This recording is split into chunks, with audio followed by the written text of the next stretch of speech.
People, we're back with another video, and this video is about Freemasonry and their connection to the Illuminati. Please, as always, to make sure to hit that like and the subscribe button and turn on the notifications to never miss a video. On May the 1st, 1776, the founder of the Illuminati, Adam Weishaupt, founded this secret organization, and this date can be found in Roman numerals underneath the all-seeing eye pyramid on the $1 bill. This $1 bill also says Anu Coptus Novus Ordo Secularum. This is Latin for announcing the birth of the New World Order. This New World Order will be headed by Lucifer, the all-seeing eye, and followed by the 13 layers of bricks for the 13 elite bloodlines.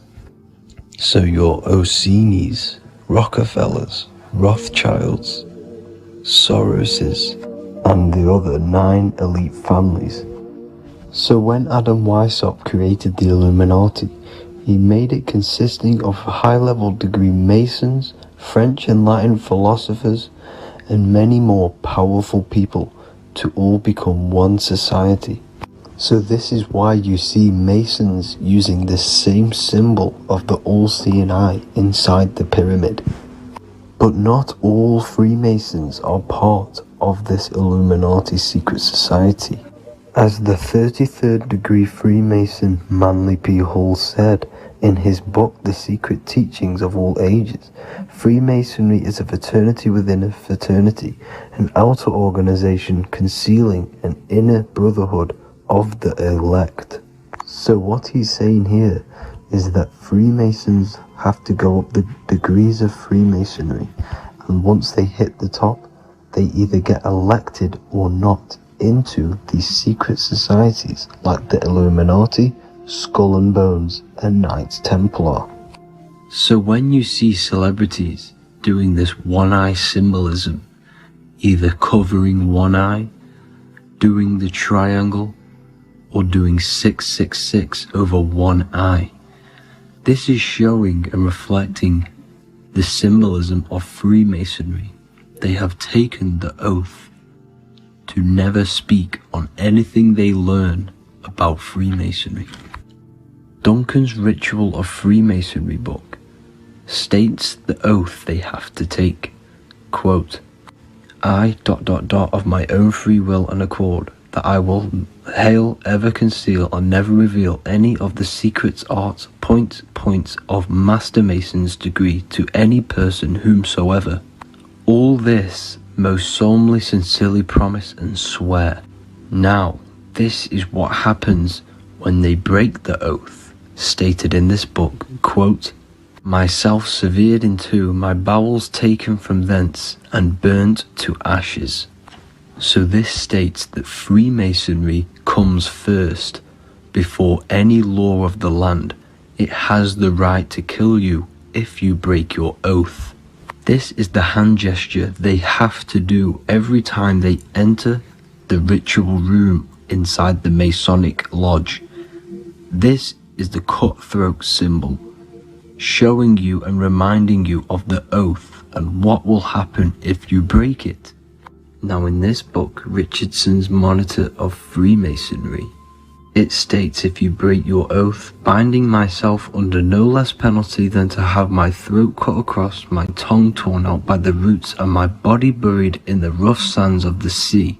If they do not decide to kill you, this book states this by pointing him out to the world as an unworthy vagabond, by opposing his interest, by dearranging his business.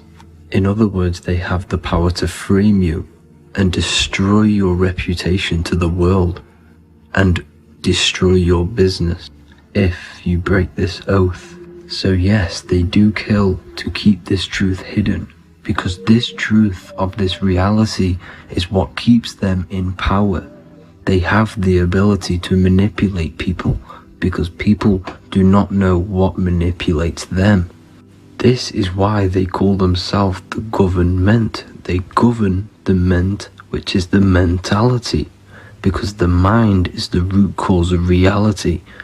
They control what you perceive to control what you manifest. By knowing the truth, you are set free, and you no longer need no controller above you. So this is why they are willing to kill and do whatever it takes to keep the truth concealed within these high-level degrees of masonry and these secret societies. However, going back to Manly P. Hall's book, it states, part of the symbols are displayed here to the initiate, but he is intentionally misled by false interpretations. So this is saying even Freemasons are intentionally misled and told lies to conceal the truth, to make sure the truth is hidden in the high degrees of masonry. So that's it for this video, guys. Thank you all for tapping in. Please leave a like and a subscribe. God bless.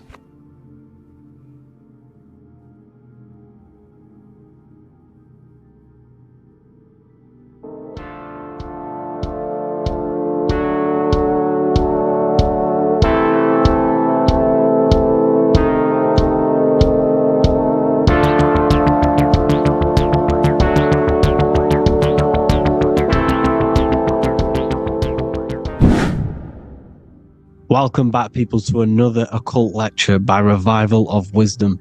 Today we're going to be talking about magic and how it's being used on us for the New World Order.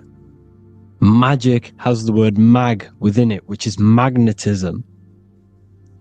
Magnetism is the force. Magic is influencing forces, natural or supernatural forces, and using it for a certain agenda to gain something out of it. Now, magic is not what everyone's being thought. It's not some sort of fantasy thing. It's actually very common, and we all do it, whether you believe it or not. Magic is all to do with the mind. As I said, always say in my lectures, your mind is what creates matter. Your mind is what creates your external world. So it's all about manipulating and planting seeds within the mind, because your mind is a garden, and thoughts and words are seeds which are being planted in that garden. Your life, your physical life, the people you have in your life, your friends, your car you own, the job you have, is all a reflection of the thoughts that you've been thinking in the past. You are where you are in life because of the thoughts that you've been thinking. Therefore, your life is a direct reflection and manifestation of your mind. The Garden of Eden. Okay? The mind is what they are targeting. What you see, say, and hear has a direct effect on your mind. Me talking to you is influencing you. The words I'm saying is planting seeds within your mind.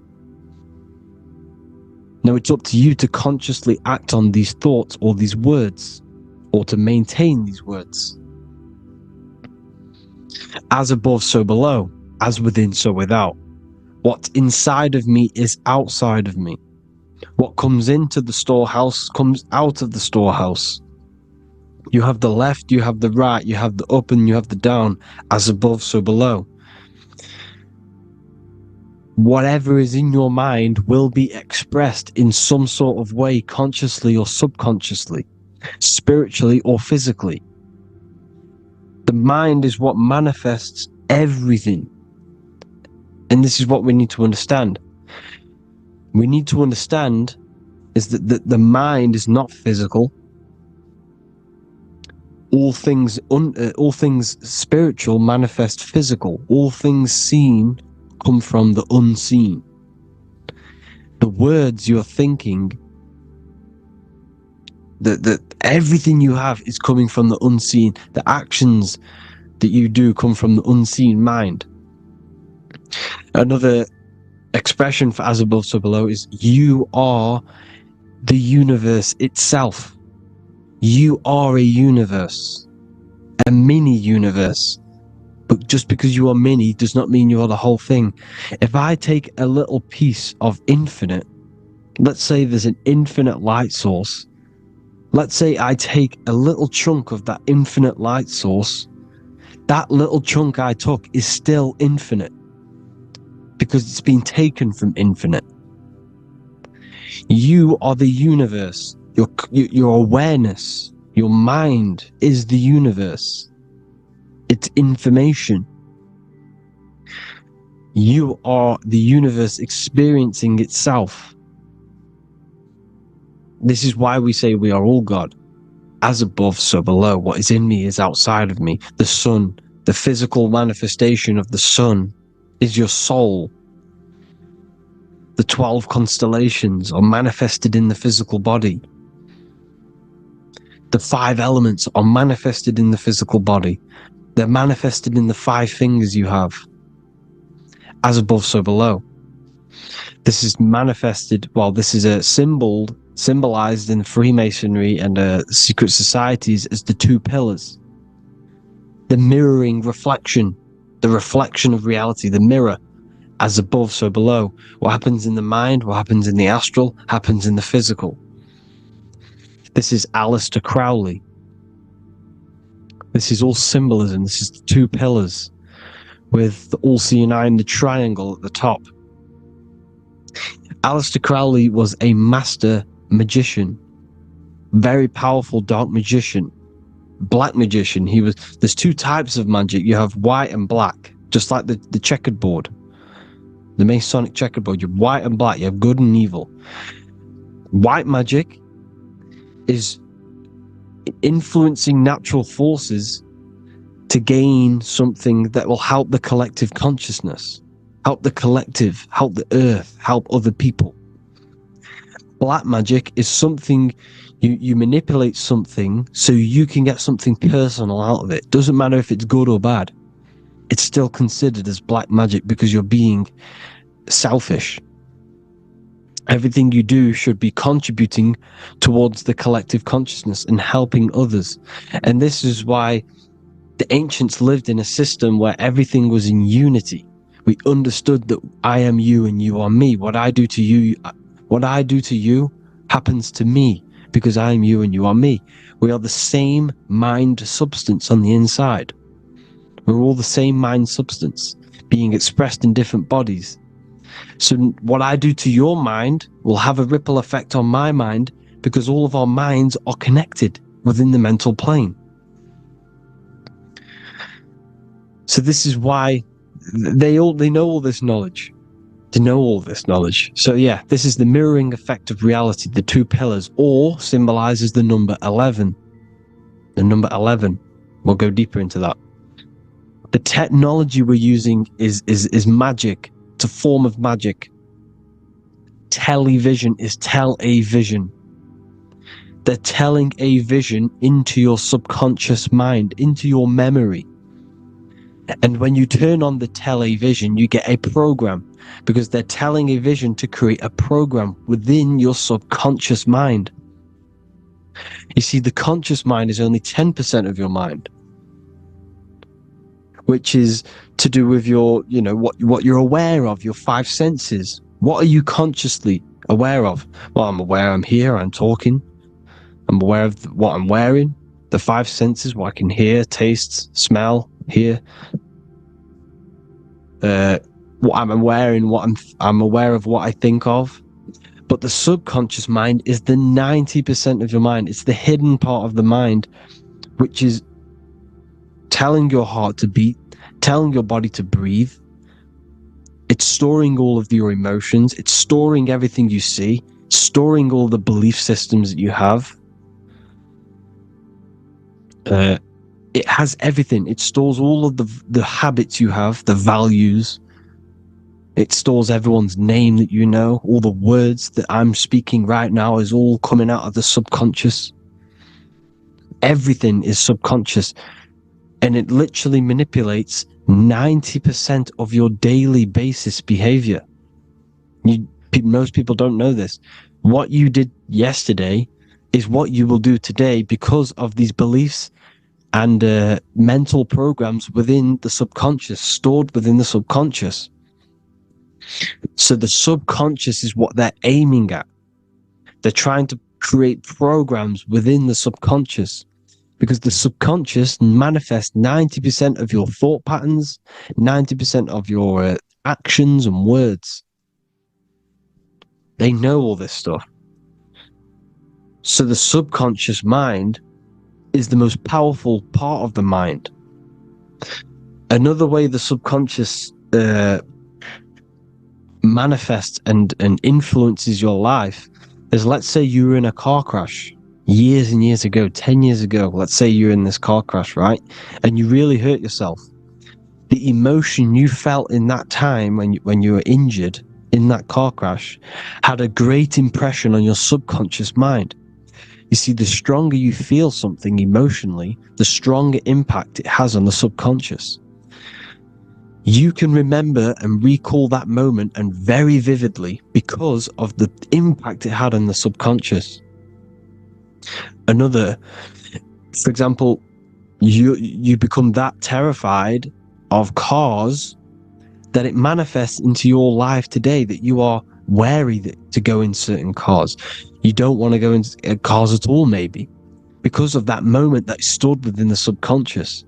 And it will manifest into anxiety. It will manifest into not going into cars. It will manifest into depression, maybe. These things, these emotional, very emotional, traumatic events have a great impression on our subconscious, and they control your life.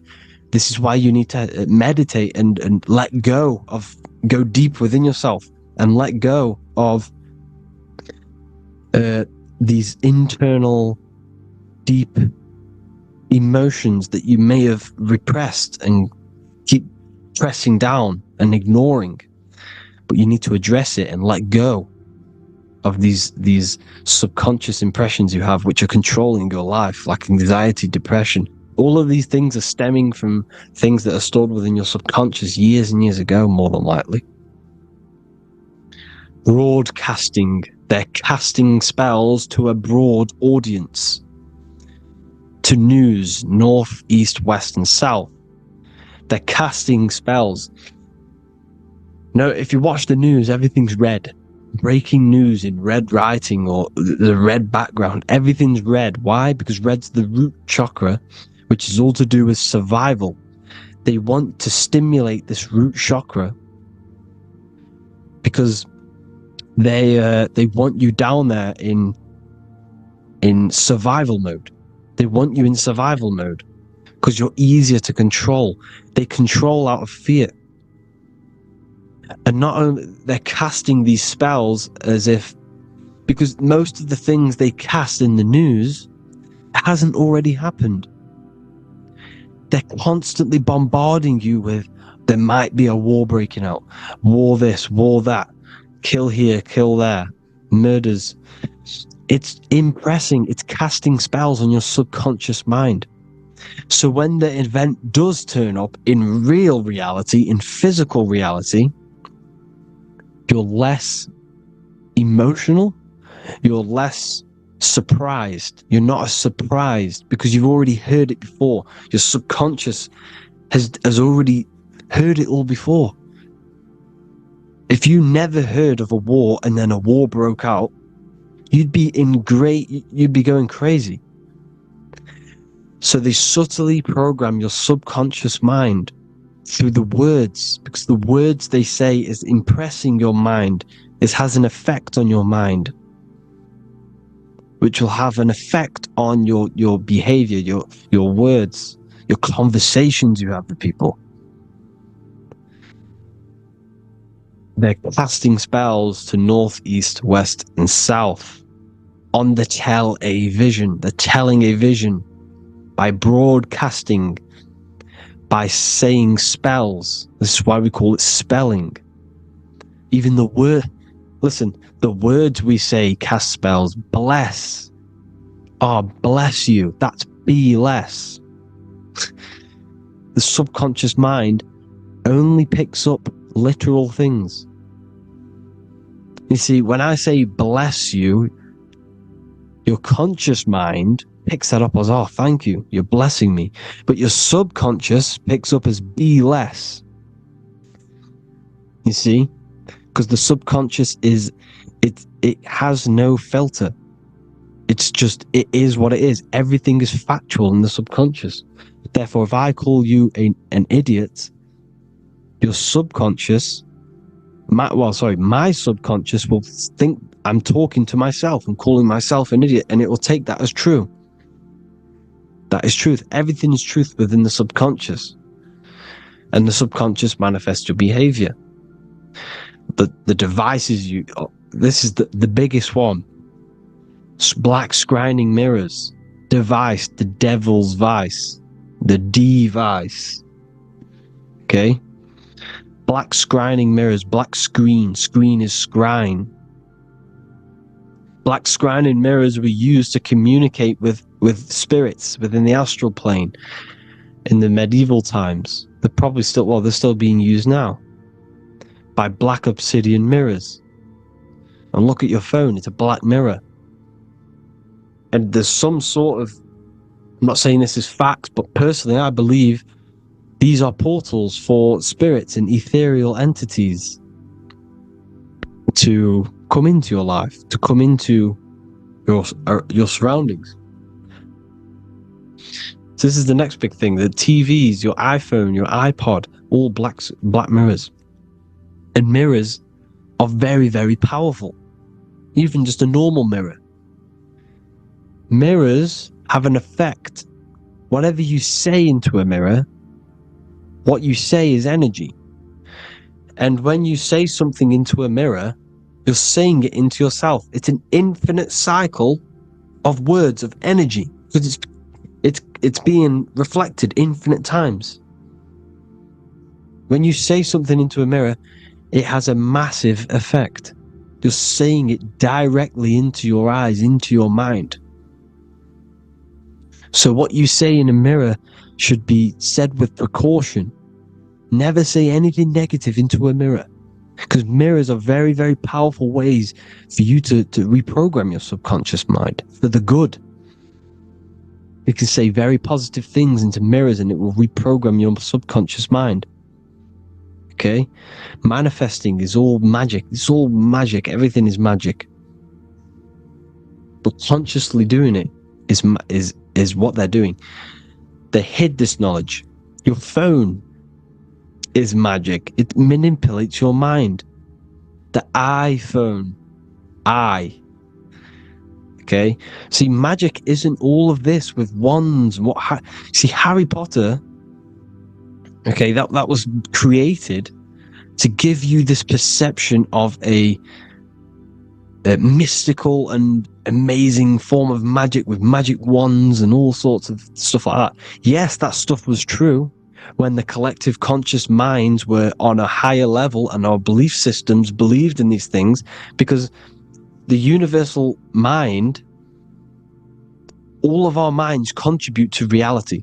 If the masses don't believe in magic, if the masses don't believe in a certain thing, it's going to have an effect on physical reality. So when the collective minds are higher and have more open minds, things like Harry Potter can come true. See, it's all in the mind.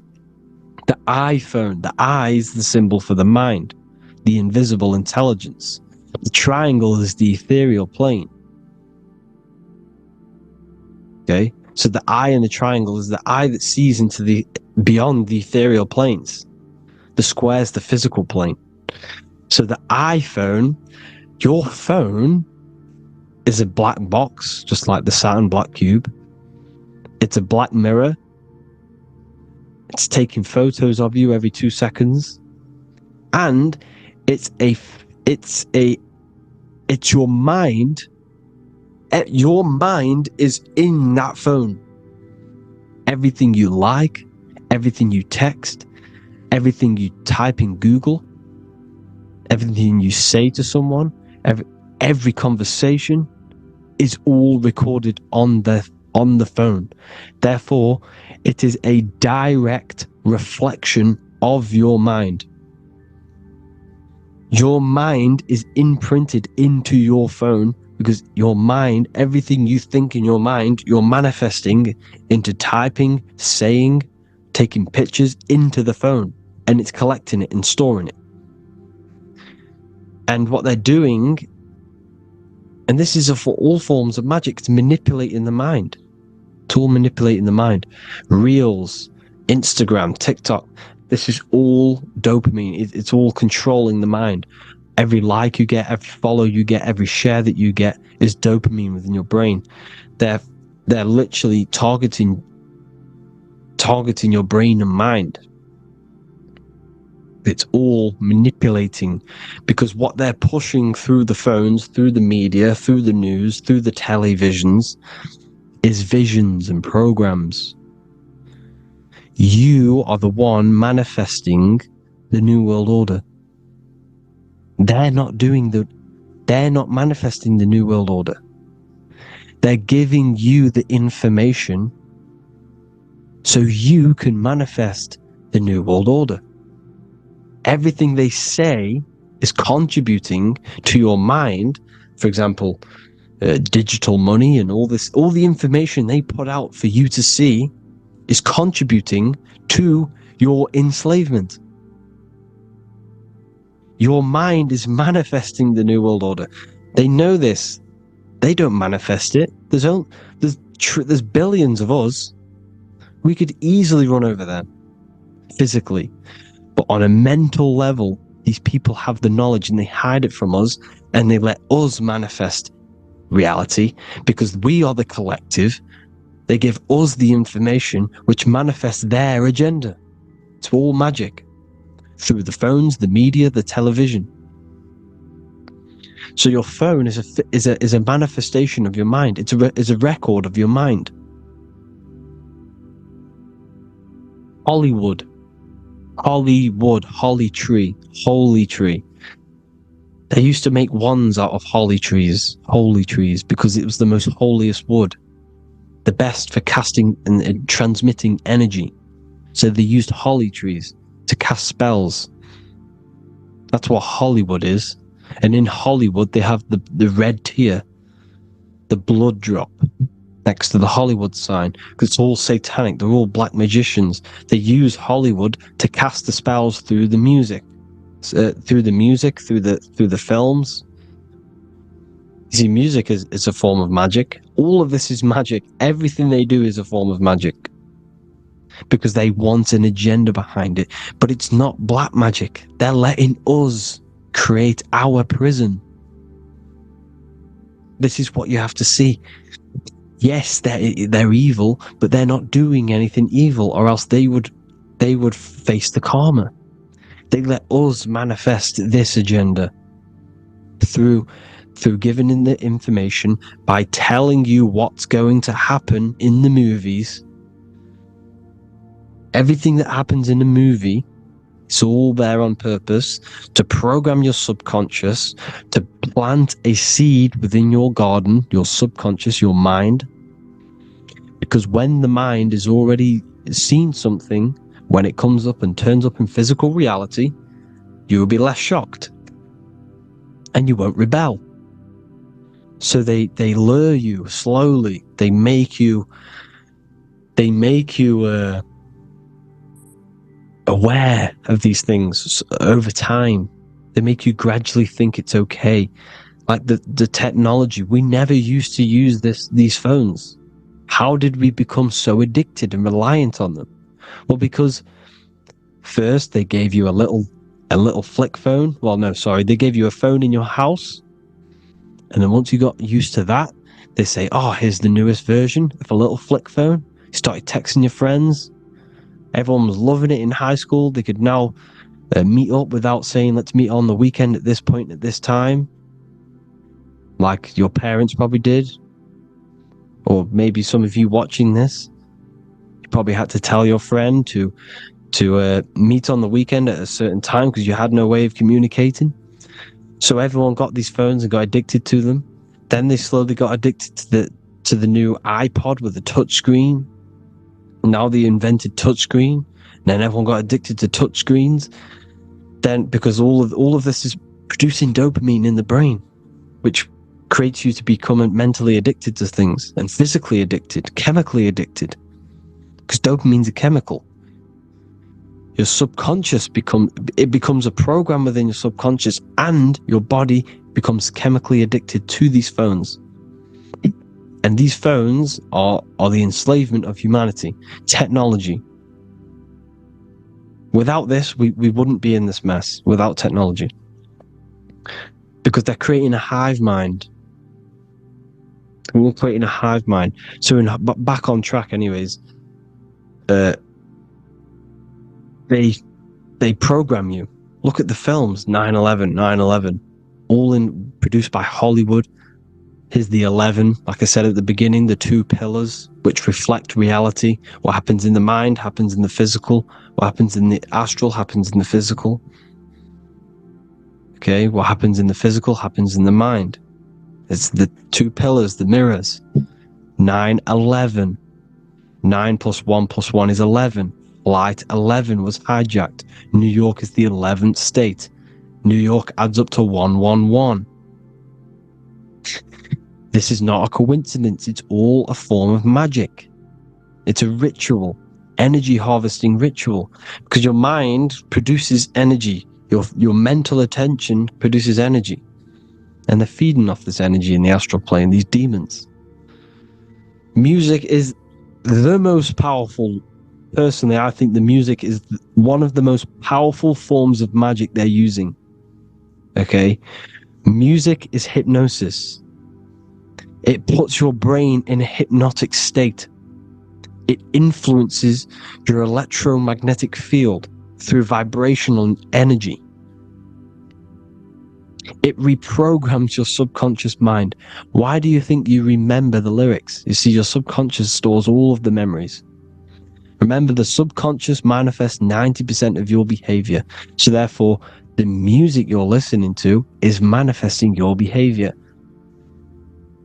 You wondered why some people wonder why they have drug addictions, and they can't get out of violence, and they can't get out of all this negative mind space. It's because the music they're listening to is creating a negative mind space. The words you listen to have plant seeds within your mind. So the reason you remember the lyrics is because that song created a program within your subconscious. Yes, that is what happens. You can use magic to reprogram your mind, but you can use music to reprogram your mind, because it's all forms of magic. It's using natural mental energy forces to manipulate the physical reality. You manipulate your mind, you manipulate reality, physical reality. Okay? So the music, another very, very big one. When you turn on the radio, it's just all talks about alcohol, drugs, and sex, because they want you down in the lower three chakras. They want your mind attached to matter when it's mind over matter. Your mind's not physical. You see, the word spirituality is the new trend. It's not about your spirit. It's not about your spirit. It's about your mind. It's not about, spirituality and looking after your spirit, and they've got you focused on your spirit. Why? Because they hide your mind from you. You see, a lot of people think their mind is their brain, but the mind is everything. There is no physical reality without mind. You can have a brain. Imagine if you had no mind but a brain. It wouldn't work. The mind is everything. The mind controls your avatar. It begins in the mind before it happens in the brain. Then the brain manifests through the body. The brain's just an electrical computer. So that, they've got people scared, or do I have a soul or not, and all this stuff. Listen, if you have a mind, you have a soul, because you are not the mind. This is why Everything is sort of an illusion, because beyond the mind is your soul. But what is the soul without a mind? You can't have a soul without the mind. But if the mind didn't exist, the soul doesn't exist. You are the person listening to your mind. I shouldn't say person, because you're not the body. You're the entity behind the mind. But if you didn't have that mind, you couldn't understand what you even were. You would just be an observer who couldn't think. So yes, we all have a soul. If you have a mind, you have a soul. Everything is mind. Everything has mind. Mind creates everything. God is mind. And then manipulating your mind through TV, your phone, every little thing. The school, it's all about the mind, people. Control your mind, you control your reality. Just the last thing, here you go. Aleister Crowley, the dark magician, Kanye West doing the exact same thing because they're implementing magic in the music. Here's the Beatles with Aleister Crowley in the background. Bet you never noticed that.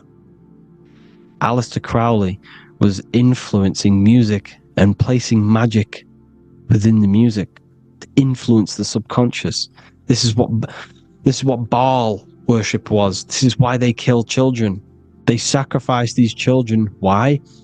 Well, because in order to ascend, in order to raise your consciousness internally, godly, by being good, God, or being in order to be good and raise your consciousness and to get something in the physical world, you have to sacrifice yourself.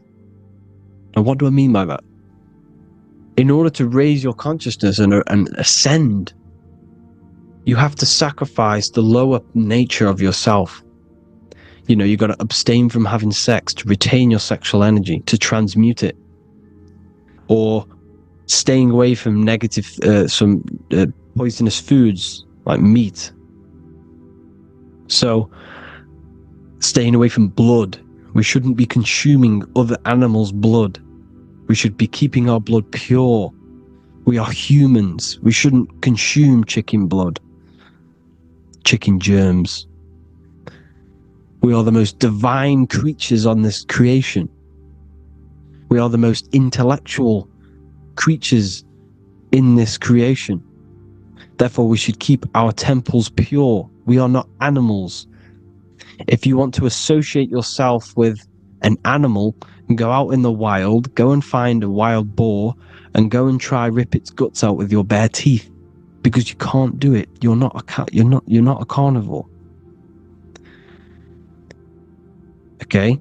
So in order to ascend, you have to kill and sacrifice your lower part of yourself to ascend up to your spirit self, your mind self, the highest version. And the elites don't want to do this.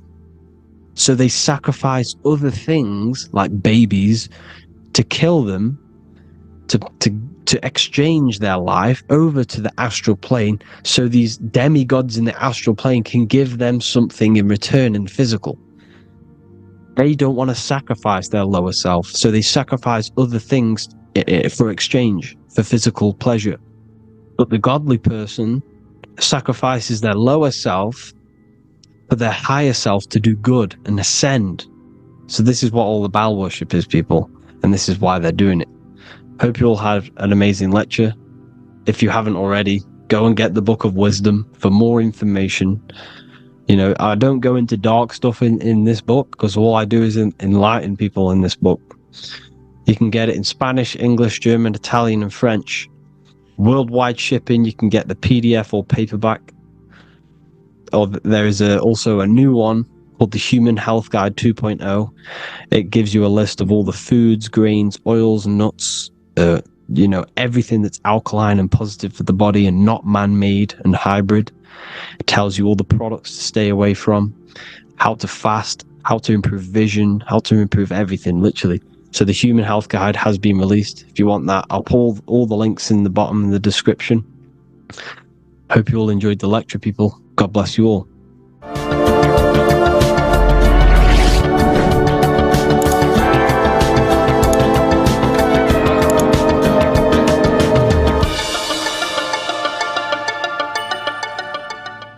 In this video, we're going to be talking about the evolution of consciousness.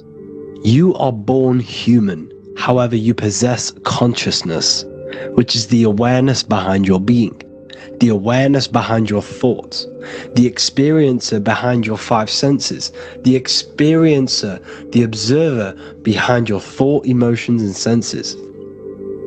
You are an eye, an invisible consciousness looking through a lens, which is your body. Your body produces this physical world that you experience. Your brain produces this world. Your brain and body is a technological computer. However, you are an infinite, ever-expanding consciousness behind this physical body. And there is an evolution of consciousness, a cosmic journey of expansion. And this is why we see so much pyramid symbolism in the occult and esoteric world, and especially within Freemasonry. Because the pyramid represents climbing, an evolution, a raising state of consciousness, a journey. Steps symbolize a journey upwards. This is the raising and the evolution of consciousness, our inner world. The transmutation of our inner selves, of our souls and consciousness and our minds. So when we see this pyramid, we're seeing a evolution, a way up to source consciousness. And the eye in the pyramid represents your source consciousness.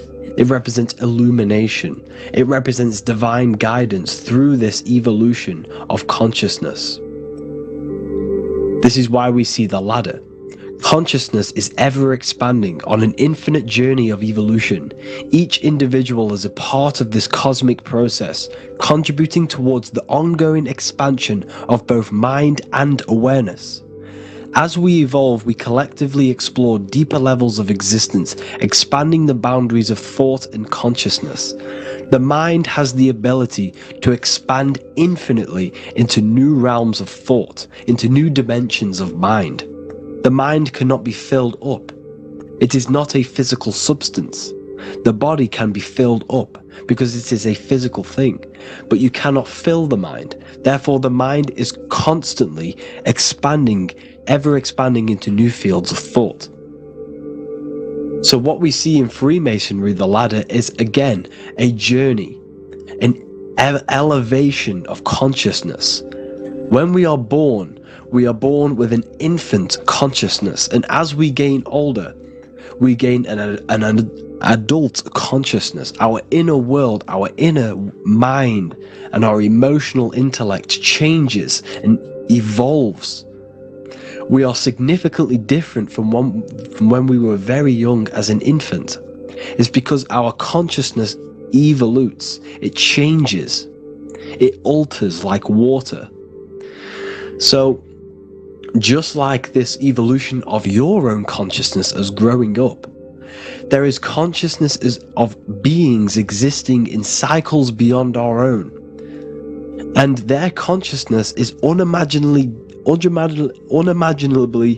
different from ours.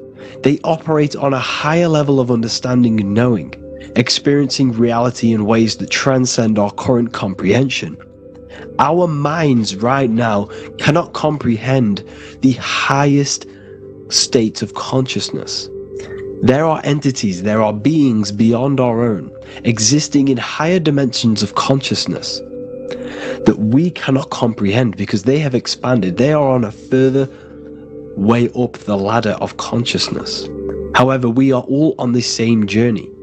None of us can take the same journey. There is one ultimate goal, reaching source consciousness. However, this is always ever expanding. However, we are all on a different journey. There is one truth, one source, one goal.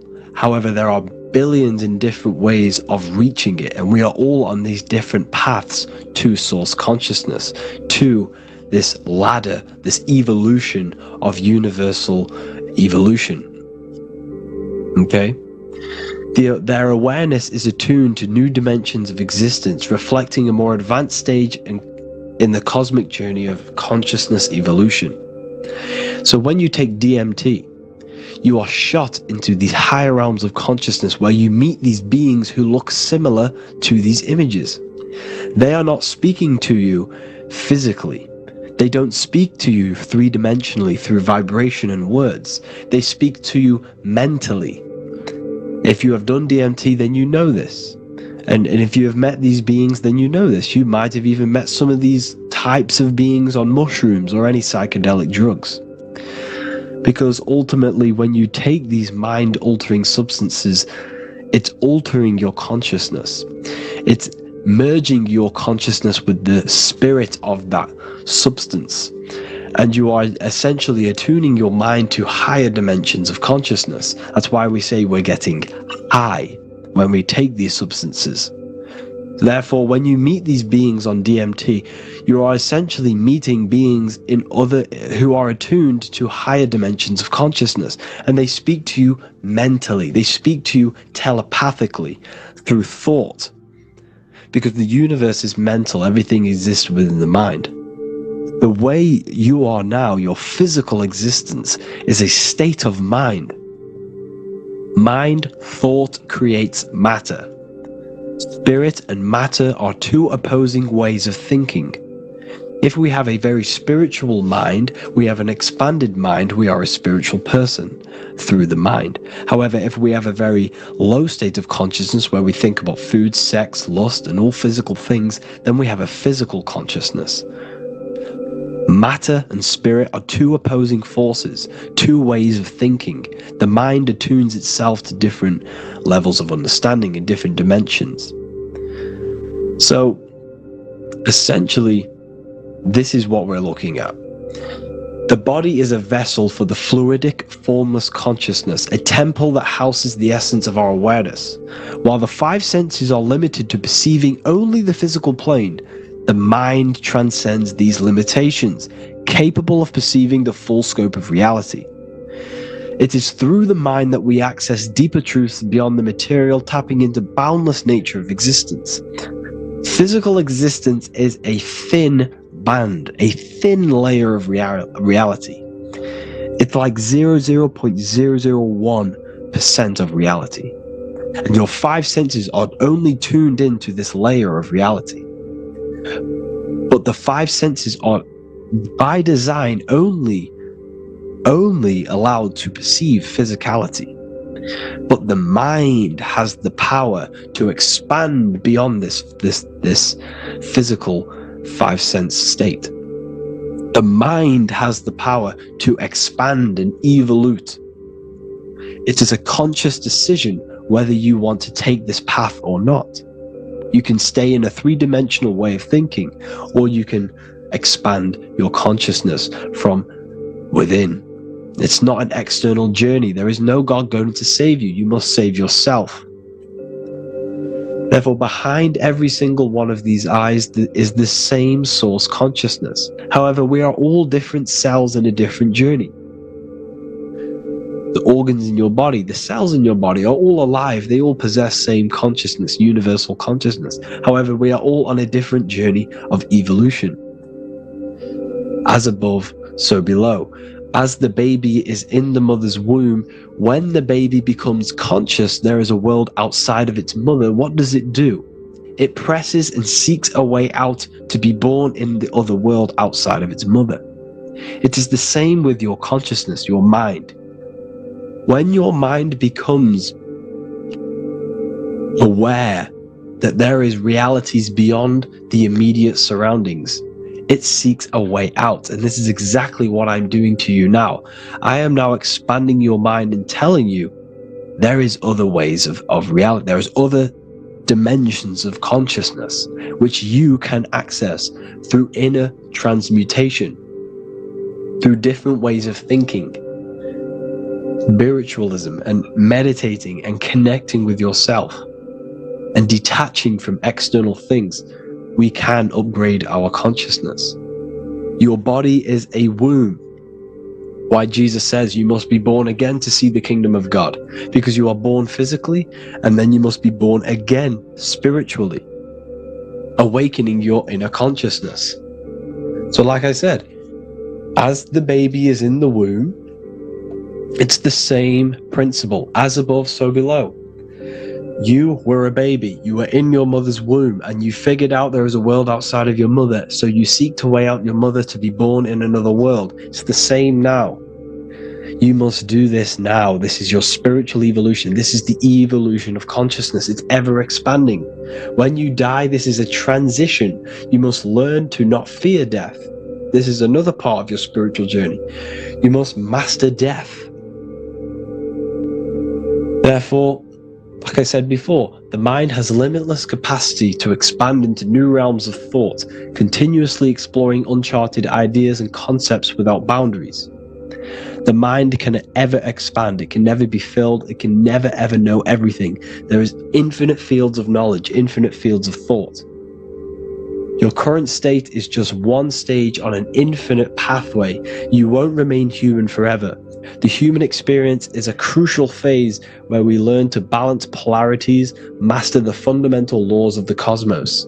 It is a period of growth and transformation, preparing us for the next stages in our cosmic evolution. The goal is to strive for perfection, yet the true perfection is unattainable.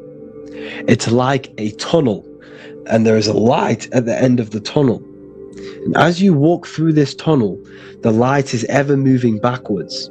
You should forever seek to meet that light, but you will never meet that light because consciousness is ever expanding. You should strive for perfection, yet knowing that perfection is forever unattainable. The journey is endless, with each step revealing deeper layers of understanding and experience. The pursuit of growth and expansion is itself the essence of our evolution. You can find all of this knowledge in the amazing book that I have read for years. I have read this book, The Emerald Tablets of Thoth, the Atlantean, by M. Dorial, translated by M. Dorial. I'm telling you now, this book, now that I've told you this, you have some context on the book. The whole book is about evolution of consciousness. He's talking about higher dimensions beings. He's talking about how you can transcend this physical plane. It is truly the most amazing book you will probably read. One of the best spiritual texts you'll see. It's hard to understand, so you must read it over and over again. And the more your mind progresses, like for me, I read this every couple months, and the more I learn about consciousness, the more I expand my own consciousness.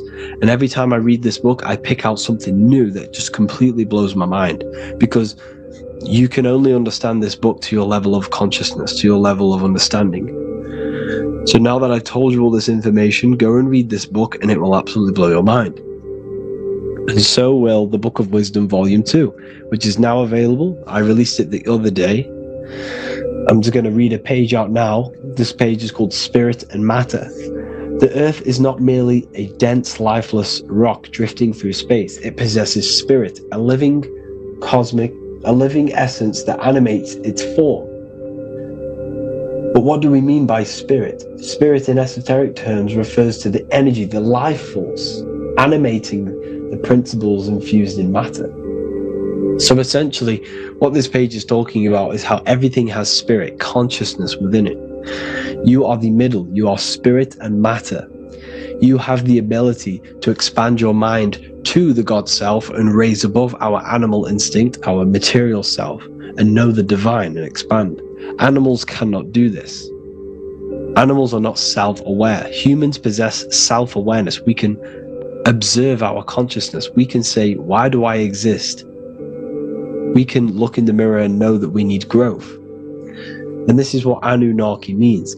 Anu means above. Anu was the supreme god of the sky, which is a metaphor. He represents spirit above, heaven. Anu came down to earth and married Ki, the goddess of the earth, which represents matter. It's a myth, it's an allegory. Anu married Ki and gave birth to the Anunnaki. Spirit came down and infused with matter and gave birth to the human, which is you. You are spirit infused in matter, Anu and Ki, Anunnaki.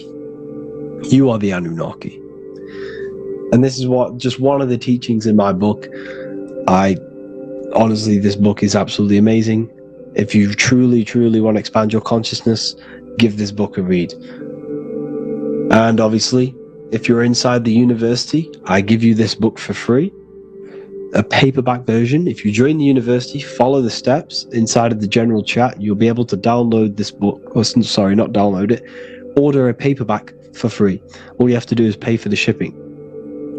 You'll also gain amazing knowledge inside of my library, where your mind will just be overblown with the amount of esoteric books. There's over 45 rare occult books, plus you get a PDF of the Volume 1 and Human Health Guide. You get reoccurring updates where I expand on symbolism, occultism, where you will just feel absolutely amazing once you understand esotericism in yourself. You'll also learn how to create the dream reality that you want with the Manifestation Mastery course, where I teach you how your consciousness creates reality.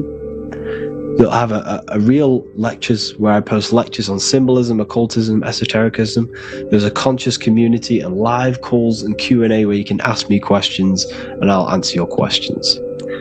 I just want to say thank you to everyone who has joined the university. Thank you for even liking and watching this video. Any support I just appreciate every single one of you. Please, if you can, leave a comment and a like on this video and let me know any videos you want me to make in the future. And I will start uploading a lot more to the YouTube. So yeah, thank you all for tuning in today. Have an amazing day.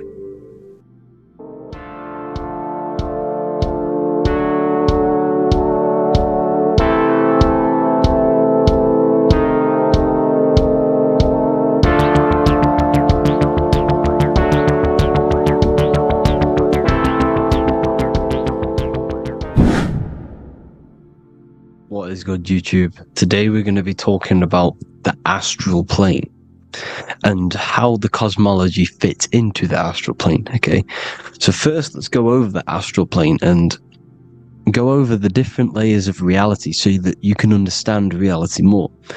You are a multi-dimensional being. You are not in these, you are in all of these realities at the same time. They all interweave into one big reality. But there are different planes. They are different vibrational dimensions. There are different dimensions of reality. The mind is the root cause of reality. We're living in the mind of God. Everything is being thought into existence from the root cause, from the universal mind. This is why the ancient Egyptians said, all is mind. We're living in the mind of God. And we are a microcosm of this mind. This is why we all have the same mind.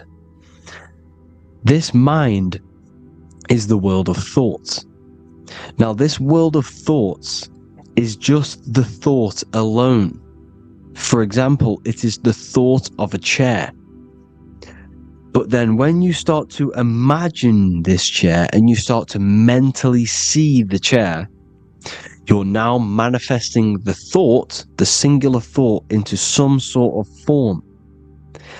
So now you're imagining the chair. You're imagining the form of this chair, which is then manifesting into the astral plane. The astral plane is the world of thought forms manifesting. So when you are imagining something, you are seeing into the astral plane.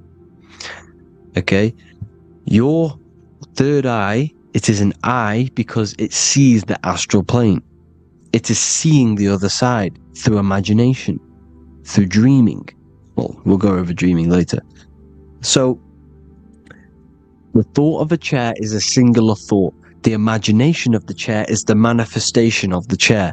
And in the astral plane, it's basically the world of all the chairs that could ever exist. So your thinking of the chair is a singular thought, which is the mental plane. The astral plane is the imagination of that chair, is the thought, the manifestation of it. Depending on the vibrational state of the thought will depend what level of the astral plane it will go to.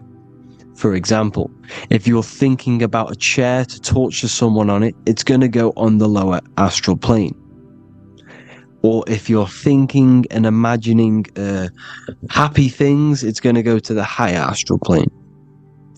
So wherever your mindset is, that we call it a mindset because your mind is setting frequencies to certain things. Thoughts are frequencies. And a mindset is setting your frequency, setting your mind to a certain frequency. So when you set your mind to a certain frequency and you imagine something in that frequency, you're going to match everything in the astral plane that are on that similar frequency, just like you would in the physical world. Because we're all in these worlds right now as we speak, but we can't see them with the two physical eyes. We can feel it though. When you're around someone and you've just met a new person, for example, you can feel their vibration, and if you're not on a similar vibrational match, you will not get along with that person, or you just won't not get along, but you won't connect with that person because you're on two opposing frequencies, not matching. And this is something you can't see, you can only feel, because it's the astral plane. It exists within the astral plane. Everything in the astral plane is made out of vibrations. So if you do astral project, and if you already know how to astral project, you will see beings and people and things that are on the same frequency as you.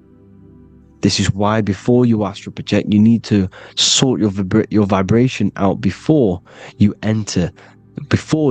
astral project, because you are projecting your consciousness into this. It's the mind. The mind is the bridge. It can move between realities. You are a observer. You are a observing soul which observes different realities. And the mind is the bridge between all of these different realities. The mind can choose. If you want to project into the astral, you set your mind to it, you can. Okay? So let's not get off track. The lower astral plane is where demons are. The higher astral plane is where heavenly beings are. Heaven and hell are kind of a real thing. The etheric plane is a powerful substance, the ether, the fifth element that they don't tell us about. If you type in on Google the 5 elements, they will try to remove it with wood or metal, because they don't want you knowing about the ether. Ether is the energy double behind all physical objects. So the ether is very important. It is the 5th element. It is part of the physical world, but it's also part of the astral world. It is on either side. You see how they're showing you the truth in the language? Ether and either are the same word. The ether has 1 foot in the astral and 1 foot in the physical world. It's a substance that connects the physical to the astral world. It is the either. It's on either side of reality. It's on the other side. Other, either, same word. Ether is connecting the physical to the astral plane. It's the world of frequency. Frequencies, EMFs, torus fields are in the etheric plane. It is the energy plane. It's where energy moves through the ether. Okay? So then you have the physical world, the world of effect. Everything you see in the physical world is the effect of the higher planes. Each plane is a product of the plane above. And it melts into each plane. The physical plane is the lowest plane, it's the most densest, and the highest is the most fluid. This is the most fluid, this is the most dense. This is where we get the saying, as above, so below from. As above, so below comes from the different planes of reality. And magicians understand this. This is why magicians always say as above, so below. Because they understand if you manipulate the higher planes of reality, you manipulate the lower planes. Because the astral plane is a direct copy of the physical world, but in the astral plane. It is mirrored. The physical world is mirrored in the astral plane. They are both the same world, but just different vibrational states of the world. Kind of. It's hard to put this in words, people. So just try and understand. The astral plane is the double. It is whatever happens in the astral plane happens in the physical plane. This is why magic works. This is why demons work. This is why spirit communication works. Because if you manipulate the higher planes, you manipulate the lower planes. As above in the astral, so below. Leonardo da Vinci showing you to look up, pointing up. You gotta look up. He's telling you to change the mind, you change the physical world. You change your emotions, you're on the astral plane, you change the physical world. You change your reality by changing the higher planes. This is the Masonic 11. The two pillars. This is the 11 also symbolizing the two hemispheres of the brain here. But the 11 symbolizes the two mirrors. 11. 11. 9, 11. 9, 11 adds to 11. 9 plus 1 plus 1 equals 11. The Twin Towers were an 11. Flight 11 was hijacked. Because it's a mass ritual within the astral plane. Now, we're going to go deep into that later, and I'll show you these rituals they do in order to manipulate the astral plane. So, this is what the 11 is. It's the mirroring of reality. If you contact spirits and conjure spirits, you can either summon or attract demons and spirits. Summoning is creating a spirit. You create demons. Okay? Like I said here, the mind is the root cause of reality. If you think of if you think of a traumatic event that happened in your life over and over and over and over again for years and years and years, where attention goes, energy flows. The mind is the director of energy. If you are directing energy into the specific emotion, the specific thing that is torturing you in your mind, that will manifest as some sort of being in the astral plane, which is called an elemental. And this elemental being that you have created through your thought forms and emotions will latch onto you and feed off this energy. So it's important that you get your mind right, okay? It's important that you sort that you file the mind and you discipline the mind. Make sure it's only entertaining positive things, because you are quite literally creating your own demons.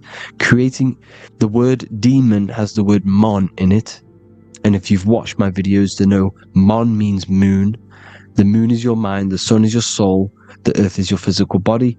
Demon is mon means mind, moon is mind. You create demons with your mind. Summoning. Now, this is where the rituals come in.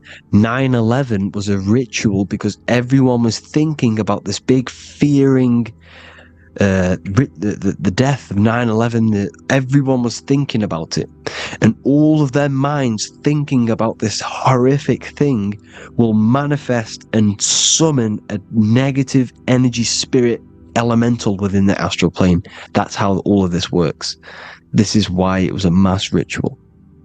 Okay, Chris Brown, new album name 11/11, release date on the 11/11. This will be my 11th album and contain 11 songs. All of these people know the occult. This is Hermes Trismegistus with the star of Saturn, the six-pointed star, as above, so below. The mirroring of reality, physical and astral. The two Masonic pillars. So as above, so below. What's above us? The stars. The stars are connected to the astral plane. This is why we call them stargates. When we dream, we are experiencing these different realities. And what are stars? They tell in the Bible, it says Genesis 1:14. And God said, "Let there be lights in the firmament of the heaven to divide the day from the night, and let them be for signs." Signs translates to things to come. Why things to come? The stars tell the future. Why? And why do we say as above, so below? As above us is the astral plane and the etheric plane. As above, so below. Whatever happens in the stars happens on Earth. The stars are connected to the astral plane. Above us is the astral plane. We are a star in a physical body. This is why we say Mr., Sister, stir equals star. The E and the A are interchangeable. We are stars, and the stars are the start of our incarnation. We start in the stars, same root word, and we descend through the 7 energies, which are our 7 chakras. Then we enter the heart of the soul system. The heart rearranged spells Earth. And this is the true cosmology. Here's the Masonic cosmology. This is Masonic now. Here's the firmament. Let there be a firmament in the midst of the waters to divide the waters from above from the waters that below. Genesis 1:6. The firmament, firmament comes from the word firma, Latin, I'm pretty sure, which means firm. When something is firm, meaning it's stable, it does not move, it is firm. The firmament is firm. So, is the firmament Genesis 1:6. What does he say? Genesis 1:3, sorry. Let there be light. This is before the sun and the moon was created. Let there be light. Before the sun and the moon was created, light was appeared. So what's that tell you? This is a holographic projection from some sort of light being, some sort of projector. And that projector is the all-seeing eye you see in the Masonic cosmology. This is the all-seeing eye projecting the light beams. Let there be light. Everything is made out of light. The universe is created out of light waves. The torus field is one unit of light. The light projecting this reality is Polaris. Okay, the famous all-seeing eye. Now, what else? Then we have after let there be light in Genesis 1:16, and God made the 2 great lights. This is the sun and the moon, electric, magnetic, male and female. Then we have the Masonic checkerboard, the black and white symbolizing dualities within the dualistic reality we are in, spirit and matter, light and matter, rest and motion, positive and negative, good and evil. Everything's dualistic here. Okay? And it's a dance. The universe is a dance between flickering of white and black light, which is the torus field. We're not going to go over that, but this is all connected to the astral plane. This is the true cosmology. The astral plane cannot work on a spinning monkey ball in the middle of space. Does not work. Cannot work. It's impossible. Okay? Impossible. So, even in the Quran, it says, Allah has made the earth for you as a carpet, flat. Quran 15:19.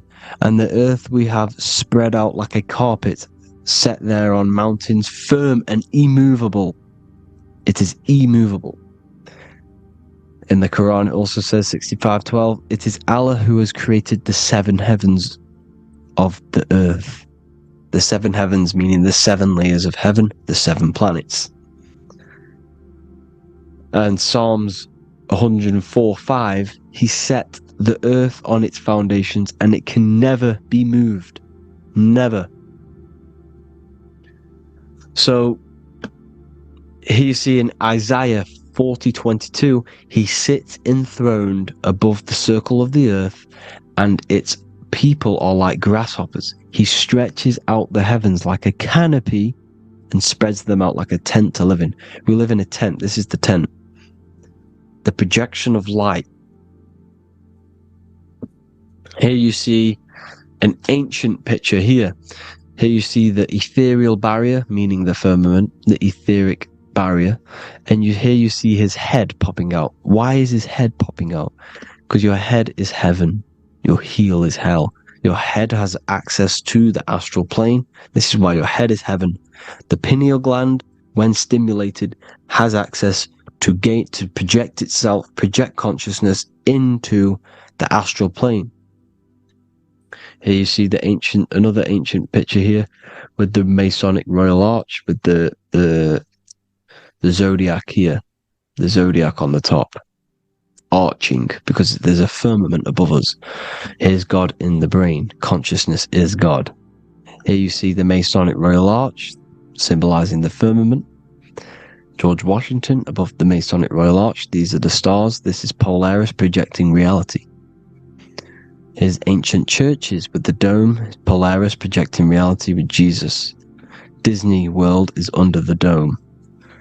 The seven layers of heaven, ancient paintings, all depict if you go and look at the ancient paintings, they'll all depict the firmament, the arch above us. This is where we get interesting. The Masonic Royal Arch has the 6-9, which is Cancer. The constellation Cancer, which is 6-9 is associated with portals, because CERN is the 6-9. Okay, CERN is opening portals. They're trying to create a portal to the other side. Cancer has the word CERN within it, so there's a link between Cancer and the opening, the firmament opening above us, to Ascension. Here you see the Masonic art with the Royal Arch and the light and the opening. Here you see the light and the opening. This is the opening of the firmament. Here's the Hebrew cosmology with Sheol, the underworld, and the opening. So Cancer is definitely some sort of portal in and out of this reality. I'm just connecting dots here. Now, we're going to go change a bit now. These celebrities that you are seeing they have not sold their soul to Satan, okay? They have not sold their soul to Satan.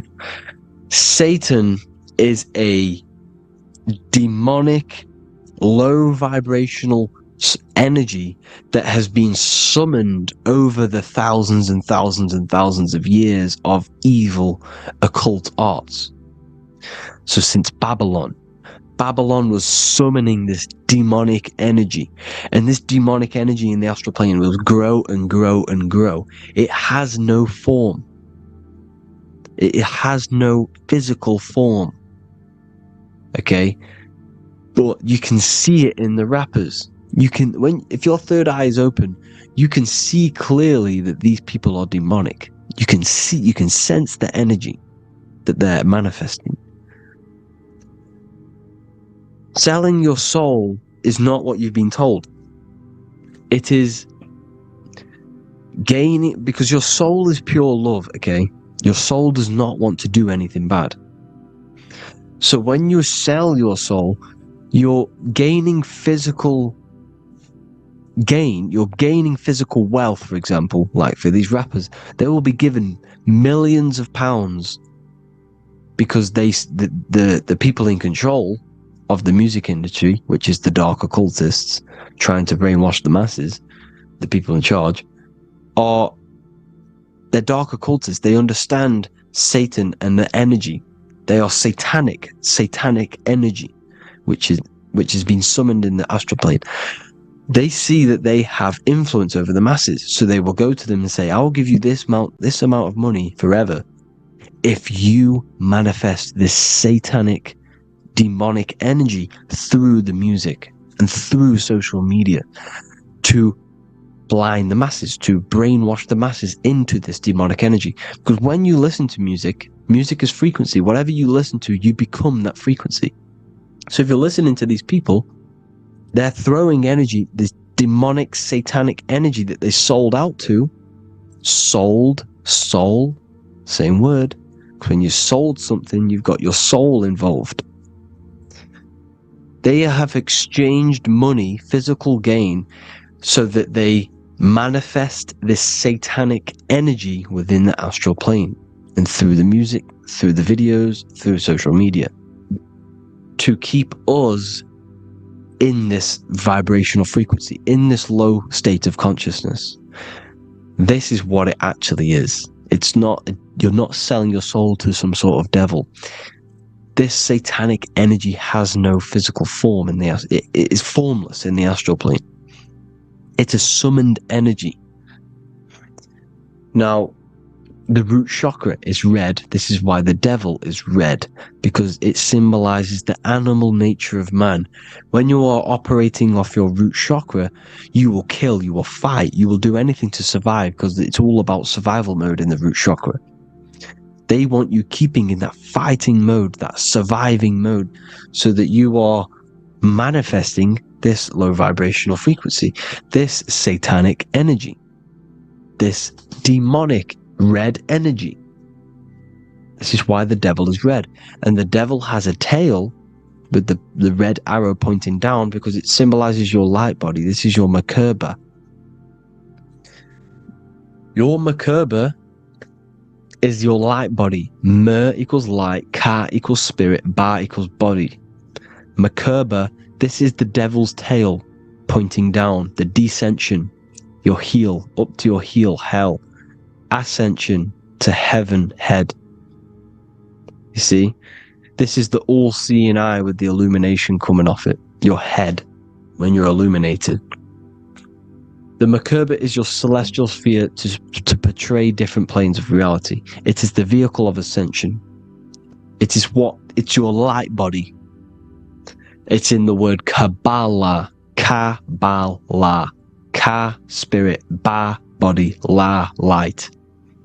Same thing, Kabbalah, Merkaba. Same thing, it's all about the light body. This light body sees different realities. So when you see the goat in the music industry, it's this satanic summoned energy that's been summoning for thousands of years within the astral plane. When it becomes to the physical plane, it will manifest through different things. A goat, an owl, Satan, Moloch, Baal, same deity, same demonic energy that's been summoning in the astral plane. And this is why the Baphomet has a goat head. Drake's new album is the goat. The Polo G, the Masonic G, with the goat. And here's Rylo Rodriguez in the mirror, with the goat in the mirror and him in his physical body.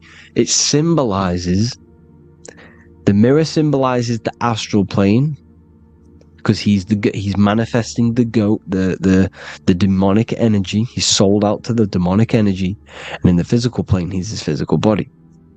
The mirroring, the Masonic 11, the mirroring of reality, the astral and the physical. And what do you call them when they're an amazing rapper, the best rapper? You call them the goat, because the goat, you're the goat because you're manifesting the goat energy, the satanic, demonic energy within the astral plane.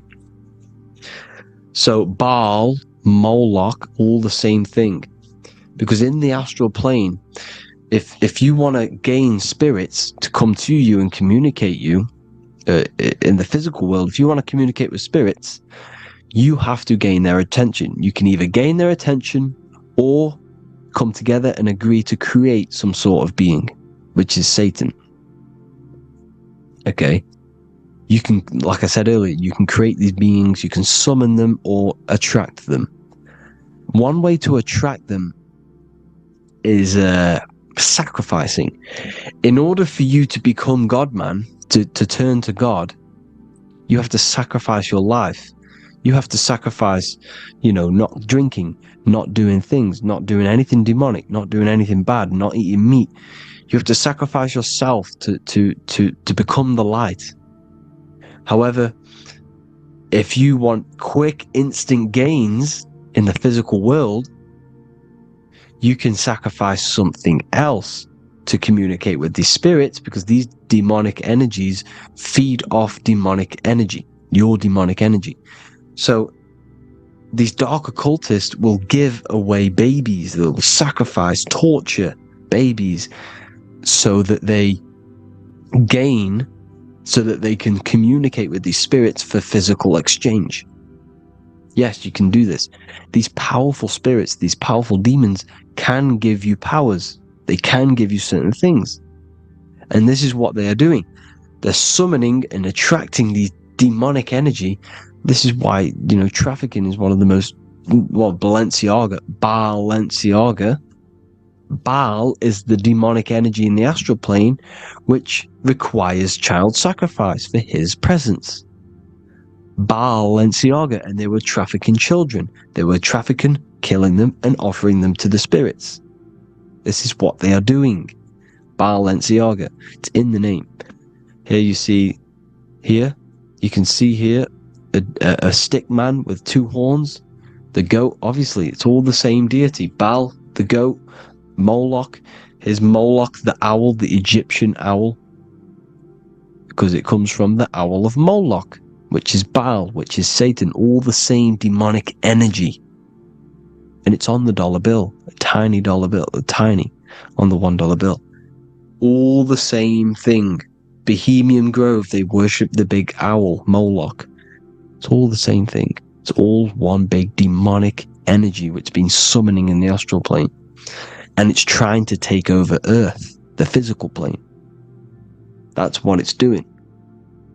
So I hope you all gained a deeper understanding of the astral plane and what's actually going on in the world. Please leave a comment if you can to help the algorithm. Drop a like if you like this content. And hope you all learned something today. And God bless you all. Thank you all.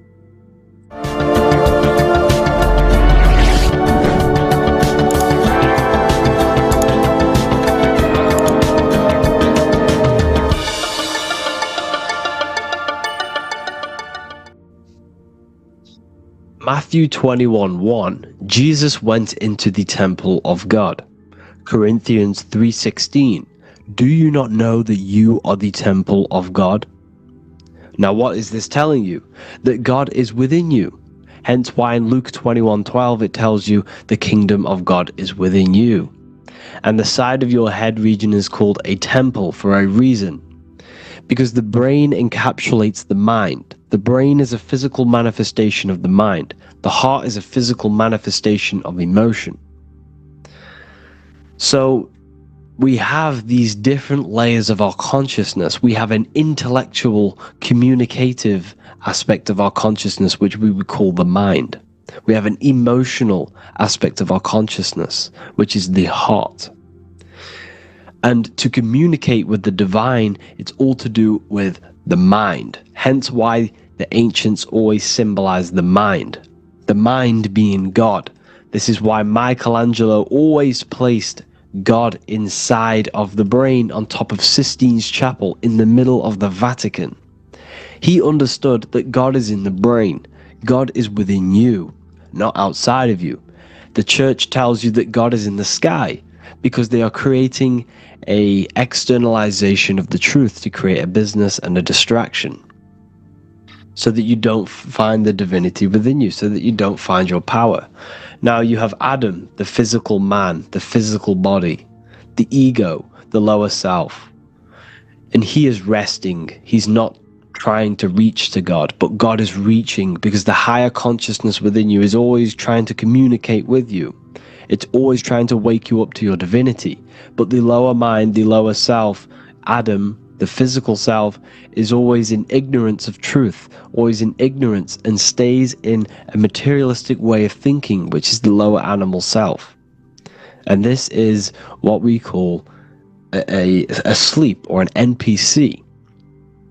This is the lower mind of man. But all you have to do is to move your finger to touch God. You have to look within yourself, within the brain, meditate, and you can find God. This is why in the Bible we see many references to the human body and anatomy to truly connect with God. Kings 6:8, the door to the middle chamber was in the right side of the house, which is the right hemisphere of the brain. The middle chamber is the pineal gland, where the seat of your consciousness is, where the seat of your higher consciousness is, the mind. And they went up the winding stairs, which is your spinal column, into the middle chamber, and out of the middle chamber into the third. So they went up the winding stairs. This represents raising your consciousness up the winding stairs. Your spinal column acts as a stairway of consciousness. Depending on what sort of consciousness you are operating in, depends on what part of the spinal column you are using. Because the spinal column ascends and descends consciousness. What do I mean? If you are in a reproductive way of thinking and you're always thinking about sex, you're jerking off all the time and you're always eating, all of your brain's power and your mind's power is being descended into the lower aspects of the spinal column, which represents hell, the physical state of man, Adam, the ignorant state. We're basically living off low-level pleasures like an animal. And the stairway to heaven is your spinal column. They went up the winding stairs into the middle chamber, which is your mind, your pineal gland, and out of the middle into the third stage of consciousness, physical, etheric, astral. When you meditate and you start to raise your consciousness during meditation, you enter the astral plane when you turn off thought. But this is the middle chamber inside of the brain. Here we see another painting inside of Sistine's chapel of God inside of the brain. This is the brainstem. This is the brain. This is the frontal lobe. This is the back lobe. This is the back lobe. This is the cerebellum. Here's the reptilian brainstem. Here's the claustrum. This is what we are seeing here. Anatomy. Here is another one in Sistine's chapel in the middle of the Vatican. This is depicting the brainstem. God's neck looks exactly like the brainstem. Here we see a real brain compared to God's neck, because the neck is just below the brainstem. And this is what they are symbolizing, because they knew that God is within you. God is a part of the human body. God is inside of the body, because the body is a vessel for consciousness, for universal consciousness. Inside of you, inside of me, is the same spark of consciousness. And this same consciousness is spread out into every living essence, because everything comes from the one source, the one God, the one consciousness. Matthew 6:22-23. The light of the body is the eye. If therefore thine eye be single, thy whole body shall be full of light. Practicing the single eye. What is this? This is meditation. This is entering within yourself. So the Bible's telling you to practice the single eye. But if thine eye be evil, thy whole body shall be full of darkness. What does this mean? If your consciousness is in an evil way of thinking, if your mind is filled with an evil, negative mind space, then your body shall be filled with darkness, with evil, with negativity. Because negative thoughts destruct the body. Positive thoughts heal and regenerate the body. So he tells you to be, the light of the body is the eye, your consciousness, the inner eye of consciousness, the eye that lets you see. And what do I mean? You look with your two physical eyes, but you see with the inner eye. What you see is perception. You look with the two eyes, and what you see is perception. You are seeing, you are understanding, and that's what consciousness, the mind, gives you. Consciousness, or the mind, is the force that allows you to be a human being, that allows you to understand things and interact with things and make decisions. It's an infinite intelligence. See, the mind is not the brain. This is a big confusion with people. Hence why the eye on top of the pyramid is separate from the bottom half of the pyramid, because the consciousness is separate from the body, the eye, the all-seeing eye. It represents the observer, the eye that sees into this body, into this world, into this. You are the perceiver. You are the invisible spirit within the body. Theologians 4:17. After that, we are still alive, and our left will be caught up together with them in the clouds to meet the Lord in the air. You don't meet the Lord in the physical air. Okay? This symbolism of the ancient Christian artwork is showing you this is symbolic. These things never happened. There's no man in the sky. Moses didn't go on a mountain to meet with God. The air represents the mind. This is why you say you're an airhead when someone's very stupid. Earth is your body. Water is your emotions. Fire is your spirit. Air is your mind. The invisible mind. So Anton Mengs, an ancient Christian art worker, is showing you anatomy of God in the clouds. But this is the anatomy of the human body. Raising yourself to the mind and turning the mind inwards on itself during meditation. And that's how you meet the Lord in the air. You meet the Lord in an elevated state of consciousness. The air represents an elevated state of consciousness because the air is up. You have to raise your consciousness to meet the Lord in the air. This is why Moses went on a mountain to meet with God. The mountain represents elevation of consciousness, raising the mind up the spinal column, taking all of the mind's attention away from the reproduction and the physical aspects of self and raising it to the brain and turning off the brain and going inward into the air. It's talking about raising consciousness. It's allegorical. It's a spiritual, metaphorical text. The side of your head's called a temple because inside that where that temple is, right in the middle of where you call the temple, is the inner chamber, the open room, the holies of holies in the Bible, or the land flowing with milk and honey, or Mount Zion. There's so many different names for the brain, or the upper room where Jesus meets his 12 disciples, the 12 cranial nerves in your brain. This is the temple of God. Your body is a temple of consciousness. It encapsulates consciousness. It encapsulates the mind and soul. John 10:30, Jesus states, I and the Father are one. Psalms 46:10, be still and know that I am God. He's talking about the I am within you, not within Jesus. Everyone refers to ourselves as I. I am God. I, when you say I, you're referring to the highest aspect of yourself. The aspect that is above all thought, above all emotion, and above all things.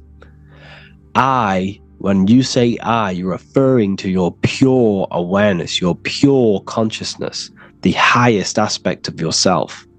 And anything after I is egotistical. I is God. The letter I is the Roman numerals for one, because there is one God, one consciousness. The letter I is one line, just like the number one. Matthew 6:3-4, take no thought. Therefore take no thought. Take no thought. He says this 5 times because you must turn off the 5 senses and take no thought to connect with God. Be still. This is telling you to meditate and know that I am God. The I am within you. I and the Father are one. I and God are one. You, who you think you are, is a completely wrong. The body is matter. Your name isn't you, your job isn't you, your reputation, your trauma, your memories, your friends, family, worries, bills, interests, dislikes, goals, passions. Anything to do with the thinking mind is not you. Who you think you are is a part of your thinking aspect of consciousness. But once you remove thought, you are no longer your name, you are no longer your body, you are no longer your reputation. You are the I. You are pure awareness, pure consciousness. pure consciousness. And this pure consciousness has latched on to this name, this job, the body, and your traumas. Your pure consciousness has attached itself to this character who you're playing in the physical world. And this is essentially who you think you are. But you are not. You are the I. You are the self. You are pure awareness. So, in order for you to detach from these things, you must learn how to detach from your name, your job, your reputation. And you do this through meditation, by turning off the thinking mind. Turning off the thinking mind allows other aspects of your consciousness to open up. What do I mean? Your whole life you've been thinking, and all of these thoughts has attached you to this physical body. You haven't allowed your consciousness to open up. And you can only do this by taking no thought. That's why Jesus tells you, take no thought. When you turn off the thinking mind, other aspects of your consciousness starts to open up. Other aspects of your being can open up. And this is how you astral project. This is how you do all these mystical things and things to do with consciousness. It's taking no thought. Imagination, emotions, thought, and memory are all to do with consciousness. These things are not physical. You can't touch thought. You can't touch emotions. You can't touch these things because they are not a physical thing.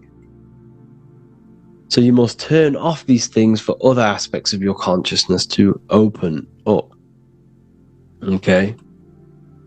So essentially the Bible is a metaphorical, astrological, numerological, metaphysical, spiritual, encoded text that talks about human anatomy, spirituality, and the true nature of the human experience. Everything they teach you in school is to make you think that you are this body. Everything they teach you in church is the externalization of the true teachings of Jesus. Jesus was telling you to meditate. Jesus was telling you to practice the single eye. Jesus was telling you to look within yourself and find God. He wasn't telling you to pray to him. Mark 16:19, he was taken up to heaven and sat at the right hand of God, the right hemisphere of your brain. John 21:6, cast the net onto the right hand side of the boat and ye shall find fish. Fish is understanding. The boat is your body, your brain. Cast your awareness into the right side of your brain and you will find understanding, because the right side of your brain is all to do with the creative aspect and the intuition and the spiritual sides of your consciousness. This is why God is here. This is why Michelangelo depicted God in the right hemisphere of your brain, because this is all human anatomy. And I speak about all of this in the brand new Book of Wisdom, Volume 2. Which is now available. The start of the revolution has begun. This book is truly going to change the way people see the world. It's got so many more topics than the last one. It's truly a revolution. It's written in so much detail. It's very practical. I cannot wait to share this one with you. I just want to say thank you for the opportunity for me to create this book. Because without you, I couldn't have created this. And I just love sharing my work with you. And I thank every single one of you for the support, the watch, like the views and the likes, everything. Especially the people who have joined the university and stuff like that. And for people who have joined the university, you do get a free Book of Wisdom paperback if you just go to the general chat and follow the description, follow what the instructions that I gave you in the chat, and you'll be able to order a free Book of Wisdom if you are inside of the university. Plus you get all of my other books, 2 books, and over 45 occult books on occult and esoteric things. You get lectures, live calls, a community, a manifestation mastery course, and a whole library and reoccurring updates every month, every week. So yeah, I hope you all enjoyed this video. Thank you all. Please leave a comment to help the algorithm and leave a comment on what videos I should make. And yeah, I'll get to uploading on the YouTube a lot more now the second book is now released. I have a lot more time on my hands. No longer using my energy to create the book. I'm now going to redirect this mental energy into the YouTube. So there will be a lot more content coming. So I need some content ideas. So feel free to comment some ideas, some YouTube videos that I can create. Thank you all, people. Have an amazing day. Welcome to Revival of Wisdom. Welcome people, we're back with another video.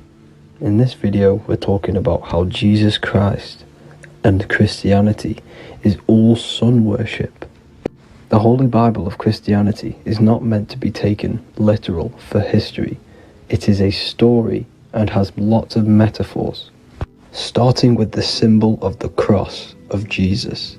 This cross originates from this ancient cross of the sun.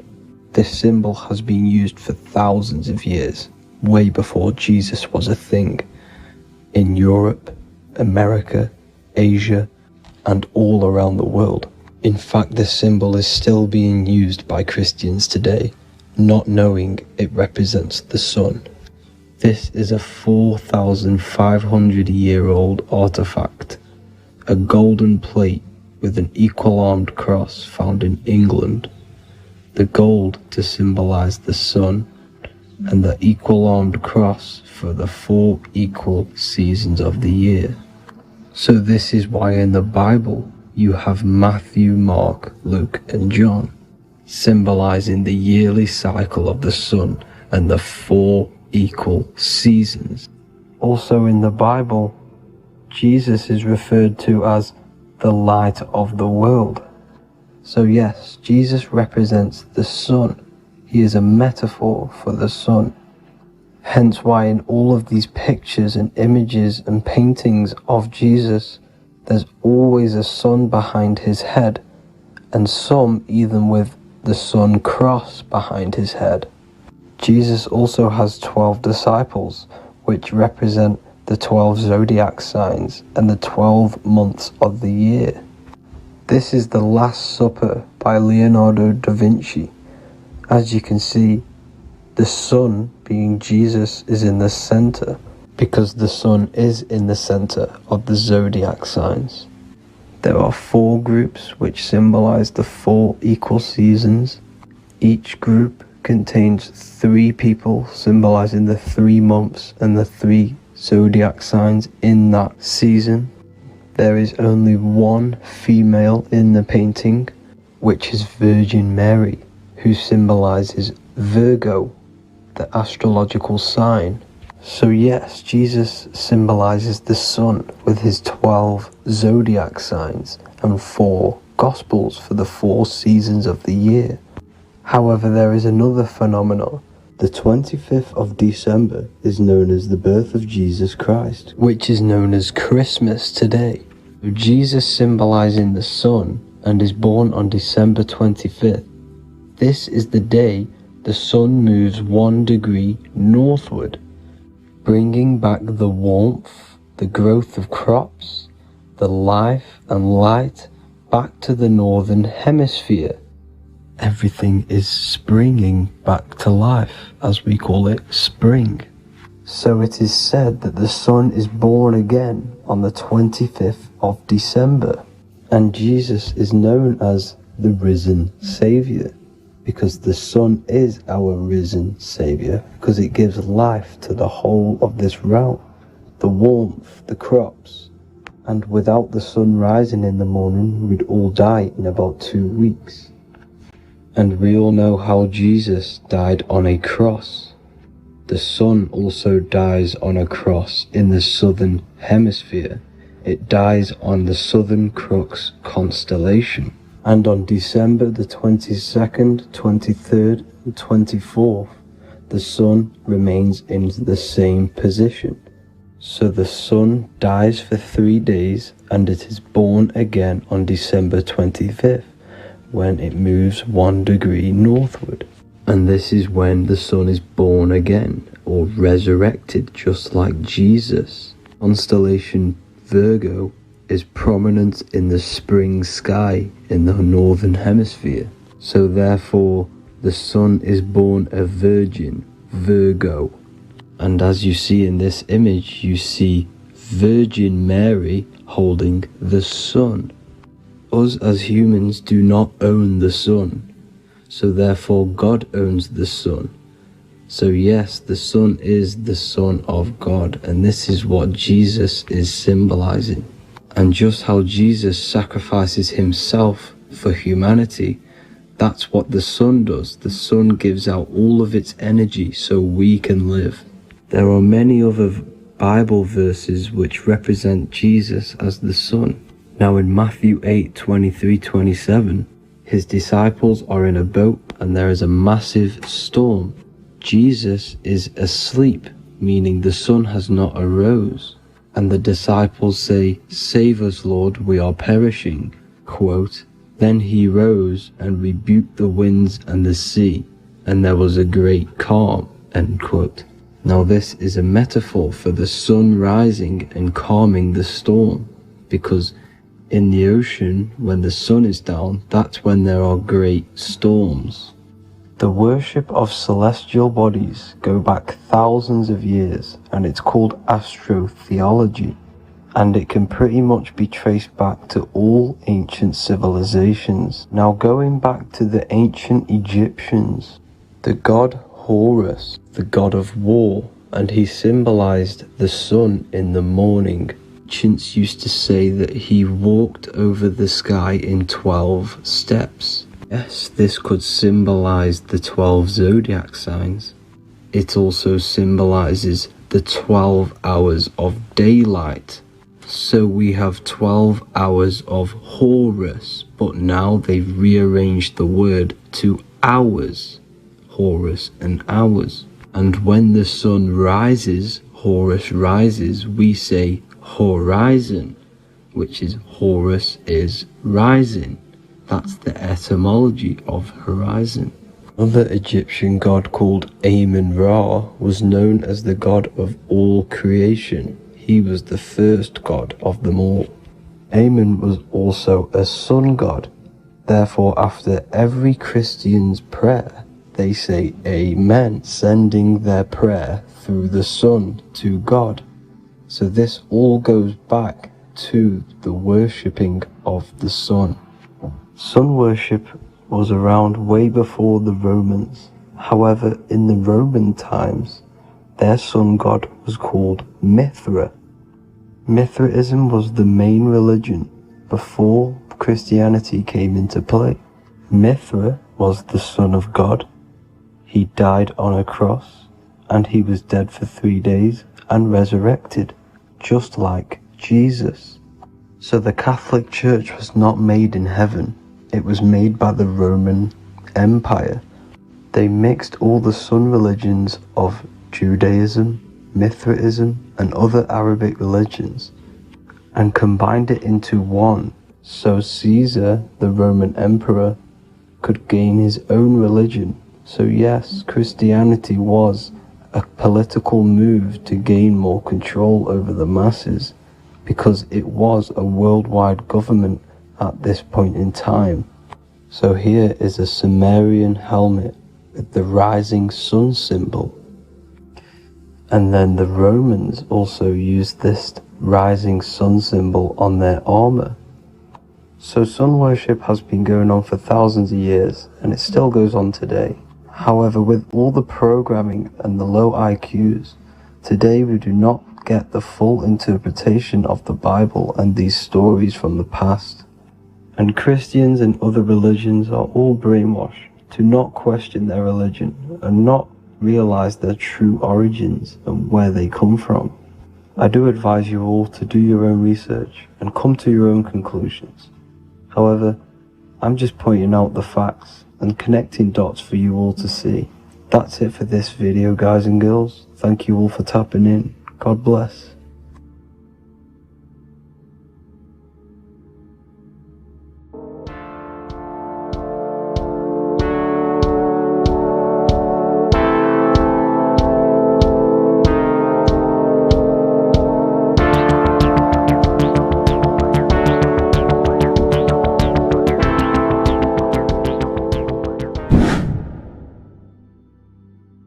How are we doing, people? It's Revival of Wisdom. We're back today talking about sun worship. Okay? And please enjoy. Sit back and enjoy the video. First thing we need to understand is that the sun is the risen savior. It's the light of the world. Without the sun, we have nothing. Now, the sun is the Son of God. We didn't make the sun. No one owns the sun. But who created the sun? Obviously, the Creator created the sun. Therefore, it is the Son of God.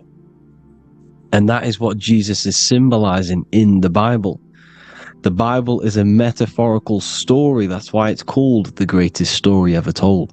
Because it is a story about the sun, the zodiac. It's about you, the systems in the body. It's about everything that is sacred in this creation. Now you can see the suns behind Jesus' head in all of the ancient portraits. Even the ones that are more modern, you still see a sun on the back of his head. Because he is the sun. He's the light of the world, our risen savior. And this is what Christians are lost, because they don't realize it's a symbolic story, and they think Jesus was a historical person. He's not a historical person. Okay? This is what we need to get out of our mind. This wasn't a historical person. It's the sun, our risen savior. The sun is the soul. It's the soul of this creation. Because what is a soul? A soul is pure life force, pure energy. Whatever a soul inhabits, it gives life to. Like our soul feeds our body. The sun feeds the earth, because the sun is a soul, and that's why the ancients called it Sol. Because it's the soul, and it's in you, and it's the light of the world. It's the light of everything. It gives life to all things. Here's Jesus and his 12 disciples. The 12 disciples symbolize the 12 zodiac signs. Aries, it rules the head region, because the 12 zodiac constellations rule specific regions of your body. Aries, the ram, you have a cerebrum in your head. This is Aries on the head of the table. His Gemini rules the arms and the lungs. The two twins, Gemini. He's holding up two hands for the two hands and arms. The twins. Cancer has a knife in his hand. It's not so clear, but he has a knife in his hand. Cancer is the crab.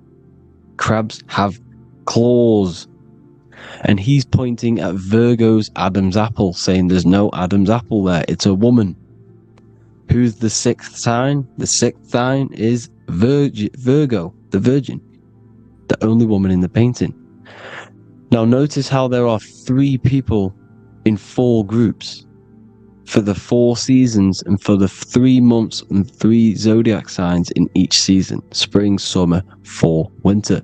Matthew, Mark, Luke, and John with the suns on the back of their heads, because it's the 4 states of the sun. The 4 states of the sun.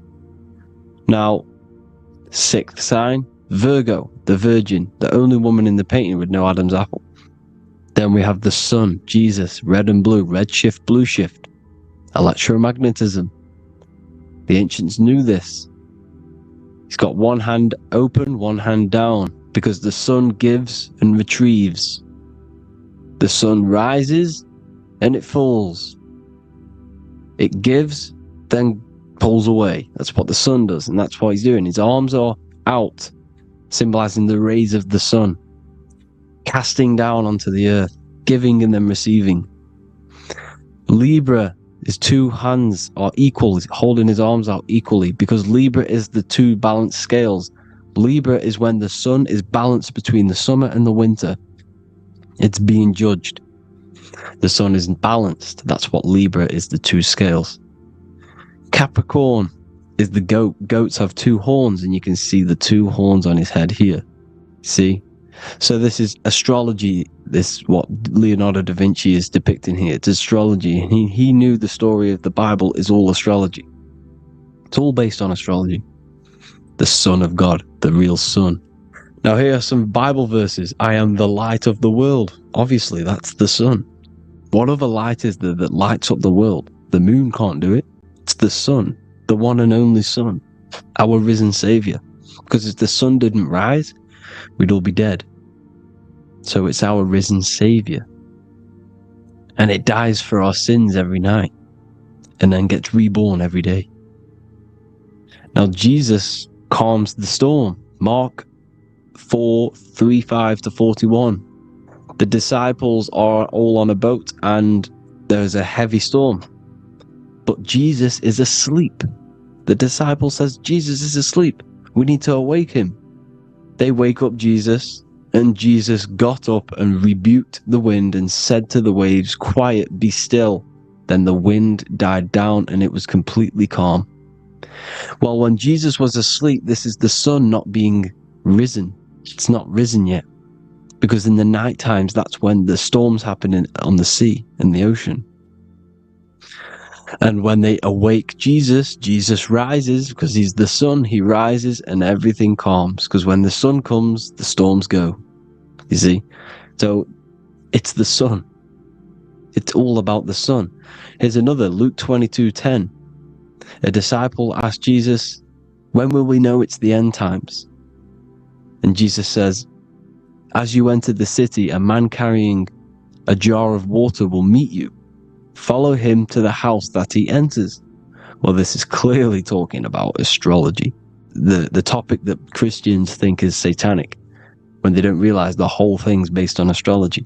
Because the end times is the end of Pisces, which is the two fish, which is the age we've just gone out of. And you can see all these ancient churches here with two fishes, because they knew it was the age of Pisces. There's an ancient photo, artwork with the two fish, Pisces. And the end times, as it talks about in the Bible, and Christians think the world's going to end or something.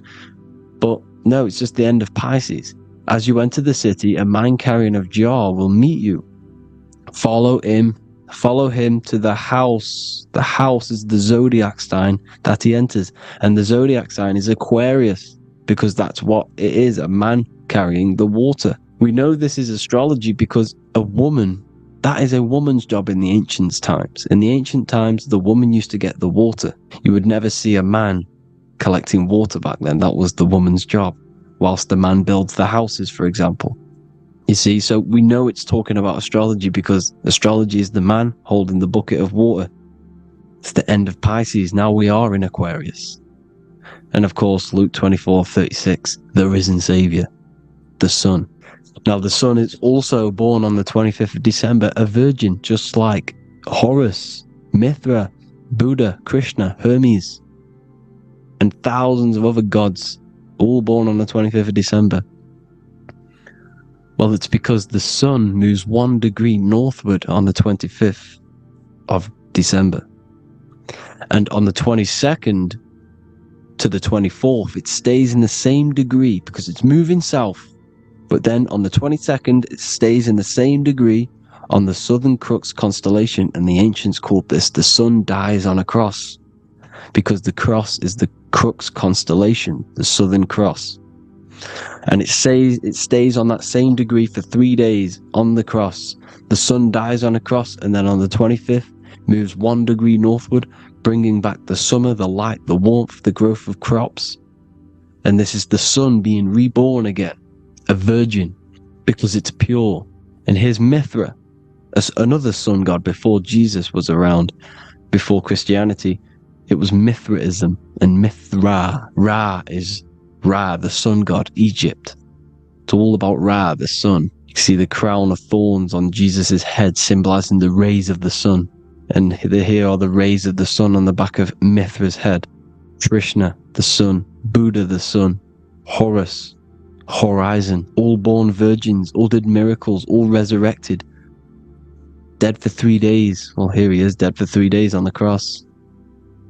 And resurrected, because it's the most ancient religion ever been on the face of the earth, the worship of the sun.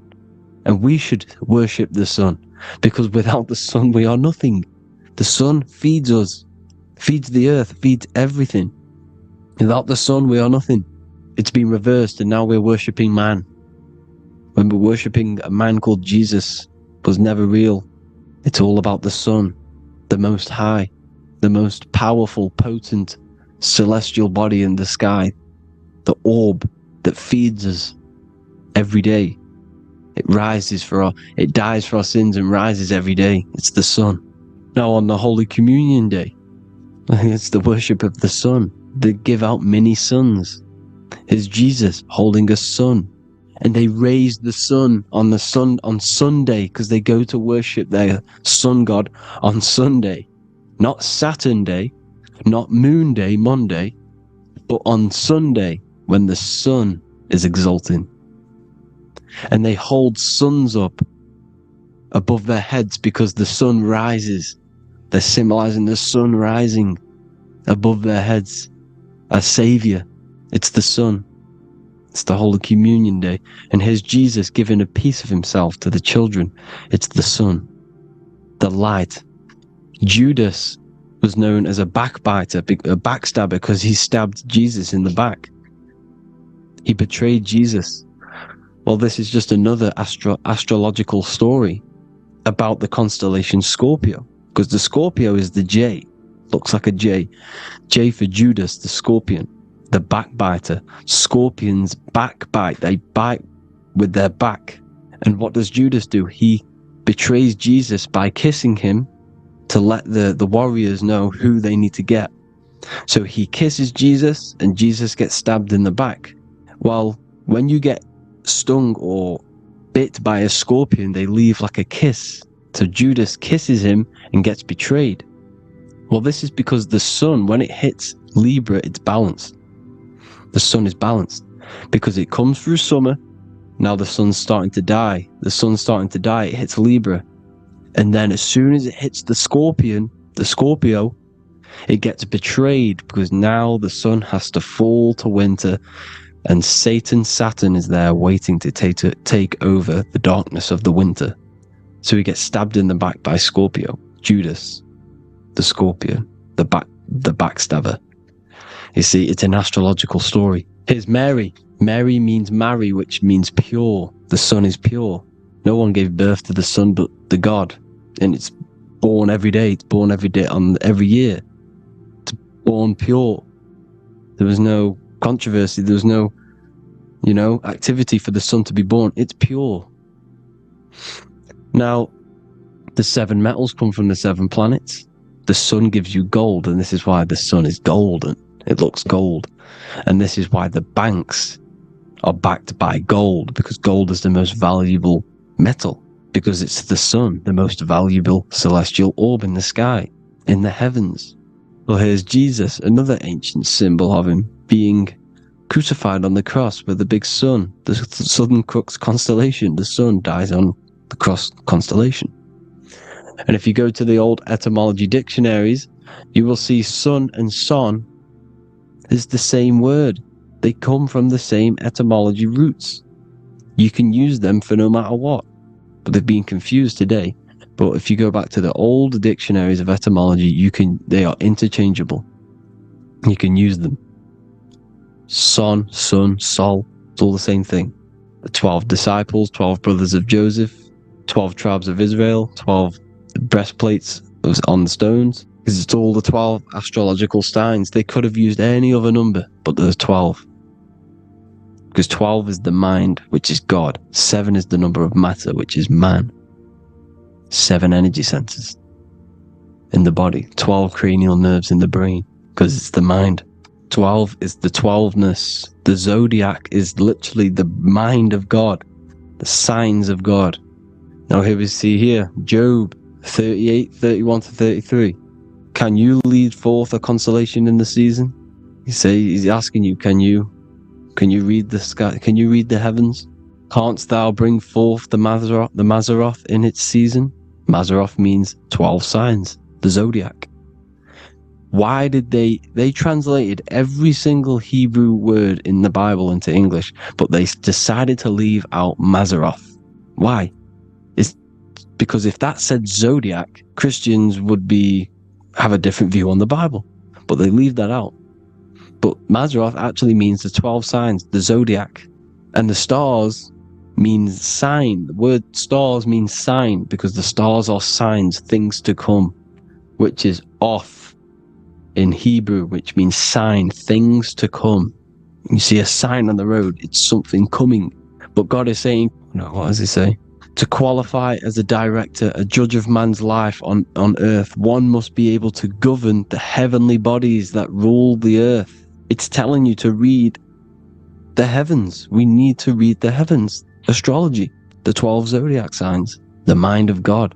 It's telling you, read the Mazzaroth, read the zodiac, because they are things to come in your life. They are signs. It's not satanic, it's made by God. God said, let there be lights in the firmament of the heavens to divide the day from the night, and let them be for signs. Signs are things to come. The 12 zodiac signs. It's all about astrology. Here's Mary holding the sun. His son, her son. It's the sun in the sky.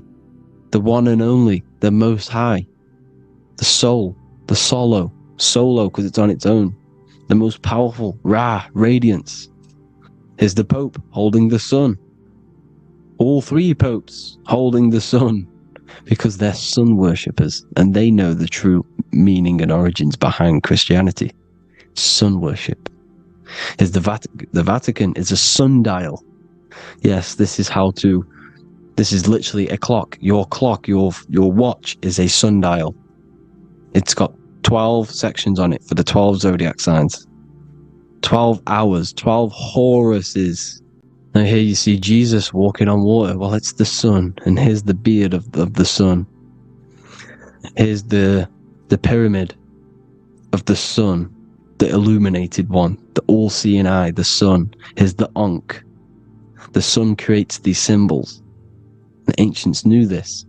Now, when you see these headdresses, these are actually the days of precession of the sun.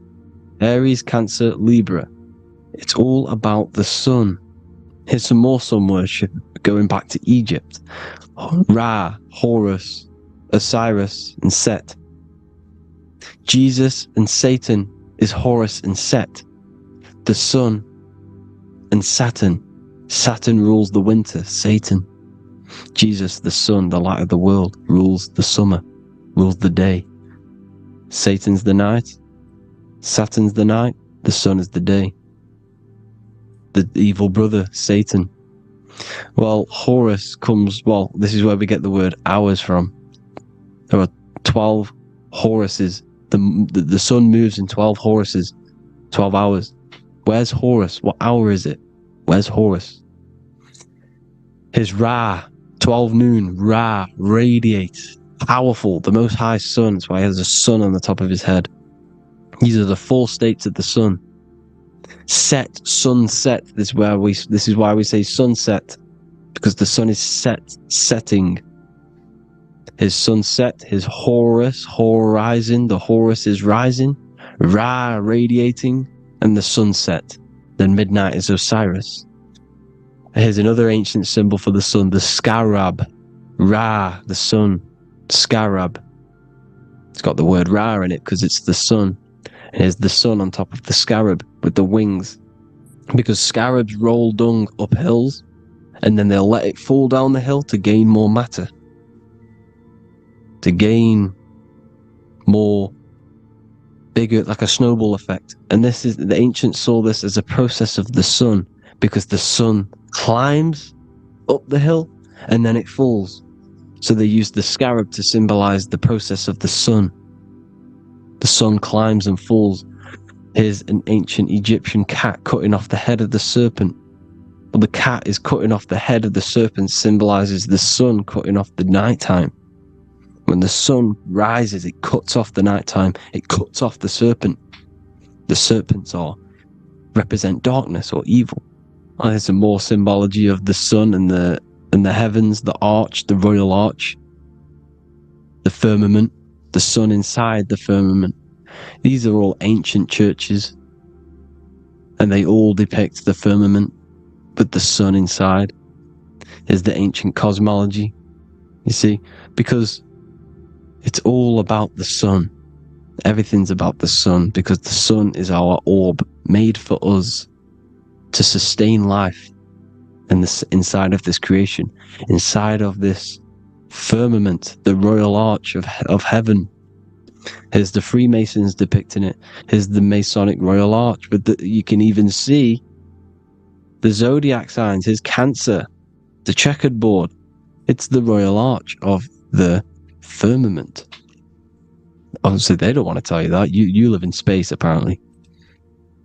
Some more sun worship. Here's the beard of the sun on the water. They all have this long beard. And why do they say amen? Amen at the end of every prayer. Amen is a sun god, a creator god. It's all about the sun. So thank you all, people. Hope you all enjoyed. Hope you all gained some knowledge and insight. Please give me a follow, drop a comment, drop a like. Have a good day. Love you all.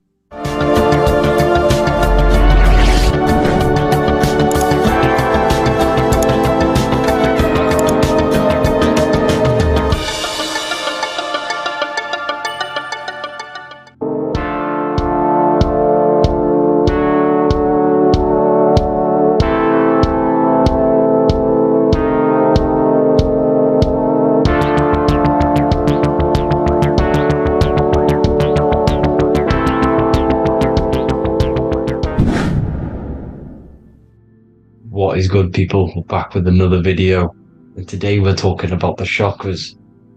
Let's jump straight into this because I know there's been a lot of requests for this video. So let's jump straight into this. So you have 7 chakras, right? 7 chakras, and these chakras are feeding off your electromagnetic field, known as your aura. This is both positive and a negative pole, male and female, right? This electromagnetic field is made out of electric and magnetism, and together they come as electromagnetic. Now, your chakras, the word chakra just means wheel, spinning wheel, because that's what they are. They are spinning wheels of energy. They do not exist on this physical plane. They exist on the etheric plane. Okay? Now, these energy centers are known to regulate your emotions, and each energy center controls the organs and cells in that particular area of the body. So, for example, your sacral chakra will control the cells and organs of your sexual reproduction area. Okay? The navel chakra or solar plexus will control the digestion in your body. Same with the heart, same with the throat, right? So they are like mini brains for each center of your body. They run along up the spine, but notice the crown chakra exists outside the body. It's just above the head. Now, this process of the chakras is obviously the 7 colors of the rainbow, starting from red, which is the lowest vibrational color, all the way to violet, which is the highest vibrational color. This, like I said, these energy centers are feeding off your electromagnetic field. So if these chakras are unbalanced, they are taking too much energy from your electromagnetic field, making it weaker. Now, this is the North Pole. As you all know, the Earth is flat, and we live inside of a giant torus field. And the North Pole is the Earth's heart chakra. And this is why the aurora borealis, or the northern lights, whatever you want to call them, that's why they are green, and they are being emitted from this center point of the Earth, because it's symbolizing the heart chakra, which is green, right? Now, you do work your way up to these. However, this is a torus field. You are a torus field. You have different layers of this torus field, right? And you need to balance all of these chakras, but you can't move up these chakras until you open the one below it. So it's like a stairway. You can't go to your solar plexus without going through your sacral. You see? So you have to work up these. However, you have to work up these and then live from the heart, because the heart is the center of the torus field. It's the balance between male and female poles, positive and negative poles. So you have to balance all of these chakras and then bring them all into one, which is the heart chakra. Now, they exist on the etheric plane. They exist on the etheric plane, and the etheric plane is a layer of the material plane. It's the one higher than the material plane, and then after the etheric plane, it melts into the astral plane. So they exist just between the physical and the astral aspect. Now, this is the yin and yang matter, which is the lowest root chakra, physical matter, and then to spirit, because high vibrational matter turns into spirit, low vibrational spirit turns into matter. So they're interchangeable. This is the yin and yang. Now, when you see ancient paintings with the halos, you see this is like a toroidal field coming out the top of his head, you see, with a halo. This was symbolizing in the old days, in the ancient days, that they've aligned their chakra, they've reached Christ consciousness, which is God consciousness, right? Now, this electromagnetic field is the apple that we bit out of in the Bible, because you see the apple is a torus field. So they were metaphorically or personifying the torus field. That's what the Bible is. It's a massive personification. It's all metaphors. You have to read it properly. It's got a greater meaning behind it. Now, when we bit from the apple, we ate from the tree of knowledge, which is good and evil. Our lower mind took over, so we materialized to feed our physical bodies. We materialized through Saturn. That's what Saturn does. Now, if you don't understand that, go and watch the video previous to this one called Occult Secrets of Saturn, and that will show you how Saturn is the materializer. Now, this is one of the secrets behind the Masonic compass, electric and magnetic, male and female, duality, positive and negative. Now, like I said, they teach you about the torus field, about a magnet in school, but they don't teach you about your electromagnetic field. Everything alive has a torus field. It is the building block of this creation. Absolutely everything has a torus field. There's not one thing without it. And as you can see here at the center of the apple, that's where the seed is. That's where the life is.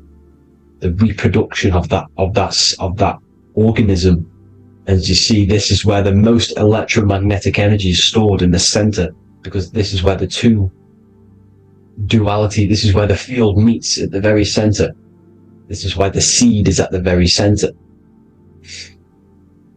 Now, your spine is a elongation of the brain. The brain is heaven, and the bottom of the spine is hell. So this is Saturn, which is the root chakra. The 7 planets are associated with each chakra. Moon equals mind. Okay, now Saturn is physical matter, as I've just explained. This is the lowest vibrational color, and they want you trapped down here, which is your hell state, your animal nature, your physical nature. They want you to identify as the physical body. They don't want you to reach these higher states of consciousness. Okay? Now, in the brain, you have 12 convolutions. Now, this is what they were symbolizing in the Bible with the 12 disciples. And obviously in the Bible, it says the upper room where Jesus met with his disciples. This is heaven, the brain, the higher states of consciousness. Now, this is your North Pole. This is Jacob's ladder. Okay? This is why you have 33 levels of Freemasonry, because it's symbolizing the 33 vertebrae, which are these little things here on the back of your spine. Because once the Kundalini energy from the bottom of your spine rises to the top, this is when you get enlightenment and opens your third eye. Spiritual enlightenment. As you can see here, this is Jacob's ladder. This is the Kundalini symbol, right? And they're even showing you this in the medical symbol. They're putting it in your face. But the serpents are wrapped around the spine. Now the serpents symbolize how the energy moves around the spine, because it's a torus field, you see? At the center of the torus field, it wraps around the center pole. It wraps around it, and this is how the energy moves up. So they're symbolizing it with the serpents. Okay?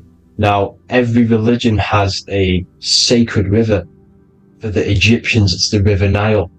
For Christianity, it's the Jordan River, right? This river is the canal, the energy canal at the center of your spine, all the way leading to heaven, to the Holy Land. This is the chamber which the energy rises up, right? Now, they used to say the gods descended from heaven to man. This is just heaven. This is the mind state. And they said the gods were connected by a rainbow bridge. That's the chakra system, the rainbow bridge. Okay, now the ancients called this place Midgard, Earth, where both evil and good live, right? Midgard. But you can go to heaven, which is a pure mind state, because once you're in heaven, nothing negative can ever bother you. That's completeness. Pure Christ consciousness. Now this is why Jesus dies at 33. He didn't actually die, but it's symbolizing the death of the physical body. Not the death of the physical body, but his consciousness rising above the physical body to, as I said here, matter to spirit. Matter died off and he came spirit consciousness. This is symbolized by the 33 vertebrae, which is obviously the 33 levels of Freemasonry. And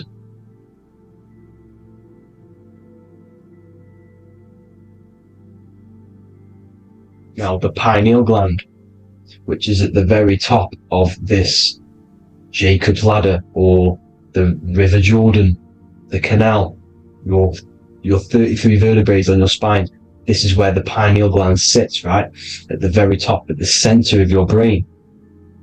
Now, there's multiple ways this was symbolized.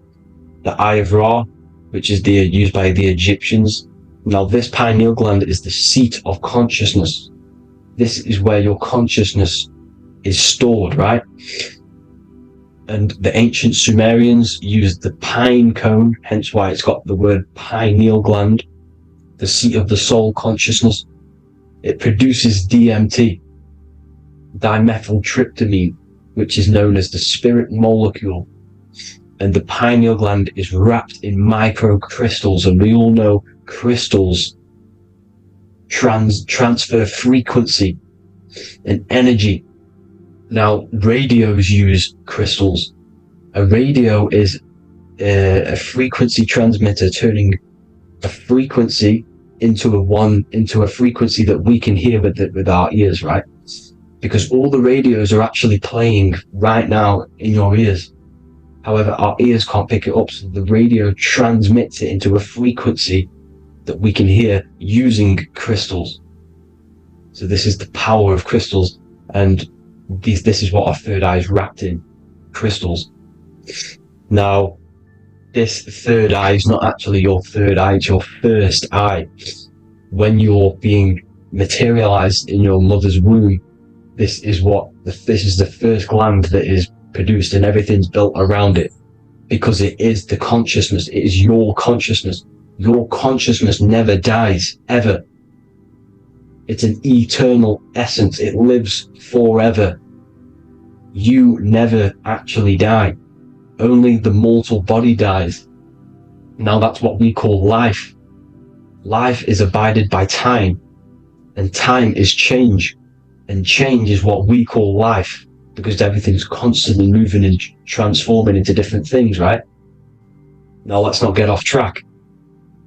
The pine cone is obviously, this is in the Vatican here. The pine cone is symbolized as the pineal gland, pine. And this is the opened pine cone. The opened pine cone means, or symbolizes, the awakened man, the awakened third eye. But the ones here, which the Sumerian gods are holding, these are shut pine cones, symbolizing the unawakened man.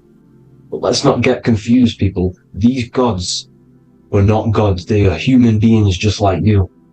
They reached Christ consciousness. They are nothing more special than you. They just had the ability to reach Christ consciousness.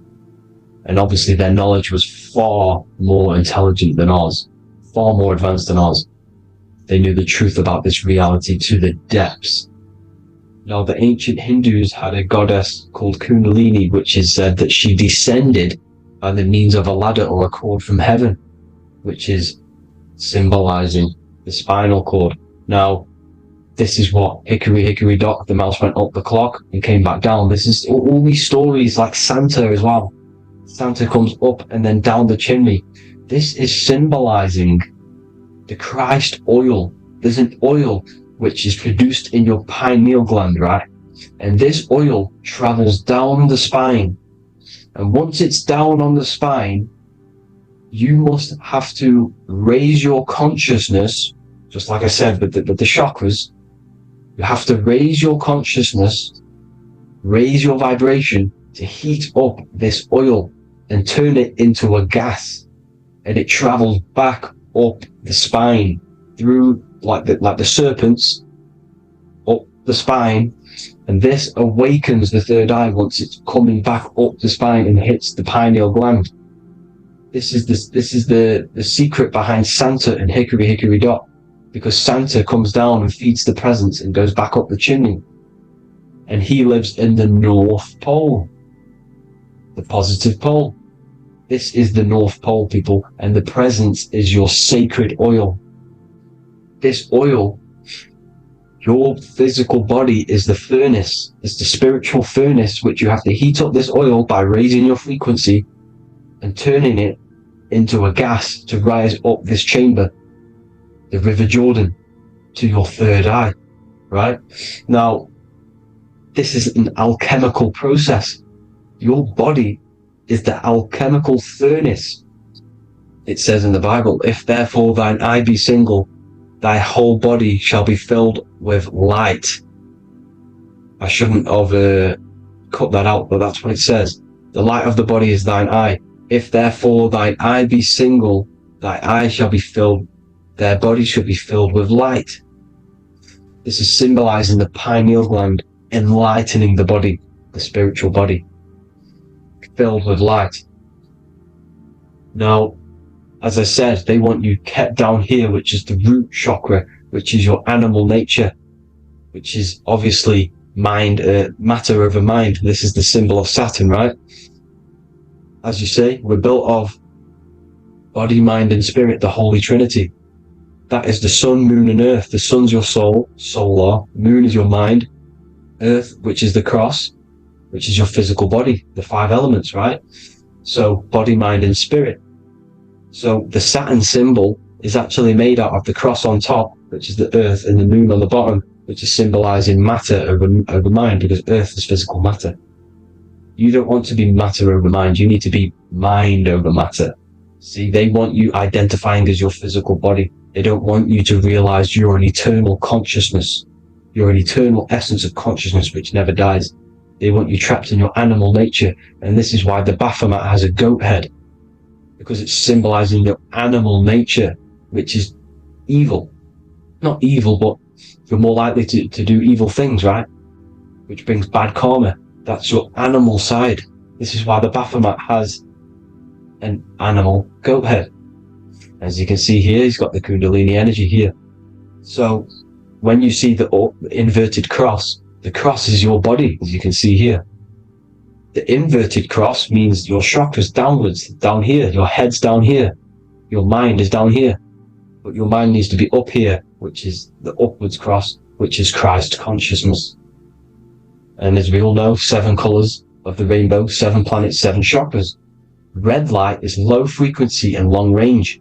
This is why Saturn is the slowest moving celestial body. And it's the lowest chakra, because it's low frequency, long range. The moon being the crown chakra, which is high frequency. This is why the moon moves around the quickest. The moon is your crown chakra. which mirrored in mind. See, so there are multiple ways of your chakras becoming blocked. Now, each chakra has a specific intelligence. It has a specific thing that it's doing for the body, right? Now, this can be overused. It can be abused. For example, masturbation.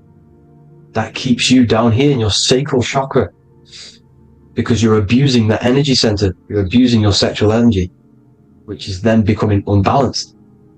So this is how energy, this is why these centers are pulling more energy out your electromagnetic field, because these centers are wheels. The chakras just mean spinning wheel of energy.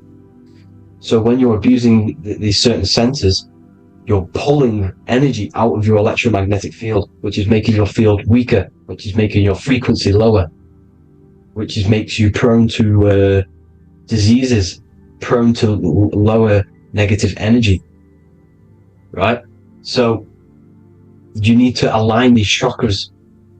You need to unbalance them. And as you can see here, you can screenshot these to see how they're blocked. I'm not going to go over each one because it'll take me forever, but have a little read yourself. This is why they're blocked. Now, the ancients used to say Aum when they meditated. Now, these are the 7 vowels. There's not 5 vowels, there's actually 7. Now, when they say Aum, they're aligning all their chakras by saying this when meditated.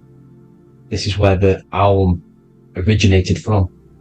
Now, emotion is energy in motion. So if you're feeling a certain way, that's the energy you've put in motion. It's a reflection. We live in a mirror reality. Everything's mirrored. Everything's mirrored. As within, so without, as above, so below. Everything's a reflection of some sort. So whatever you're feeling, you're doing something wrong. It's telling you you're doing something wrong from the root cause. Because your energies are the effect. You're feeling the effect of something you've caused. The law of cause and effect. Nothing escapes it. Now, the Jehovah's Witness believe that exactly 144,000 faithful Christians go to heaven or be resurrected, right? This is not true. This is symbolic. 144,000 go to heaven. Now, the petals on the chakras, this is the root chakra, this is the crown chakra. Now, if you add up the first 5 chakras, the petals, add up the petals on the first 5 chakras, you get 48. And then you get to the third eye, which has 2 petals. 48 times 2 equals 96. 96 plus 48, which you got from here, equals 144. The last chakra has 1,000 petals. Times 144 times 1,000, you get 144,000. This is a frequency. This frequency is the frequency of the ascension up your chakras. This frequency is a high frequency which turns that oil into gas, which rises up the spine, activating your third eye. Right?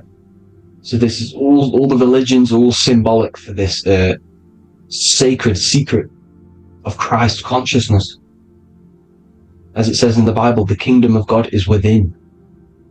It's not out there, people. You must look within yourself. You are God. You are a spark of His consciousness. Infinite consciousness, right?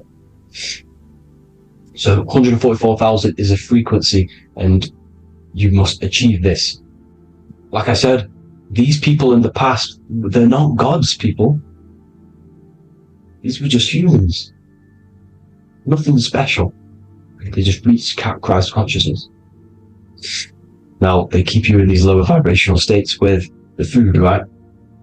And as you can see here, all of these fast food restaurants are mainly are red and yellow, which are these lower states, these lower 2 chakras, lower vibrational colors. Because they want you trapped down here in matter. And these foods are so low vibrational, they will keep you down here. Because your gut produces, I think it's like 80% of melatonin. Melatonin is your feel-good hormone. These foods will not make you feel good. This is very low vibrational. Meat. It's not meat, it's raw flesh. these animals are stripped from their family, put on a conveyor belt, watch their friends be tortured, and then get slaughtered in a slaughterhouse. Think of all the fear that's running through their blood, all the hormones, all the fear, and you're going to go and eat that very low vibrational energy.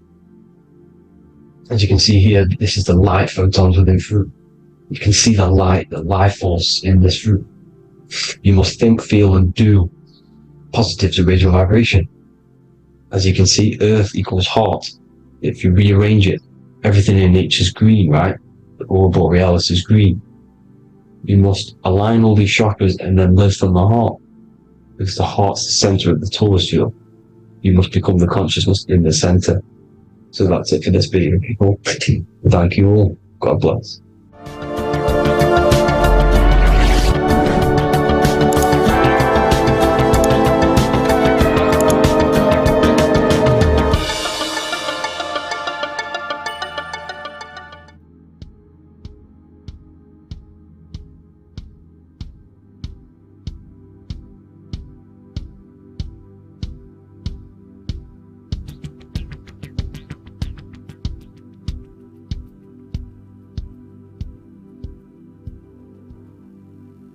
Welcome people, we're back with another video. I will now be keeping track of my YouTube and trying to upload every week. In this video we'll be talking about the chakras. The chakras are the 7 attributes of God, and they are the 7 planets. These are literally vortex portals within us that connect us to these vices and characteristics of God. Each one of these energy centers are a spinning wheel of energy which controls the cells and organs in that particular area of the body. For example, it's literally a mini brain for that area of the body. Each chakra has a vice which you need to turn to a virtue in order to climb up through the system. They work like a stairway system. You have to go through each chakra in order to unlock the one above. This process is turning matter into spirit as you descended from spirit to matter. Saturn is Satan, that's why it's the lowest chakra, and that's why the devil is red, because red is the lowest vibrational color. When you are in these lower states of consciousness, you are in your animal nature.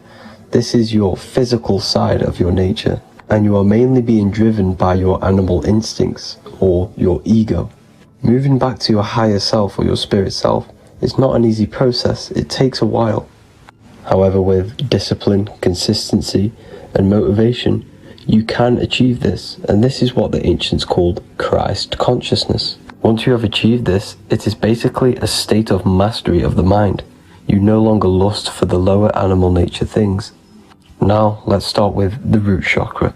This is located at the base of your spine, and you can feel this chakra by tensing your anus. This energy center is in control of your survival needs, your vitality, stability, and security. Now, if this chakra is unbalanced, you will feel insecure, fear, anxiety, unstable, low self-esteem, anemia, over or underweight, and constipation. In order to balance this chakra, you need to feel grounded, embodied, stable, calm, centered, a sense of safety, and trust in yourself and the world around you. The next chakra is the sacral chakra, which is located around the belly button area.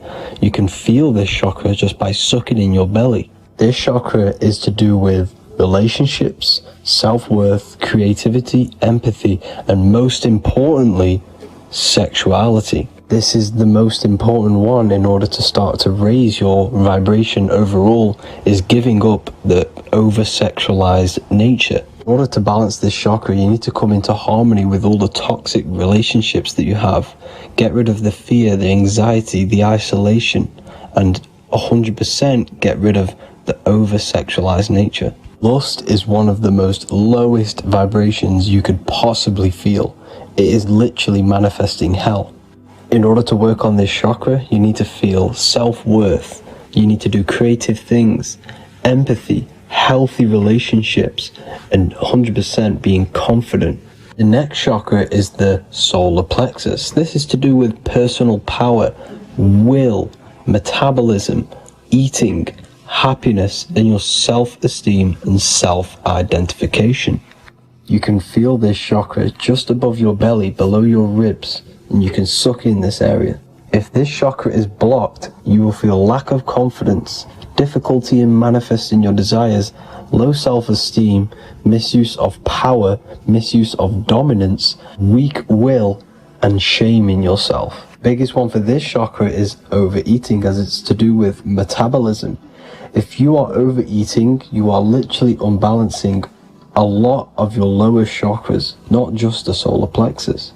In order to work on this chakra and balance it, you want to have a positive self-identification. You want to feel happy, a happy self-esteem, effectiveness to people, not overeating, and a strong willpower. Now for the heart chakra, one of the most important chakras. Chakra is to do with love, understanding, trust, hope, openness, compassion, balance, and forgiveness. The most important because your heart is the tree of life in the body. It is the center of the toroidal field. It is the most powerful chakra. Your heart is 5,000 times stronger magnetically than your brain. Once you have hit the heart chakra and you start surpassing the heart chakra, you are now turning matter into spirit, as the lower three chakras are dense and physical, and the above the heart chakra are turning to spirit. As you can see already, this is a hard and long process of working on yourself physically and internally. The symptoms of a blocked heart chakra would be lack of love or too much love, difficulty to accepting or giving love, lack of compassion, loneliness, and lack of emotional fulfillment. Finally, a lack of connection with a divine or to nature. In order to balance this chakra, the most important thing and the most powerful thing you can do is loving people, accepting and giving lots of love. Second most important thing to balance the heart chakra is balance. You need a balanced life. You need balance in all aspects of your life. Now for the throat chakra. This is a very important chakra as it's to do with communication.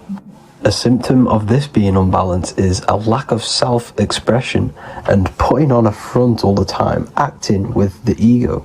In order to balance this chakra, you need to constantly self-express yourself.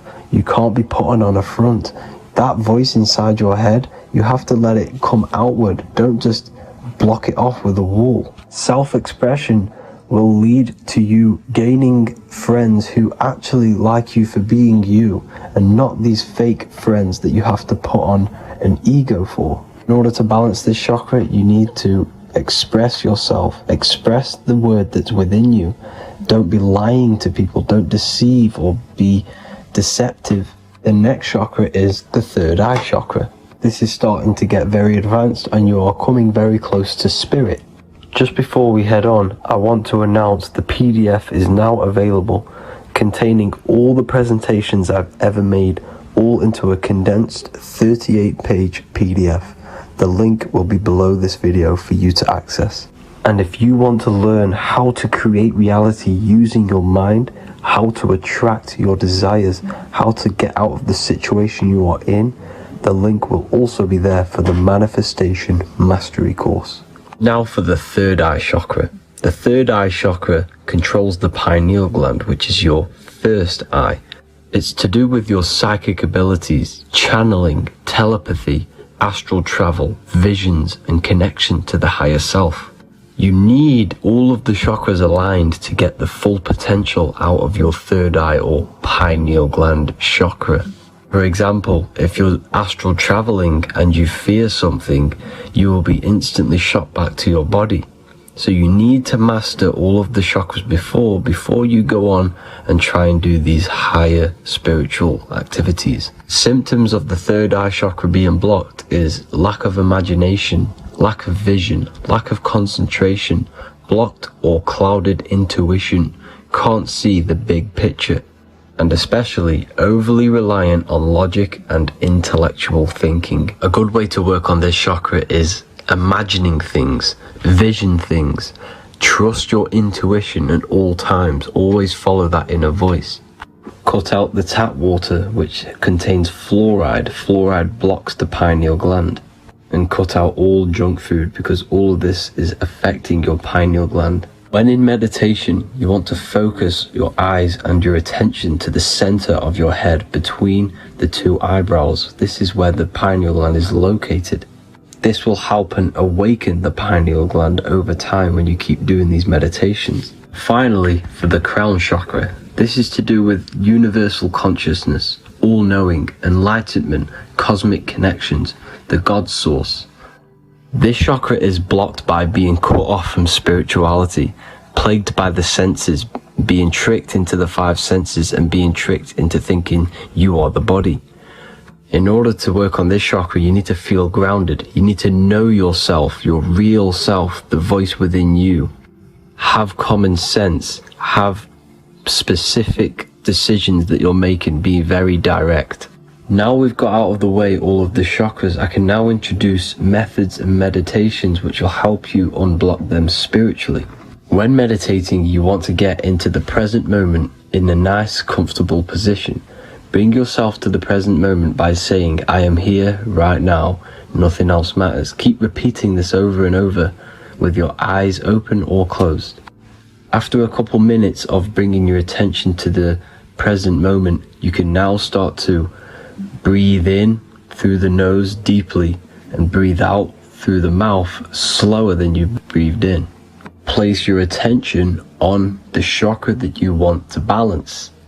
Think of a high vibrational emotion like love, and think of this while placing your attention on that chakra. You can do this exercise every day for 10 to 20 to 30 minutes. The longer the better. Another practice you can do is by chanting the Bijis for each chakra. They are here starting from the root chakra all the way to the crown chakra. Or you can chant the 7 vowels. There are not 5, there are actually 7. A, E, A, O, U, M. A,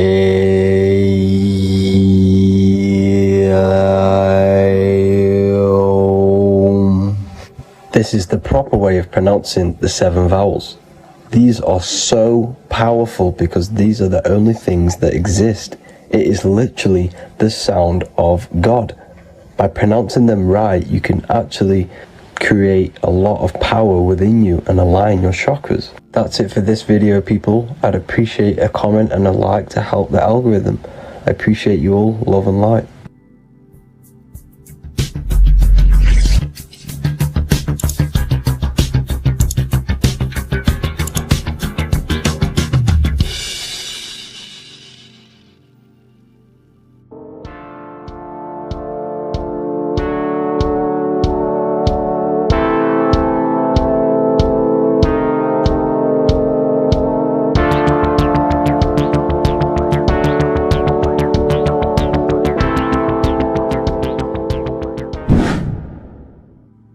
How are we all doing, people? It's Revival of Wisdom from the Wisdom Academy. Today we're going to be breaking down God, consciousness, and the higher and the lower self, and how to overcome the lower self.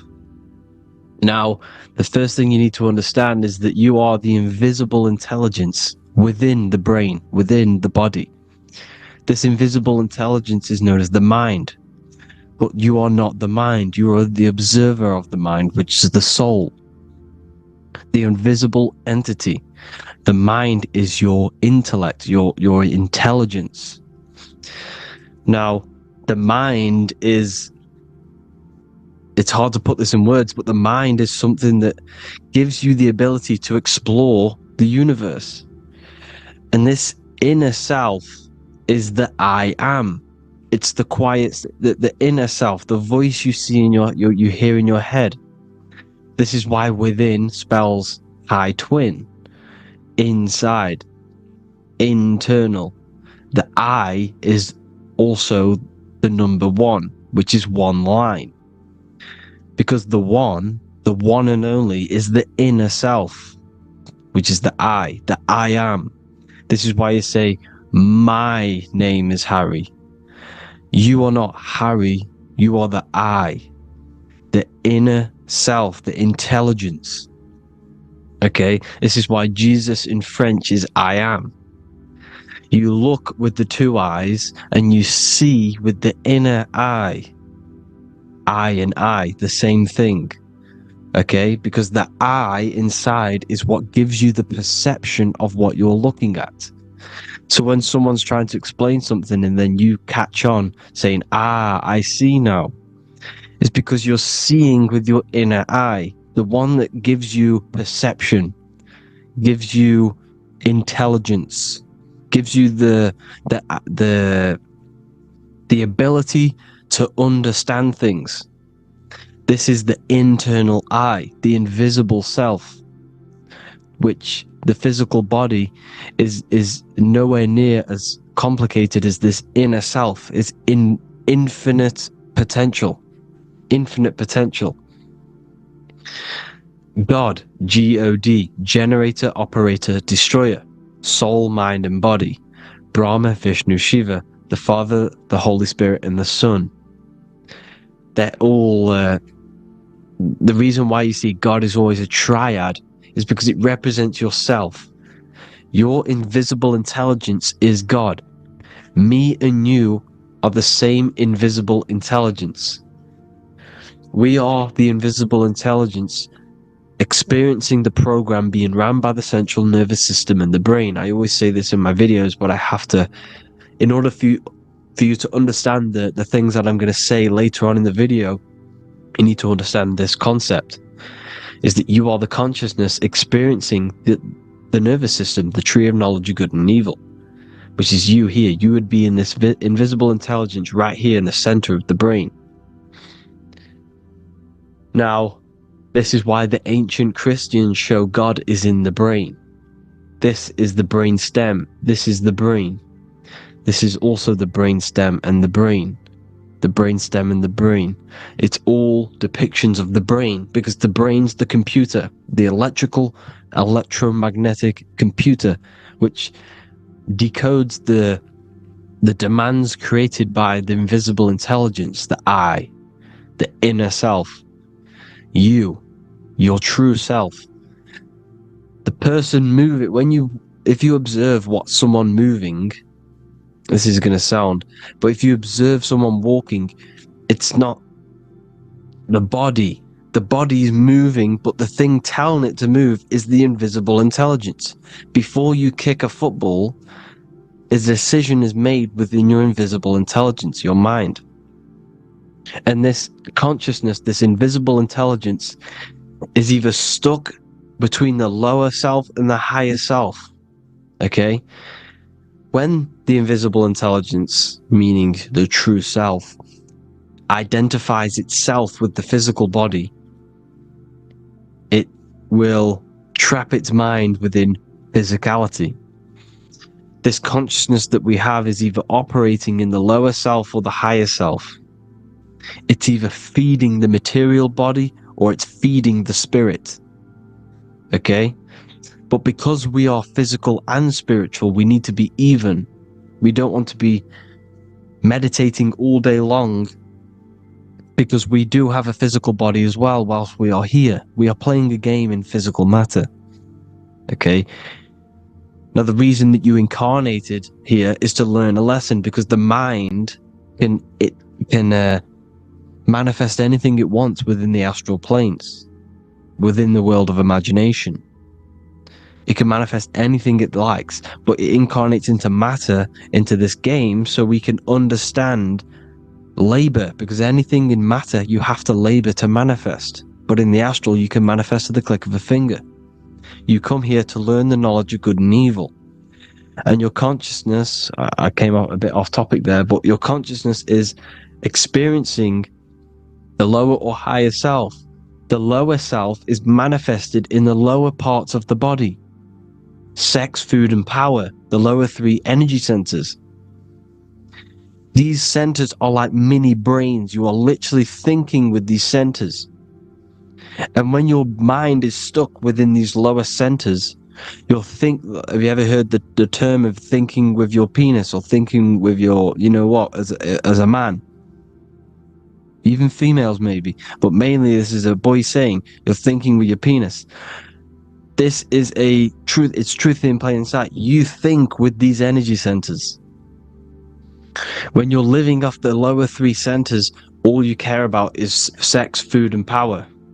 Eating, sleeping, and greed. Power's kind of like greed. Now, when we move up to the higher parts of the body, when we live our life within the higher parts of the body, this is considered heaven. Love, expression, intuition, and wisdom. This is what we need to be aiming to do, moving out of the lower half of the body and living our life within the higher self, the higher parts of the body, thinking with the higher energy centers, thinking with love, expression, intuition, and wisdom, spreading love, expression, intuition, and wisdom to others. Heaven is even. This is why Jesus is pointing at the heart chakra, always pointing at the heart. Earth rearranged his heart, because in earth you're manifested as a physical being. You're in the heart, good and bad. You need to be balanced between the good and bad, because love can be a demon too. That's a whole nother video, but love can be a demon. Now, the seven chakras are known as the seven seals in the Bible. When the Lamb opened the seventh seal, there was silence in the heaven for about half an hour. This is a verse from the Bible. The Lamb is Aries, which is the higher brain, the cerebrum, Ram, Aries. Because when the Ram opens the seven seals, you enter the kingdom of heaven.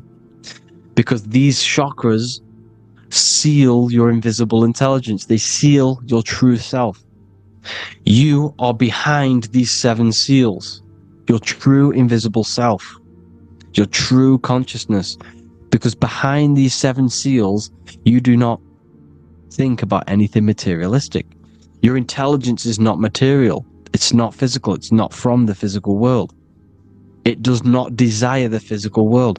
The body is the beast. The body's the animal, the lower self, which can corrupt our intelligence. It can corrupt the intelligence. Okay? Now, we need to balance these chakras so that we gain a deeper connection between this intelligence and the brain. Because when there's a strong connection between the brain and the intelligence, your body and the intelligence, you have a strong connection. Therefore, you can manifest what the intelligence is saying at all times. Meaning, when, for example, your higher self, this is intelligence, the higher intelligence is always speaking to you. It's always guiding you. It's always telling you the right thing to do. You can feel it. When you're doing something wrong, you can feel that you're doing something wrong. Because this higher self, this intelligence knows what it needs to do here. And when there's no connection between the body and this our intelligence, our true self, when we strip away, when you close your eyes for long periods of time, you will figure out you are this invisible, infinite, creative being. There's no words that I can't describe what it is. But it's the voice inside of your head that you can feel when you close your eyes. You are this being inside of the head, heaven, because this is heaven, this intelligence. And when there's a strong connection between the body, you can manifest everything it's saying. When everything is balanced, when you're no longer thinking with the lower centers, when they're all balanced, you're not thinking in particular with every center, you balance them all, you can manifest everything it says. Your body will act out what the intelligence is always saying. This is God in the brain, the intelligence, trying to touch Adam, representing the lower self. This is why they're not touching. Notice how Adam is resting, but the intelligence is always reaching out, stretching, symbolizing metaphorically saying it's guiding. I'm always reaching out. The intelligence, your intelligence is always guiding you. It's always reaching out to you. But Adam is ignorant of it. The lower self is ignorant of it. And that's why he's so relaxed and God is so stretching out. Because at our highest self, that when you think of when you want to better your life, that highest true version of yourself is God. When you're manifesting this, your highest self, this is God. Your truest form, your most perfect form, that is God. Your highest version of yourself, that is God. Emotions are not what you've been taught. Emotions are not something that should be reactive, okay? You should not let the emotion be you, except that you should experience them instead of letting them become you. You need to understand there's a separation in our consciousness. You have the soul, which is the person who is observing your thoughts. When you think a thought, who's the one observing that thought? The soul, you, the I am, the I, the inner self, the one and only. And inside of every single body, inside of me, inside of you watching this video, there is this same intelligence that is inside of me, inside of you. And it's the exact same intelligence, experiencing a different body. And this is what we mean by the universe is mental. We all are sharing the same ball of consciousness in a different body. The animals, the fish, the cells, all expressing this one consciousness. Me and you are the same. This is why the golden rule is treat others like others should be treated, because I am you and you are me in a different body. Now, going back, you need to identify that there's different levels of consciousness: soul, mind, emotion, and body. Okay? Your emotions are on a separate layer than the body, the mind, and the soul. So when you identify there's a difference between all of these, you do not let them become you. You do not let your mind rule you, because your mind can be corrupted. Your soul is the one that is pure good, pure love, but your mind can be corrupted. Okay? Your emotions can be corrupted. The body can be corrupted, but the soul can never be corrupted, only layered on top. You can only throw piles of programs within the subconscious, layering the soul down, but deep down inside of every single one of you, there is a loving being. Because love comes from the heart. Love is the universal emotion, expression. Now, your thoughts can become bondage, your emotions can become bondage. Now, what do I mean by bondage? By conquering the lower self, we need to conquer our own mind, because the mind is what's manifesting the lower self. When you're thinking with the lower half of the body, when you're becoming your emotions, you need to experience the emotion, not become the emotion. Do not let the emotion become you. Do not let your thoughts become you, because your thoughts are tools that you can manifest. Your thoughts are the idea. Your emotion is the energy that you can use to manifest that thought. Your emotion is energy in motion, emotion. You use emotion to manifest, to feel as if you already have the thought. Therefore, you become that vibration. Therefore, your emotions are actually a creational force that is given to you to manifest things, because you're a human, a manifester. You're here to manifest things. You're a creator. You are a god. Your inner self, your intelligence, your I am, the one and only inside of you, the inner self, the quiet one, the one that's deep, deep down, the invisible intelligence, is creating things all the time. All the time. Speak no evil, see no evil, hear no evil. This is the astronauts, they're Freemasons, but they understand this. Because thinking, seeing, and hearing can corrupt your mind. And when you have a corrupted mind, you'll have a corrupted subconscious. The subconscious will manifest into the body. Because 90% of your behavior comes from the subconscious mind. So you got to speak, see, and hear no evil. A sin, what is a sin? To overcome our lower self, to overcome our lower self, the 7 deadly sins are not something that goes against an external God. A sin is something that goes against your inner guide, your inner conscience, the inner self that is always speaking to you. It's always telling you the right thing to do. A sin is something that goes against this inner guide. And this is why you can feel something where you can feel you're doing something wrong. Because the inner guide is speaking constantly. And when you commit these 7 deadly sins, which are 7 internal states which keep your invisible intelligence bound to your physical body.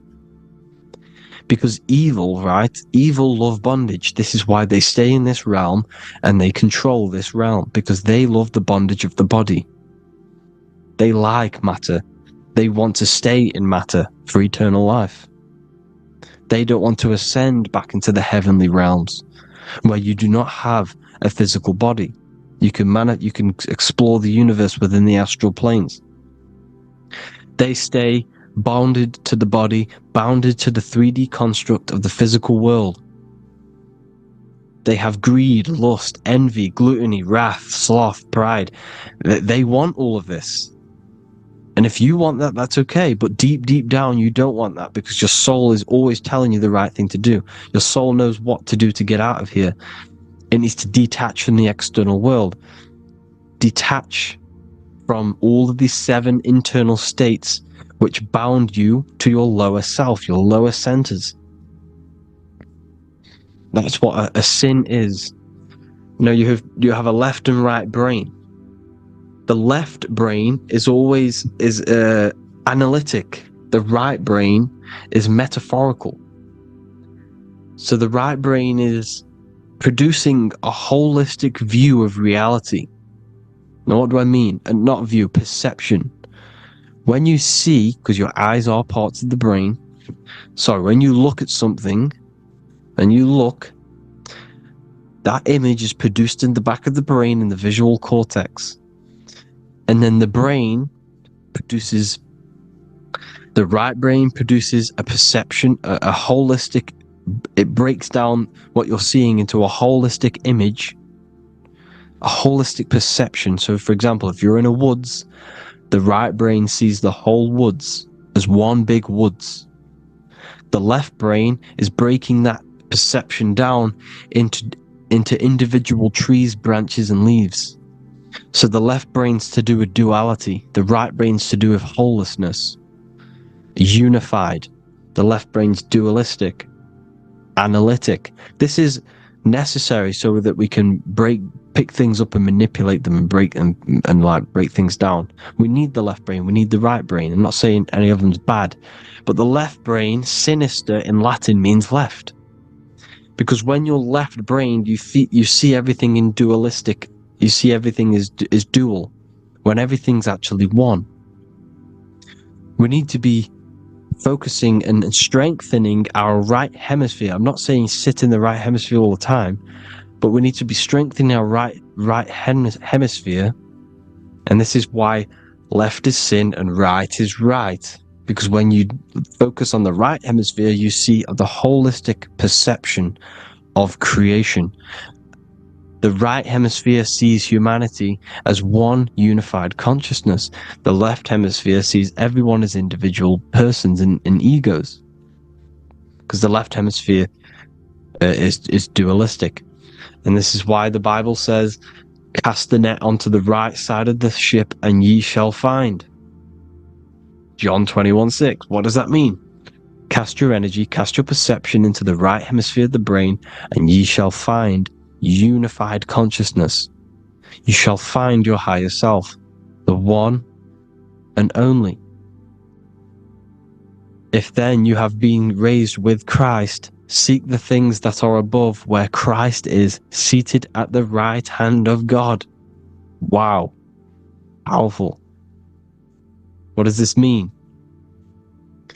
Seek the things that are above, where the Christ is seated at the right hand of God. God is your consciousness, your invisible intelligence between the two hemispheres. The right hand of God is the right hemisphere. Seek the things that are above the heart. Love, intuition, expression, and wisdom. Seek the things that are above the heart, the higher self, the higher part of the body. Because when you seek the things of love, expression, intuition, and wisdom, you create a strong aura. You attract the same frequency. And this frequency is heaven, God. This is the Sumerian artwork showing the Lamb.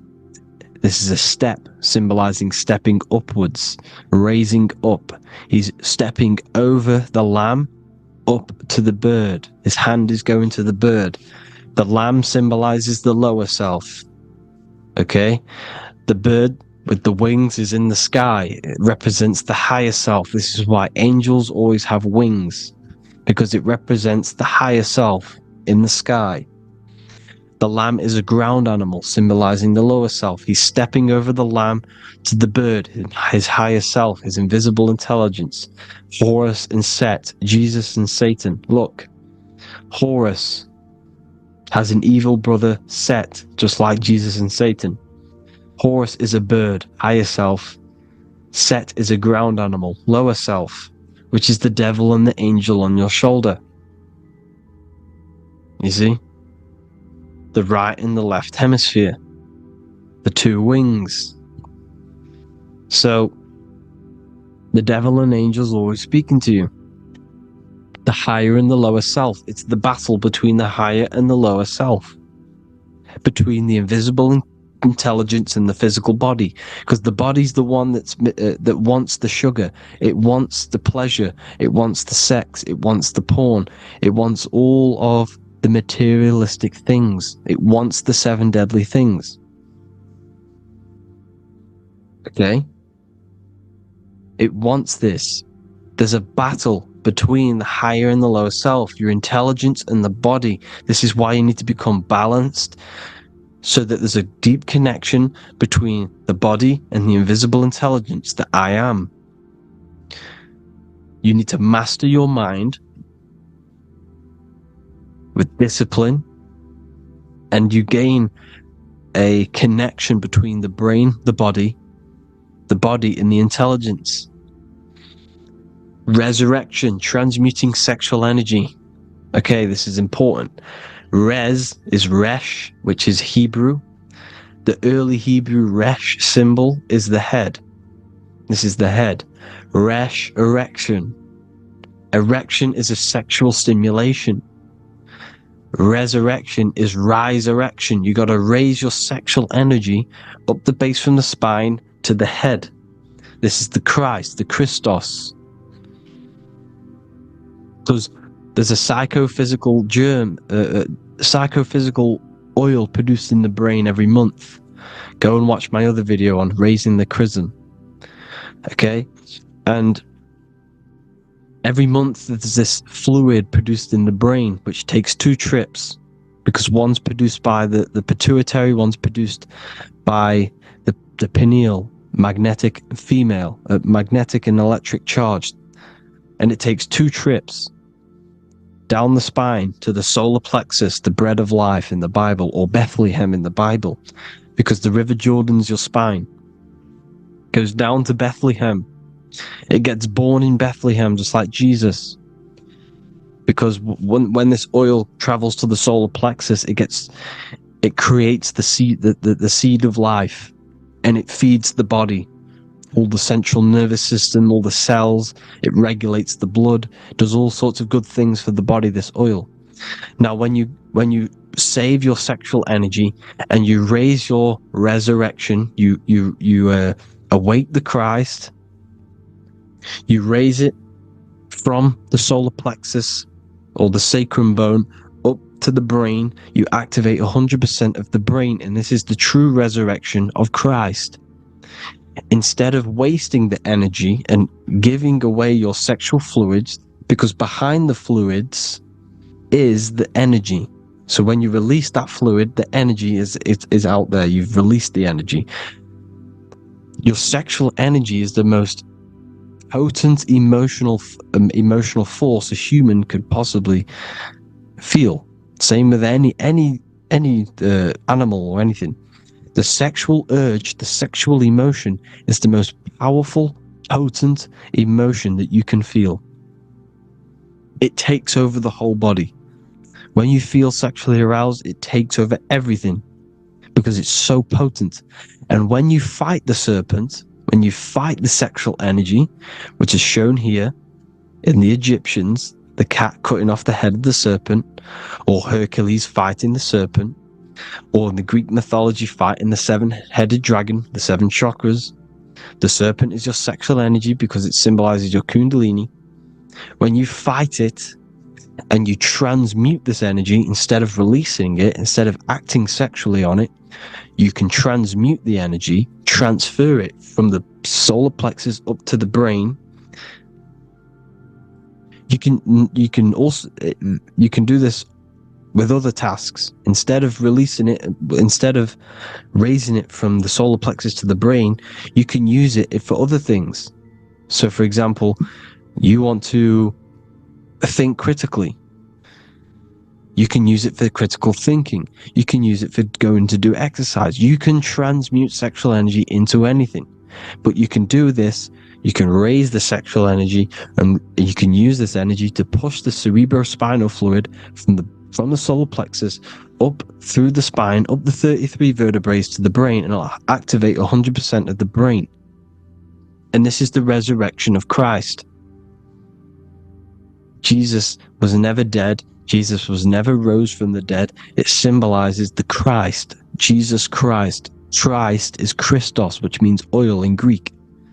The resurrection of the Christ, the Christos, the oil.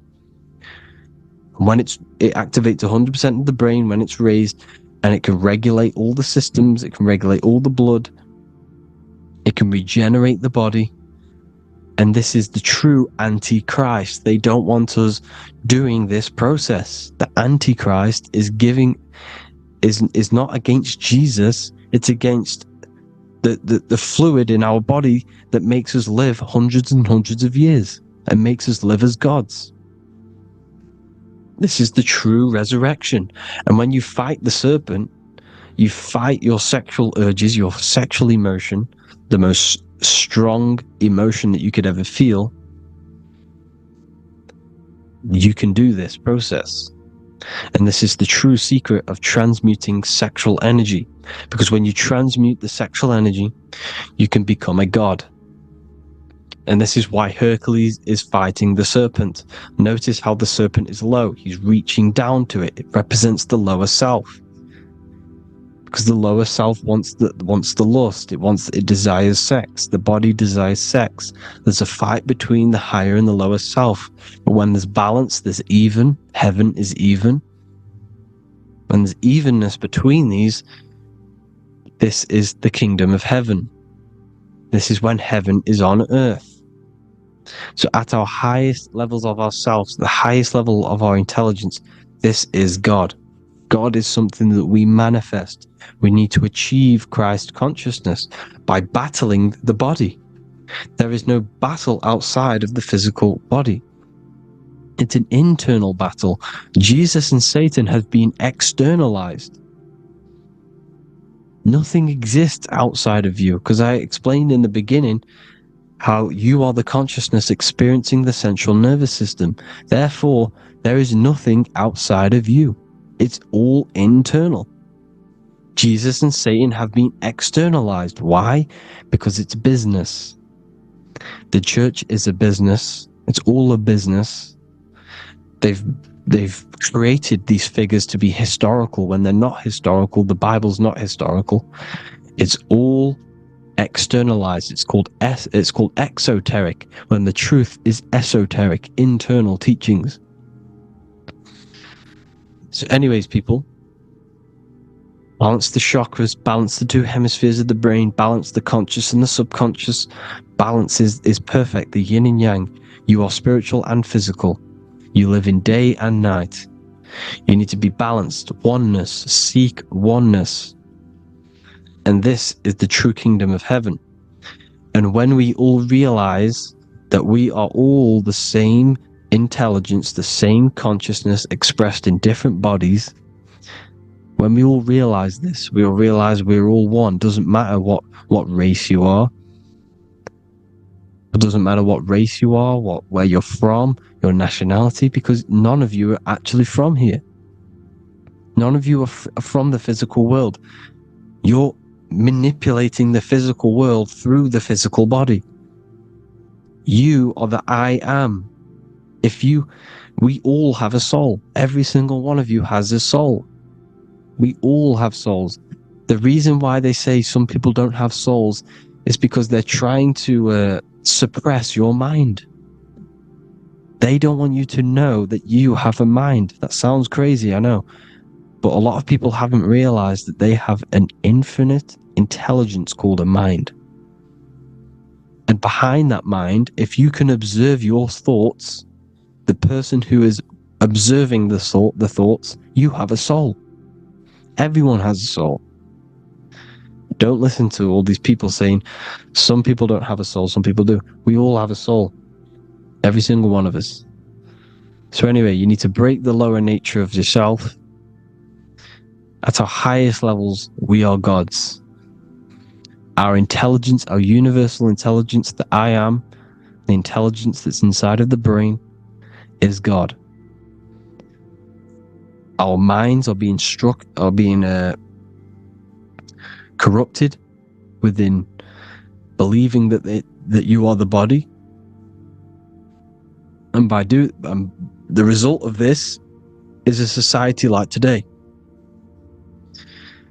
because everyone thinks they're the body, and everyone's living in the lower nature of self, where everyone only cares about themselves.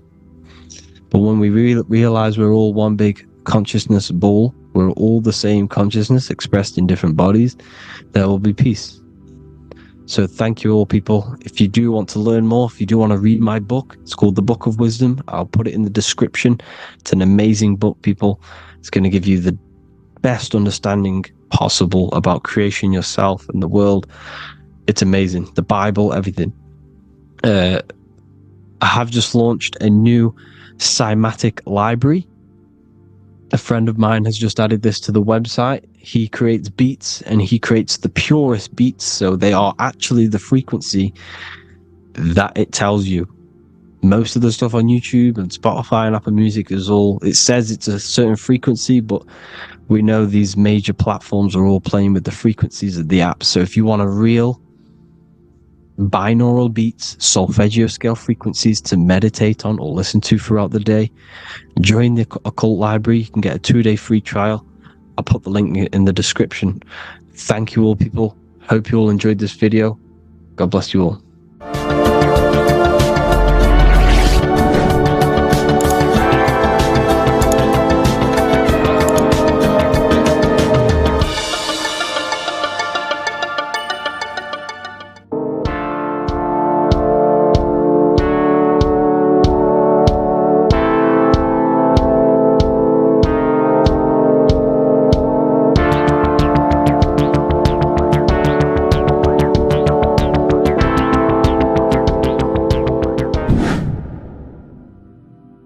What is good, people? We're back with another video, and this is going to be talking about the connection between the micro and the macro.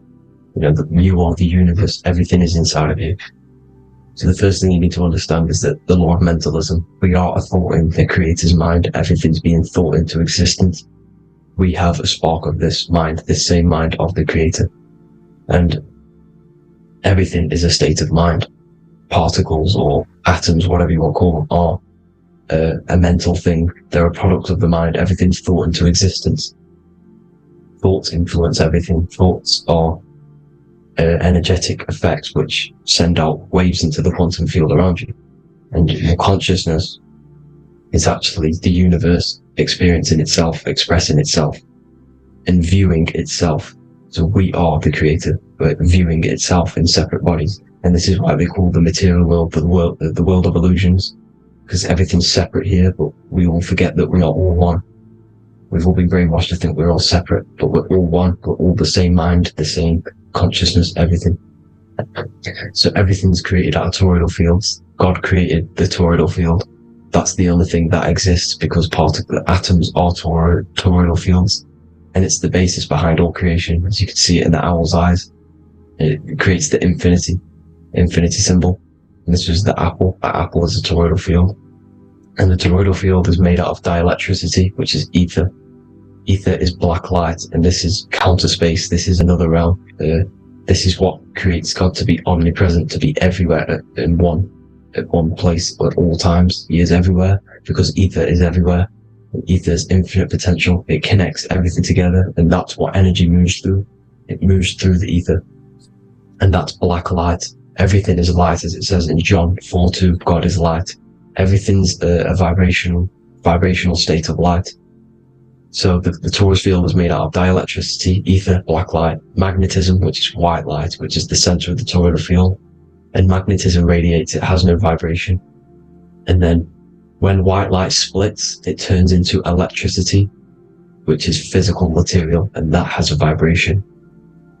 This is the Holy Trinity: the sun, the moon, and Saturn. Saturn, the god of materialism. If you've watched my videos on Saturn, you know that Saturn is crystallizing everything into physical matter. And that's why his old name was El. The ancients called him El. And this is why we get L electricity. This is where L electricity comes from. Because L electricity is only a product of the physical world, which is redshift, blueshift, Adam and Eve. And this is what creates the redshift, blueshift is a product of magnetism. When magnetism, white light splits, and this gives us vibration. And this what creates the toroidal field, which is the basis of all physical creation. The sine wave is created out of the magnetic wave and the electric wave. The electric wave is the blue wave, and the magnetic wave is the straight wave, which is radiation. This is vibration, frequency. So the magnetic wave is straight, and then you have longitude and amplitude, which is depth, which is dimension. You see how the electric wave has depth and dimension. This is why you get the cross. This is the cross of Earth. This is the symbol of Earth, of bondage, of physical matter, because it consists of magnetic wave and depth, which is electric wave. I mean, this is where you get the sun cross or the earth cross, whatever you want to call it. It's the cross of physical matter, and the ancients knew this. This is why they used that symbol. Redshift, blueshift, which is the toroidal field, is the basis of all creation, physical creation. And this is why you have the police siren is red and blue. The Matrix movie, red pill, blue pill. You have red blood and blue blood in your body. The Democrat and Republic, the two parties, red and blue. Like your taps, on your taps, you have a red and blue tap. One's generative, one's destruction. Fire, destruction, water, generative. So this is the basis of all things. And electric wave has dimension, like I've already said, depth, material, and it's measured in hertz. It's measured in hertz because it hurts you, it decays, because the electric wave has a vibration, and vibration always has to go back to a standstill point. This wave cannot go forever, but the magnetic wave will go forever. It's radiation. Magnetic is radiation. It radiates forever, it pulses, but the electric wave will at some point come back to a standstill point. And that's why it hurts, it decays. That's why our physical body decays, because we contain of electricity. This body is an electric body, and it will return back to stillness like a guitar string. If you vibrate a guitar string, you pull it, it will vibrate, make a sound, and then go back to a standstill point. It's exact same with every single toroidal field within the body. It will decay, and this is why our bodies decay, and everything in creation decays. So we're born into sin, the sin of Eve. The sin of Eve is us biting into the tree of knowledge of good and evil, which is the, you know, the systems in the body. And the sin of Eve is biting into the sine wave. We bit into the sine wave. The sun moves in a sine wave. Our DNA is a sine wave. Time is a sine wave. Everything in this creation is a sine wave. This is why the dollar bill is a sine wave. Magnetism and electricity and electric waves in one. You know, and this is the sun doing its sine wave, which creates, you know, when you go bowling, it kind of creates that pin that you hit over. That's the pin of the sun. The zodiac sign is a sine wave, because the zodiac sign is an expression of the toroidal field, because magnetism unfolds into 12ness. And that's why you have 12 zodiac signs, 12 systems in your body, 12 cranial nerves in your head, in your brain. So if you can imagine this, see where my pointer is. Always starts with Aries. Aries is the head. It's the first thing that's created in the womb. And this is Aries, the ram. And this is why it's called a cerebrum in your brain, which is the first thing that creates when you're in the womb. And what's the element of Aries is fire. Fire is the first element. F-I-R, first, because it's the first thing on the wheel, the first expression of energy. As you can see here, my pointer, this is the center of the toroidal field. It would go Aries, Virgo, Capricorn, Pisces, Scorpio, Cancer. Then we'll go back to Libra. Libra would be center. But you see how the toroidal field is the expression of the 12 energies. That's what the constellations are, the energy expressions of the toroidal field. So it would go outward, starting from Aries here, all the way back to Pisces, which is on the bottom half. But Libra would be the center. That's why Libra is the equinox. It's the equinox. Libra is when it goes from summer over to autumn. It's the equal. It starts to transition into the winter side. Equinox, equal, which is Libra. And that's why Libra has the two scales. It's symbolized with the two scales. That's because of, you know, the sun moving over. It's being judged. It's equal now, but then it's going to tip over into the winter. That's why Libra is here, the center of the sine wave. And like I said before, magnetic energy unfolds into 12ness. Magnesium is number 12 on the periodic table. It's the sacred number. And this is why the scientists are trying to, well, NASA is trying to bring in another constellation to destroy the holy science of astrology. So Aries rules the head, which is Mars. Taurus rules the neck, the lower head. Gemini, the two twins, which is your lungs, your two twins, your arms, two twins. Cancer, the breasts, or the chest area. Leo, the heart, which is the sun, which is fire, the center of the toroidal field. Virgo, the belly, which is the intestines. Libra, the kidneys, the two scales, the kidneys, balancing out everything. Scorpio, the sex organs. Sagittarius, hips and thighs. Capricorn, I've missed that out, which is the kneecaps. Capricorn, kneecap. Aries, which is the ram, which is the cerebrum in your brain. And then Aquarius, the calves and the ankles. And the Pisces, the two fish, the 2 feet. So everything corresponds, as you can see here. This is an ancient way of depicting it, of the folded human. And this is everything. Each constellation rules that part of the body, gives energy to that part of the body, makes you do certain things. So magnetic energy unfolds into 12ness, electricity unfolds into 7s. That's why when you get electric, the light spectrum that we see, it consists of 7 colors. Why we have 7 planets. The 7 planets give us our 7 metals and the 7 solfeggio scale frequencies. So the rotor, this is the rotor. And rotor is an anagram for Torah. The Torah, which is I think it's the Hebrew Bible. Don't quote me on that, but it's one of the holy books.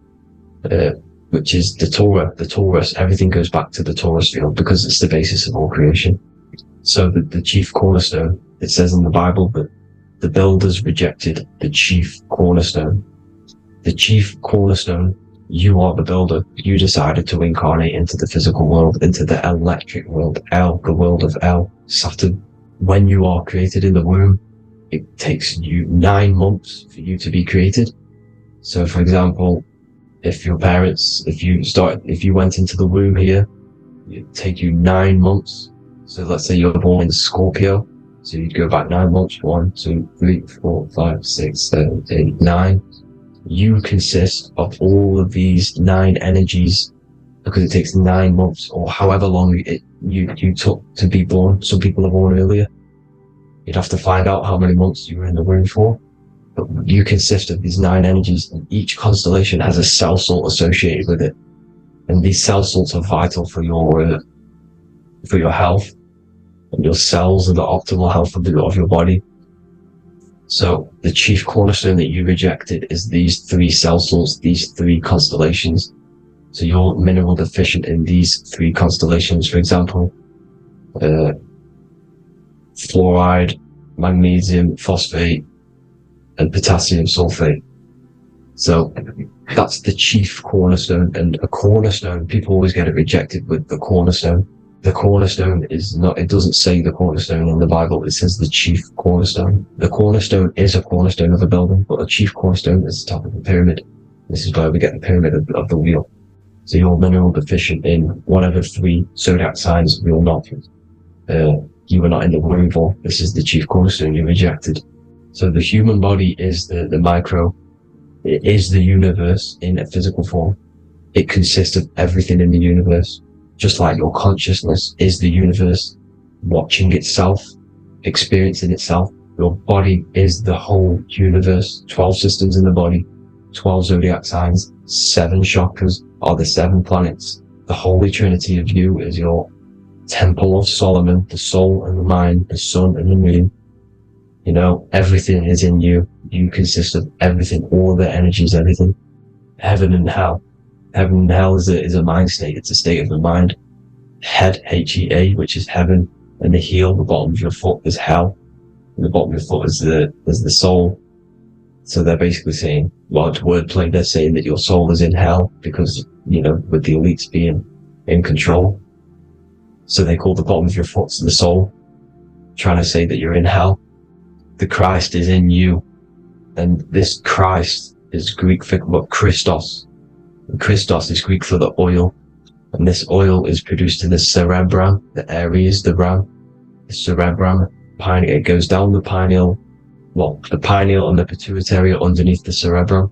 Goes down the pingala and the ida. The pingala being the positive charge connected to the pineal gland, pin, and the ida connected to the pituitary. And this is the 2 serpents going down the spinal column. And this is why Jesus goes from Nazareth to Bethlehem, and then Joseph and Mary are waiting for Jesus in Nazareth. Joseph and Mary are the pineal and the pituitary gland waiting for Jesus to come back up the River Jordan or spinal column. So this is the oil. This is the story of Santa as well. Santa comes from the North Pole. Why? Because the North Pole of the Earth is the center of the toroidal field, and the North Pole of you is your spinal column, which is the North Pole of the toroidal field. The North Pole, he comes from the North Pole. This is the North Pole. This is the South Pole of the toroidal field. Comes from the North Pole, which is your mind. And he goes down the chimney and then back up the chimney. This is the chimney. And he drops off the present, which is the Christos, the oil. And this is why Jesus is crucified at 33, because he crosses over the vagus nerve at the top of your spine. When this oil comes back up the 33 vertebrae, these are vertebrae here. When it goes up the 33 vertebrae, it gets crucified at 33 because it crosses the vagus nerve, and he's crucified on a cross at 33. This is the story behind Jesus and Santa. The Ark of the Covenant in the Bible is the 2 hemispheres which cover the vital parts of your mind, the brain side, which is the cerebrum, the pineal, the pituitary, etc. So the 2 hemispheres are the 2 angels, the Ark of the Covenant. This is the Ark of the Covenant covering the 2 vital parts of your brain. So these are the optic thalamus is another part, and it protects the Christ oil, which is inside at the center of the brain. See, the Bible is all a massive metaphor about yourself, because you are the universe. You are a microcosm of the universe. Your consciousness is experiencing itself, and the universe experiencing, and your body is the whole universe. Your head's heaven. So Moses crosses the Red Sea. These are the 2 hemispheres of your brain. This is the corpus callosum, the Red Sea. So he's pretty much saying that he's uniting the two hemispheres of your brain, because most people in this generation are stuck in the left brain, which is just logic, reasoning, science and maths, writing. And this is what school teaches you to do. It keeps you stuck in your left brain. And you want to cross over to the Red Sea, which is the corpus callosum, to the right brain, which is awareness, creativity, imagination, intuition, insight, using the higher mind, creativity, imagination. If you don't have intuition, then you can't read energy, you can't pick up on bad things. This is what Moses is symbolizing by crossing the Red Sea. And it's also the upper room where Jesus met the 12 disciples. 12 disciples are the 12 cranial nerves in your brain. It doesn't just represent the 12 zodiac signs. The 12 disciples symbolizes many different things. It's like I said, energy the universe consists of 12ness. So you have 12 cranial nerves in your brain, and that's the 12 disciples as well. And they want you stuck in your left brain, which is the five senses, materialism. So they say in the Bible that Satan blinds the mind. Satan is Saturn. If you've watched my videos, Satan is Saturn. And you consist of the Holy Trinity, which is the sun, moon, and earth. The soul, the moon, the soul being your sun, the solar, the moon being your mind, the earth, your physical body. And Satan blinds the mind. Why? Because we enter a soul system. This is a soul system, not a solar system. And Saturn is the Lord of the Rings, which is the outer ring. When your soul enters the soul system, your soul starts to materialize. It hits Saturn. Why? Because Saturn starts to materialize you. You take on the 7 virtues, which are the 7 planets, which are your 7 chakras. And to get out of this soul system, you must get out of your lower nature, your animal nature, which is lust, desire, greed. The number of the beast, 666, which is Saturn, Satan. So you enter the soul system, you take on the 7 energies, which you turn into physical matter. And this is your descension from heaven to what you say hell. And then you must raise back up from matter to spirit. They say Satan blinds the mind. Why? Because your mind gets materialized. Your soul and mind get materialized.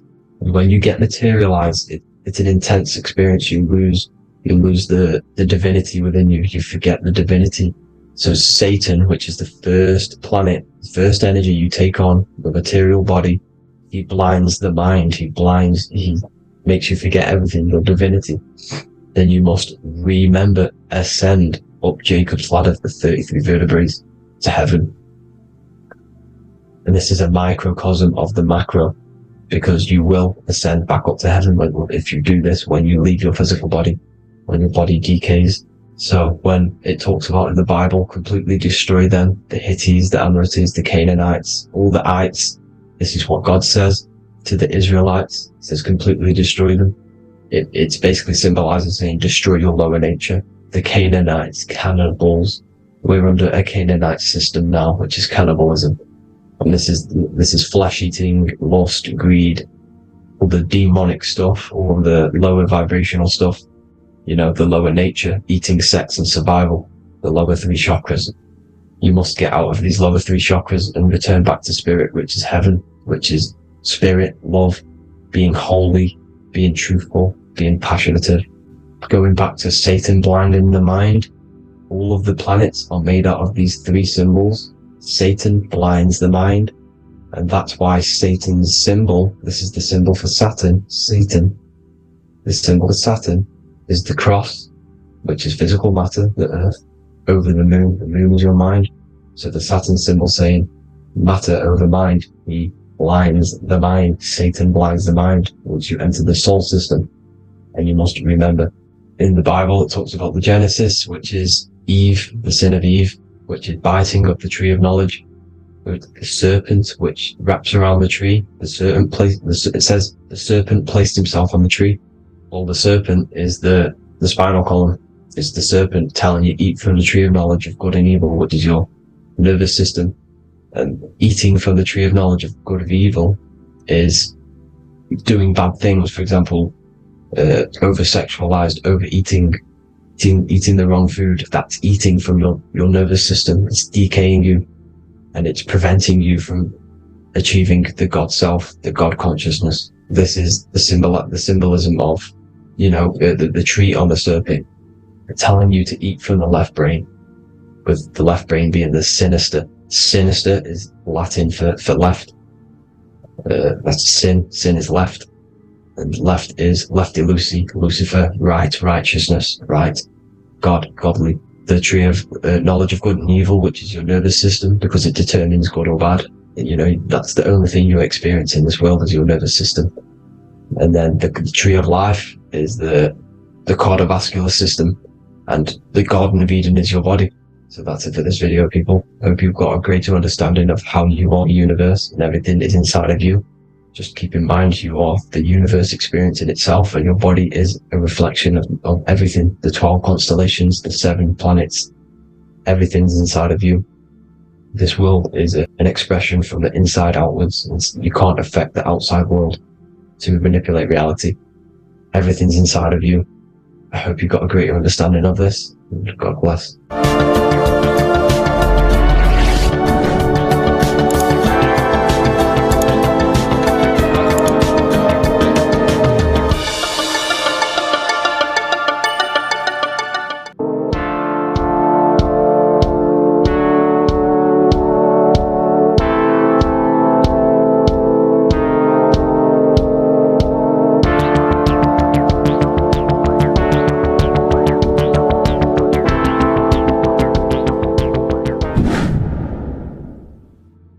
What is good, people? It's Revival of Wisdom. I hope you're all doing well. And this video is how to raise your holy oil or your Kundalini. Let's get straight into this. So this is a monthly cycle. Every month, when the moon is in your zodiac sign, this oil is released. Now, the moon is in control of monthly cycles. For women, it's the menstrual cycle, and as well this holy oil cycle. The moon changes sign every 2.5 days and passes through the zodiac signs in 27 days. So the moon tells the day, the sun tells the time, the stars tell the month. This reality is a massive clock, if you like to say. It's a cycle. Okay, the moon controls the night, emotions, water, fluids, and the mind.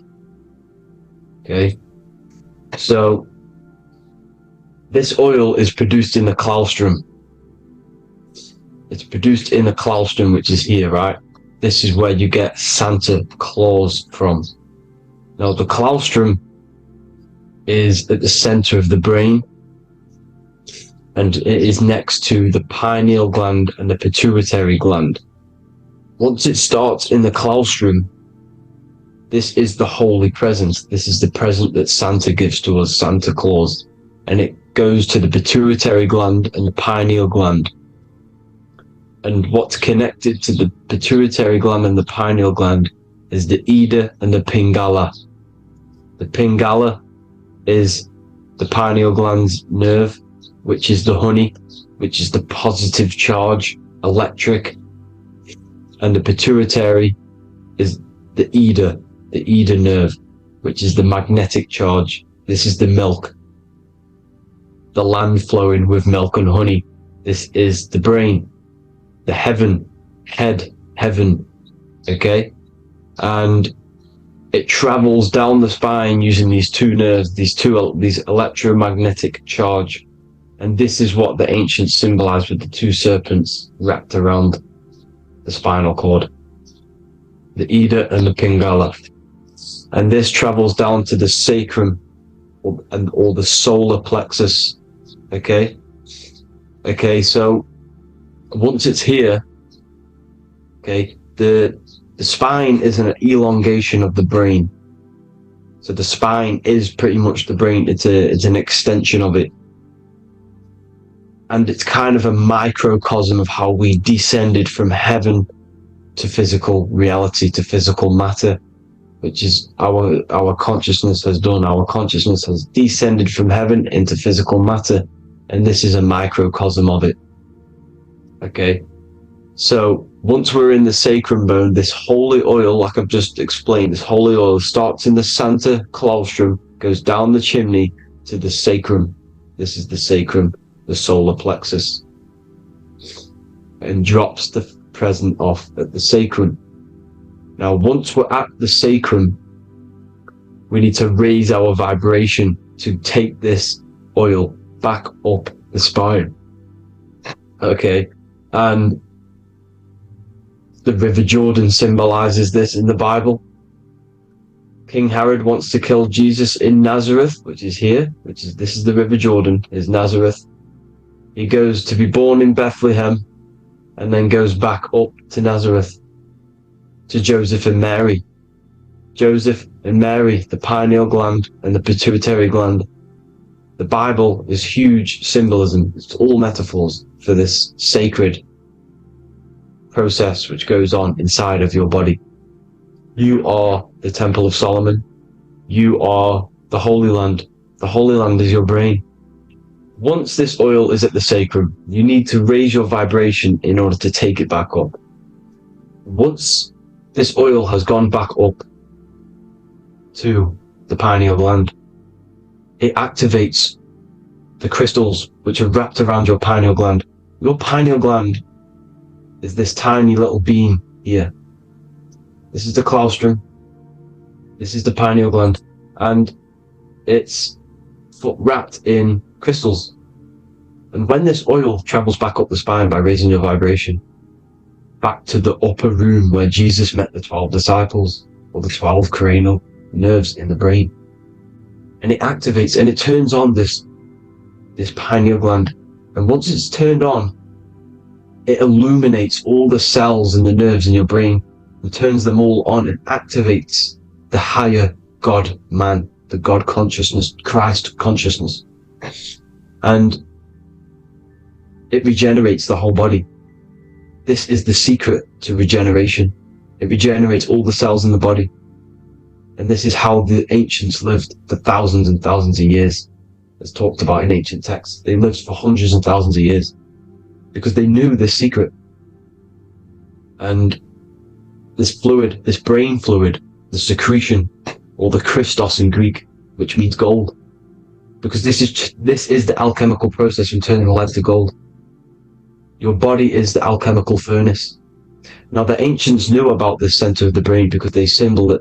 This is the Eye of Ra, and it's the brain, and this is what's wrapped around our consciousness. Our consciousness isn't wrapped around the brain. The brain is built around the consciousness. We are the consciousness. You don't have a soul, you are the soul. Okay? Now, the head, heaven, hell, heel at the bottom of your foot, that's hell. Head is heaven and hell. Simple. Now, the pineal gland produces DMT, which is dimethyltryptamine, which is known as the spirit molecule. So, let's move on. Now, when this oil travels up, back, the spine, the chimney, it crucifies at the top, which is called the vagus nerve. So when it reaches here, the optic thalamus, it crosses and crucifies once it's raised back up. And this is why Jesus dies at 33. He was crucified at 33. Because you have 33 vertebrae on the back of your spine. And then it's crucified by the cross of the vagus nerve. When this oil crosses the vagus nerve, this is the crucifixion at 33. And it symbolizes the death of the physical consciousness. You then become spirit. You then become God consciousness, activating the Kundalini, regenerating the body and the mind. Okay? The Garden of Eden. You are the Garden of Eden. The land of milk and honey is upstairs. The pituitary, which is the milk, the pineal gland, which is the honey, which is DMT. It even says this in the Bible. As he brought us into the place And he has given us this land, a land flowing with milk and honey, which is also symbolized as the sun and the moon. The Bible also says, the light of the body is the eye, not the eyes, the eye. If therefore thine eye be single, thy whole body shall be full of light. This is the activation of the pineal gland by raising this oil back up to the pineal gland, to the center of the brain. Neither shall they say, see that here, or see there, for behold, the kingdom of God is within you. So he's saying, don't look out there. Nothing is out there. It's all inside of you. Everything's inside of you. You're the universe. Now, how to raise this oil back up to the pineal gland? Every month, like I said, the moon controls the cycle. The moon controls monthly cycles. When the moon is going into your zodiac sign every month, this oil goes down the spine, and you must raise your frequency to get it back up. You must retain your seed. This is the most important. Your fluid, your secret, your holy fluid, your life force. You can't let that go. That life force is the reason you're alive. This holy oil is the reason you're alive, because it feeds all of the systems in your body. It feeds all the systems in your body. You have to retain your seed, alkaline diet, positive thinking, and meditation. Okay? When you retain your seed, you will live longer. The moment you release it, you're killing yourself. You're killing a piece of yourself every time you release your seed. Every single time. You're killing a part of yourself. Okay? Now, this could be why this could be the illumination, the single eye on the Illuminati's symbol, the Freemasonic symbol, the illuminated eye, the triangle, which could symbolize the body, mind, and spirit, but the eye illuminated. Now, in the Bible, it talks about the two trees, the tree of knowledge and the tree of life. The tree of knowledge is the tree of good and evil, which is the most important system in your body, which is the nervous system. The nervous system, the most important. The tree of good and evil. And the tree of life, which is the cardiovascular system. Now, this oil, when it's released every month, feeds these two systems, and these two systems feed everything. Now, it's important you understand that. Okay? The ancients knew all of this knowledge. The Bible's telling you this knowledge. But it's in a metaphorical way. You have to understand the context behind it so you can read it properly. Now, eating of the tree of life, which is when it talks about in the Bible, eating from the tree of life is actually symbolizing a bad diet, ejaculation. Because you're eating from these two systems. You're killing yourself with a bad diet. You're killing yourself with an ejaculation. Okay? So, that's important to understand. Now, this is Jacob's ladder in the Freemasons. Jacob's ladder, which is the spinal cord, it's the stairway to heaven. And this is Jack and the Beanstalk when he goes up the beanstalk and finds the golden egg in the grey clouds. The grey clouds symbolize the grey matter in your brain. Now, the Garden of Eden talks about the 4 different rivers in Garden of Eden. As we see here, the North Pole map, the ancient North Pole map. Because the center of the earth is the center of the torus field. Everything's the torus field. Atoms are torus fields. Everything's torus fields. You are the universe. Everything is within you. The North Pole is your spinal cord. This is why they say Santa Claustrum comes from the North Pole. This is the North Pole. And the Santa Claustrum is the center of your brain. Now, there's 4 rivers which come from the Garden of Eden. There's the blood, the Christ oil, which is the oil we're talking about, urine, and saliva. These are the 4 sacred oil, 4 sacred fluids in your body. And these are constantly abused in today's society. These secret societies are targeting these fluids.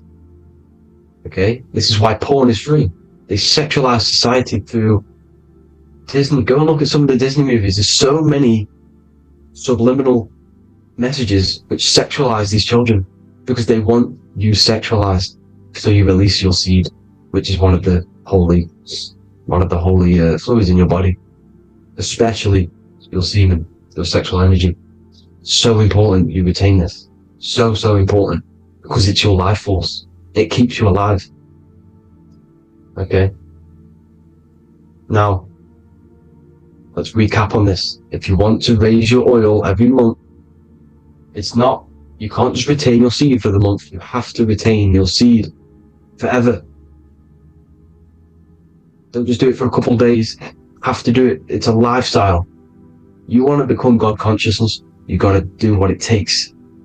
It's hard in this society because this society is made around, it's designed to kill you pretty much.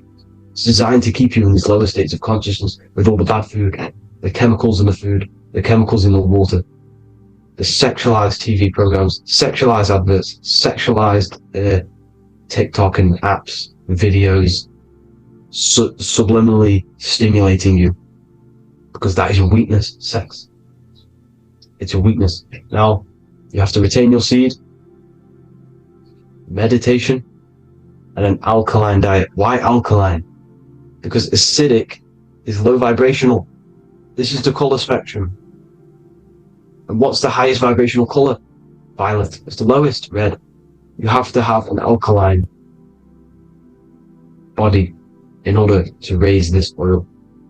When you drink, when you have a bad diet, when you drink alcohol, when you smoke, this destroys the oil. It destroys the oil in your sacrum, and it can't be raised again, can't be raised up. This is why it's so important. Without that oil, you don't live. That oil makes you live. It feeds everything in your body. It's crazy how we're not taught this. It's insane. But that is how you raise the oil, people. I hope you all gain some knowledge out of this video. And I hope this assists you on your journey, your spiritual journey. And please like and share this video. We need this knowledge out to the public to wake up humanity. Thank you all, people. God bless.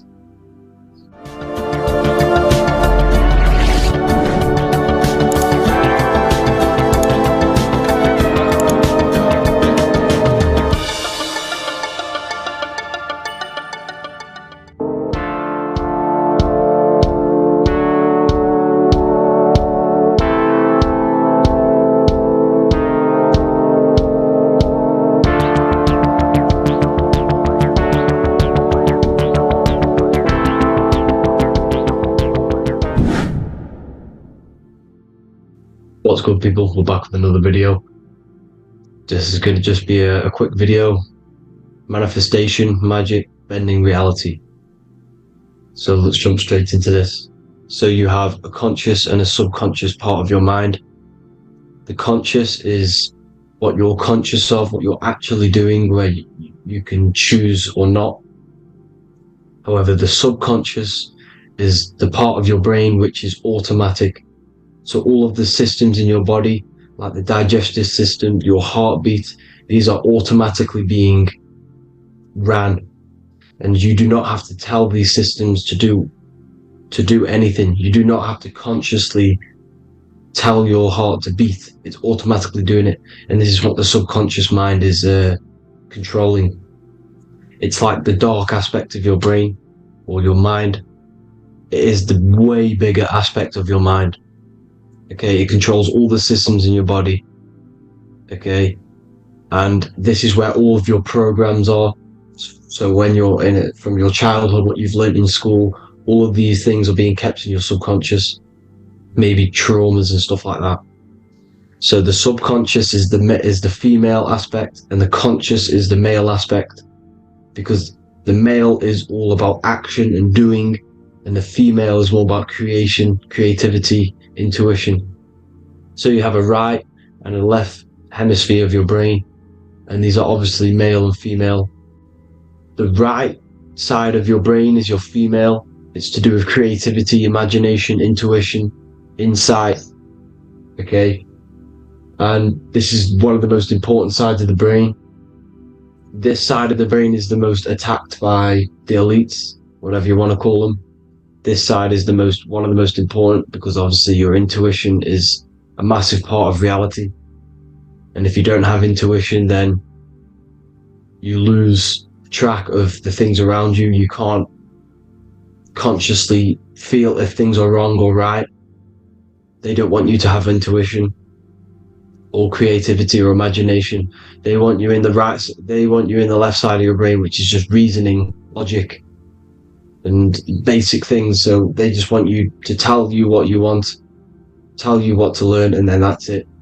They don't want you thinking for yourself, which is the right side of the brain. So whatever the conscious side of your mind impresses the subconscious side of your mind. So if you do affirmations, for example, if you consciously do affirmations every day, you're reprogramming your subconscious mind. You're impressing a vibration and a word into your subconscious mind, and therefore it will reprogram it. So the male and female aspect are symbolized by the Star of David as well. The male being the upside triangle, the female being the downside, connected all in one, because we both have male and female energy. So every thoughts are electric, which is the male aspect. Emotions are magnetic, which is the female. Each thought creates a wave of vibration in all directions. So think of it like a water drop in a pool, but it going out in every single direction. It's not just flat. And these thoughts have a certain frequency, has a certain vibration. That vibration has a certain frequency. And this affects your aura. Every thought, every emotion directly impacts your aura and the strength of your aura. So if you're angry all the time, your aura in the astral plane will look red. However, if you're happy, it'll be more like blue and green. So it's very important. Your electromagnetic field is created out of your emotions and thoughts, and that affects reality, because you're 60% water, and frequency and vibration create certain patterns and has a certain effect on water, and we'll get into that after this slide. So each thought that people are thinking around you, you are actually subconsciously picking up these thoughts, because it's emitting this vibration in all directions. So this is why you can pick up thoughts of other people on the odd occasion. However, when you're more in tune with your intuition, your right side of your brain, you can start to pick up on vibrations, thoughts, and other people's auras. You can pick up on the energy once your third eye is open, and you know whether you should be in that environment or not. This is what we call an atmosphere. When we go into a room and you can feel the tension, if someone's been arguing, for example, this is the atmosphere, this is the vibrations, these are people's auras emitting these certain frequencies and vibrations. Okay, so our aura is contained of multiple layers. Obviously we have the physical body. This is the electromagnetic layer. However, you have the different planes of existence: the spirit, mental, astral, etheric, and then physical. The physical is the lowest plane of existence, and the physical plane is a product of all of the planes above. So the mental impresses on the astral impresses into the etheric, and then the etheric creates the physical object. So the mind is the root cause of reality. The mind is the cause of everything. Your consciousness is pure cause. There's no effect. Everything you see in this reality is the effect. Everything that you experience is the effect, because the root cause was the mind. The decisions you made you experience that certain experience. And that decision was created on the mental plane. And this is just pure thoughts. And thoughts are things. If it exists in your mind, it is a thing. It's a certain frequency. So if you have a certain level of thoughts. If you're thinking positive, for example, you're going to have a strong aura, you're going to have a higher vibration, and that attracts like. Like attracts like when it comes to thoughts and vibrations and electromagnetism. So if you're thinking positive all the time, speaking positive, doing positive, you're then creating a higher vibration, and that's going to attract people on that similar frequency to you. Everything is electromagnetism, frequency and vibration. Everything. You see, so this is why, for example, if I put my hand to a TV screen, if my finger was the same vibration as the TV screen, it would go straight through it. However, the particles in my hand and the particles on the TV screen are two separate vibrations, and this is what causes the friction to stop, and not my finger to go straight through it. So like I said, when you don't feel the vibe of someone, when you don't feel right, you don't really get along with someone, this is a vibration. Your vibrations are not matching, they're not similar, they're two complete different vibrations, and they're not aligning properly. So music has a massive part on this. Music is a massive, massive tool for the elites, because music is frequency. And in 1975, the musical instrument are all tuned to 440 hertz. So Spotify, Apple Music, most of the music on YouTube is all set to 440 hertz. And 440 hertz is not divisible by 3, 6, or 9. And when you can't divide a frequency by 3, 6, or 9, it's not a natural frequency. As you can see here, this is 432 hertz. This makes a nice geometric pattern. However, 440 hertz is a distorted pattern. So when you listen to this, this actually shuts off the whole right side of your brain. Like I said at the start, this is the most attacked side of your brain. It's to do with creativity, imagination, intuition. When you listen to 440 hertz, it shuts off the whole right side of your brain. And obviously shutting off all of these forms of your brain. Music is a very, very powerful tool for the elites, because it's the only thing which can enter your soul or your ears without consent, your body without consent. Everything else has to be through consent. You choose whether to eat something, you choose whether to drink something, but frequency, you're going to hear it no matter what. This is why it's so powerful, and music influences the body in many different ways. It's the most powerful imitator of everything. It directly affects all listeners. It directly affects intentions, gestures, movements, and actions. It stimulates your mind, and certain songs, certain catchy songs, can reprogram your subconscious mind, invoking certain emotions. This is why when you listen to slow beat songs, it makes you feel more sad. When you listen to upbeat songs, you feel more energetic.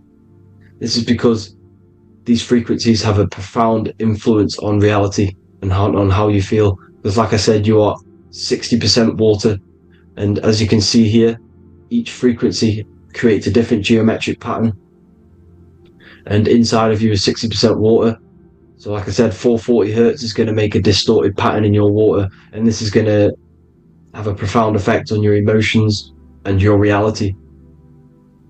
So like I said, health is not just the body. You are made of body, mind, and spirit. You need to look after what you put in your body. You need to look after your spirit and look after your mind.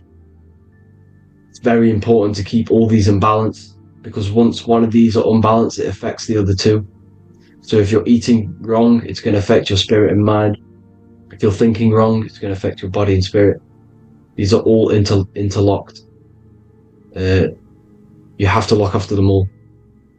So it's very important you understand music. Stop listening to low vibrational music. To be honest, you want to listen to music without any sort of speaking inside of it. You just want pure frequencies, which are the solfeggio scale, like one of these, for example, 432, 528 hertz. These are all good frequencies. It's called the solfeggio scale. And these frequencies make you more in tune with nature. 528 hertz is what the earth vibrates at. So it's very important. And the Rockefellers are the one who changed this to 440 hertz. The Rockefellers, one of the elite families. So if you want to manipulate reality, it's very important to have your chakras aligned and having a high vibration, because the higher your vibration, the more powerful your words and your intentions are on reality. So the lower your vibration, the harder it is to affect reality, because you're on a lower state of consciousness. You want, like I said, you have the mental, astral, etheric, and physical. Everything is a product of the one above. As above, so below. This is what Hermes Trismegistus was saying in the Egyptian days. This is where it comes from. As above, so below. If you affect above, it directly affects below. So like I said, meditation helps on this, helps align your chakras. Think positive, feel positive. Like I said, your feelings are magnetic, your thoughts are electric. So once you combine these two together, you're then creating an electromagnetic frequency, and that will have profound effect on reality. So the law of cause and effect. Every law, so the law of cause and effect. Every effect has the root cause. Like I said, your mind is the root cause of everything. Every decision you make is having a different effect on reality. Everything happens for a reason, due to the root cause, which is your mind. You choose everything that happens in your life. Okay? So it's very important you understand this, and you constantly make the right decisions, the good decisions, to have good effects on your reality. You have to be very conscious of this law, because nothing escapes this law. This is the law of all consciousness. So think about it. Imagine a massive ball of consciousness. However, off this ball are different sparks, and each one of these sparks are in each and everyone's body. This spark is governed by these laws, the law of cause and effect, the law of correspondence, the 7 hermetic principles. It's very important you understand this, because this mass ball of consciousness is what is obeying these laws, and everyone has this spark of consciousness inside their third eye. And like I said, everyone is the same consciousness. This is why if you do bad onto someone else, that will directly affect your reality. So if you hurt someone, it's going to come back to you in one way or another, because you are that same consciousness. This is like a mirror reality. As within, so without. Whatever you feel on the inside, you're gonna see that on the outside. You're gonna experience that reality, whatever you've impressed. So there's different ways to bend reality to your will. This is kind of a sort of magic. So obviously you have black magic, which is manipulating reality to harm and influence others, or to be very selfish. And then you have white magic, which is manipulating reality for the good of humanity. So you do have to be very careful with your intentions, people, when you're trying to manipulate reality, because this is nothing to be played with. If you are manipulating reality for the wrong reason, it's going to come and bite you in the ass in some way or another. Because everything is balanced. Everything balances out in this reality. Nothing escapes the laws. Not one thing escapes the laws. So if you're stealing from yourself, because it's just going to come back in one way or another. Inside of everyone's heart, you know whether you're doing good or wrong. You know, you can feel it when you do something wrong. You can feel it when you do something good. The heart is the center of the torus field. It's balance. And this is why you say follow your heart, because it's the center of the torus field. It's very important to listen to this inner voice inside of you, because that is telling you the right things to do, the good decisions to make. And when you keep following that voice, that good voice inside of you, it takes you to your life path. Very important to follow that voice. However, don't let the ego get in the way of it. Don't care what your friends are going to say. It's very important to understand this. So, you have different ways of manipulating reality. You have sigil magic. This is where you create your own sigil or symbol. You create your own sigil and symbol, and then you charge it. You behind that symbol, you have an intention. So for example, if you want to manifest wealth, you create a sigil which represents what you want. You create that sigil, you draw it out, you charge it, because wherever your attention goes, energy flows. So whatever your attention is, you're sending energy that way. So what you do with your eyes and your hands, you place attention on the sigil, Imagine that it's glowing. Imagine that you're sending energy to the sigil. And then you burn the piece of paper once you've done this. And then after this, you meditate on that symbol. You constantly think about that symbol, because that symbol is the frequency, is the thing that you want to manifest. So that's one way. Or you can just meditate on your reality. So imagine yourself having already what you have. This is what they call a mindset. You must set your mind to the frequency what you want to manifest. Okay? So if you want to manifest wealth, for example, imagine yourself being wealthy. What would it feel like? What would you be doing? Imagine a scene in your mind. Constantly do this, and you're putting out that frequency. Like I said, you must think, because the thoughts are electric, and then you must feel, which is magnetic. Together, this creates an electromagnetic frequency, and this is how you attract things to you. You will attract the certain people to come in your life to bend reality to your will. Okay? Or you've got mirror magic. Stare yourself in the mirror, because a mirror reflects light. It also reflects energy. So you've got to be very careful with what you say to a mirror. You've got to be very, very, very careful, because whatever you send into that mirror is directly sent straight back to you. So if you're thinking negative, you're sending negative energy back straight to you, and that's going to have an effect on your reality. Affirmations are very important, because your words are frequency, your words are vibrations, and each word you say has a certain frequency. If it's positively charged, it's going to affect you positively. If it's negatively charged, because like I say, your brain and your mind is like the director of energy. That's what your brain is. And it directs energy into certain things. You can either positively charge it or negatively charge it. And this brain is creating your reality constantly. It's manifesting your reality constantly in the present moment. So this is what the government knows. The government know your mind is the root cause of reality. This is why they call themselves a government. Government. The New World Order is not being manifested by them. They are controlling the information. They are controlling your perception of this reality. And they know the mind is the root cause of reality. Therefore, if they control your perception of reality and your information, what you believe, you're going to manifest that information, that perception. So we, the people as a collective consciousness, are the ones manifesting this New World Order. You see, so this isn't black magic. They're actually tricking us into manifesting their own their plans, this New World Order. You see, this is how smart these people are. They know how to get around the laws of reality. They know how to bend reality to their will without facing the consequences. They're getting humanity to do it. You see, there is a collective consciousness. As like I said, we all have that same spark of consciousness, right?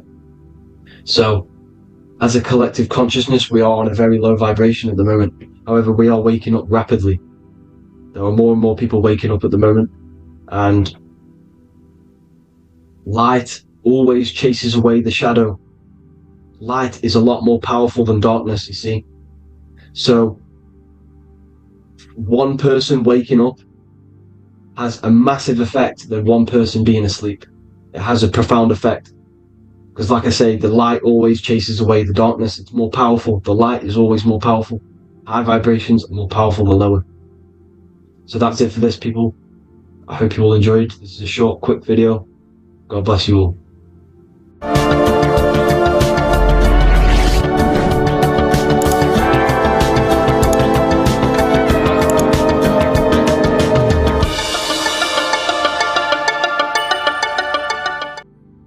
You are not breathing correctly. 98% of people only use a third of their lungs capacity, which is shallow breathing, which ages you, lowers your brain capacity, and also lowers your state of consciousness.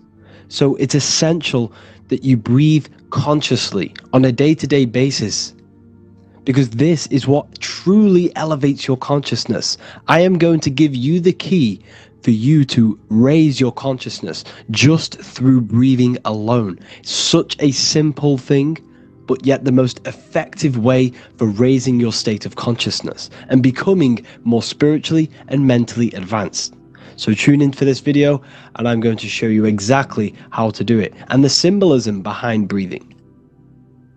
Air is more than just air. It carries electromagnetic energy. So now I'm going to give you the science behind this spiritual truth. This invisible force is what sustains all physical life, providing the life force energy essential for existence. Electromagnetism. Everything is fed off electromagnetism. Your body is an electromagnetic battery. Now, we can prove that air carries electromagnetism just by doing a simple test, a simple scientific experiment, by getting liquid oxygen and pouring it between a north and south magnetic pole, two polar opposite magnets. We see that the liquid does not fall straight through it. It is sucked, it is magnetically attracted to these two opposing forces, opposing magnets. This is proof that air, liquid oxygen carries electromagnetism. When you are breathing electromagnetism, the essential life force behind all living beings. This is known as energy or prana, chi, ether or spirit. This is all the same thing. Air is not just empty space, it is energy. It is prana, it is life force, it is spirit, it is ether, chi, prana. You are an electromagnetic being. Your consciousness is in direct correlation with your electromagnetic aura or biofield around your body. Your state of consciousness is mirrored within this field around your body. Now your breath, when you breathe in, you're breathing electromagnetism or life force. Breath is the vital link between the physical and the spiritual, bridging the body with the soul. Through breath, we connect with both tangible world and deeper, the unseen realms of energy and consciousness. Breathing deeply and properly elevates our consciousness, enhancing the brain's functions, heightening the sensitivity of our five senses. It also brings a profound calmness to the mind, creating a state of clarity and inner peace. Like I said earlier, breathing properly is the fastest way to elevate your consciousness. It is the fastest way, because breathing, when you stop breathing, what happens? You lose physical consciousness. Your body will shut down if you do not breathe in this vital electromagnetic energy in the oxygen. If your body does not get this for 5 minutes or however you can last without breathing, this makes you lose physical consciousness. Your body will not survive without this essential life force energy. Therefore, air is one of the most overlooked things. This is why we see the symbolism of Buddha having a big belly. Why does he have a big belly? Because it's symbolizing breath work. Proper spiritual breath work. The certain teachings of breath work. Of when you breathe in through the nose, you have to breathe in through the nose. You don't want to breathe in through the mouth, because the nose acts as a filter which catches dust particles and filters out the air before it enters the lungs. The mouth does not do that. The nose is for breathing inward. We breathe in through the nose, and when we breathe in, we breathe into our belly, not our lungs. When we breathe into our belly and our belly expands outwards, we are then moving this energy down from the nose down the spinal column. And when we breathe back out, the belly goes in, which is raising the energy up the spinal column, back out through the mouth. This is the true way of breathing, because when we breathe, we are moving energy. We are moving electromagnetic energy. When we breathe in through the nose, the energy travels down the spinal column, and when we breathe out, We are raising this energy back up the spine, some of it going out the mouth, and some of it reaching the brain, activating dormant brain cells in the brain.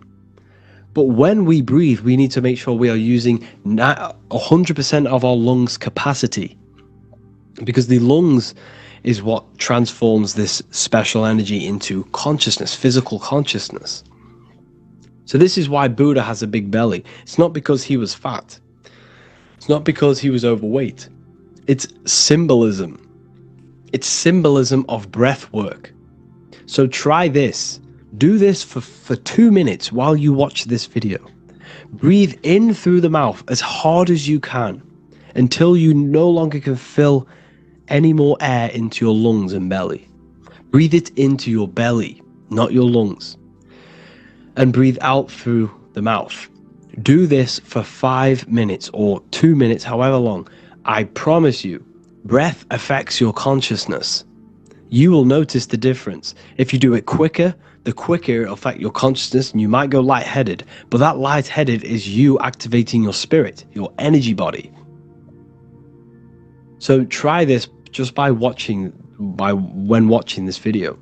When you breathe consciously, you are renewing both your energy body and astral body, aligning your consciousness with a higher state. This practice feeds new life force energy into the body, revitalizing and enhancing your overall well-being. Like I said, your brain requires the most amount of oxygen. When we have shallow breathing, this is reducing the brain's capacity.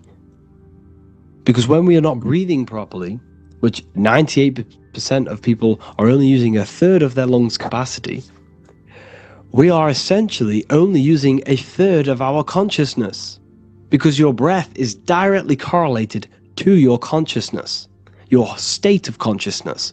When you breathe in through the mouth, out through the mouth, out in through the nose, out through the mouth, consciously and deeply for 5 minutes, you will notice that your senses are more powerful and sensitive. Your brain is quicker.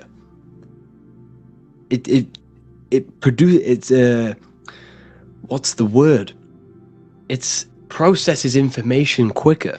You become quicker. You become a superhuman, and you feel more spiritual because it activates your spirit, your astral and energy body.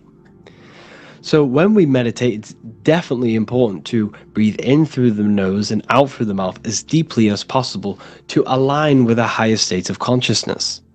And this is the easiest way to separate your consciousness from the body.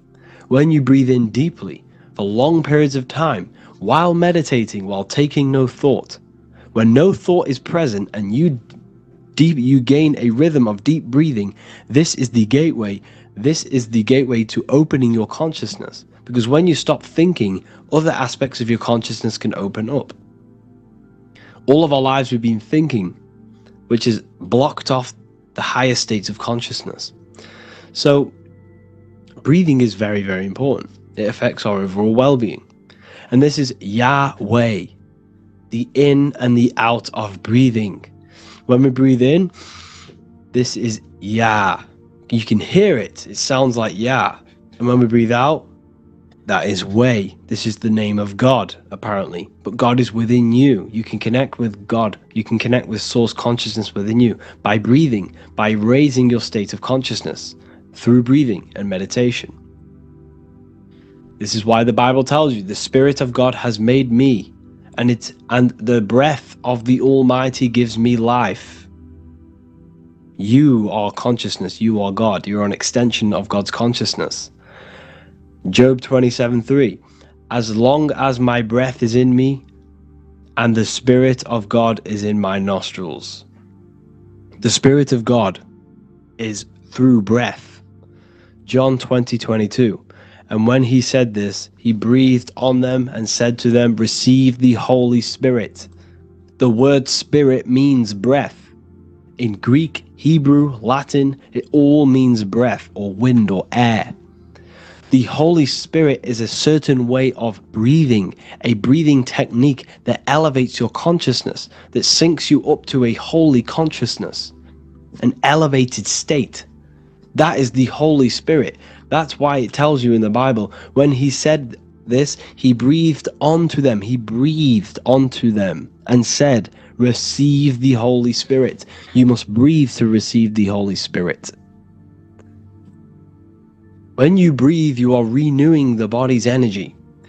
You're taking in new life force, which is regenerating your cells, regenerating your brain, nervous system, and also connecting with consciousness, pure consciousness.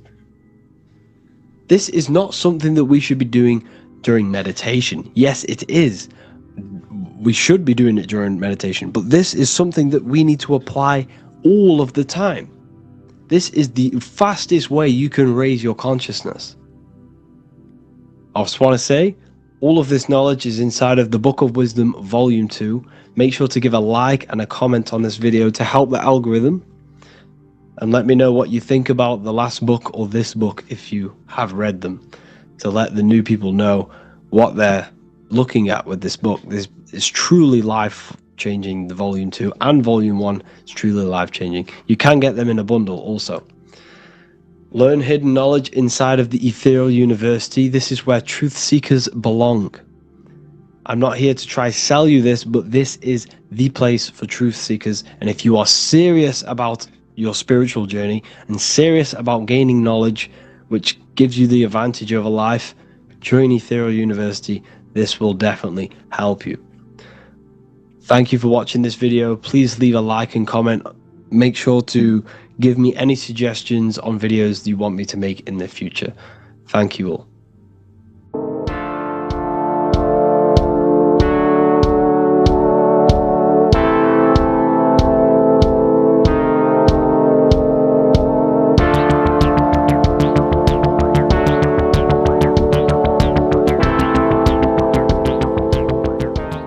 Welcome back everyone to another video. Today we're going to cover everything that you need to know about the mind, starting with the two aspects of the mind, the conscious and the subconscious. The male aspect of your mind is the conscious. This is the 10% of your mind. The conscious part of your mind is only aware of everything around you, your vision, your sight, your smell, your taste, your hearing, and your current state of emotion and thought. Every thought that you consciously think about has an emotion directly attached to it. That emotion is then impressed onto the subconscious part of the mind. The subconscious part of the mind is the female aspect of your mind. It is also a whopping 90% of your mind. Subconscious mind is controlling all of the subconscious processes which happen within your body. For example, your subconscious mind is controlling your heartbeat, your digestion of food, and all of the things that you do not have to tell the body to do. It is the hidden part of our mind which is controlling all of the hidden things. The subconscious mind is like a recording supercomputer. Everything that you have experienced in your life is all recorded and stored within the subconscious mind. One of the most important things about your subconscious mind is that it stores your mental programs. Everything in the subconscious mind manifests into behavior and actions within the body. Your daily basis routine and habits are all mental programs within your subconscious mind. These mental programs are created by mainly two ways. 1, repetition, and 2, emotional impact. The repetition is fairly simple to understand. The more you do something, the more it impresses onto your subconscious mind and becomes a program. That program will then manifest into your behavior. However, with the emotional programs, they work a bit different. The stronger that you feel an emotion, the stronger it is impressed onto the subconscious mind. And then that emotion becomes a program. For example, you had a very traumatic moment happen when you were a young child. The emotion that you felt was so strong in that moment that it impressed into your subconscious mind so hard that you can recall that moment like it was yesterday.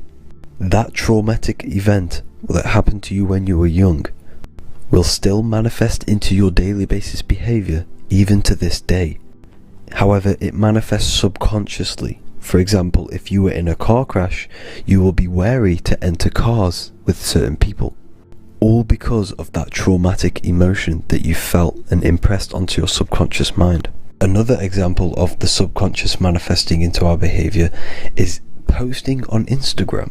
Most of the time, the reason why you post is because your subconscious mind is seeking gratification. So before you actually do something, question yourself and find out the root cause of why you are doing this. Another thing that you need to understand about the subconscious mind is that it takes everything you say and hear literally.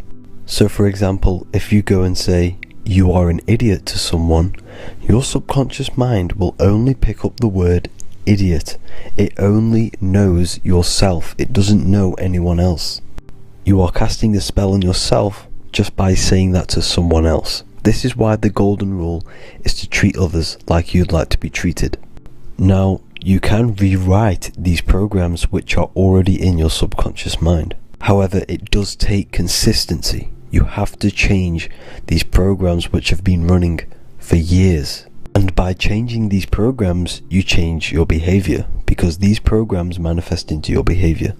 The best way to do this, personally, is to listen to affirmations first thing when you wake up in the morning, and do this for 10 minutes every single morning.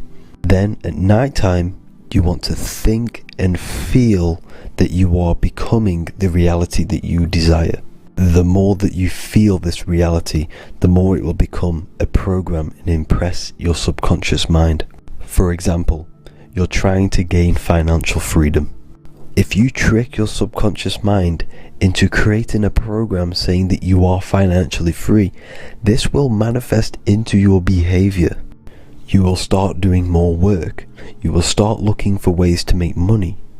Your mind will be set on the frequency of money and financial freedom. Therefore, you will receive thoughts based around this program. If you take enough action, your life will dramatically change because of this program that you created in the mind. This is why we call it a mindset, because your mind is a frequency tuner which sets its frequency onto different thoughts, because thoughts are frequency.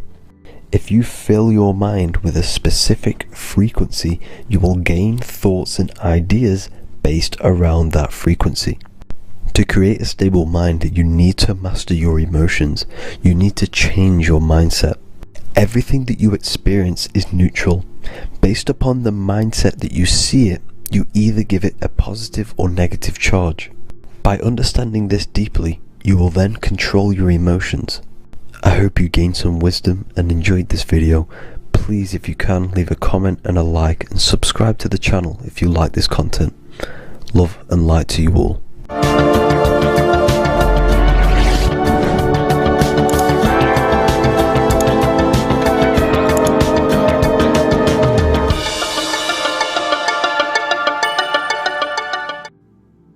As above, so below. This is one of the most crucial teachings within esotericism, occultism, or what we like to call it today, spirituality.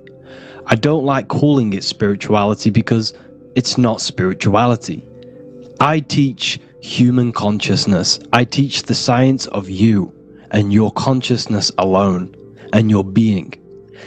And in order to fully understand you and this world around you, you must understand this number one principle of as above, so below.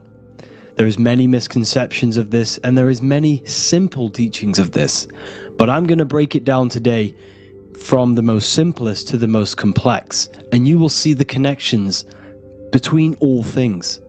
This is the most important lesson you could ever learn, and I'm going to teach it you today.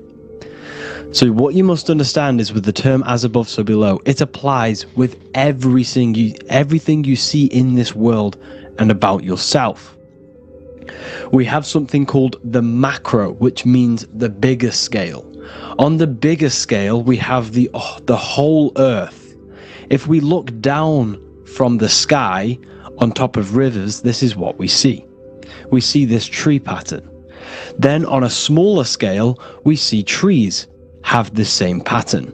Then we look even closer. We're going smaller and smaller into the leaves of the tree. We see the same pattern. Then we go even more micro into the human brain and look at the human brain cells, and we see the same pattern. This is proof this is a fractal universe, and everything is in the micro is reflected in the macro. As above, so below. As within, so without. On the macro is a reflection of the micro. So now that you understand this, we can go a bit further. A yearly cycle of spring, summer, fall, winter is a macro. A micro is a daily cycle. So a day is a mini year. The summer is the midday. Autumn is the evening. Night is the winter.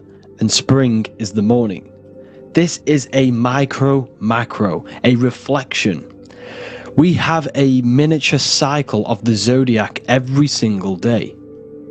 And this cycle is also reflecting the cycle of life and death. We live, we are born, which is the spring. We live, which is the summer. We then age, which is the autumn. And then we die, which is the winter. And then we are reborn again. This is the cycle of life and death. And you do this every single day.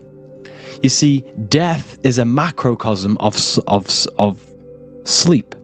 This is why we say sleep is the cousin of death. Because you die every single night. You do this process of life and death every single day. As above, so below.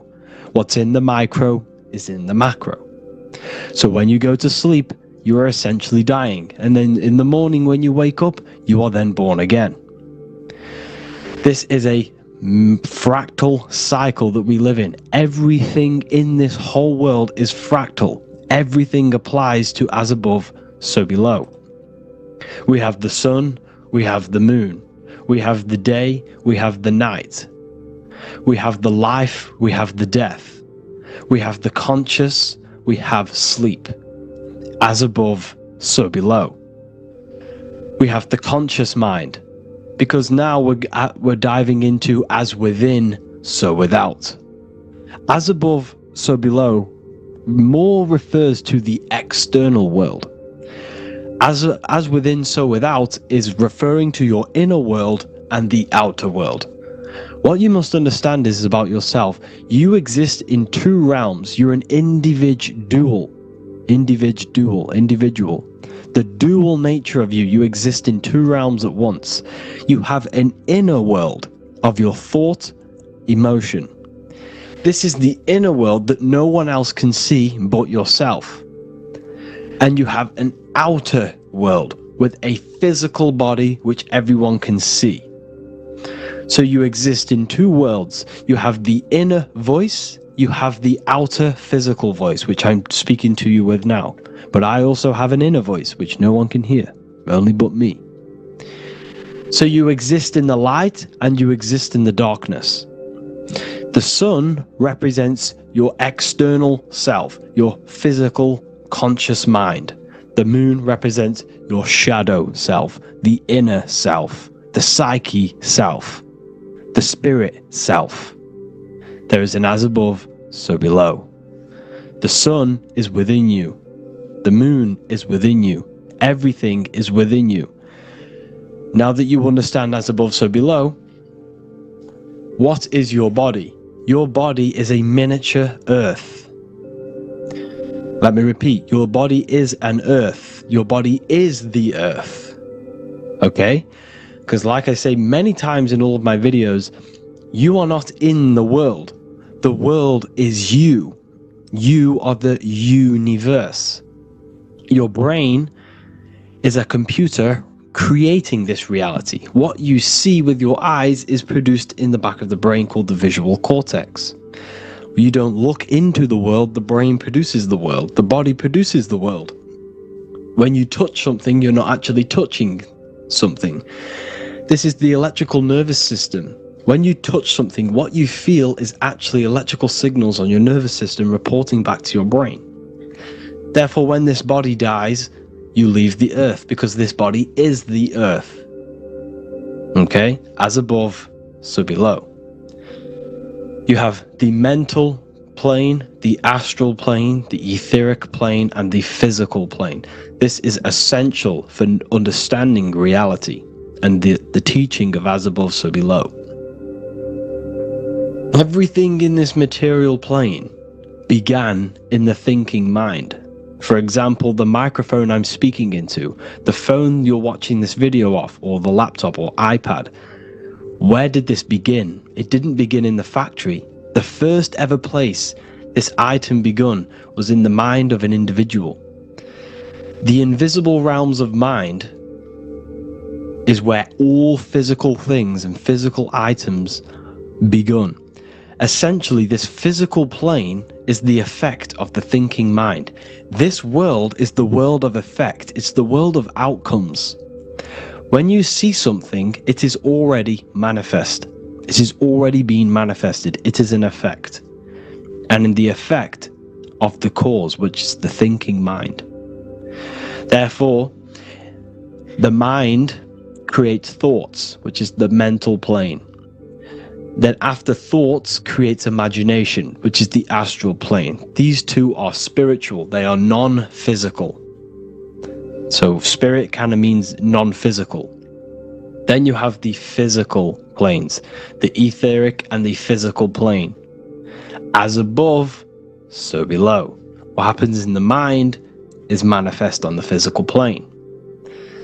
Like I said, the phone that you are holding, it was a thought, and then it brought down into a physical reality. As above, so below. You change the mind, you change your reality. Your environment. The word environment has ment in it because your environment is mental. So now that you understand this, so what is the world around you? The world around you was created by the mind of God. It was manifested through God's thought. So you are living in the mind of God. You are a thought in the mind of God. God thought you into existence. But like I said, we are all fractals. Everything is fractal. If God exists, this means that you are God. As above, so below. God created you through the thinking mind, and he gave you a thinking mind.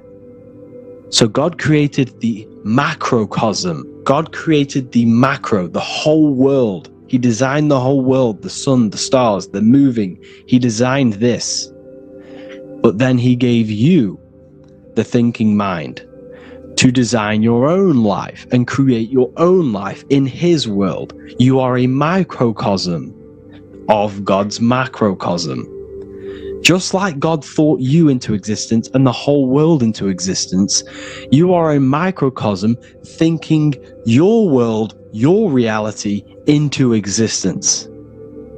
You see this now? Everything is a reflection. Everything is a mirror. Everything is fractal. So in order for you to change your reality, you must change these higher planes. Your thought and imagination are the two key aspects of creating physical reality.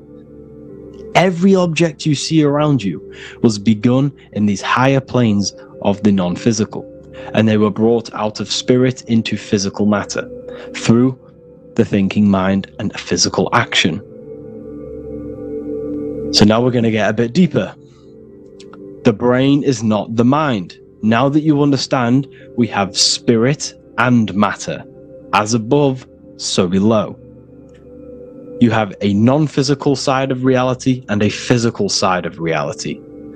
The mind is the spiritual brain. The brain is a physical manifestation, a physical effect of the mind. The mind uses the brain to operate in the physical world.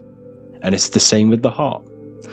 The soul manifests itself physically through the heart. The heart is a physical manifestation of the soul, of the emotion, thought and emotion, the mind and the soul, the brain and the heart, heaven and earth.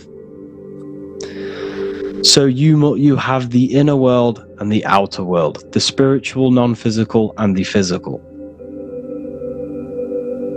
So So we are all on this process of awakening, an expansion of our minds into new fields of thought, into new fields of awakening ourselves.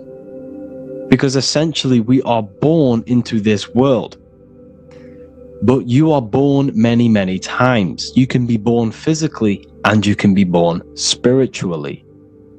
Like I said, everything is fractal.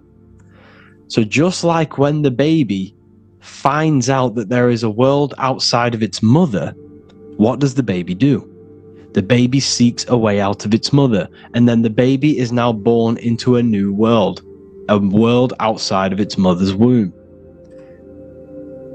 It's the same with you and your spiritual process. As your mind becomes aware that there are other realities beyond your physical body, it then seeks a way out. And this is why you are probably watching my YouTube, because you are now on the path. Something within you has guided you to this path of knowledge, truth, enlightenment, and expanding your consciousness. And it is your soul who brought you here.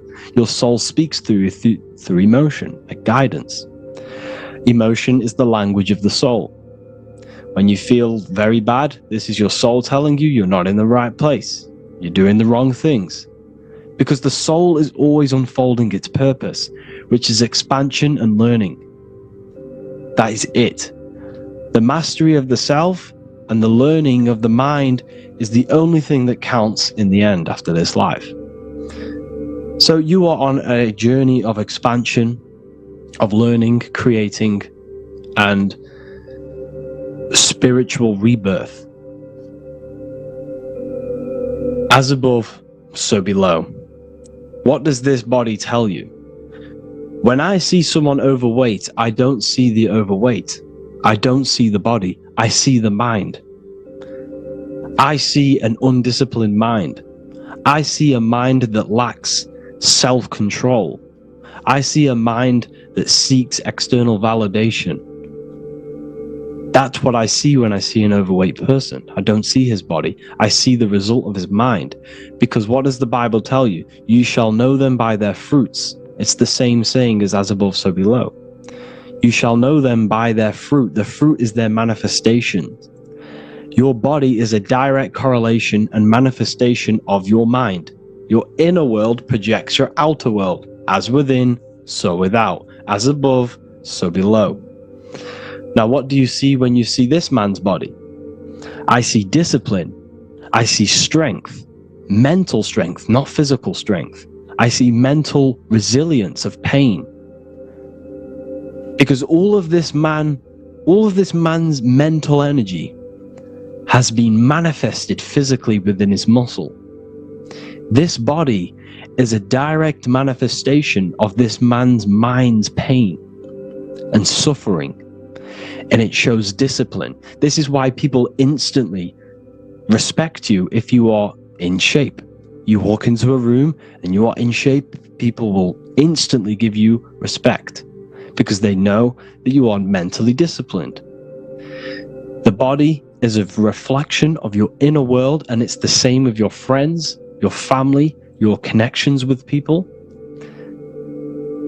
If you think about yourself very negatively all the time, and you don't have a good connection with yourself, you don't have a connection with your true self, this will manifest into every single relationship you have in your life. If you don't have a good relationship with your inner self, you don't have a good relationship with the people and the friends around you. Because as within, so without. If you think negative about yourself, you will only pick up the negative in other people. If I think very highly of myself and I think very happy and good things about myself, I will then see the good things in other people. Because it's as above, so below. As the inner world is, so is the outer world. It's the same with your life circumstances. Your life is a direct correlation of every thought you thought in the past. If you possess millions of pounds, millions of dollars, this is because you have thought this into physical reality. You live the life you are deserved. You live the life that you manifest through your thought. If you live a very poor life, this is a reflection of your mind. This is a reflection of what you have thought into physical existence. Because like I said, everything begins in the mind, as above, so below. And this is even present within the body. So where is the head? The head is at the very top of the body. And where does all manifestation begin? In the mind. That's where the mind is, in the head. And then the thoughts we think travel down the body into the heart, which is the emotion. Every thought we think is in the emotion. Every thought we think creates an emotion. This emotion then drives the action. Where does the action come from? The feet, because the feet move our body. We move with our feet to take action. Our hands. You see, so the body is even a micro reflection. I can't even say it. Reflection of the order of manifestation. This blew my mind when I figured this out. You see, the head, the thoughts begin here. This is the beginning of all manifestation. Then it comes down to the heart. This is the emotion. Then you take the action. The thought and emotion then sparks the action, which is taken with the hands and the feet. And where's the lowest point on the body? The feet, and that's touching the physical earth. So the head is where the thought is, the non-physical, and the lowest point on the body, which is touching the physical earth. So the head represents spirit, the feet represent matter, spirit and matter. Your room, if I walk into your room and I see a messy room, I don't see the room, I see a messy mind. The room is a reflection of the mind. If you have a messy room, this is your mind. It's an externalization of your unsorted mind, undisciplined mind. So like I said, we are all God, and we must find the God self within us. And I teach all of this inside the Book of Wisdom, Volume 2. This is not just a book, this is a revolution. This is the beginning of a new age with this book. If you have read it, I congratulate you. You should feel very proud of yourself if you have an open mind. You should feel proud of yourself for watching these videos, because not many people have an open mind. Remember this, people. You are special if you're watching these videos. You have the mind. You have the ability to see through the illusion. And I take my hat off to you. You want to take this to the next step? Read the book. Or if you want to take it to the serious levels, join the university. The university, you gain access to every piece of my material that I've ever done, all of my books, all of my lectures that are hidden from YouTube, that are hidden from everywhere else, the lectures that give you real power. And if you feel alone on this journey, we have a conscious community where you can connect with like-minded individuals, because I've been there. I've been there when you feel lonely, because you feel like no one else is thinking the way you are feeling. You can't talk to people about these things because people just think you're crazy. That's why I put together this, so we can connect, so we can unite, so you can connect with people, so you don't feel crazy about thinking about this stuff, learning about this stuff. And if you truly want to level up your life, people, and take your studies serious, this is for you. We do live calls, we do lectures.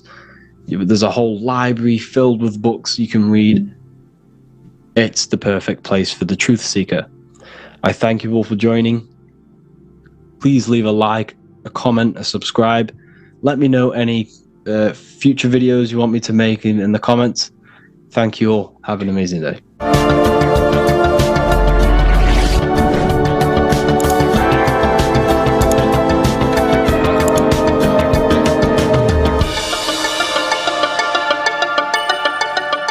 Welcome to Revival of Wisdom.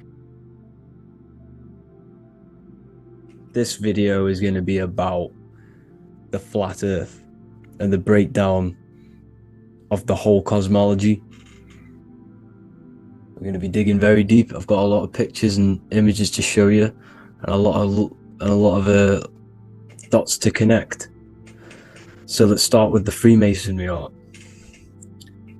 So this artwork we have here is the Freemasonic cosmology as they know and believe. So what is it symbolizing? We obviously have to start off with the 4 pillars representing the 4 corners of the earth. The 4 corners with duality. You see, there's everything on earth. There's good and evil. Good, evil, positive, negative. Good, bad. This is the checkered board. This is what it symbolizes. Okay. Obviously, we have the sun, the moon. The sun gives you energy. It's the anode. The moon is the cathode. It's the opposite. It takes your energy. So therefore, you become sleepy when the moon comes out. You see, everything on earth, everything in the universe is balanced. There's complete balance, symbolized by duality. There's always 2 opposites. We have the all-seeing eye, and obviously 7 stars representing the 7 planets, but not planets as in we know planets. They're not physical spinning balls of gas. They are energies. They are lights emitting from the realm above this realm. There are lights through the firmament, through the electromagnetic field. So let's go through that again. The 4 corners, duality, positive and negative, cold, dry. Everyone on earth has an opposite. Everyone, there's 2. Okay, and then we have the sun, the moon, the 7 planets, with a 5-pointed star. What's the 5-pointed star? Of course, it's the 5 elements: spirit, water, earth, fire, and air. Okay, that's what the 5-pointed star is symbolizing, the 5 elements of earth. And then, most importantly, we have the compass. The compass is very, very important, hence why it's in the center. The compass is symbolizing many, many things, and one of the most important things, but we'll get into that after. We have a boat with water outside of the earth. So we have a boat on water, symbolizing the waters separated by the firmament, the waters above, separated by the firmament from the waters within the firmament, the earth. So this is what it's symbolizing. So the compass, what's the compass? This is where the compass comes from. The Polaris, the most important star there is, because it's in the center of Earth. The sun, the moon, and the black hole, black sun. Because all creation comes from center, the seed center. Okay, but we'll get into this after. But also, this is a very important Masonic symbol because they use this symbol a lot. This is one of their main symbols, hence why Neil Armstrong has the Masonic ring with the compass on it. The people who supposedly went to the moon, which obviously they faked to push this globe model, because the globe model is based upon fear. Because the globe model, if they can sell you the globe model, they can sell you anything then. You don't know where you actually are. The globe model is to push fear upon the masses. Because the globe model means there's not enough resources. There's also risks of asteroids hitting the planet. There's also risks of space, extraterrestrial invasions, global warming, asteroids. You see, this is all the fear that they can gain of selling you the globe model. Okay, because they don't want you to know that this is an intelligent design. And also, they're hiding God, the creator, the source. This is why they are satanic. They are opposites. They are lefty, Lucifer, right, righteous, godly. Hence why they do the symbolism on their eyes, 666. This is another famous, famous astrologer, astronaut. This is another famous astronaut doing 666, showing that he's in the alliance of the occult. But even look at their 10th anniversary stamps. They have a Masonic compass on there. Also the Order Out of Chaos. Order Out of Chaos, double-headed eagle. Okay, the Order Out of Chaos ring, which they wear. So all of these astronauts are in the occult. They are lying to you. They are in with this order, this Masonic New World Order, whatever you want to call it. So let's break this compass down a lot more. Because as I showed you here, the center, okay, this is what the compass is symbolizing. Let's go into the North Pole map. This is from 1595. This is a rough estimate of where this map came from. It's from around the 1500s to the 1600s, maybe 1400s. There's not an actual set date on this map because obviously our history has been tampered with. But let's break down this map and the symbolism that they use towards this map, because this map is the map of the North Pole. Okay, so in the center, we have the black rock symbolizing the tower. The tower, the pole, North Pole. And what's on top of the North Pole? Obviously, it's Polaris. North Pole and Polaris. Okay, with the 4 islands around the center. Okay, 4 islands around the center. And this is what blew my mind, right? They say that Santa sounds similar. And if you look at this pole that's pointing to the North Pole, you see this line here. So this is obviously from the 1600s. What color is Santa? He's red and white. Just like this map pointing to the center is red and white. And Santa comes from the North Pole. So it's not a coincidence that they use red and white. They're mocking this map. Because obviously they took over after the 1500s, 1600s. They took over around the 1800s. So they're mocking this map with Santa coming from the North Pole with this red and white line to the North Pole. Notice the 4 islands. Okay. Like windows.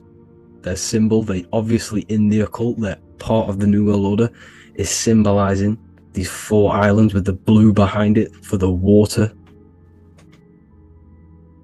Okay, so this is another occult logo. They're symbolizing this center because the center is so important. Okay, we'll get into that. Also, we have the Mayan cosmology. This is the Mayan cosmology. This is what they created. This is their artwork, with also 4 major lands around the center. You see this 4 with green in between them all. 4 major lands with the underworld. You see this underworld is also symbolized by the Masons with the coffin of the skull and bones, the deceased, the dead. Okay, so this is also mentioned in the Book of Enoch. Okay, and it's called Sheol. Sheol, the underworld. Okay, and in the Book of Enoch, it says all spirits of the dead go to these hollow places, that they are wait until their appointed time of judgment. And it also says in the Book of Enoch, there are 4 hollow places underneath. 4 as above, so below, representing the 4 islands. As above, so below. That's where that could link in. Okay. The Book of Enoch is very important because it was found in a cave thousands of years ago, and has a lot of truths about this realm and about this world we live in. So let's go back to the Mayan cosmology. So the ancient cosmology, they all must have had some sort of communication. They must all be at peace with each other, because all of their cosmologies link together. See, the Greek, Babylonian, Indian, Celtic, okay, they're all linked in together. They all knew that they were in an enclosed system with an underworld and obviously a firmament. Okay, so this is what they all knew. They all must have had some sort of communication. They were a lot more advanced than us. They knew the center of the realm. Okay, and obviously the United Nations flag also symbolizes their center. You see how it has like a grid with a circle around the center. It's symbolizing that center of the realm, because that center of Earth is so important. The United Nations flag, all have it. See, some different ones all have that circle around the center. Because the center is the seed. All things come from a center. So the torus field is so important because it is the spark of life. It's the building blocks of the universe, this creation. Because all things have a torus field. Just like an apple with what's in the center of an apple, a seed. Because the center is where the energies hold, is where the energies meet, and it creates that spark of life. Just like your heart is the center of your body, and it has an electromagnetic field. Because the center, all things come from the center. So this is why the North Pole is so important, because this is why it's so important, because this is where the creation sparked from, the center. This is where the most electromagnetic energy is stored. So this is why the northern lights come from the center. It's electromagnetic energy. This is what the northern lights are. It's being emitted from this black hole in the center. Okay? And obviously what else is on the center? Polaris. Polaris is the center star. Okay? So the center star is what sits on top of this North Pole, Polaris, because it's a pole of electromagnetic energy, symbolized as a black rock, a black hole, pole. You see, because all creation comes from void. Light is born from darkness. Without light, darkness can't be born from light. You see, but light can be born from darkness. This is why darkness is so important. And this is why there's a black hole in the center of our realm, like the black sun. The black sun. The Polaris star, the North Star. You see, so this is this North Pole, Polaris. This is what they're talking about. And this is why compasses are an 8-pointed star, because Polaris is symbolized as an 8-pointed star. This is where a compass will point you to. It will point you to that center. So notice how a compass has this black hole in the middle. You see? And it will point you to this meeting point, the north, because in the center is the center of the torus field of the earth. This is where the most electromagnetic energy is. You see, everything gets sucked into the black hole. Okay, this whole reality is being projected from that center point just like your eyes suck in light. It's a black hole. Your eyes suck in the light of this light being emitted from this center place, this electromagnetic energy at the center, which is the seed of everything, of everyone. You see, just like an apple has the seed in the center in darkness, because in the center of the apple, it's dark. It's black. It's pitch black. But that's where the seeds are. That's where the life is. But Polaris is so important because it's that center star which lines up. It is the pole, it's the top of the pole of the torus field. So Polaris would be here at the very, very top. And this is where the compasses point you to. And this is why the Star of Ishtar, the 8-pointed star of the Sumerians, also talked about this 8-pointed star, and it's called the Star of Ishtar. Okay? And who is Ishtar? Ishtar is the goddess. Okay, so she's not a male, she's a female, because every creation is brought through a female, a womb. Every single human on earth is brought through the womb, the sacred feminine energy, and the womb is pure darkness. There's no light in a womb, just like the center of our realm. It's a black hole. Okay, and guess what? She's the god of fertility and sexuality. She is responsible for all life. Okay, so the Star of Ishtar is the Star of Polaris, which is symbolizing the responsibility for all life, the center of our realm, the black sun, the black hole.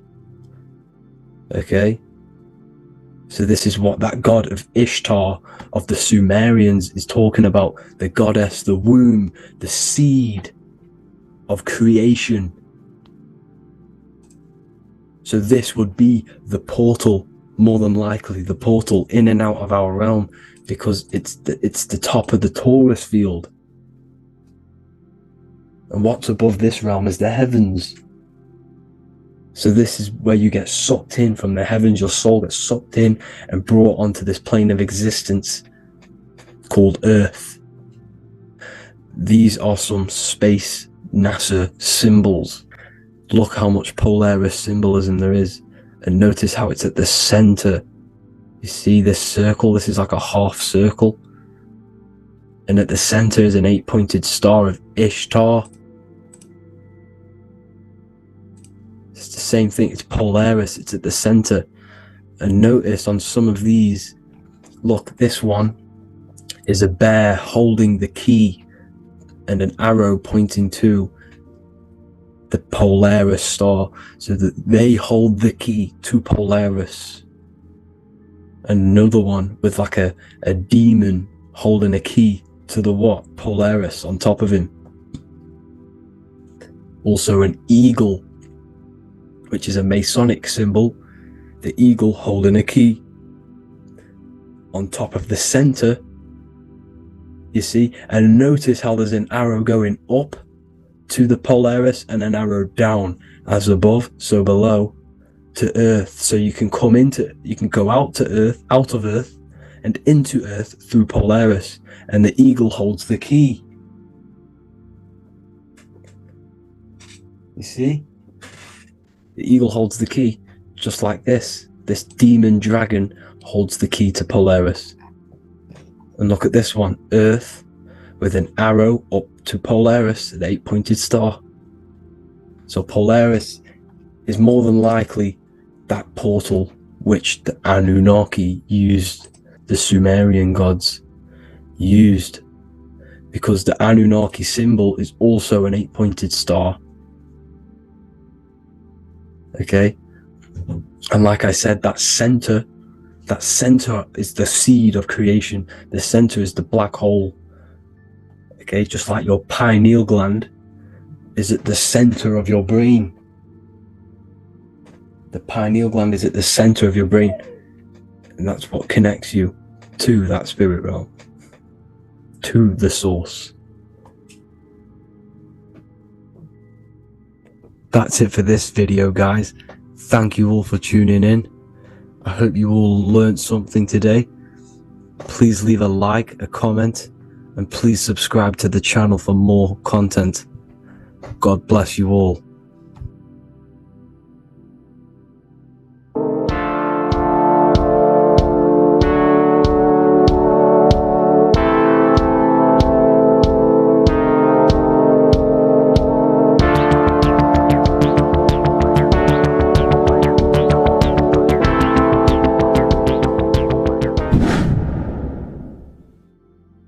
Welcome back, people. We're back with another video. Let's jump straight into this. Make sure to tune in till the end, because this has got so much information in this video. So sit back and enjoy. So everything's torus fields. The Earth's a torus field. Everything's torus, which is electromagnetic field, electric and magnetic. The center of the torus field is where the two opposing forces meet in the center. And this is what creates the plane of inertia, the dielectric plane of inertia. Okay? You got red shift, blue shift, positive, negative, south and north pole, right? This is what the ancients were showing with the tree of life. As you can see here, this is the plane of inertia, and this is the torus field. Everything consists of this. Everything is a torus field. A atom is a torus field. Okay, now the inertia is the 0 point. So this plane is a 0 point. It's the balance between two poles. Okay, now this creates matter, because matter is two opposing forces in motion equalized. So these two forces coming together is what creates matter on this physical plane. And this is why we can't see the electromagnetic field, because it consists of one of the elements, which is either electric or magnetic, but when they combine together, it's what creates this physical plane, which is physical matter, which is light in motion. Now, everything is one. Don't get confused by duality. Duality is two opposing forces, but them two opposing forces are created by the same substance. It's two aspects of the same substance. So for example, water and ice are the same thing, you know what I'm trying to say, but it's two aspects of the same substance, because all is one. The whole universe is one. All goes back to the one, which is God, the creator, or magnetism, whatever you want to call it, because magnetism pulsates. Electricity has two poles, red shift, blue shift. Okay, so red shift, blue shift is electricity, and electricity vibrates, and all vibration always comes back to a standstill point. But magnetism is what pulsates. This is why your heart pulses. You breathe, which is a pulse. This is the breath of the universe, magnetism. Now, this is why the earth is green, okay? Earth can be spelt heart. If you just move the H to the beginning, it spells heart, okay? Because the heart is the center of the torus field, which is the heart chakra for us humans, okay?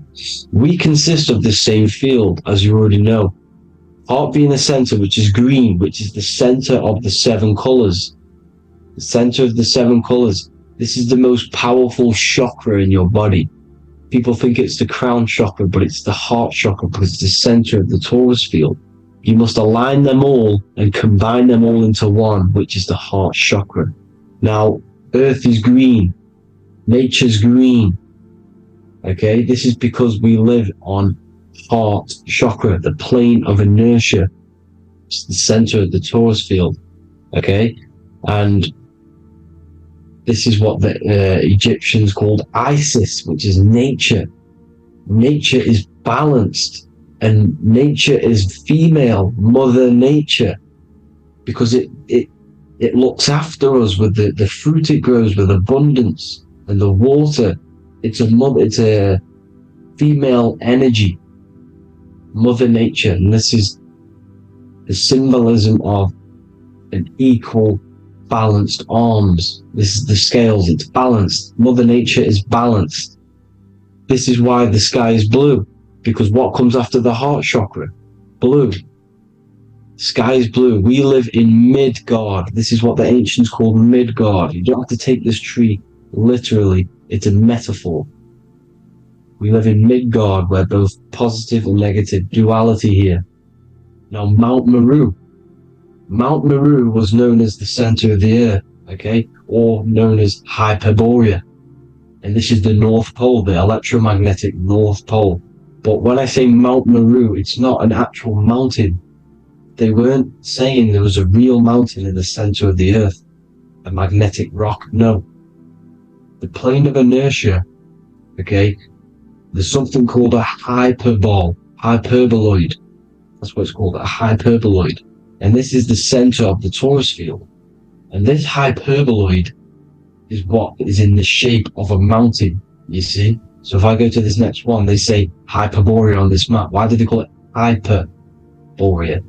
Because this is the hyperboloid in the center of the torus field, and this is the electromagnetic mountain, a metaphor. Mountain, what they're metaphorically saying, this is the electromagnetic mountain at the center, the double vortex, the center of the torus field, which is the North Pole. Pole of electromagnetic energy. So this is why they call it Hyperborea. It comes from the word hyperboloid. And the center of the earth is so sacred, and they symbolize this with, obviously, the North Star, which is Polaris. And this is where the swastika comes from, because it's the 4 seasons moving around the North Star. This is the Big Dipper constellation moving around the North Star, which is Polaris. There's that pole again. Pole. Magnetic pole of the torus field.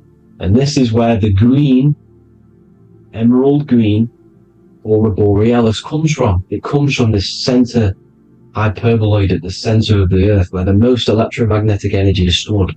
The center of the plane of inertia. The center of the plane of inertia. This is the all-seeing eye as well. As you can see, they got the sun, the moon. This is the Masonic cosmos, the sun, the moon, and the all-seeing eye, because the eye is Polaris, the eye of the stars. It's all the big eye. Now, the eye means a lot more as well. It's not just that. There's different ways you can interpret symbols. Now, this is the emerald tablets. Deep in Earth's heart lies the flower, the source of the spirit that binds all in its form. Okay? The flower of life is thine own place of thine spirit, and stream through the earth as thine flows through thy form, giving off life to the earth and its children, renewing the spirit from form unto form. This is the North Pole. This is what he's talking about. He's talking about the aurora borealis. Aurora borealis. It's the earth's aura. Emerald green. Heart chakra. Plane of inertia. Green. Earth. Heart. You see? All related. Now, there's many symbolism of this. So much symbolism of the ancients. The 7 layers of heaven. 7 layers of heaven, which are the 7 planets. Okay? These planets are the solar system. It's the solar system because we are the soul. We are the sun, the soul. And we're inside of a solar system, which is the 7 planets. That's why there's 7 layers of heaven. Okay? The rings of Saturn, the rings of the planets are moving around us. Okay? So, this is what the ancients were depicting in their cosmology. Now, this is the Hebrew cosmology of the earth. This is the Mayan cosmology of the earth. You see, it's all an enclosed system. We live inside of a giant torus field. All is atum. It's what the ancients said, ancient Egyptians said. All is atum. Atoms are torus fields. don't be tricked by the modern science today with the current model of an atom. It's completely wrong. They're hiding the torus field. They're hiding the electromagnetic field, which is in everything. Absolutely everything is in motion, and motion comes from this field. And you see, this is upside down, but this is the I think it's pretty sure it's candles, but the 7 candles, the 7 planets, the 7 Elohim. You see? It all goes back to the stars and the heavens. Now, this is how the earth really works, with the stars on the outside of the cosmic egg, and then the torus field spinning around the sun and the moon, the positive and the negative charge. The sun gives you energy, the moon takes your energy. The moon controls monthly cycles. Moon is mon. This is etymology. Mon, month, money, demon, monster. Stir is star, moon star. We are all stars. Youngster, minister, superstar, Hollywood star. We're all stars. We come from the stars, which is heaven. Our soul comes from the stars. You see? We are the universe. The image of man is made in the universe. We are a microcosm of the universe. The universe is a macro. We are micro. We consist of everything. The body, mind, and spirit. The sun, the soul. Moon, the mind. Earth, the body. Body, mind, and spirit. We have 12 systems in the body, which are governed by the 12 zodiac signs. Starting at the Aries, which is the ram of God, all the way down to Pisces and Capricorn, kneecap. It all goes back to the stars. We are the stars. We are the universe. Everything is inside of us. Everything. Like I say, the Temple of Solomon, the Temple of the Soul, and man, the soul. The temple is the body. The soul is the soul. And the man is the mind. The temple of the soul and the mind. Body, mind, and spirit. We consist of the 5 elements. Air, spirit, water, earth, and fire. We consist of everything. We are the universe. We're made in God's image, which is the universe. You see? Now, everything goes back to the stars. The ancients worship the stars because the stars govern everything. They govern the systems in the body. They govern your life. This is why your zodiac is so important, your sign. Each zodiac has a specific element associated with it as well. Aries, which is the first sign, the Ram of God, which is a fire sign. Fire, first. F-I-R, this is etymology. The cerebrum, ram, which is in the brain. Aries, the ram, controls the head, the face, and the nose upwards. So it controls the cerebrum. The Torah, which is, I'm pretty sure it's the Hebrew Bible, which is the Taurus. Tornado comes from the Taurus field. You see? Everything's inside of you. It all goes back to the Taurus field, and the Taurus field is everything. Now, like I said, 12 zodiac signs, 12 systems, 12 cranial nerves in the brain, the 12 disciples of the Bible. All symbolic. Have to read the Bible properly. Now, this center, at the center of the earth, right? This is what's stirring the ether. And the ether consists of the 4 elements. Because there's 5 elements. Spirit can be called ether. People call it spirit or ether. Ether is pure potential, pure energy. It's what connects the astral to the physical. It's the dimension between the physical realm, which we're on, and the astral. So it has pure potential. It's pure energy. This is why we say either. I either want to go there or there. It's connecting 2 scenarios. That's what the ether is. It's connecting the 2 worlds, the astral and the physical. The center is like the cosmic womb. There's a black hole in the center. This is the center of the Taurus field. This is the womb of creation. This is the womb of creation. And inside of this black womb are the 5 elements, and everything's being stirred around. Everything's in motion. Light is motion. Everything's motion. Now, like I said earlier, light crystallizes into physical matter. They are the same substance. Spirit and matter are the same substance, but different variations, different aspects of the same substance. Low vibrational spirit turns into matter. High vibrational matter turns into spirit. Or light, whatever you want to call it. Matter is light crystallized. This is where we get the 7 metals from. The planets. The planets are light. Specific frequencies and vibration of light. When these lights, or the planets, materialize, material metals, materialize, they turn into the 7 metals. Saturn turns into lead. That's why lead is red. Saturn is red. The sun turns into gold. That's why the gold is yellow, and the sun is yellow. You see, Saturn is the time god. What happens in autumn? The leaves turn red, and they die. This is why Saturn, Satan, time god, the reaper, everything is crystallized till it's death, and then reborn again. You see? Rust. When things rust, it turns to red. Because it's Saturn. Saturn crystallizes everything. He's the reaper who comes around in winter. You see? He's Satan. Jesus and Satan, the sun and Saturn. They say we live in a solar system. The solar system, I think I've already just broke this down. The 7 planets are the 7 chakras. Everyone already knows this. But I'm going through it anyway. But this is where we get the 7 planets from. And the 7 metals.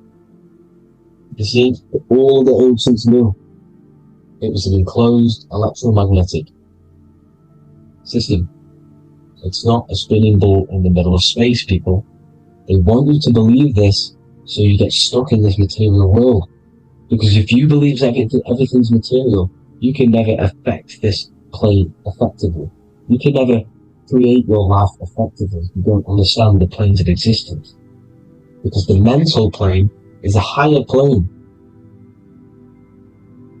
And it breaks down and it controls the planes below it. The mental plane, hold on, I've got it here for you. The mental, the astral, etheric, then physical. Etheric connects the physical to the astral, but the mental is what's above them all. You see? Now, it's important to understand this. It's important. However, the ancients always talked about the enclosed system.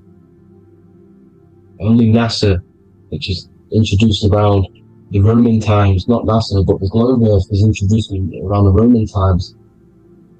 Okay? By these Masons. These Masons introduced this because they wanted to take over the minds of the masses and control them. These people worship the physical realm. They know how it works. They know the ins and outs of it. They know how to do the magic. They know how to do it all. They understand it all. That's why Masonry have to take the oath. The oath of not speaking. You're not allowed to speak about anything you learn about in Masonry. Because they're discovering the truth about your mind and how it creates reality and stuff like that. So, this is the Masonic cosmology. The 5-pointed star, the 5 elements. The checkerboard for duality, positive and negative. The 2 aspects of every substance. This is another ancient painting depicting the firmament. The stars inside the firmament. The sun. You see, the ancients worshipped the sun because it's so important for sustaining our life. It's the only reason we're alive is because of the sun. But then people think it gives you cancer today. They brainwash you to think the sun gives you cancer when it's the #1 source of all life. They want you to believe it's a big, spinning, dangerous ball in space. It's not. It's here to give us life. It's God's Son. That's why Jesus is known as God's Son. It is the Son of God. God created that to sustain us. You see? So it's important you understand the true cosmology of where you are. Because if you don't know where you are depleted of all of your morals. You're depleted. You're demoralized. You're lost. You don't know where you are. You don't know where you exist. Okay? Once you accept the globe model, the heliocentric model, you will subconsciously think that you come from nothing. This is why they implemented the evolution theory just after the globe model was introduced by Charles Darwin. Charles Darwin came in after the globe model. He's a Mason, he was another Freemason, and implemented evolution where we came from monkeys, because they want you thinking less of yourself so they can manipulate your mind. You see? They want to manipulate your mind, and they have done since you got here. Since you came through that portal, you were manipulated from that day to believe this, believe that. The true cosmology, the truth will set you free. You'll understand things better. You will feel better in yourself when you know the sun is here for you. You'll feel better in yourself that you know that you didn't come from a monkey. You were created as a human, a manifester, a creator. You're so intelligent. Your mind is amazing. You can manipulate matter, mind over matter. See? Thank you all people for tuning in. Tap in with yourself. Love yourself. Find the truth. Spread the truth. Nothing dies. Nothing in this creation dies. Everything's energy. Everything's light. Light can never die. You're a light being. That's why it says Q. Q man. Q is light in Hebrew. Or Latin. Either one of the two. You are light. You're a light being. You never die. Ever, ever, ever die. Ever. Stop thinking you're going to die. This body will die because it contains electricity. And electricity always goes back to a standstill point because of vibration. Electricity vibrates. You are pure light. You will never ever die. Thank you all people. God bless. Make sure to like, subscribe and share.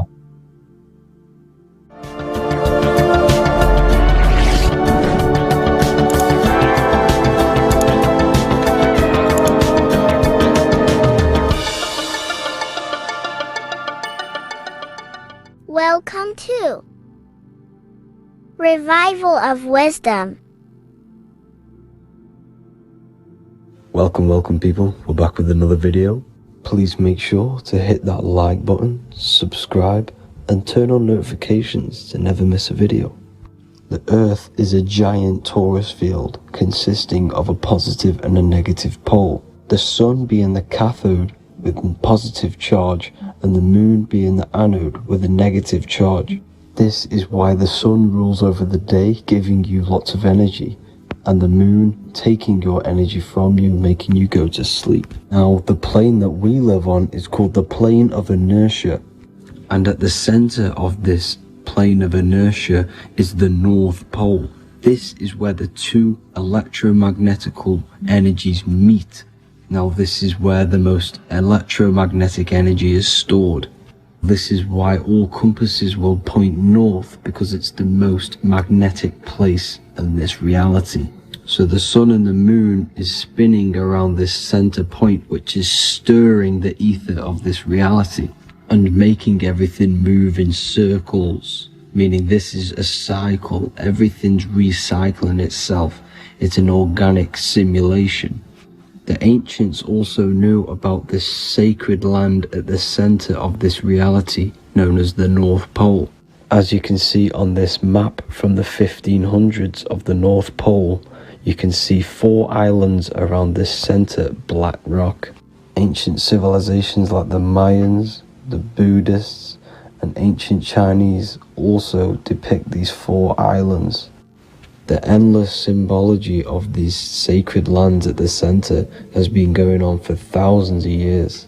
These sort of secrets are now kept by the elites, but as always they have to show the truth in plain sight, and this is what they are doing with the Windows symbol and also the Wizard of Oz. Now in the Wizard of Oz, as you can see, there's something called Munchkin Land. Munchkins are these unusually short people. Then on the ancient 1500s map it says Pygmy, and then the Pygmy people in mythology are also these unusually short people.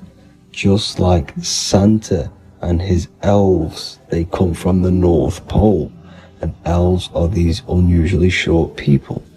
These stories that we are told about Santa and Munchkins are putting truth in plain sight about this sacred land. This sacred land at the center of the earth is where the aurora borealis comes from and is being emitted from this black hole in the center, also known as the black sun. The aurora borealis is the Earth's aura, hence why it has the word aura inside of it. It is the life-giving essence to all life within this realm. As this dualistic reality we live in consists of both physical and spiritual, the black sun is like our sun for the spirit. It's our spiritual umbilical cord, connecting us to the spirit realm. And the rising sun is the opposite. It's our sun for our physical 666 carbon suits, known as our human body, our physical aspect. As it states in the 40,000-year-old emerald tablets, deep in Earth's heart lies the flower, the source of the spirit.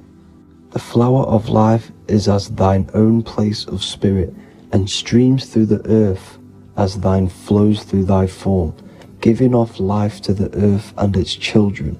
So the North Pole is the core of this spiritual reality, and the closer you get to it, the more spiritual and lucid it becomes. So the elites have covered this up in order for us to forget the true nature of this reality. And they did this cover up by introducing the globe model. Nicholas Copernicus was around in the 1400s, and he introduced the globe model. As you can see, he is a Freemason. He depicts himself with a globe and a Masonic compass in all of his paintings and portraits. Galileo was also a Freemason, as you could see in all of his portraits with a globe and a Masonic compass. He was also a massive part of introducing the globe model after Nicholas Copernicus.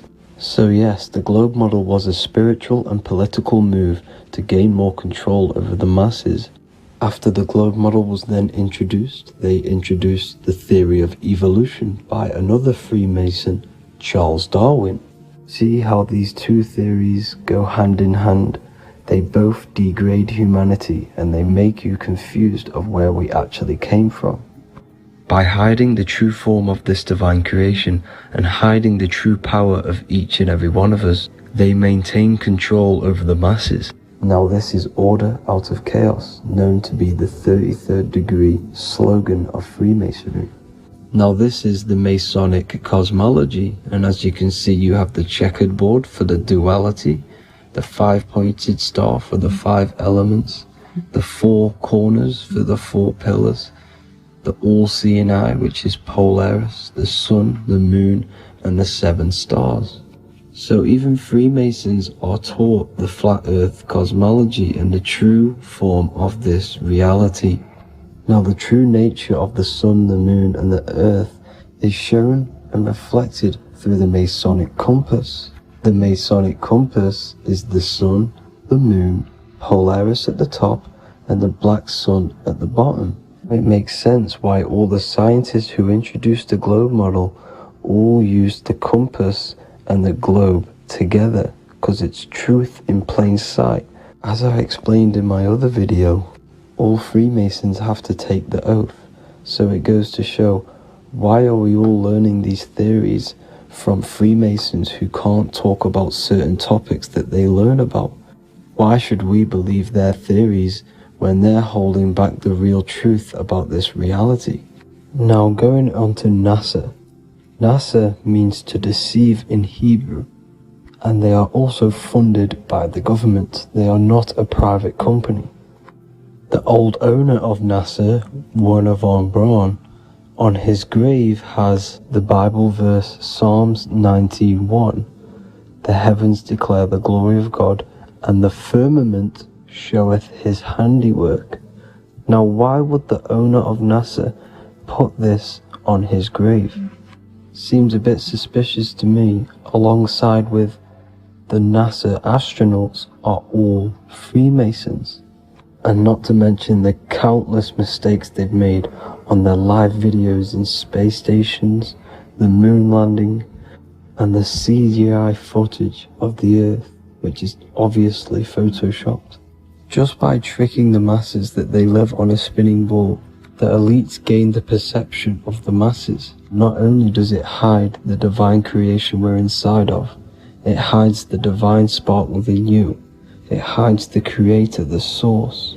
And by believing in space and we live on a spinning ball, it makes people come to the interpretation of that we are a coincidence and we do not have any purpose.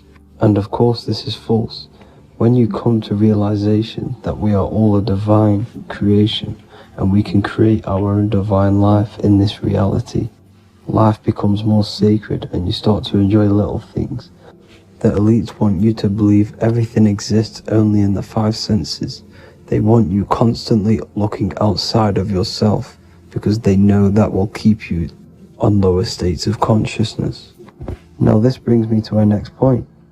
By tricking the masses into the heliocentric model, the elites started to advertise aliens in the movies, in cartoons and magazines in the late 1940s.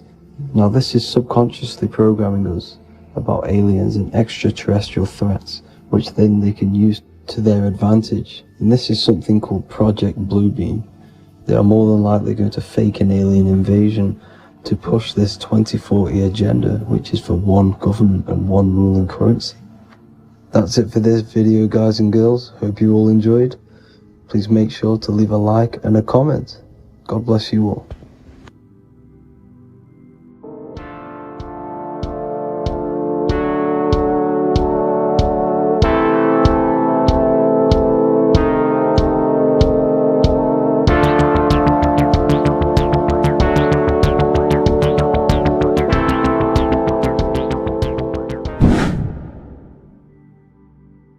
What is up, people? How are we all doing? Today we're talking about the flat earth cosmology. So let's jump straight into this. Please drop a follow and leave a like to help the algorithm. So we live in a torus field. Everything's made out of torus fields, and every torus field has motion. It's what it is. It's the motion of energy. And every torus field has a center, which is the black hole. It's a womb of creation. It's counter space. Now this is why the North Pole is magnetic, because the center of this torus field is the most magnetic part, the strongest part of the field. So this is why all compasses will point you to the center. And the Earth's magnetic field is spread across the whole of the Earth. And it's spinning, as you can see here. It's like a tornado at the center. And this tornado is the force which is spinning the sun and the moon around us. You got the sun, the moon, Polaris, just like in the Masonic cosmos here. The sun, the moon, Polaris, the all-seeing eye. Now we'll get into Polaris a bit later, but the sun is the magnetic force. Sorry, is the electric force, because every field is electromagnetic. Now, the sun is electric. It's positively charged. It's going to give you energy. It's feeding energy. The moon is more magnetic energy, which is taking your energy away from you. And this is why you become sleepy when the moon comes out, because it's taking away your energy. So these two forces is the balance. It's the yin and yang. It's the balance. Everything in this creation is balanced. Because the torus field is the Earth is the plane of inertia, the 0 point within the field. Because physical matter is a result of two opposing forces equalized on the plane of inertia. And that is where matter crystallizes into physical results. And this physical plane is the plane of inertia, planet Earth. And at the center of this plane is the black hole, the womb of creation.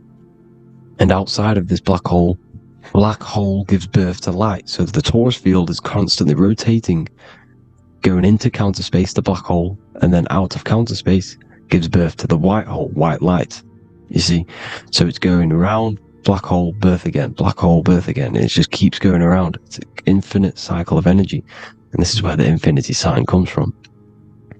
This is the motion, this is the force which is creating everything to spin inside of this circle. Okay? And it's making the stars spin. It's making the sun and moon spin around us, around this center point. Now here you see Horus and Set. Horus and Set putting their feet inside of this dome. This is the royal arch, the arch of the dome above us. It's like you see in the Masonic cosmos, the royal arch of Freemasonry. This is the dome above us, the firmament that the Bible talks about.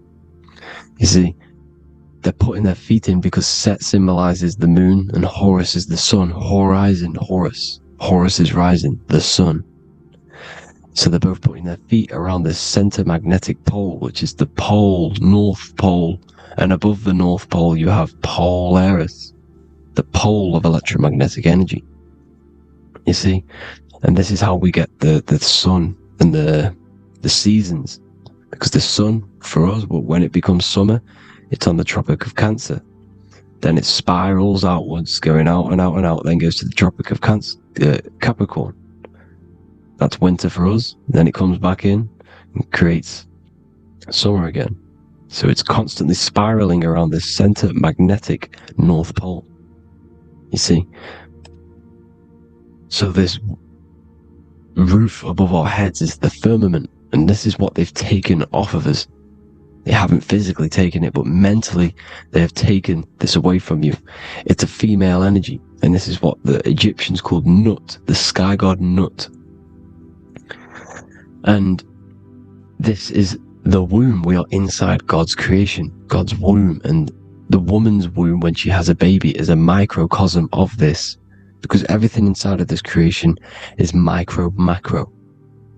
It's a reflection of the bigger things, as above, so below. So the dome above our heads is the dome we are in when we are a baby, and you can see the sacred geometry of it is the exact same. It's the dome. And when we are inside of the womb, the woman, the sacred maker, which is the M, the Masonic M, this is the G-male symbol. The Masonic M is maker, mason, matter, male. She delivers the male, you see?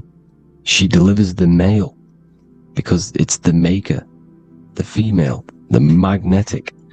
The woman is magnetic in nature, the male is electric in nature. So when we are in this womb, the female, we are being fed by the center umbilical cord, by the center of the mother's stomach. We're connected to the center of the woman's stomach, just like we are when we are in the earth. The center is where the aurora borealis is being emitted from, the electromagnetic aurora borealis, the northern lights. This is our spiritual umbilical cord, connecting us to counter space, connecting us to the realms beyond this world. Because at the center of every torus field is counter space.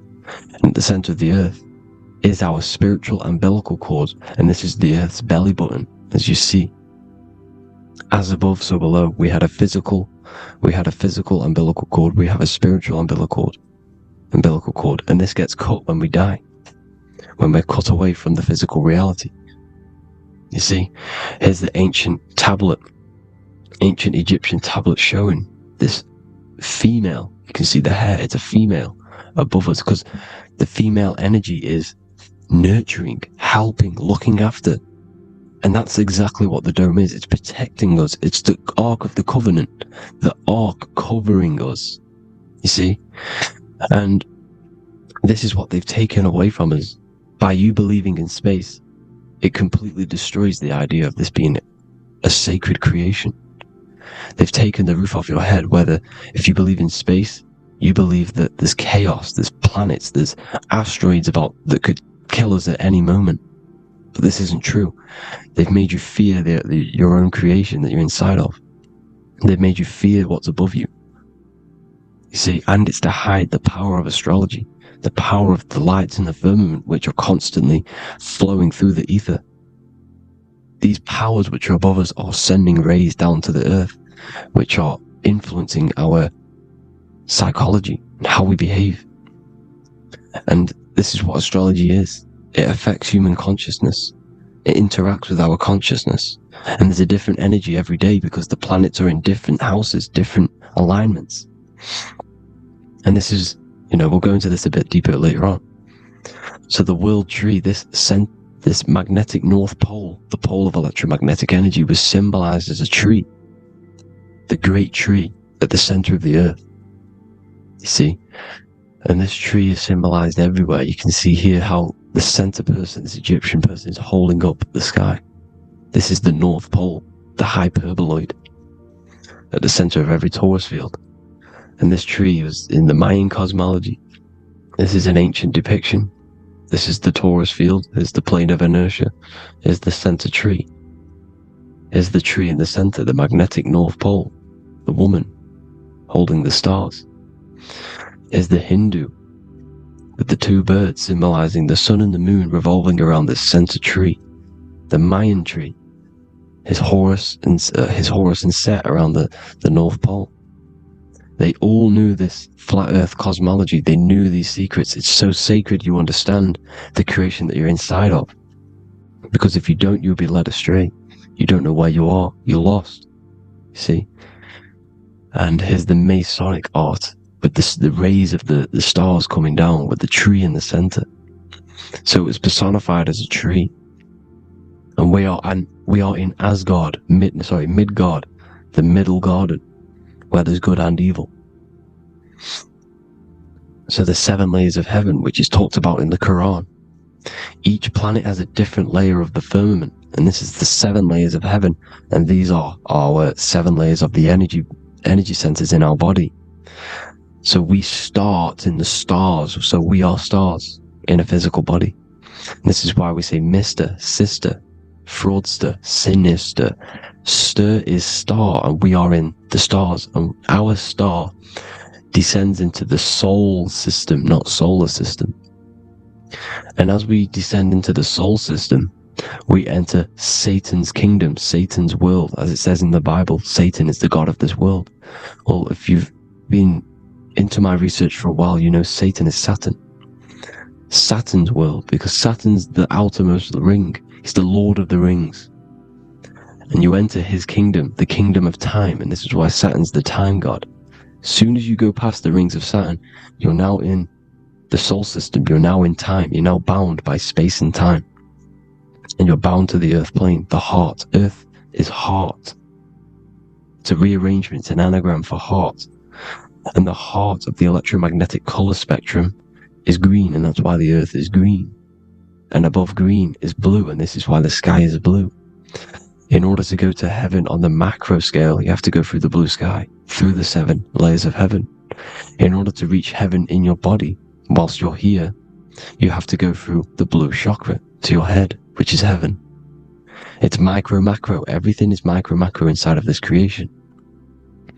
It's an ancient, I think this is a French image, piece of art from the ancient French, with obviously the 7 layers of heaven, which they all depict. And notice how it's like a dome. We'll go into this dome symbolization, the Royal Arch of Masonry, which is next.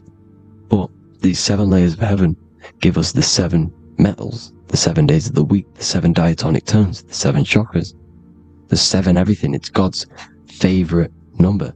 And this is why the Masons use the G inside of the compass, because the G is the 7th letter, and God starts with G. You see? So it's 7. God is 7. Here's another depiction of the heart, the soul system, the 7 layers of heaven. La Fermete. You see, La Firmament, with the stars on the outermost layer. Here are the 7 planets. Jupiter, Mars. La Sophie, the sun. La Luna, the moon. So, Saturn. So we are in the heart of this soul system. In order to ascend, we need to ascend up our chakra system, reach 144,000 hertz, God consciousness, the God man. You have to unfold God man, master of the mind, mastery of the mind. So, what are the stars? The stars make everything unique. The stars are constantly rotating around the center, magnetic North Pole, the tornado at the center. which is stirring everything. It's stirring the ether. The center is the ether, and the 4 elements are born out of this ether. There's 5 elements: ether, spirit, water, air, and earth. The ether gives birth to the 4 other physical elements, which the whole of creation are made out of. About them 4 elements. 4 is the number of stability. You know, a chair, a table has 4 legs. It stables things. It's a foundation, and these 4 elements are the foundation of this creation. You see, and this magnetic North Pole is stirring this, and the 4 vibrational states of the ether are the 4 elements. Now let me get back to the stars. I just wanted to give you that. The stars are being stirred around this center point. Center. It's stirring everything, and they're always in different alignments. Every millisecond, they're moving in different placements of the stars, and the planets are called the 7 wanderers because they're not fixed. The stars are fixed, but the planets they're called the 7 wanderers, the 7 layers of heaven, because they move faster and slower than each other. Each planet is slower and faster, has a different rate of speed it's moving. So these alignments are mixing in with the energies of the different 12 constellations, and this is why you have a unique characteristic. You have a unique look, a unique energy, a unique personality. This is because when you were born and you took your first breath, that energy which was in the ether, because the ether is all around you, and energy travels through the ether.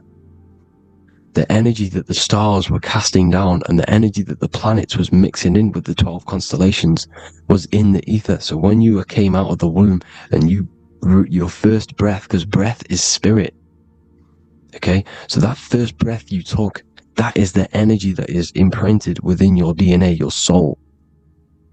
And you reflect that energy, you emit that energy. That's the energy that is with you forever. Until you die, till this physical body dies off.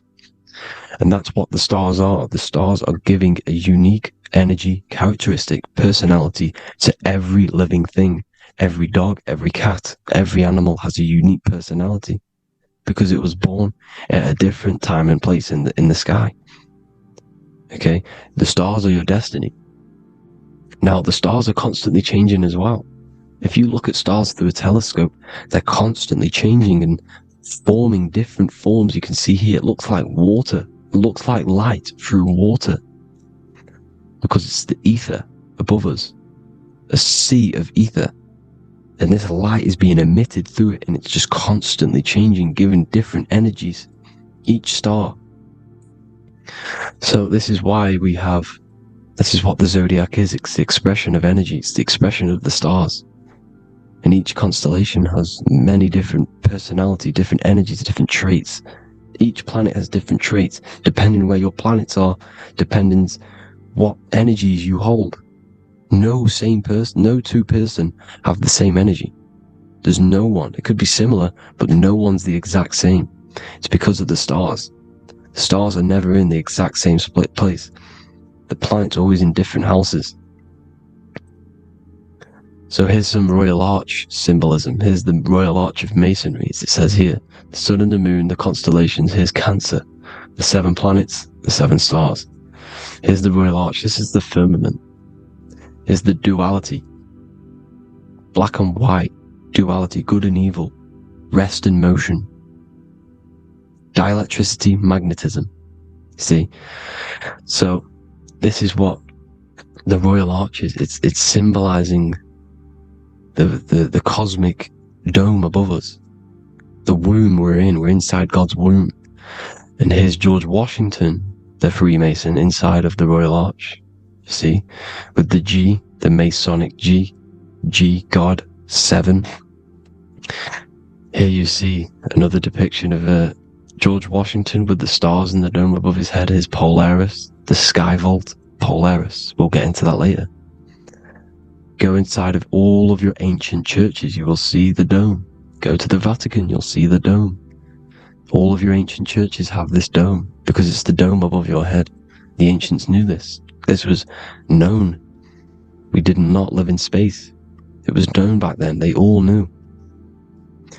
This is Crown Court, which is one of the most important courts in the UK. You can see it's clearly so much Masonic symbolism. You've got the 4 pillars of Masonry.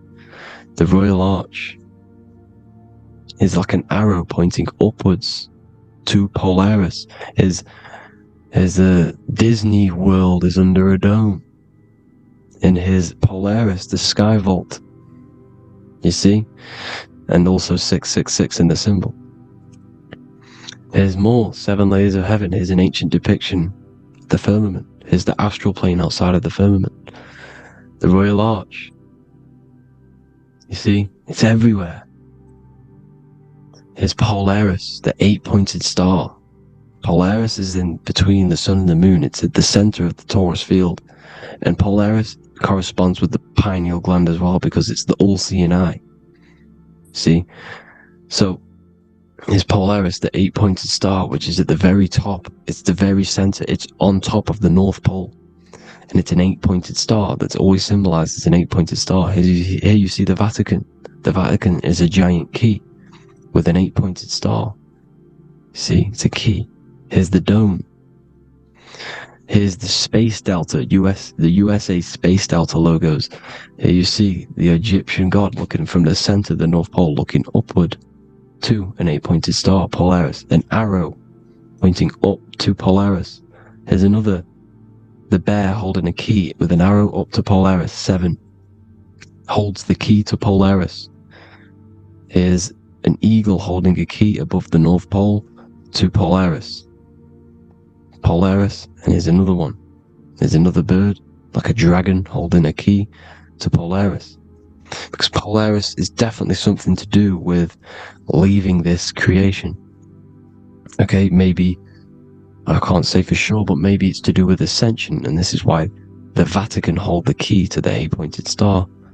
And this is why the space, well, we all know space is a lie, but they're showing Polaris and its sacred symbology. Maybe it's to do with something leaving this creation, going to another. Here's some North Pole symbolism. As above, so below. You see the four seasons of the Big Dipper constellation going around Polaris. This is Polaris, this is the Big Dipper constellation, and this is the swastika. This image gives us the swastika, because all the symbols we use are created in nature. They're created somehow in nature. This is how we get them. As above, so below. This is the map of the North Pole with the 4 rivers looking like the Big Dipper constellation. It's the Masonic, here's the ancient cosmology with the 4, you see the 4 islands, Mayan cosmology, 4 islands. This is the alchemical symbol for Earth, 4 sections. The windows, because the center of the North Pole is a window to another dimension. The 4 lucky 4-leaf clover, which is supposed to be lucky. It's just, it's truth in plain sight. And here's Hitler looking at 2 flat Earth maps. So this swastika has been used for thousands of years, thousands and thousands of years. And it's symbolic for the most sacred land on this plane, the North Pole. Shambhala. Do some research on Shambhala, people. It's a it's a Hindu mythology about the sacred lands. The sacred lands at the center of the earth. And it's known to be full of enlightened beings. And it's all symbolized at the center. You can see their paintings of Shambhala. It's all at the center, the North Pole. And it's known to be the most godly place ever, because it takes you to a portal to the higher places. And maybe this is something to do with Polaris, connecting you to this sacred lands at the very center. But anyways, people, thank you all for tapping in. Hope you all learned something. Have an amazing day. Please follow, subscribe, like, all the links in the description for the courses, the PDF. Please have an amazing day. God bless.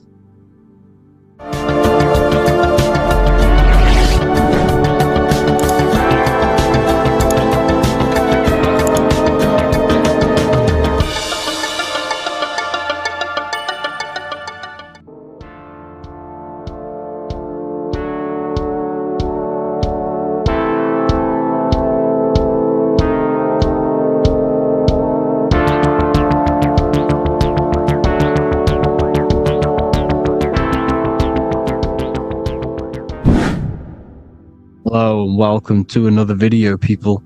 Before we start, please like, comment, and subscribe if you wish to see more content.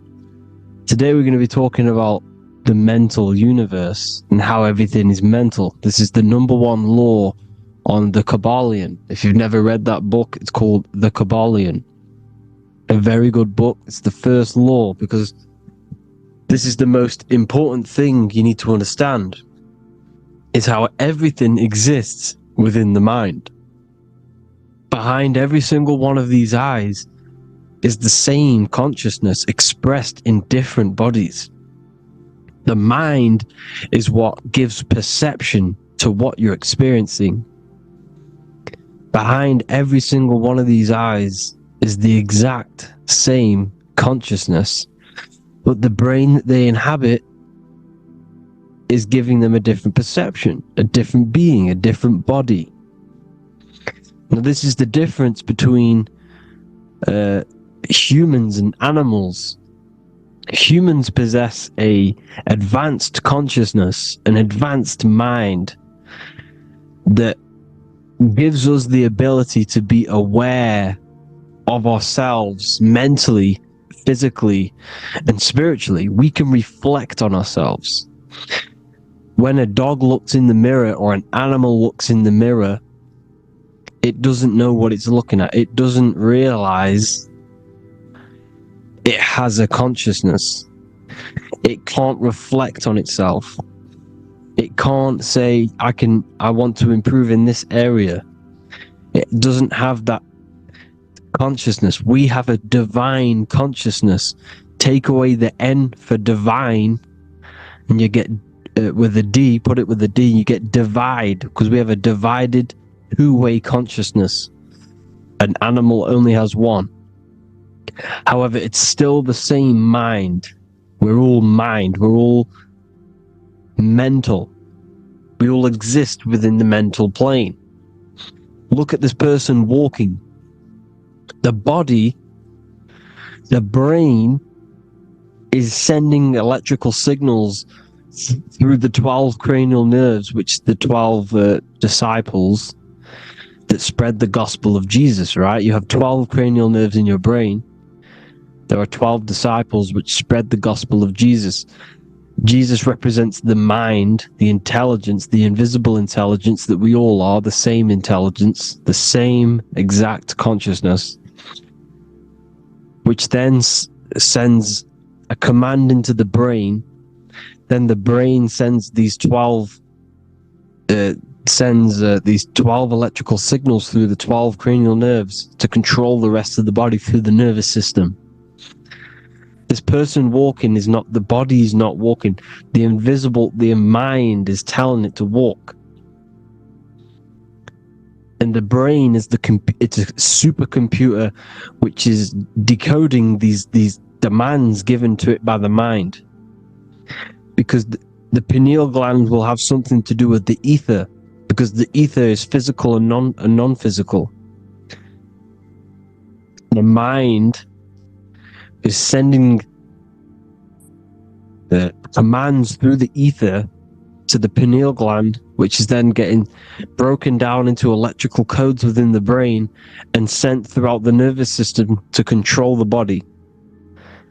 And this is why in the Sims simulation, because the body's the simulation, it's a false reality. It's the fake reality. It's not the real you. You are formless. There is no form. But the third dimension is a dimension within your mind. Matter, mind, light is all a product of your mind. It's all in the mind. Now, this is why the Sims has this green little diamond on top of the head. Because this is you. This is your invisible intelligence controlling the character. Okay? It's controlling the character. And this character is in the world. Your consciousness isn't in the world. The world exists within you. But the body is a vehicle for that realm that you land in. When you have a dream, your mind transcends this body into another body, duplicates your body, into another universe, unite. Unite is one. We're all one. It's all one universe, expressed in many different ways, infinitely. And the vehicle that you land in is the body to operate in that realm. This is the all-seeing eye, as you see here. The eye, this is all the intelligence. This is the ball of consciousness, God, expressed in different bodies. We're all this same one in different bodies, as you can see here. And this intelligence is expressing infinitely throughout the universe. An infinite universe. There's no beginning, no end. There was no beginning of the universe. There is no end. It's infinite. Always has and always will. But the mind is what gives you the ability to explore the universe, to make perception of it. We are God in disguise. We are God in disguise. We are God in flesh.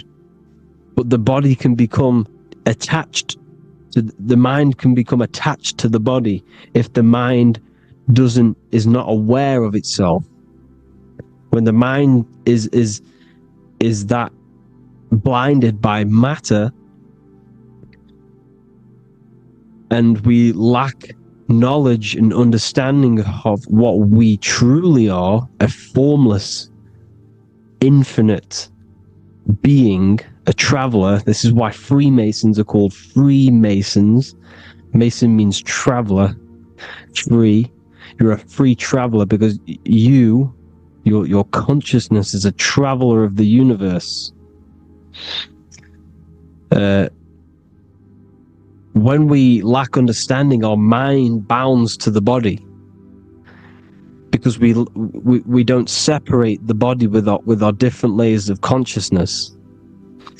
When we separate them and identify that we are mind, body, emotion, you then can apply this knowledge to when you want to astral travel and explore the different realms of your mind, because the mind is the universe. People, this is what we need to understand. The mind is the universe. I am you and you are me. This is the Egyptians showing you this. The Ankh is the symbol of life. This is the one ball of consciousness, mind, giving it the Ankh life to all the different life forms.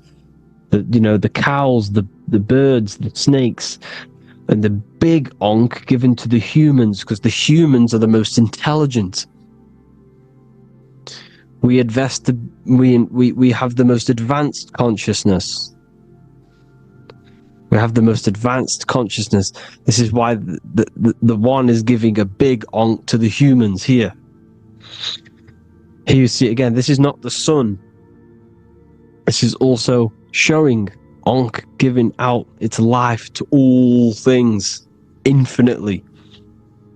And this is the Most High. We are the Most High in disguise. When we strip off the body, we strip off the desires for the physical world, we strip off all of these fake identities that the mind gets attached to. That is God. The universe. You are the universe experiencing itself. I and I. The letter I and the number 1 is just one line. The letter I is the number 1. Because your I am, when you refer to yourself as I, every single one of you who's watching this video refers to yourself as I, which is the one. We are all the one. We are all intelligence. We are all invisible. We are all the one. 1 is the only number. 1, 2, 3. Everything goes up in ones because there is only one. Doesn't matter how far you go down the line with numbers, all of their numbers are created by one, because there is only one. It's me and you are the exact same consciousness expressed in different bodies. Mind. Cause. There is only one cause. There is only one mind. There is only one being. But because we lack understanding of this, we think we are the bodies. And this causes division, because the physical world is the most illusionary world. It's an illusion. It's all an illusion.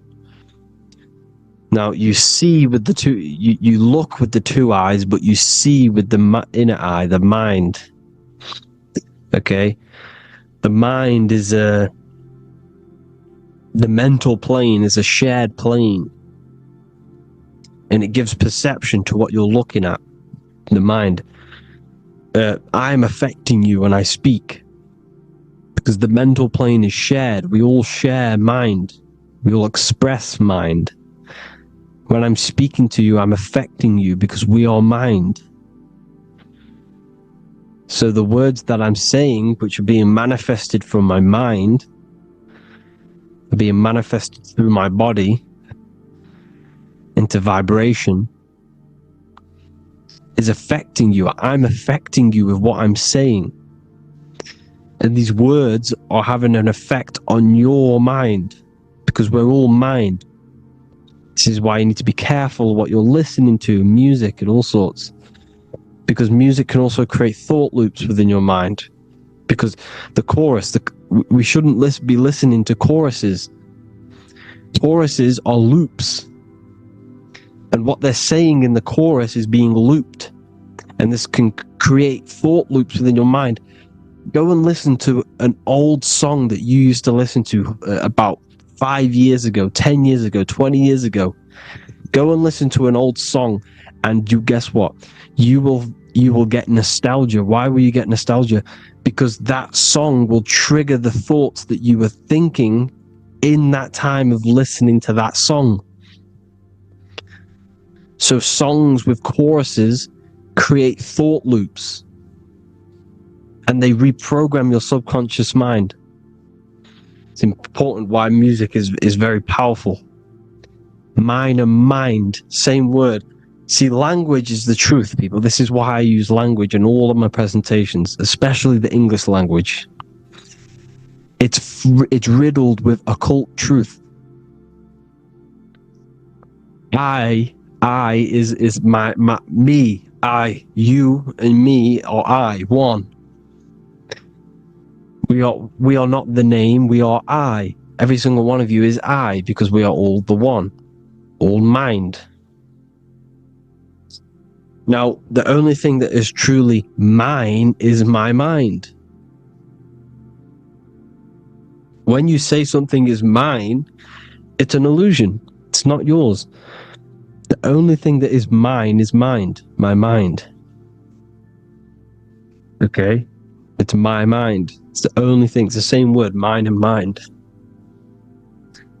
Like I said before, everything's one. Hot and cold is different degrees of the same thing, of the one substance, of degrees. The 7 colors are different frequencies of the one white light. Everything is one. There is only one. We are all one. Everything is one. Hot, cold, day, night. It's the same degree of one, which is mind. The mind's perception is what's giving it, labeling it hot or cold. The mind's perception of colors is what is giving it red or purple, hot or cold. There is only mind. The mind gives things perception. There is only one, that is mind. The conscious and the subconscious mind. The male and the female, these are married. The subconscious mind is your hidden part of the mind. Okay, it's hidden. You can access it through different meditations and Reiki teachings, and dreams or manifestations of your subconscious. This is how you know mind and matter are one, because your mind creates matter in dreams. Your subconscious manifests everything in a dream, in the astral realms.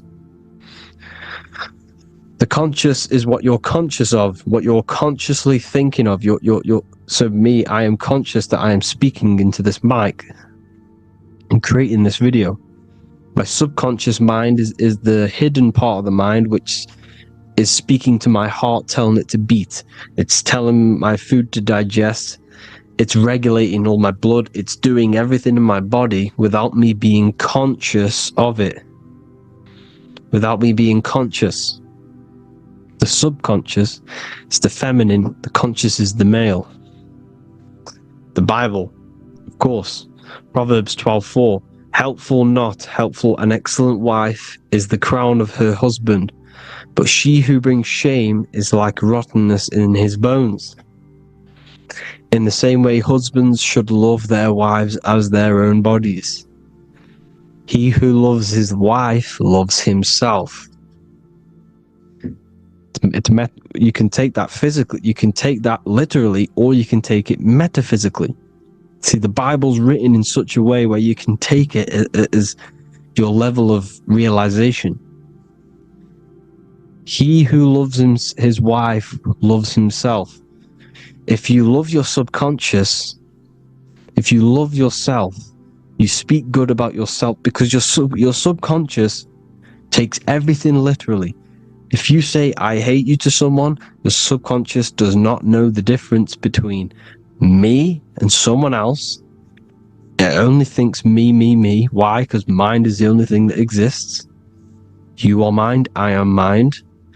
If I say, I hate you, you're saying that to yourself. Your subconscious picks that up and says, I hate myself. And that's telling your subconscious that's what you want. Because your subconscious manifests 90% of your behavior. The programs within your subconscious. Tying your shoelace is a program. You don't need to be conscious of it. You can just do it. Because it's a program. It's deeply interwoven in the subconscious. Driving your car. Texting on your phone. You don't have to think about what letter. You just do it because you know where the letters are. It's a program. Therefore, if you look after your subconscious, they are a married couple. It's your wife. Your subconscious is your wife. And it manifests 90% of your daily basis thought patterns, actions, behaviors, emotions, all the things that all the trauma that you've experienced is stored within your subconscious, which is affecting you.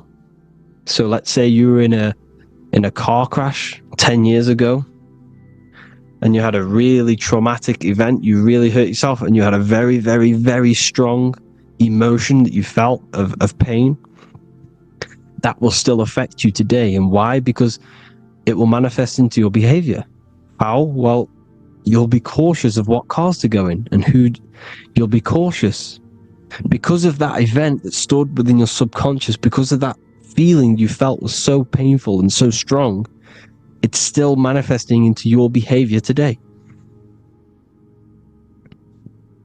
For example, you won't go in certain cars, you won't go with certain drivers. The subconscious stores everything, all your memories, the programs and everything. So if you trick your subconscious, that's how you manifest your life. To trick the subconscious, you already have something. And therefore it will manifest into your life, into your behavior, thoughts and actions. This is why the golden rule is to treat others like you want to be treated. Because I am you and you are me. We are all subconscious. We all have subconscious. Whatever I do to you, I do to me. Because my subconscious picks that up and thinks I'm speaking to me. Mind is very powerful. Whatever I do to you, I do to me. Treat others like you want to be treated. The golden rule. That is the only rule we need in this realm, in the universe. If everyone understood this rule and how the subconscious works and how karma works, we'd live in heaven on earth, the Garden of Eden, the golden age. As a man thinketh in his heart, so is he. Proverbs 23:7. Where your heart is, there will be your treasure. Your heart's the emotions. This is the storehouse of emotions. It is where you feel emotions. You have to let your emotions move through you, not become you. You can't let your emotions become you. But except be like the sky and let them pass through you. Be like the clouds and the stars passing over. Let them pass through you. Do not let them become you. And this is how emotions can take over your mind. We are driven by, when a man is driven by emotions, he has no self to control. You must control the mind, because the mind can be corrupted. Because your thoughts are electrical in the brain. Your thoughts come from the mental plane. So how the mind works is that you place your attentions on something in the mind, and infinite information just flows in. Think about it. When you think of a certain topic, as soon as you think of that topic, information comes flying into your mind. Different ideas, ping, ping, ping. It's all connected. It's why we call it a mindset, because your mind sets itself to frequencies. And when we think of something, we tap into that frequency, and just the universe, the mind, the mental plane just flows in information based on that frequency and that thought. The universe is just information. All of the information out there, nothing is new. It's all there. You just have to tap into it. You can tap into these different thoughts, and it's all there. Everything already exists within the mental plane. You don't think anything. You receive thoughts. We all share the mental plane. We affect each other. I'm affecting you. Speaking, listening to me is affecting your mental plane, your mind. The physical plane is the lowest plane. It's the world of effect. Everything you see in the physical plane is the effect of mind. Like I said, the person walking is the effect of their mind telling the body to walk. The physical plane is the lowest dimension of your mind. Mother Earth, we are in a mother. We're in the womb still. The Earth is feminine. It looks after you. It provides you with food for free. It grows on trees, with water. It's Mother Earth. It's the womb. The dome above your head is your mother's belly. Okay? Is your mother's belly. You're in the womb still. You're forever in the womb, because your mind's constantly expanding. Because when the baby's mind figures out that there is a reality outside of its mother, it starts to hear the people on outside of its mother, what does it do? It figures a way out of the mother, and it becomes born again in the water, in a hospital, into the other world. It's the same with our minds. When our minds figure out there is other worlds beyond this physical, we explore them. The astral plane, for example. You figure a way out of the body. Because when you're the firmament, look at the word firmament, meant at the end. Firm is firm, something strong, something like a rock is firm. If your mind is firm like a rock, you will be stuck under the firmament. So, for example, people who are very programmed and can't think outside the box, They have a firm mind, and they'll be stuck under the firmament because your mind is the only thing that's keeping you under the firmament. It's the only thing. When you're doomed, doom is dome. This is the dome, which is your head. Your head is the dome. Above your head, above the earth, is the dome, the ethereal barrier. But that's just an external manifestation of your head. You don't leave the earth, you leave your body to leave the earth, because your body is the earth. It's a dimension within your mind. So when you're doomed, you're domed. Your reality is your level of realization. You realize something,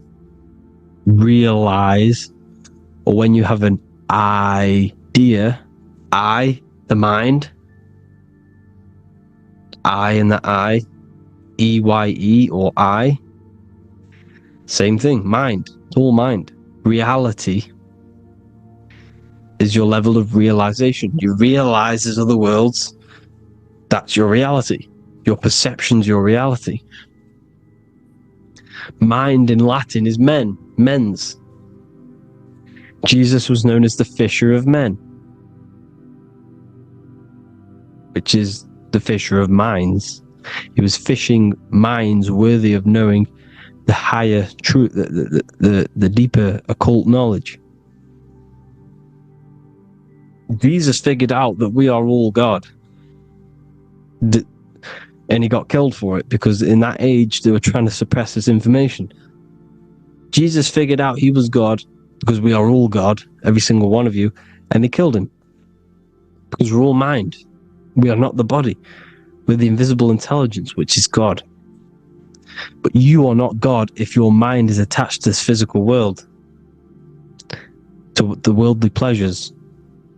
If you master your mind and travel the depths of your mind, that is God. Mental and men. Look at the word mental. It has men in it. Men in the Bible means mind. Here you see Masonic.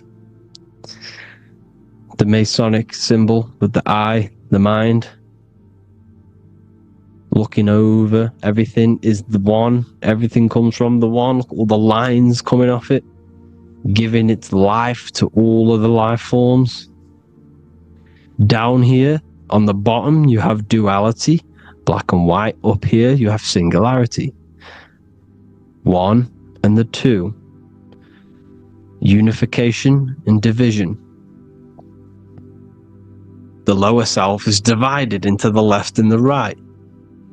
So the Bible even says, I forgot what verse it is, but it says, it's better to go through life with one eye than to have two and be cast into the fiery abyss of hell. I'm not sure what verse it is, but you can research it yourself. It's better to go through life with one eye, to be unified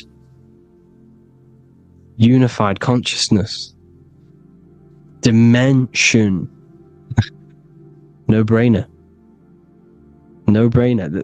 The language tells you the truth, people. Dimension. The dimensions are in your mind. Entertainment. Entertain the mind. Disappointment. It's all in the mind. Environment. The environment that you are in is a product of your mind. Within, rearranged spells high twin.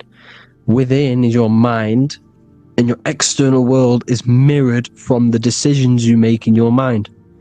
Advertisement, commitment, it's all meant, it's all mind. Everything is mind.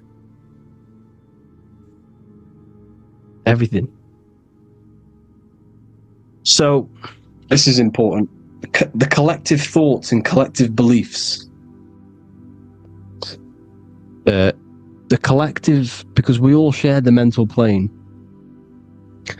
And because of this is why we are in a weakened state of consciousness at the moment.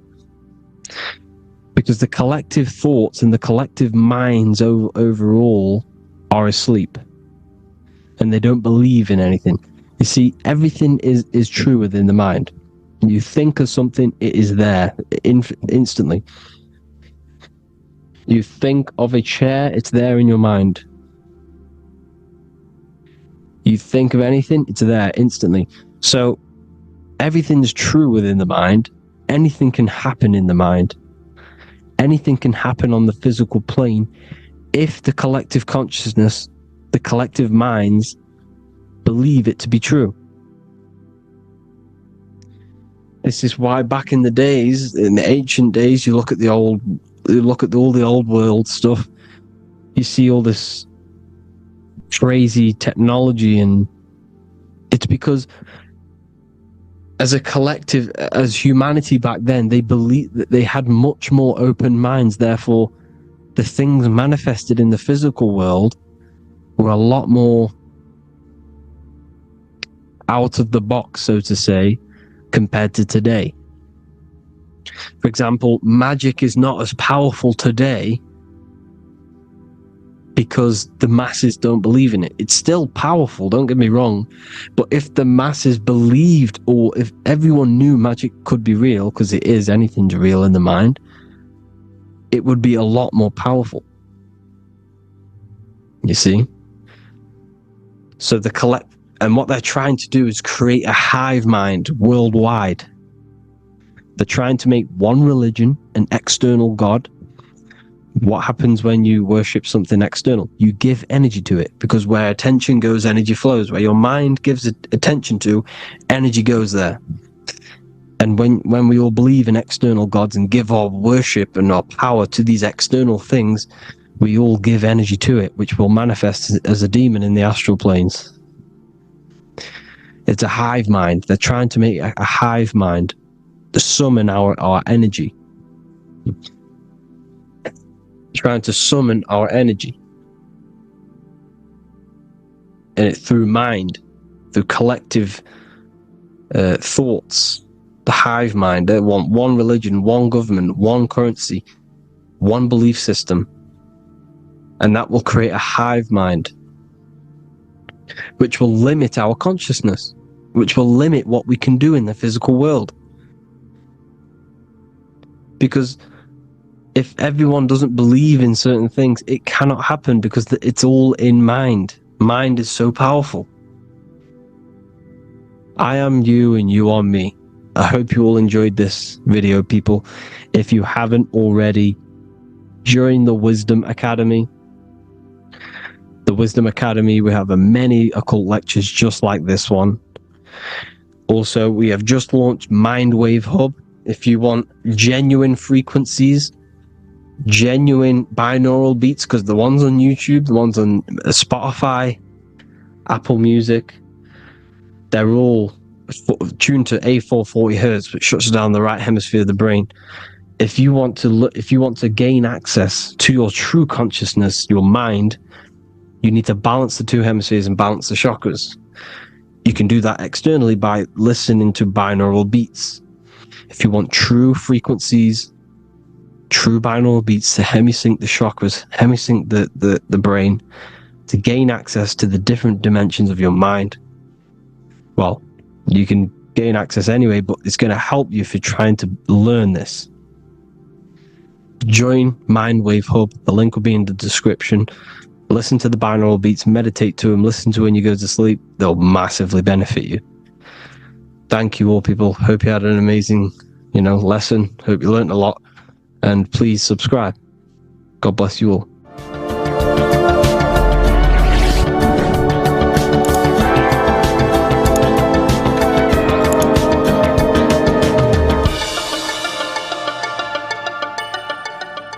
Welcome to Revival of Wisdom. Welcome people, we're back with another video. Please make sure to hit the like, the subscribe button, and turn on notifications to never miss a video. The Vatican is a giant key from a bird's eye view, and it also contains an 8-pointed star.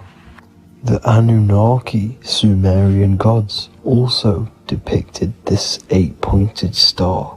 The sky god Anu from the Anunnaki also uses the 8-pointed star for his symbol.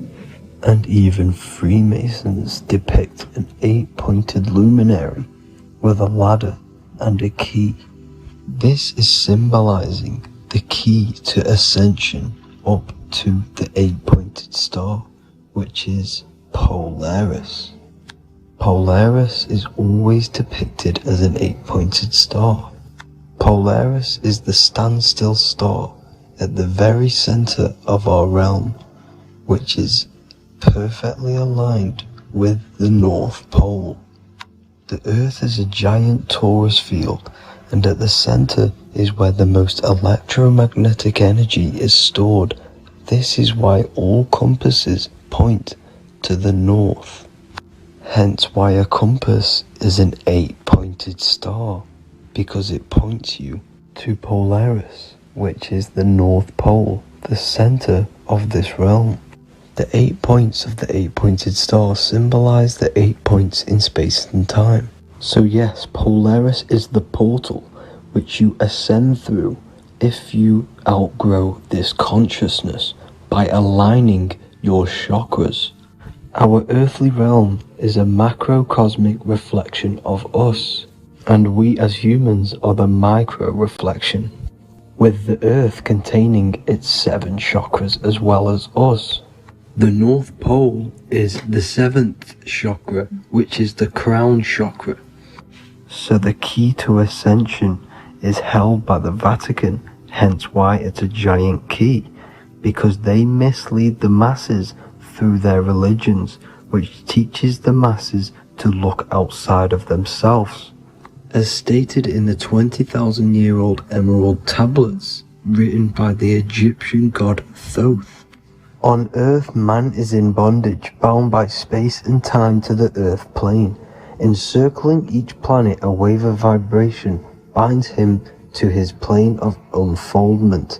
Yet within man is the key to releasement. Within man may freedom be found. So the 7 planets are associated with each 7 chakras. The lowest chakra being the root chakra, which is associated with Saturn. This is why the elites love Saturn and reflect it in all of their symbols, because the chakras are an ascension of spiritual principles, starting from the material and ascending up to the spiritual, the crown chakra. However, evil love bondage, and they are trapping souls in the physical realm by stopping and provoking the ascension process. They do this by abusing the energy of Saturn, and Saturn is associated with the lowest chakra.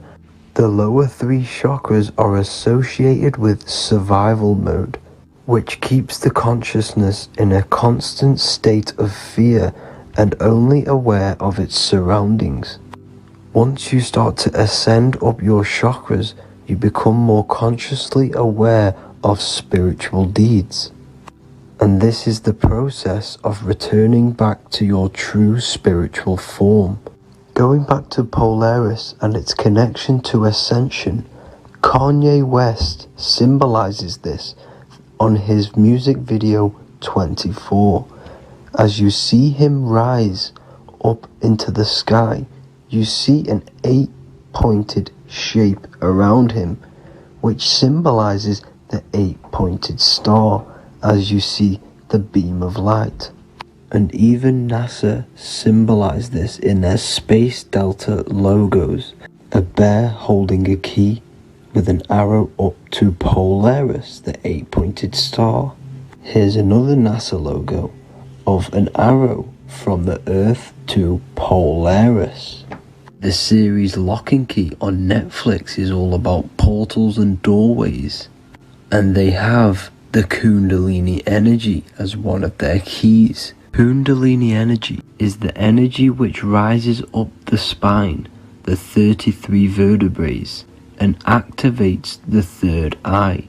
The third eye is the spiritual gland which connects humans to other spiritual realms. We are not the body. Our spirit, our soul inhabits the body. We exist physically, spiritually, and mentally. Therefore, we are multidimensional. The intellectual and spiritual inhabit the body. Therefore, this is just an avatar within this timeline. However, within each and every one of us, we all have the key to releasement, as says in the Emerald Tablets. This releasement is ascension, up until higher states of consciousness. As stated in the Emerald Tablets, man is in process of changing to forms that are not of this world. Grows he in time to the formless, a plane on a cycle above, and another one saying, man is a flame bound to a mountain, but we in our cycle shall ever be free. Know ye, O man, that when ye have progressed into the cycle that lengthen above, life itself will pass to the darkness, and only the essence of the soul shall remain. That's it for this video. I hope you all enjoyed. Please feel free to leave a like, subscribe, and comment any subjects you want me to talk about. God bless you all.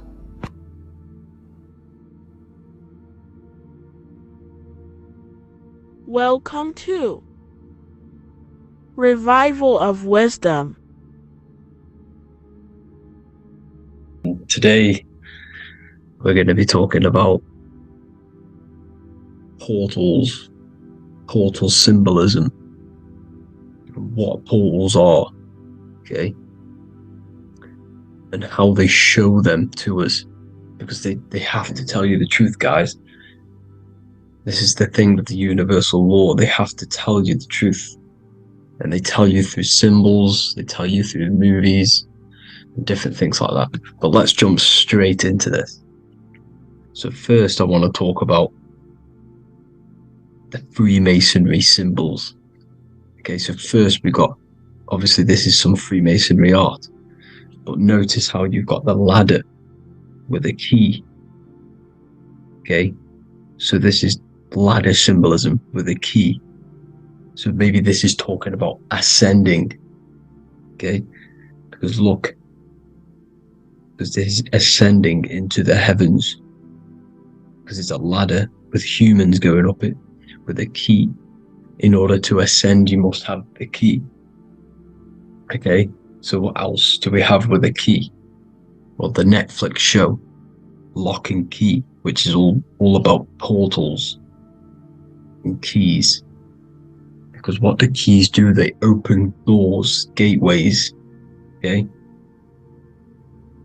so what's interesting about this is that they've got this key here, which represents the Kundalini energy rising up the spine. Okay, but we'll come back to this. But it's that same portal key symbolism.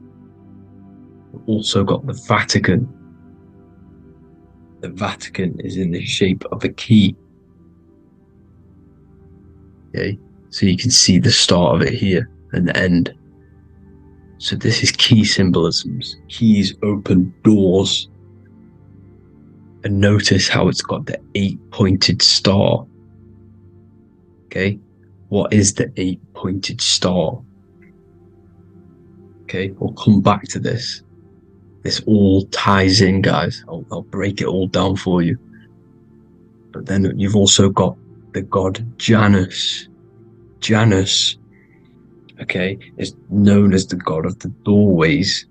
He's an ancient god of Rome, and they worshipped him.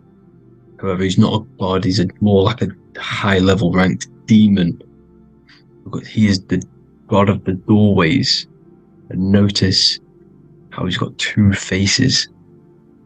Because doorways always have two sides. You're going into somewhere, there's always two sides of a door. And he's always depicted with two sides of a face and a key.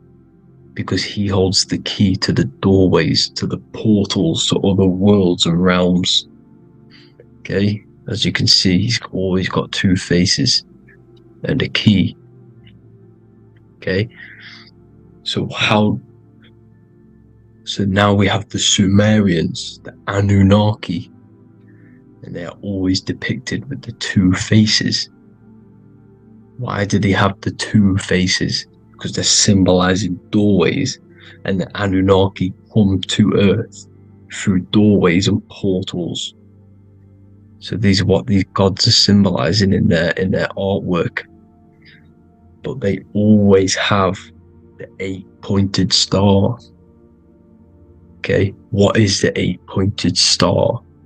You see how they always have. Look, let me try to find another one. It's the 8-pointed star.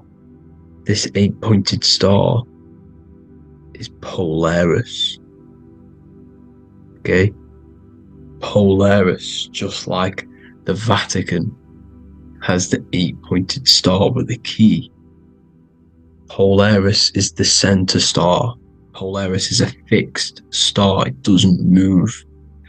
Okay, so the Anunnaki's symbol is also the 8-pointed star. So this is symbolizing the portals and doorways that they come through in order to get to the Earth. But Polaris is that center star which does not move. It's always symbolized with the 8-pointed star, just like a compass. Why is a compass the 8-pointed star? Because at the center of our realm is where the most electromagnetic energy is stored. As you can see, we have an aura field, an electromagnetic aura field. So does the Earth. And in the center, so like our heart, for example, is where the most energy is stored. And like the center of the Earth, this is why all compasses point to the center, because this is where the most electromagnetic energy is stored. It's at the center of our realm. Okay. So like I was saying with the lock and key series, see this here? The Kundalini energy rising up the spine, just like your Kundalini energy rising up the spine. Let me try. I can't zoom in, but you know what I'm trying to say here. Let's go back to Polaris, because at the center is where hold. Can you see the pole of electromagnetic energy? Polaris, the North Pole. It's symbolized. The truth is in the words. It's like a pole of electromagnetic energy. And this is where the aurora borealis comes from. Notice how it's got the word aura in it, because it's the Earth's aura, electromagnetic field. Just like you have an aura, also known as the Northern Lights, because it's coming out of this center hole in the center of our realm, where the black sun is. And this is where the electromagnetic energy is coming up from. And this is what the aurora borealis is, or the Northern Lights. It's just electromagnetic energy. And it's symbolized through our symbols, the original O. Okay, because it's like a hole through the middle. Polaris. So this Polaris is the sky vault. It's the portal into this realm, because this is what the Anunnaki are always talking about, always symbolizing with the 8-pointed star. And just like a compass is the 8-pointed star, pointed to the center, to Polaris. Okay, see here on the Sumerian tablets with the 8-pointed star again. And how we know it's talking about portals with this 8-pointed star is because CERN 666 are opening up portals to the underworld, letting in demonic entities into this realm. How do we know it's a portal? Because their Hydro Collider has 8 points, just like the 8-pointed star. So they are creating synthetic portals to the underworld to let these demonic entities into our realm. But what is the key? Because if we're talking about ascending through Polaris, notice how here on the masonry art, this luminary here, so this is the sun, that's the moon, this is Polaris, because it's a luminary with what? 1, 2, 3, 4, 5, 6, 7, 8 beams coming off the luminary, just like the 8-pointed star. So you see the ladder with the key going up to Polaris. It's symbolizing ascending out of Earth. So what is this key that they're keeping from us? Because it's a human holding a key going up the ladder to Polaris. Well, chakras. We have 7 chakras. Okay, so this is what they are telling us in the lock and key symbolism. The Kundalini energy rising up the spine. Okay, just like they have 33 vertebrae on the back of your spine. Okay, this represents the Kundalini energy going up your 33 vertebrae, just like in masonry has 33rd degrees. Okay, so what is the key? Your chakras. Your chakras have to be unlocked. Okay, you have to unlock your chakras, and you can't unlock this one without going through this one. You have to go through them all. It's like a ladder, just like Jacob's ladder. You can't go from the bottom to the top. You have to unlock each one. Okay, just like you have 7 chakras, you have 7 layers of your aura. Okay, you have to unlock your chakras to the highest point in order to reach Christ consciousness. And this is the key that they're talking about. They're symbolizing the organic portal within each and every one of us to ascend out of this realm. Okay, so this is the key that they're talking about, and they're holding back this knowledge to keep us trapped in this 3D realm.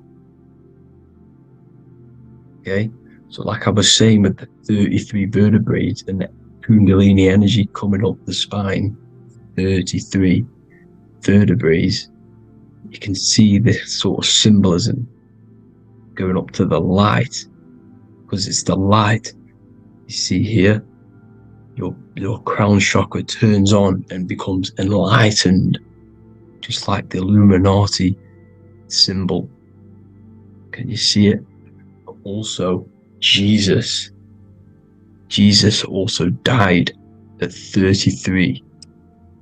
So this is symbolizing, okay, they're symbolizing the death of the ego, the body. So once you open up your chakras and reach Christ consciousness, which is your 33rd vertebrae, once your Kundalini energy goes up your 33rd vertebrae, your body technically, not physically, but spiritually dies, because you then become formless. You reach Christ consciousness.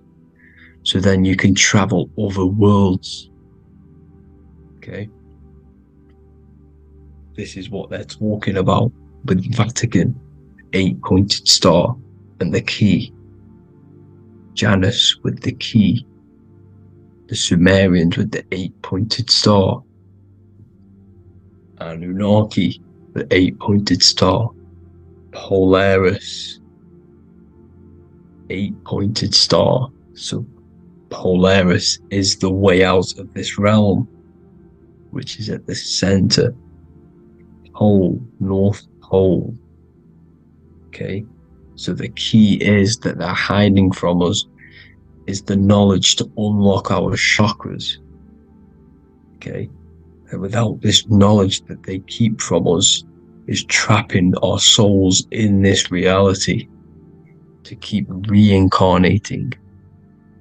Okay, But thank you all for tuning in. I'm going to leave you all there. Make sure to leave a like and a comment in the comment section. Let me know some topics to talk about so I can break it down for you. God bless you all.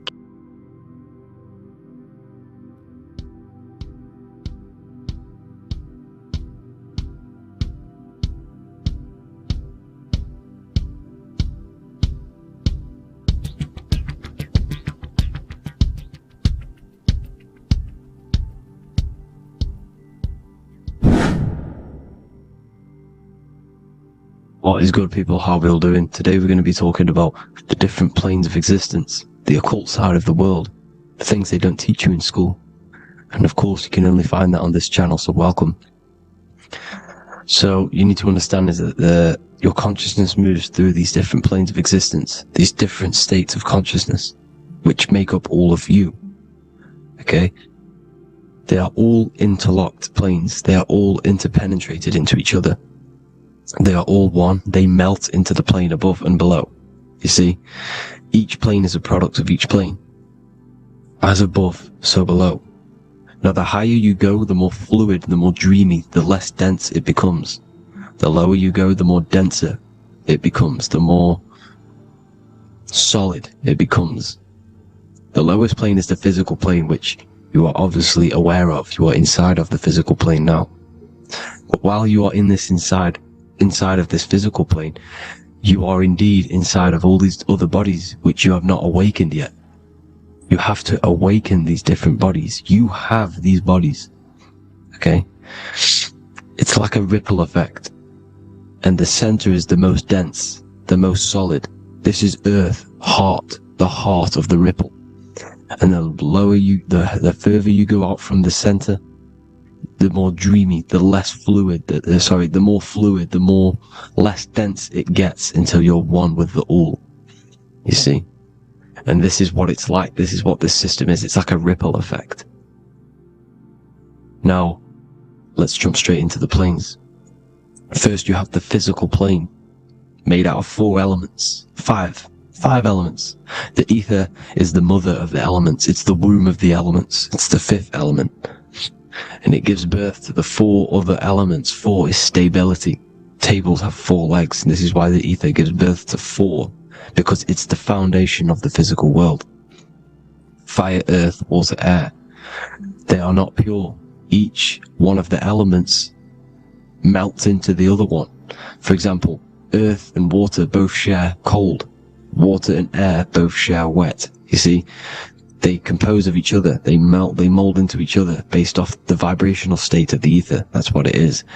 The 4 elements are the vibrational states of the ether. Okay?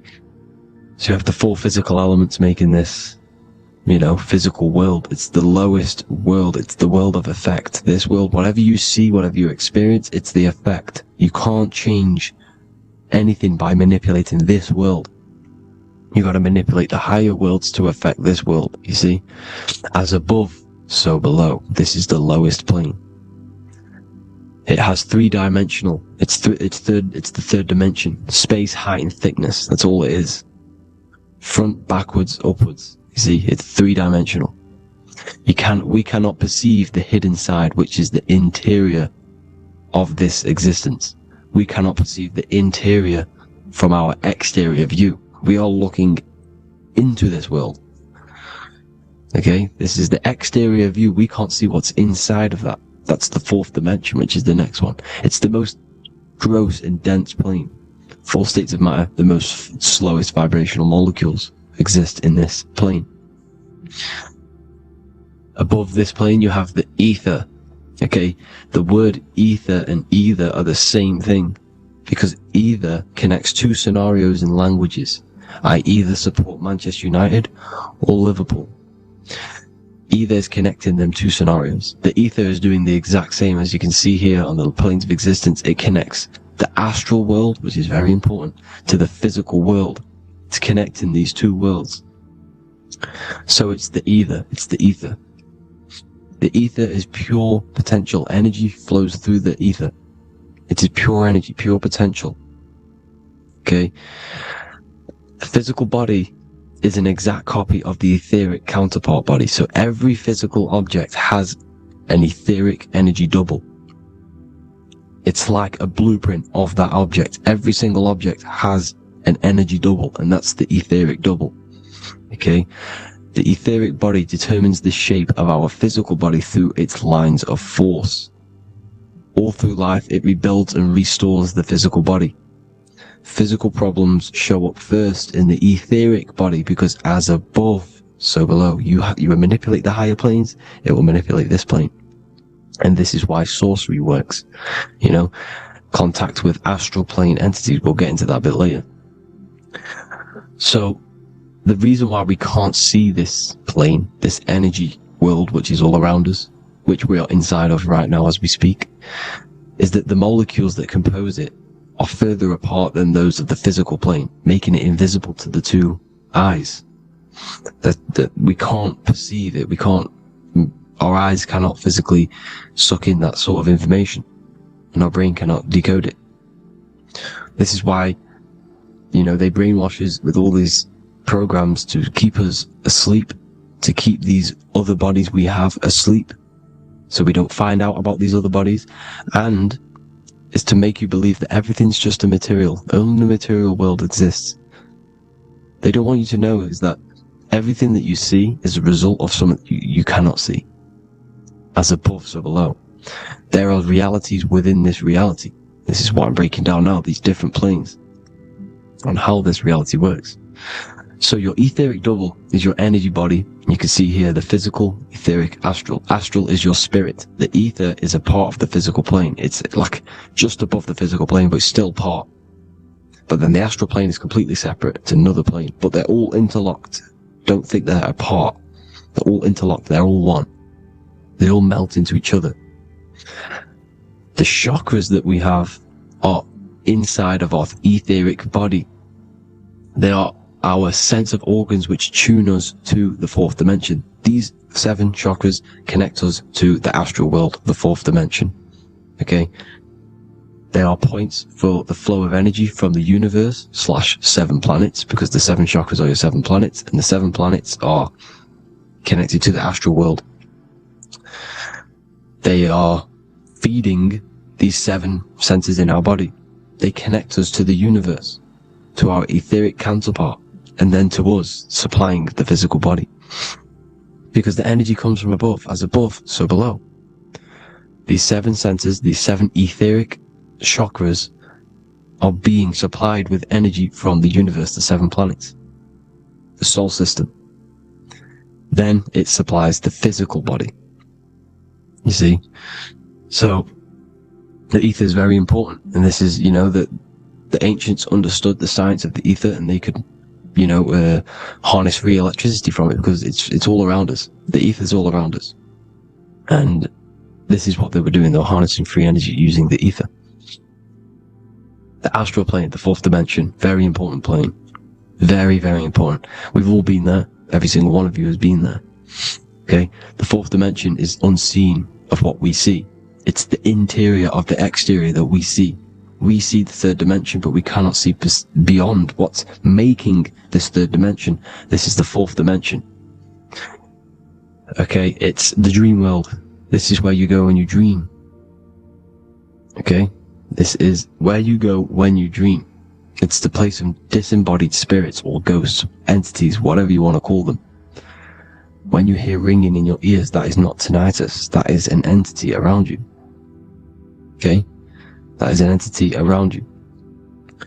The fourth dimension is where thought forms exist.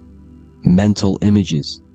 Thought forms as in what you see in your mind when you think of an image, because the mind is the highest plane of existence. Mind is the highest plane of existence, and it manipulates all of the planes below. So it goes the mental plane, then the astral plane. So the thought is in the mind, the mental plane. That just the thought alone, no image, but then the form depiction, the thought form exists. It manifests in the astral plane as a sort of image, an entity, a living conscious being. So this is why thoughts are things. You see, thought forms exist within the fourth dimension. So when you imagine something, when you are, for example, right now, look into your hand and imagine there's an apple in your hand. If you can see that, you are seeing into this fourth dimension. You can only see into this fourth dimension using the mind's eye, not the two eyes, the mind's eye. When you shut off the two eyes into darkness, the third eye opens. The mind's eye is open, and you can see, this is astral travel. You got to work on astral travel, and you will see this astral plane, this fourth dimension. And there are 3 different sections to this astral plane: higher, middle, or lower. So yes, there is a kind of a heaven and hell, and a Midgard. Heaven being the higher vibrational entities manifesting higher vibrational thought forms existing there, the lower vibrational thought forms existing in the astral plane. But these thought forms are beings. You can create these beings. They're called elementals. Okay? If you entertain specific thoughts for long enough, this will plant a seed and it will grow. If you so for example, you have a bad feeling or whatever, what's a good example? Unforgiving someone. You keep that energy inside of you for long enough, it will manifest in the fourth dimension. You entertain that thought long enough, it will manifest. And it will create an etheric body, and it will be an entity which will harm you. It will feed off you, this low vibrational energy. Your mind is so powerful. It creates thought forms, and these thought forms can take consciousness, can take bodies, etheric bodies. Now, that's why it's very important that you master your mind, master your thought patterns. So this fourth dimension is the astral world. So when you have a nightmare, this is the lower astral plane. You're in the lower astral plane. Whilst this physical body rests at night, your consciousness, while you awaken this other body, your consciousness goes inside of this other body, whilst the physical body lays asleep. You see? So it's all inside of you. This is what you need to understand. You just haven't awakened these bodies yet. You can awaken them. You just got to awaken them. Okay?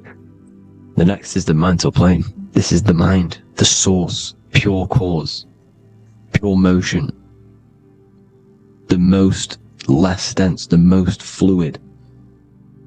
No form. There's no form to the mind.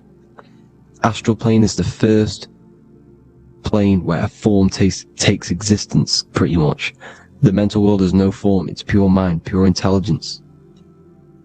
Thoughts alone exist here without any images or manifestation. The most fluid, the most dreamy, the most causal plane. All of the rest take the effects of this plane. That's why it's mind over matter. Your thoughts they create vibrations. Each vibration is vibrating on a specific frequency, which creates mental images, creates effects down here on this physical plane. This is why it's so important to master your mind. Master what you think. Master your mind. It's the hardest thing to master. You could conquer the world, but it's probably harder to conquer your own mind than to conquer the whole world. I can promise you that, because the mind can play tricks on you. You got to listen to that inner guide within you that will constantly manifest the good things. So anyways, people, hope you learned a lot from this. Please work on trying to activate these other bodies. I will maybe do another video on trying to activate these bodies if you wish. Please comment down below if you would like to see that. And have an amazing day. Please like, subscribe, comment down below any video ideas you want me to do, any information you want me to spit. Thank you all. Have an amazing day.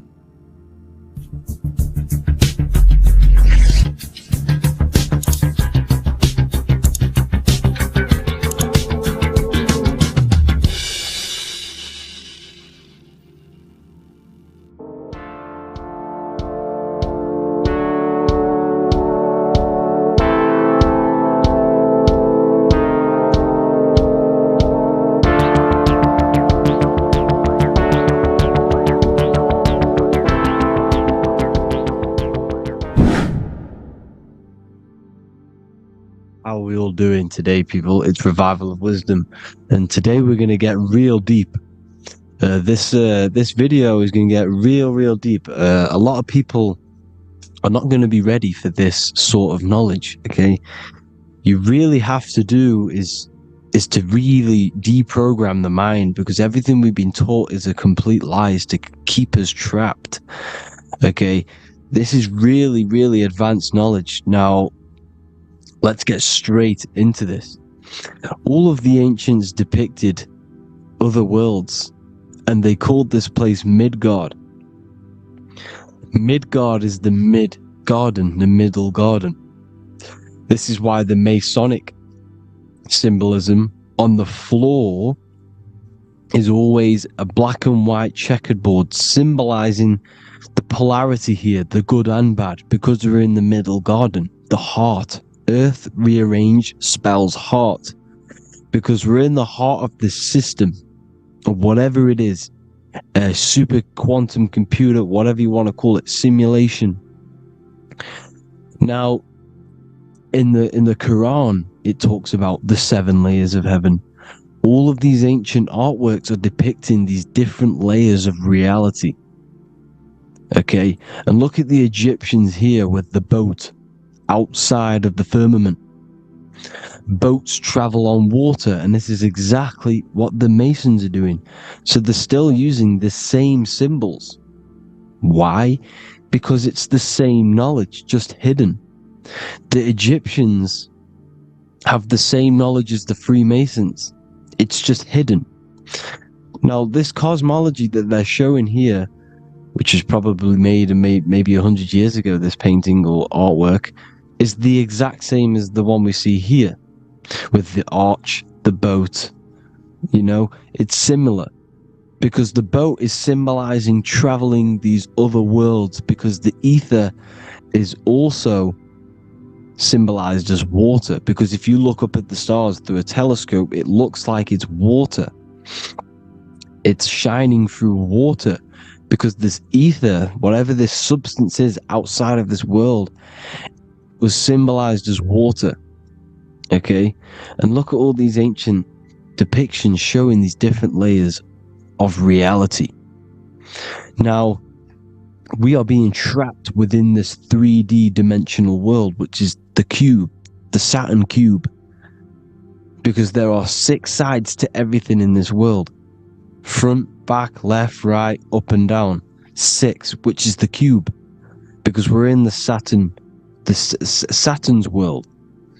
Okay, now, always been depicted as a tree of life, the tree of the universe has always been depicted as this tree.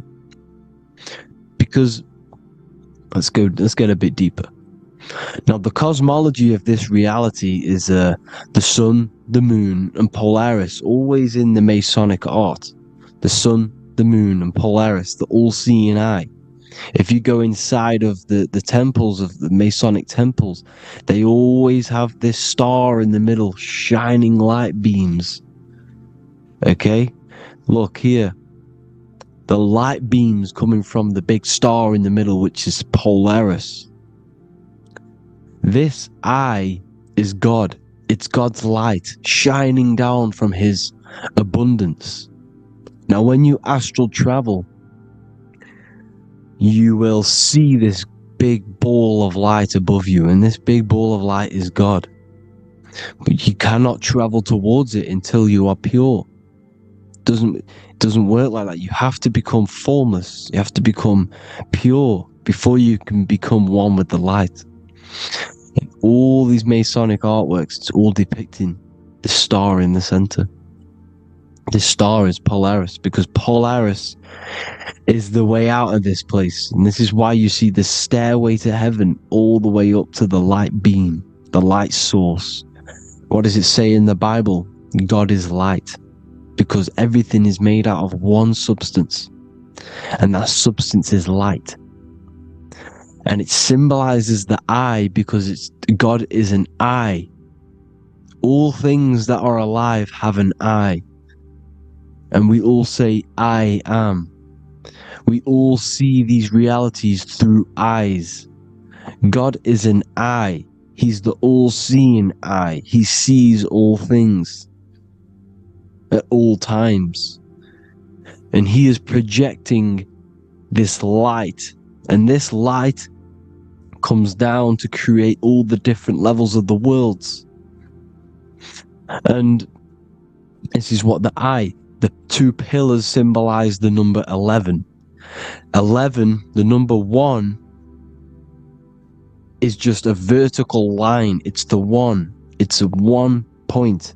11 symbolizes the mirror nature of reality. Everything's mirrored. As above, so below. Now, the 11 also symbolizes openings, doorways. And as you can see here, an opening to the all-seeing eye. And you see here again, an opening to the stairway all the way up to the light. This light is the light of God in the astral worlds, beyond this world. Now, Polaris has also been symbolized as the UFO.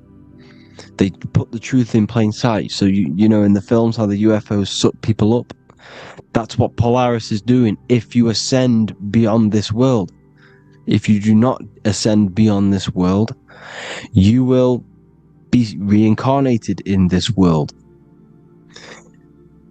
The whole thing is to outgrow this consciousness to the plane above. And I'm not just making this up. I'm going to be bringing in scriptures after this. But you can see with the Christmas tree, we always put a high, big star at the center, at the top, which is the star of Polaris, which is exactly what the Masons are doing here. The star at the top. And it's on top of our Christmas trees. And all of these symbolize the other stars, because Polaris is the most high star. And all the other stars are wrapped around the firmament lower than Polaris. And that's exactly what the Christmas tree is. And it's a triangle. It's a triangle, just like light beams travel from one point in the triangle, just like the all-seeing eye. It's a triangle. The light is coming from one point and sending its rays downward. You see, it's kind of like you see here with the water. And the lower you go, the darker it gets, the more evil it becomes. And this is what the ancients would call hell. Now, this all-seeing eye is Polaris. And below Polaris is Mount Meru, the North Pole, the magnetic North Pole. The Tower of Babel, which is in the Bible. The etymology of the word Babel, Ba meaning spirit, which gives the ability to move the soul through the worlds, which is that's the ancient Egyptian description of the word Ba, meaning of the word Ba. You have the Ka, the Ba, the Ak, but the Ba is the one that gives the ability for the soul to move through the worlds. Your soul can't speak into a world without incarnating into it. Now, the Tower of Babel symbolizes Mount Meru because it's the word Ba is the spirit which gives the ability for the soul to move through the worlds. The Tower of Babel is the magnetic North Pole, Mount Meru, which gives the ability to move through these different worlds. And you can see the ancient Tibetans always showing this depiction of these different worlds coming from the center. Because we have to ascend our consciousness. It's not about how good you are to reach heaven. It's about how you expand your consciousness, you expand your mind. So they teach now that you have to be good in order to reach to heaven. It's about expanding the mind, expanding your consciousness to these different planes, these different realms. So that's what it's about. And Jesus was known as the fisher of man. Now, Jesus is a massive part of this. He was known as the fisher of man because he was fishing. He could have been fishing. He could have been one of these deities that had come down from these different higher realities and pull people up. So they would so they called Jesus the fisher of man. And he says unto them, follow me and I will make you fishers of men. So these deities that we see in the past, like Buddha, Krishna, Hermes, Thoth, Jesus, could all be these entities who were coming down to pick up the minds that were worthy enough to see the higher planes of reality. And this is why they called him the fisher of man. Now, when Jesus walks on water, there is a parable with Paul. And he says, but Jesus immediately said unto them, take courage, it is I, don't be afraid. He's talking about astral travel here. He's talking about leaving the body. Because when you leave the body in astral travel to see these alternative realities, you can't be afraid because fear is a bondage, which is what the Emerald Tablets talks about. Lord, if it's you, Peter replied, tell me to come to you on the water. The water. Come, he said. And Peter got down from the boat, walked on the water, and came towards Jesus. But when he saw the wind, he was afraid and began to sink. When you become afraid in astral travel, you sink back into your body. Lord, save me. So this is talking about Jesus pulling people up into different realities. And you can see the fish is the symbol of Jesus. Is another symbol of Jesus, a fish. Because fish symbolize deep occult knowledge. Because fish travel the depths of the ocean. And they symbolize us because we are fish underneath the ethers. And Jesus was pulling people up. You see, so the Bible is a people today believe the Bible is a book telling you how to reach to heaven, how to become godly and reach heaven.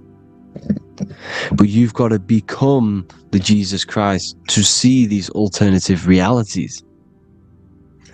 Now look at the Emerald Tablets is a massive part, and it speaks so much about these different realities. Look what it says here. This is in Emerald Tablet 3. Then in my heart grew a great longing to conquer the pathway that led to the stars, which is exactly what the Masons depict in all of their art. Look, the ladder to the stars. And then he goes on to say, years after years I sought after wisdom, seeking new knowledge, following the way, until at last my soul in great travail broke from its bondage and bounded away. Broke from the bondage of the body. Free was I from the bondage of earth men. Free from the body, I flashed through the night. The stars. The stars are a massive part in the astral world. Each star is a different reality. And the true astrology is the star that you came from. You came through a star to reach this, to reach here. There is a reason why you are here. There's a reason why you have the personality traits, because your soul came from a specific star. This is why we call them stargates, because they are gates in and out of this reality. And Polaris is the way out to the higher worlds. Now look, far into space, my soul traveled freely into the infinite circles of light. Beyond knowledge were some planets and great gigantic beyond dreams of men. Then he goes to say, lift up your flame from out of the darkness, fly from the night and ye shall be free. Lift up your flame. Your flame is your soul, because it has to be lifted up out of the darkness. This is the darkness, this world, this body is the darkness. because it's a bondage. You need to break free. You need to learn how to astral travel, people. You have to learn this. If you want to get out of this world, you have to learn how to astral travel and see the other realities. Traveled I through space-time, knowing my soul at last was set free, knowing that now I must pursue wisdom until at last I pass to a plane hidden from knowledge, known not to wisdom, extension beyond all that we know. So he's talking about he went to a place where we cannot even comprehend here, a place that was not even known to earth men. He's telling you he's ascended out of this world to the planes that are beyond. And it says here in the Emerald Tablets, man is in process of changing to forms that are not of this world. Grows he in time to the formless, a plane on the cycle above. Know ye must be one, ye must become formless before ye are one with the light. The light, the same light that I was talking about, the Masonic light, with the triangle, God, the one source. Ye must become formless before ye are with the light. Formless, you have to leave the body. You have to leave the body. You have to gain the ability to leave this body and travel to these other worlds. Now, it says here, not as man am I, for free have I become of dimensions and planes. In each I take on a new body. In each I change my form. Know I now that the formless is all there is of form. You see, all things created come from the things that, all things that you see come from the things that you cannot see. All of us have the same spark of consciousness, the same I am. Every dog, every animal, every human has this same I, this same thing which sees through the eye. It's formless. It takes, this formless entity is the same entity of us. We are all the same entity in different bodies. And this entity it was represented as the flame, the cosmic flame, which is inside of all of us. And this is why the Masons depicted your spine as a candle or the Holy Grail. You would either see this or a candle with a flame on the top, because the Holy Grail is your consciousness, which is on top of your spine, which is the candle.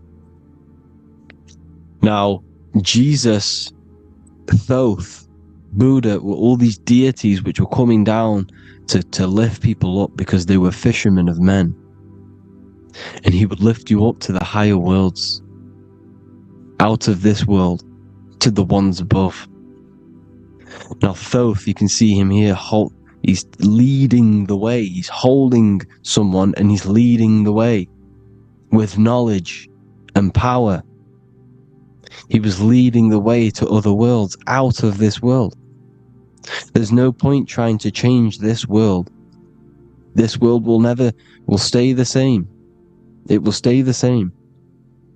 You have to get out of this world, and that's what they're telling you. That's what they're keeping you from.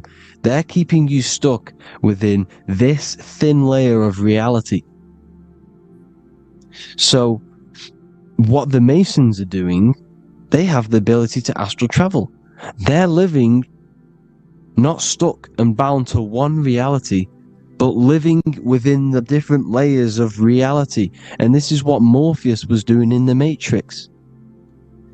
Morpheus was going into the Matrix to go and get Neo, which is exactly what Jesus was doing, pulling up people out of this world to the ones higher. And that's exactly what Morpheus is doing in the Matrix. If you haven't watched the Matrix, go and watch it. It will blow your mind. Everything I'm saying in this video, you will see it. Except that you don't need to use a machine to enter the Matrix. You just use your body. Well, you use your consciousness to leave this body. You see, Neo was also uploading himself into the simulation to pull people out of the simulation. And this is exactly what all of these gods were doing. The Fisher of Man. Look, he was pulling people up out of this reality with the knowledge. Now, Jesus was always depicted with the mushrooms. Look at all this mushroom art. Mushrooms were literally the origin of Christianity. You can see it everywhere. There's mushrooms in all of the ancient art. Every single one of these paintings you see here, there's mushrooms on them. Mushrooms have the ability to see alternative states of consciousness. Now, if you go and do them, and you go to sleep, if you pop mushrooms, you go to sleep, and you will wake up in another reality. You will wake up in another reality. Don't try it if you don't want to do it. But if you've got the heart to do it, do it. Eat them, and go to sleep. You'll wake up in another reality. And Jesus was handing out mushrooms to the bright minds, to the minds that he wanted to fish out and pull up to the higher realities.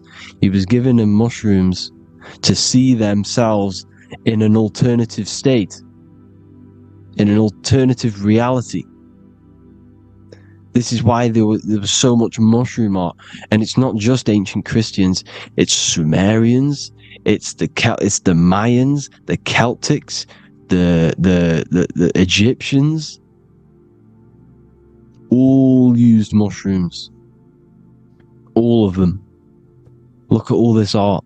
It's on stones. It's everywhere, because mushrooms. See, everything in nature is a macro. Look at the form of a mushroom. It's literally your spine and brain, because they alter your consciousness. Your body is just a radio receiver. Everything that you're experiencing is a program being ran by the central nervous system, and your consciousness is experiencing this program. These electrical impulses of the nervous system, because it's all feeding back to one point, which is the pineal gland. And this is the candle with the light on it. Type in Masonic candle and you'll see it. It's your spine with your spark of consciousness on top of the spine. And it's a mushroom, because this sends you to alternative states of consciousness, alternative realities. Now, they were all doing this, the Egyptians, the Mayans. Now, there's more symbolism which goes into this. Look at the Christmas trees we use. The Christmas tree with the presents underneath them. Magic mushrooms grow under trees. And these are the presents under the trees that we symbolize today with Christmas. Santa's red and yellow for the red and yellow mushrooms. The same mushrooms Mario has to collect, and when he gets enough mushrooms, he levels up. And then what does he do when he go past the world? When you win that world in Mario, you go to another reality. You go inside of another world. It's truth in plain sight, and it's using mushrooms. It's using mushrooms. Everything, all of the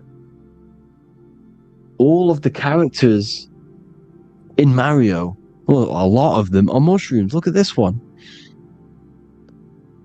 The presents, black, yellow, and red and white. Red and white mushrooms.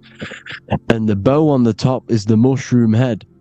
That's a bit of a reach, but, you know, the symbolism never lies, is what you need to understand. And it's as above, so below. Now look at the Sumerians.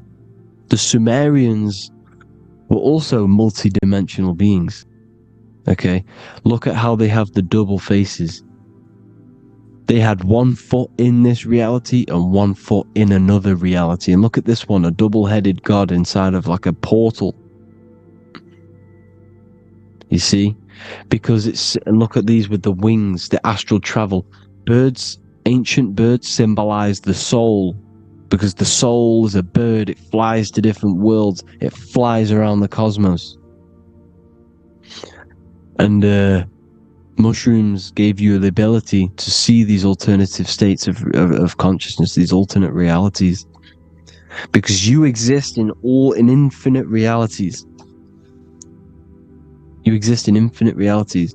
Now look at the 33rd degree Ordo Ab Chao badge. That you get this badge when you become a 33rd degree Freemason, and it's a double-headed eagle. A double-headed eagle. And you can see this in Sumeria first. Sumeria have the same symbol, a double-headed, bird.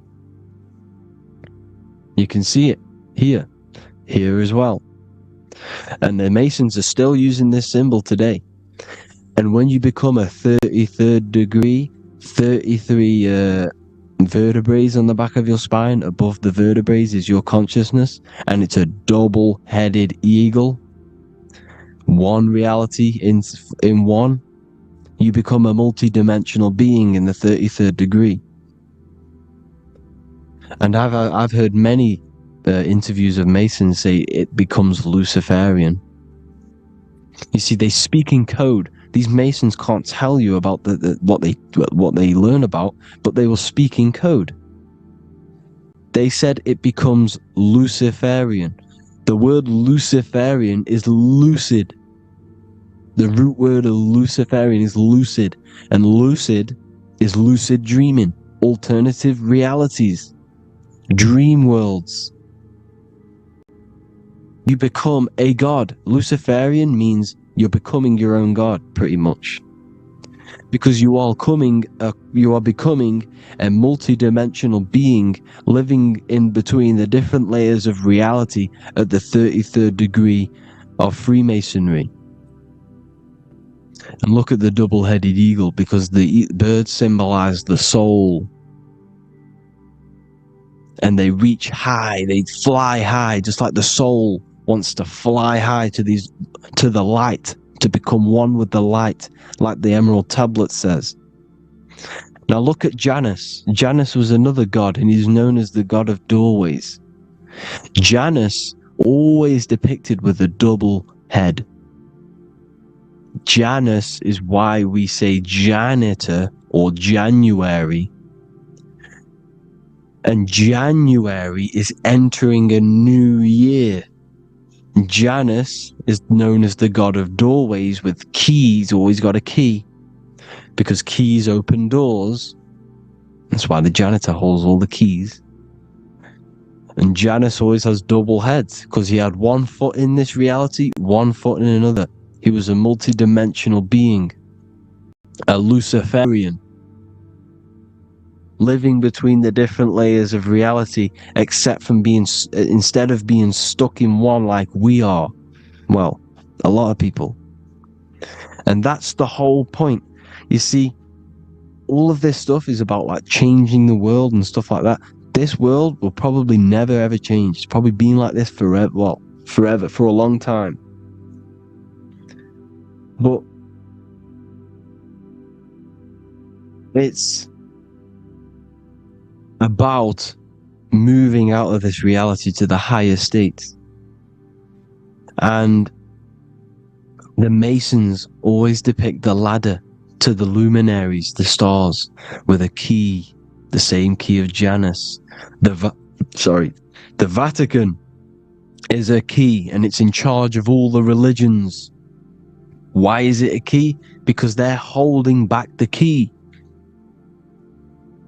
They're keeping you stuck within this reality, keeping you stuck as identifying yourself with the body, identifying yourself with this world. You are not in the world is within you. This is a program being ran by your central nervous system, and your consciousness is experiencing this reality. Now, this is going to be a mind-blowing video for some people. You have to have an open mind. You have to let go of all the programs. I'm repeating what the ancients are talking about and the ancient symbolism. Look at Janus with the double-headed god who had the worthy mind to be pulled up out of this reality, to be pulled up to heaven, just like Jesus was teaching how to reach heaven. But really, it's an encoded in this video. Have an amazing day. Please like, share, comment. All the links are in the bio for the PDF, for the Manifestation Mastery course, and all the other amazing stuff. And if you want to support the channel, I'd greatly appreciate if you became a Patreon member. Hope you'll have an amazing day, people. God bless.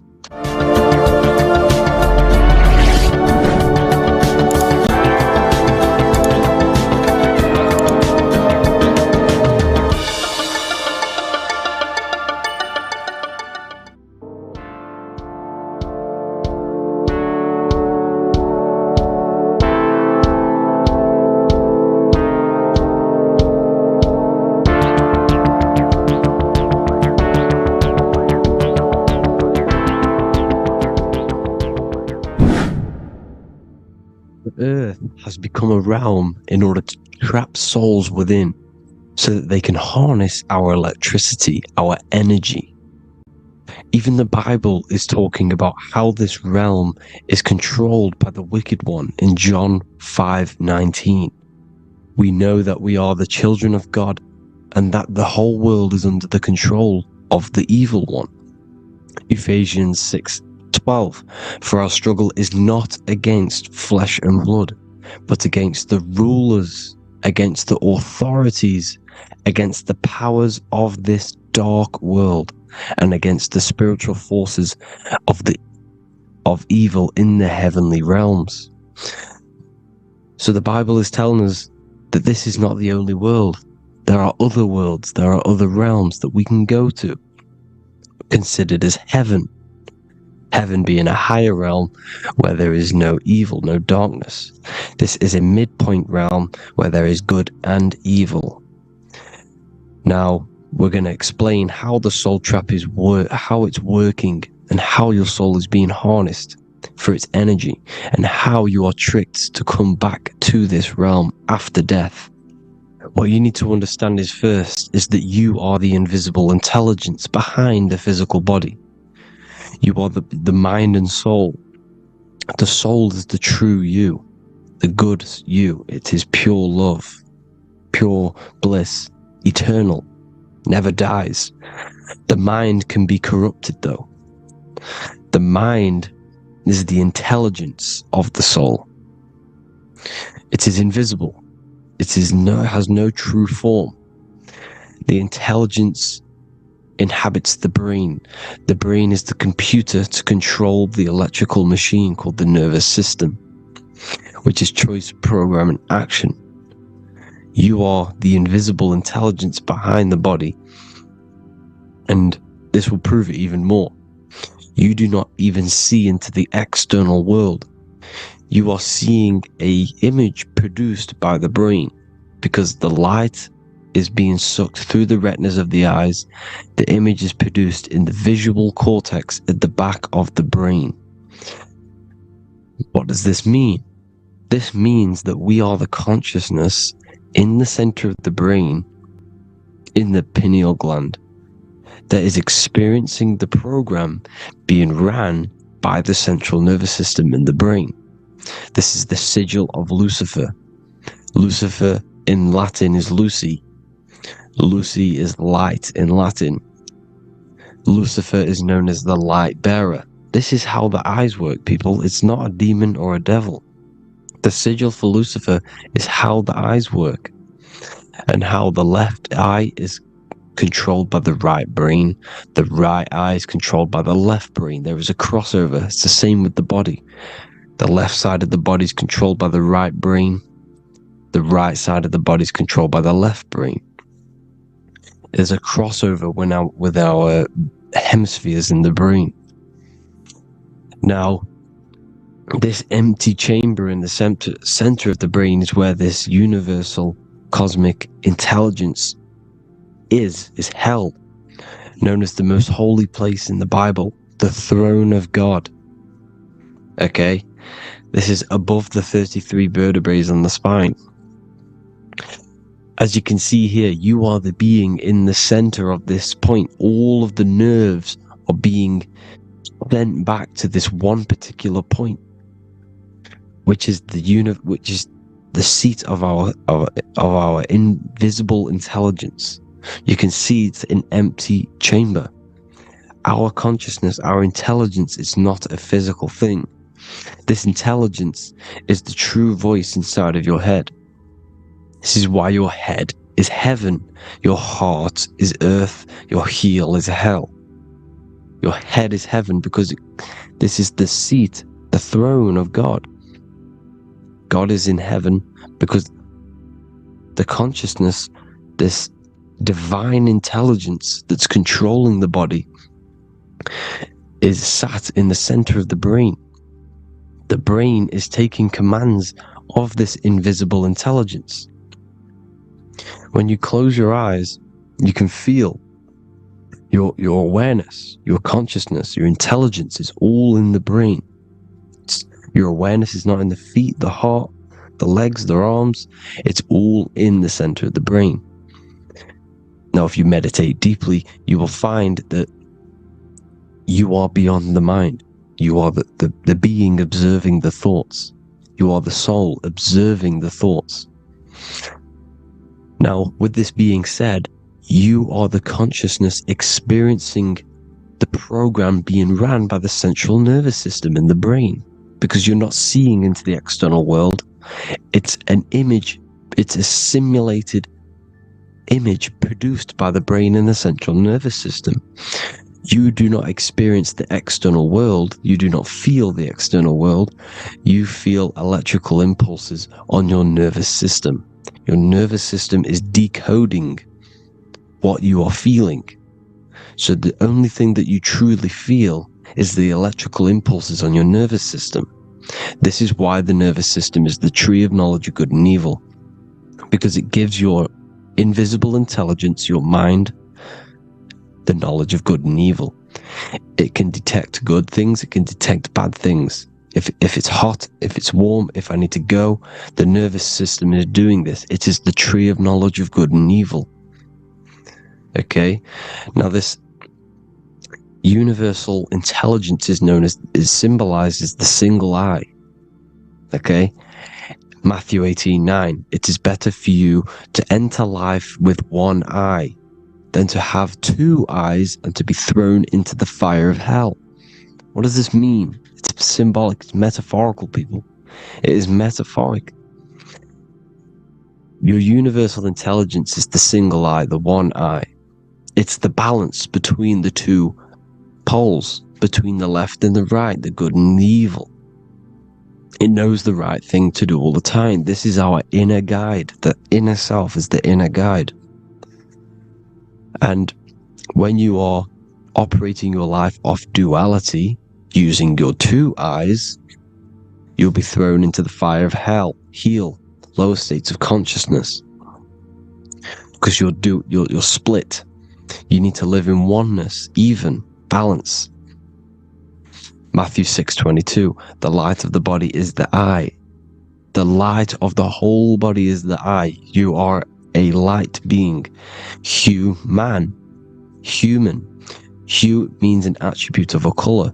Man is the word manifested. We are light manifested into physical form. Depending on your vibration is depending on what color that you are vibrating on, which is a hue, a human. If therefore thine eye be single, thy whole body should be full of light. Again, it's talking about the single eye, oneness, completeness. When you balance the hemispheres of the brain, we'll go over that later. But anyways, the body is the earth. This is what we need to understand, people. The body is running the simulation, the program that our consciousness is experiencing. So when we leave the body during death and astral projection, we leave the earth. This is how it works. The body is the vehicle for the earth, for this realm. Everything exists within our mind. You have the soul, mind, and body. The soul is the observer, the watcher, the true being. This is why she has many different heads, because the soul inhabits different bodies. This is the serpent, which means knowledge, which is the mind, wisdom. And this is the body, soul, mind, and body, Brahma, Vishnu, Shiva. The mind is the bridge between the soul and the body. So what do I mean? When you astral project, you are using your mind to project your awareness, your observing consciousness outside of the physical body. The mind is the projector, projecting consciousness.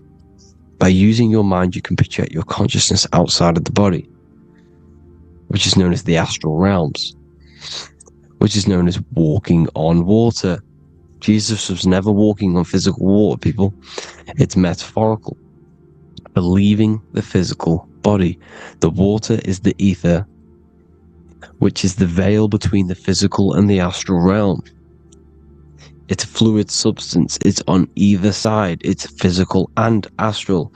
The ether is the fifth element that they hide from us.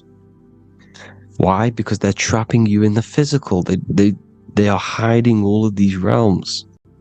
Etheric, astral, and mental. People think their mind is their brain. It's two separate dimensions. These are completely different dimensions. The mind is way more intelligent. The mind is formless. There is no form to the mind. You can think anything you want. You can manifest anything you want within your mind. It is not a physical object. The physical realm is being controlled by the mind. Everything's being controlled by the mind. Everything exists within the mind. This is why the Egyptian says the universe is mental. So when we project our consciousness outside of the physical, we go to the astral. The ether is the water that Jesus is walking on. This is the veil between the physical and the astral world. The word together has ether within it because it joins the two worlds together, together, the astral and the physical. The word either is ether because the ether is on either side, physical and astral, physical and spiritual, physical and non-physical. In the astral realm, the mind can manifest anything we want. We incarnate to restrict our minds. This is why Saturn, if you go and watch my video on Saturn, how Saturn is this simulation, okay, our minds can manifest anything we want in the astral plane in the click of a finger. However, when we incarnate in matter, we now have to labor for our manifestations. This is why Saturn's known as the great teacher in astrology, because he teaches you a lesson. When your mind incarnates into matter, it's teaching your mind a lesson, the knowledge of good and evil. This is why the Bible says you shall be gods and know the knowledge of good and evil. When you incarnate here, you have to know the knowledge. You need to know the knowledge of good and evil to become a god. Okay? Now, the square is the physical plane. The triangle's the ethereal plane. The circle's the eternal plane. The circle has no beginning, no end. It's eternal. The physical plane is the square. It's limited.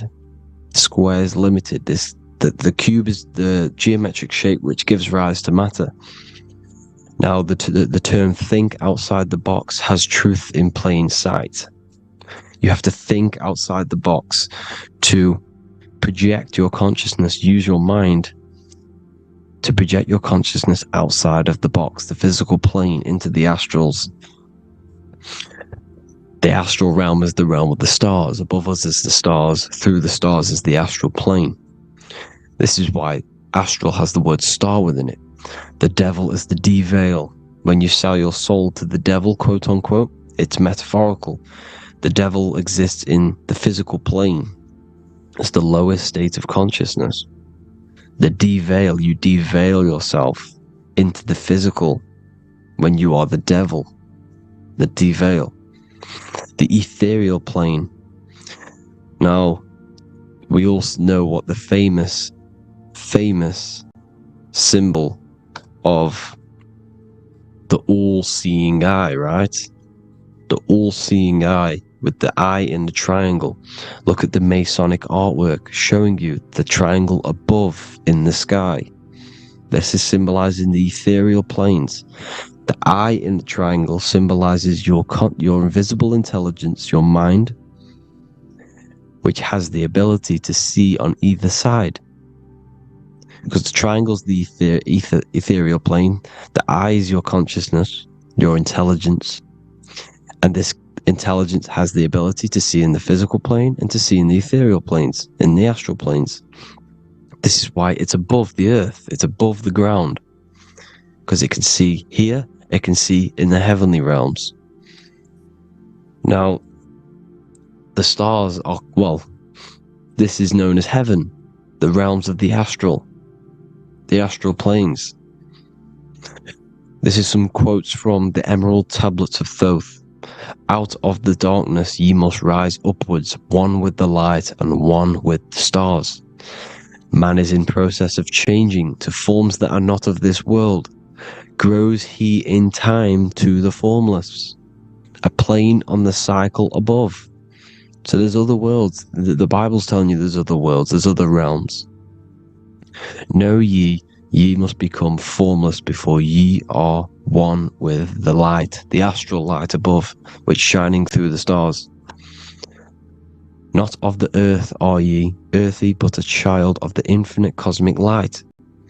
You are the invisible intelligence controlling the physical body. The body's not you. It's the vehicle that your soul lands in when your mind projects your consciousness into that realm. Free from the body, I flashed through the night. Unlocked at last for me was the star space. Wow, that's powerful. The star space, the astral planes. This is what it's talking about. We are all a star. We descended from the astrals, which is the star. We are all a star. Look at the ancient paintings of Jesus' birth. It's the star beaming his consciousness down into the physical plane. Here's another one. Here's some Freemasonic artwork showing you, again, the ether, that invisible intelligence, the eye, manifesting itself inside of here, in the physical realm, where the people are. You see? It's the same here. This is Jesus. Here's the bird symbolizes the Holy Spirit, your invisible intelligence, descending into the waters, the ether, the ethereal, everything. The ether is the base of all physical matter. Here's Truth in Plain Sight. Mr. Bean, the famous TV program in England, in the UK. He begins the program like we all begin the program for falling from the stars. He falls down with a beam of light. And this is Truth in Plain Sight. This is false. The aliens don't exist. They're a lie, alien. But this symbolizes the star beaming our consciousness. And when we die, this star will suck us back up. Just like this UFO is doing. It's Truth in Plain Sight. So, this is some more Freemasonic artwork. Going from duality to singularity. Sun, moon, masculine, feminine. Right hemisphere, feminine, left hemisphere, masculine. The consciousness in the center, the balance point. Here's another more Freemasonic artwork. The two pillars, left and right hemispheres, and the invisible intelligence between the left and right hemispheres. The light of the body. This is why light's coming off it. Because it's light, it's pure light. The blazing star. The stairs go from the checkered board, the duality, up to oneness, in between the sun and the moon, the masculine and the feminine. This is symbolizing going into oneness. What did the Emerald Tablet say? You've got to become one with the stars, one with the one with the self.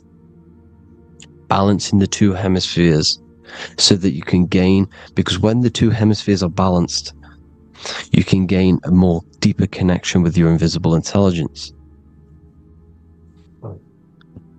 Same with the chakras.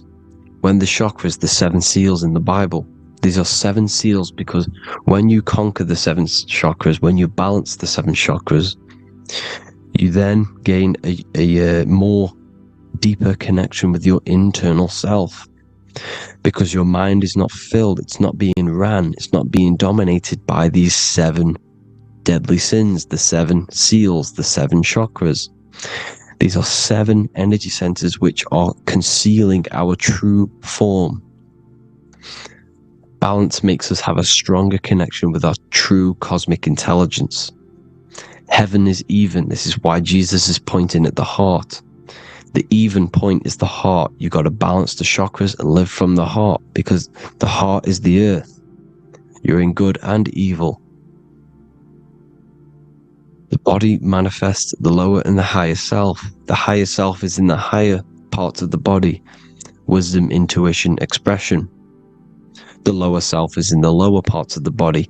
Sex, food, and power. This is how they are trapping your soul, people. Like I said, the mind is the bridge between the soul and the body.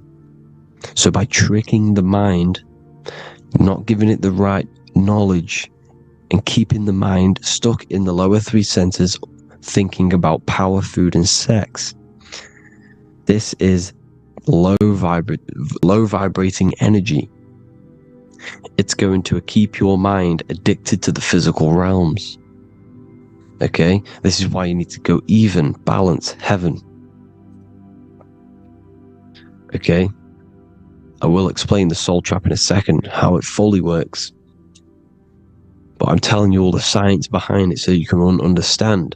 When you are doomed, you are domed. This is the dome, the firmament, the firmament, the mind. Ment is mind, firm is firm. A firmament is doomed under the firmament. You must have a loose mind, an open mind to expand your consciousness beyond the stars, beyond the ethereal barrier. You have to vibrate higher than this world. Your consciousness must be expanded more than the physical plane. You need to learn how to astral project.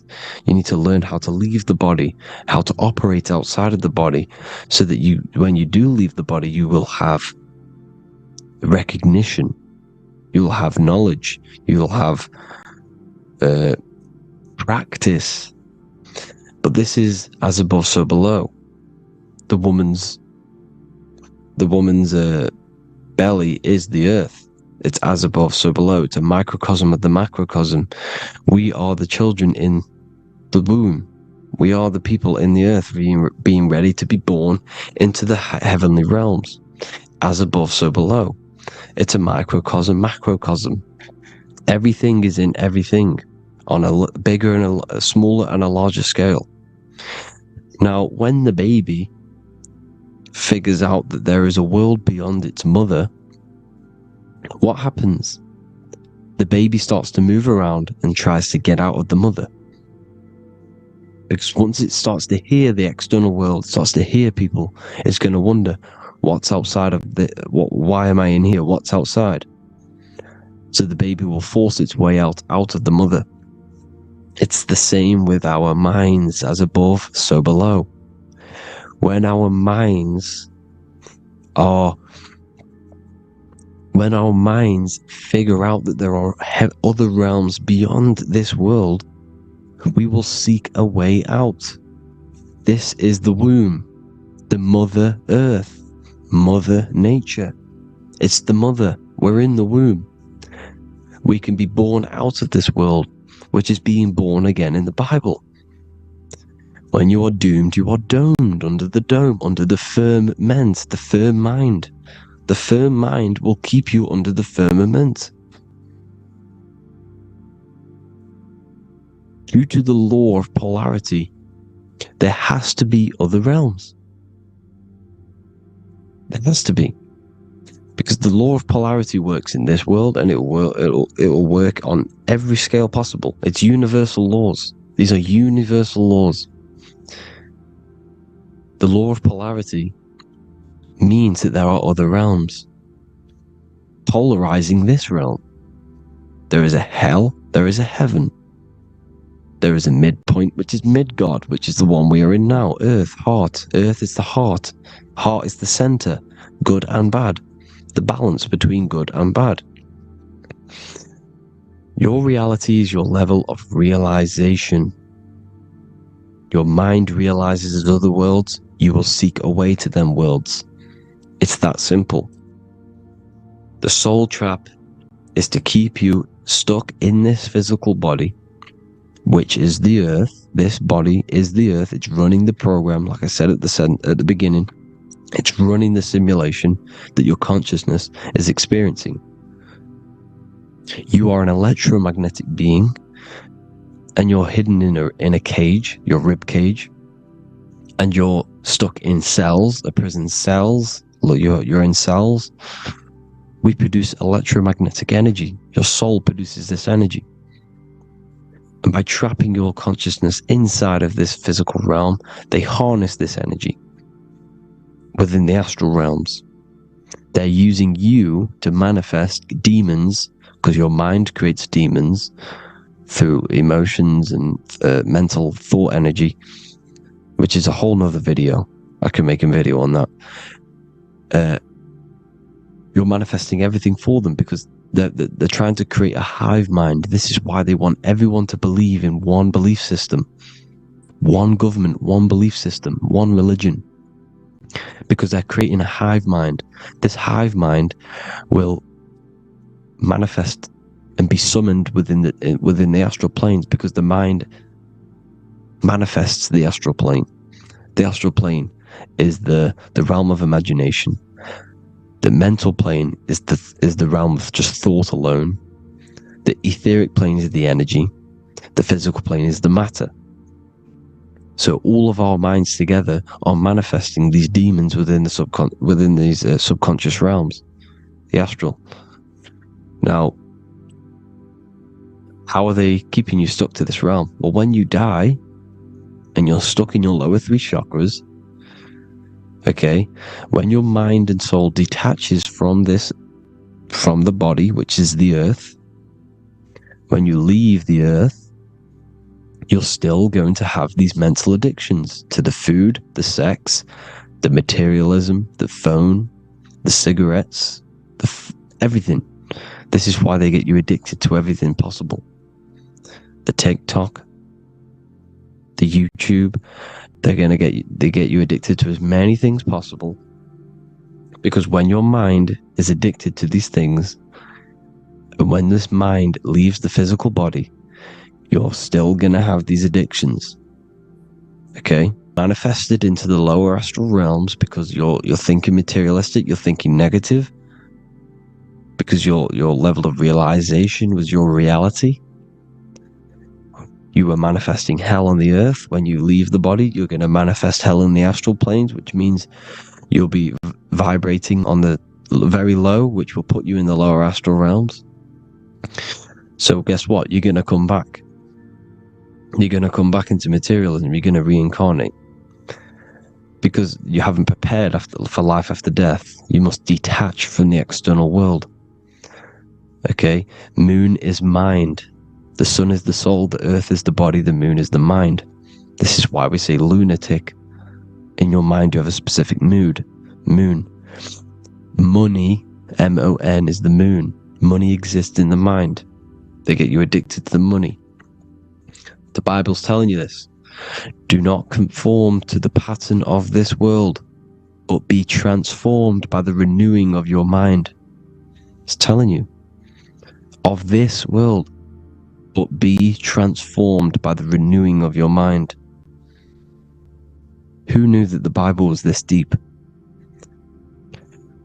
Matthew 16:26, what good will it be for someone to gain the whole world yet forfeit their soul? James 4:4, don't you know that friendship with this world means enmity against God? Therefore, anyone who chooses to be a friend of this world, of the world, becomes an enemy of God. John 4:4. Dear children are from God and have overcome them, because the one who is in you is greater than the one who is in the world. It's talking about the invisible intelligence. It's greater than the physical world. John 2:15. Do not love this world, nor the things it offers you, because this world will create you to, if your mind has attachments to what this world offers, sex, money, and power, pretty much, you will reincarnate here. You will come back here, because when you leave the body, your mind will still have these addictions. Do not love the world, nor the things it has to offer you. All of this is in my newly published book. The paperback versions are now available. Finally, for all the people who have been waiting, the Book of Wisdom. All of this knowledge is inside of the Book of Wisdom. The paperbacks are available. There's worldwide shipping. You can get it anywhere, pretty much, any country. My new website, it's amazing. There's going to be some amazing products coming on the new website. But I thank you all for the support. Before I leave, I need to explain what is going on with the soul trap. Like I said at the beginning, the mind's the bridge between the soul and the body. The body's the realm. By tricking your mind with false knowledge, they are keeping your soul stuck to this realm. They get you addicted to all the physical things, and that is it. As soon as you're addicted and you die, you're going to come back. So by tricking your mind, which is the bridge between the realms, they keep your mind stuck within this body. They keep you in physicality. They deveil you, the devil, the deveil. Thank you all for the support, people. If you do want to join the Academy, all the links will be posted below this video for the book, The Academy. Thank you all for the support, and have an amazing day.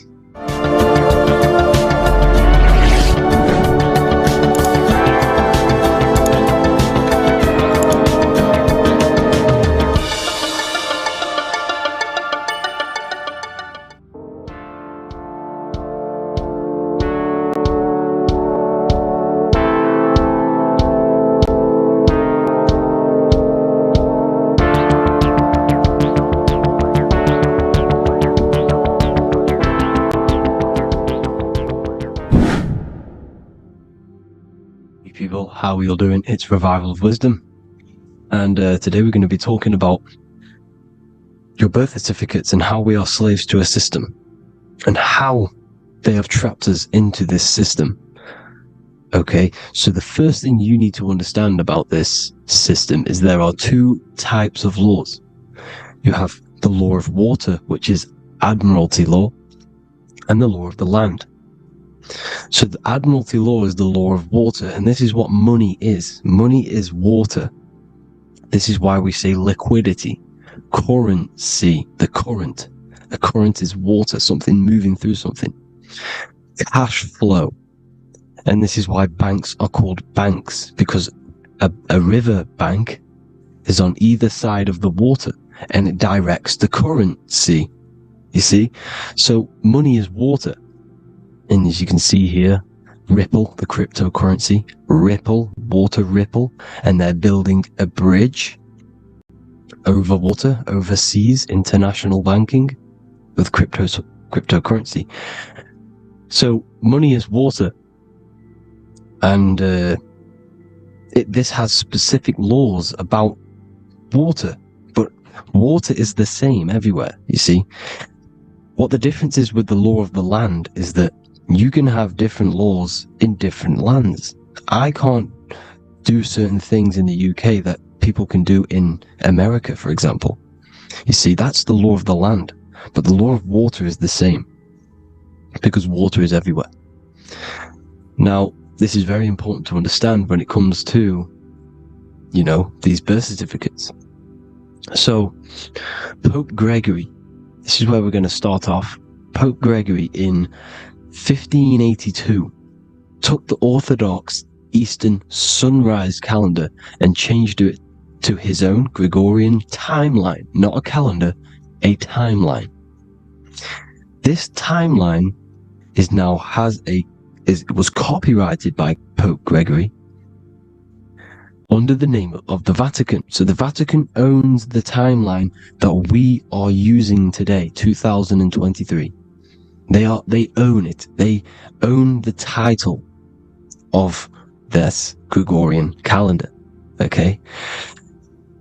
Therefore, anyone who is born under this copyrighted timeline, not calendar, they are subjected to Rome, because Rome owns the timeline. They have a patent, a copyright for that timeline. What is on our birth certificates? That timeline. We are born underneath, we are subjected to the Vatican. This is why all birth certificates go to the Vatican. They own every single birth certificate. Okay? So when we use this timeline, we are subjecting ourselves to this timeline, okay, which the Vatican has a claim over. This calendar or timeline is set to sunset, not the sunrise, which is associated with death, darkness, and the moon, lunatics. You see, so this is a sunset calendar timeline. Okay, this is now, they've changed a couple things, right? They say that the new year is January the 1st. Okay? When we know this is in winter. January is winter, which is associated with darkness, death, the death of nature. So this is a death cult, people. These people are evil. They're so evil. The Vatican. And this is why we use April Fool's Day, because April is in Aries, and Aries is always the start of the zodiac. This is why Aries rules the head region. 12 zodiacs, 12 systems of the body. Each zodiac is associated with each part of the body, and this is why Aries is the head. Cerebrum.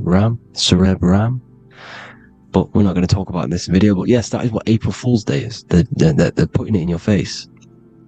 April Fool's Day is the real start of the year, when the sun starts to rise again, when the risen Savior is resurrected, when it's born again. This is when the Jews celebrate the Passover. This is when the Christians celebrate the resurrection of Jesus, and they eat lamb. The Jews eat lamb because we're in Aries, the new year. The sun is now born again, our risen Savior, the light of the world. So yes, this is what April Fool's Day is. It's the first day of the year, which they changed. Pope Gregory changed. So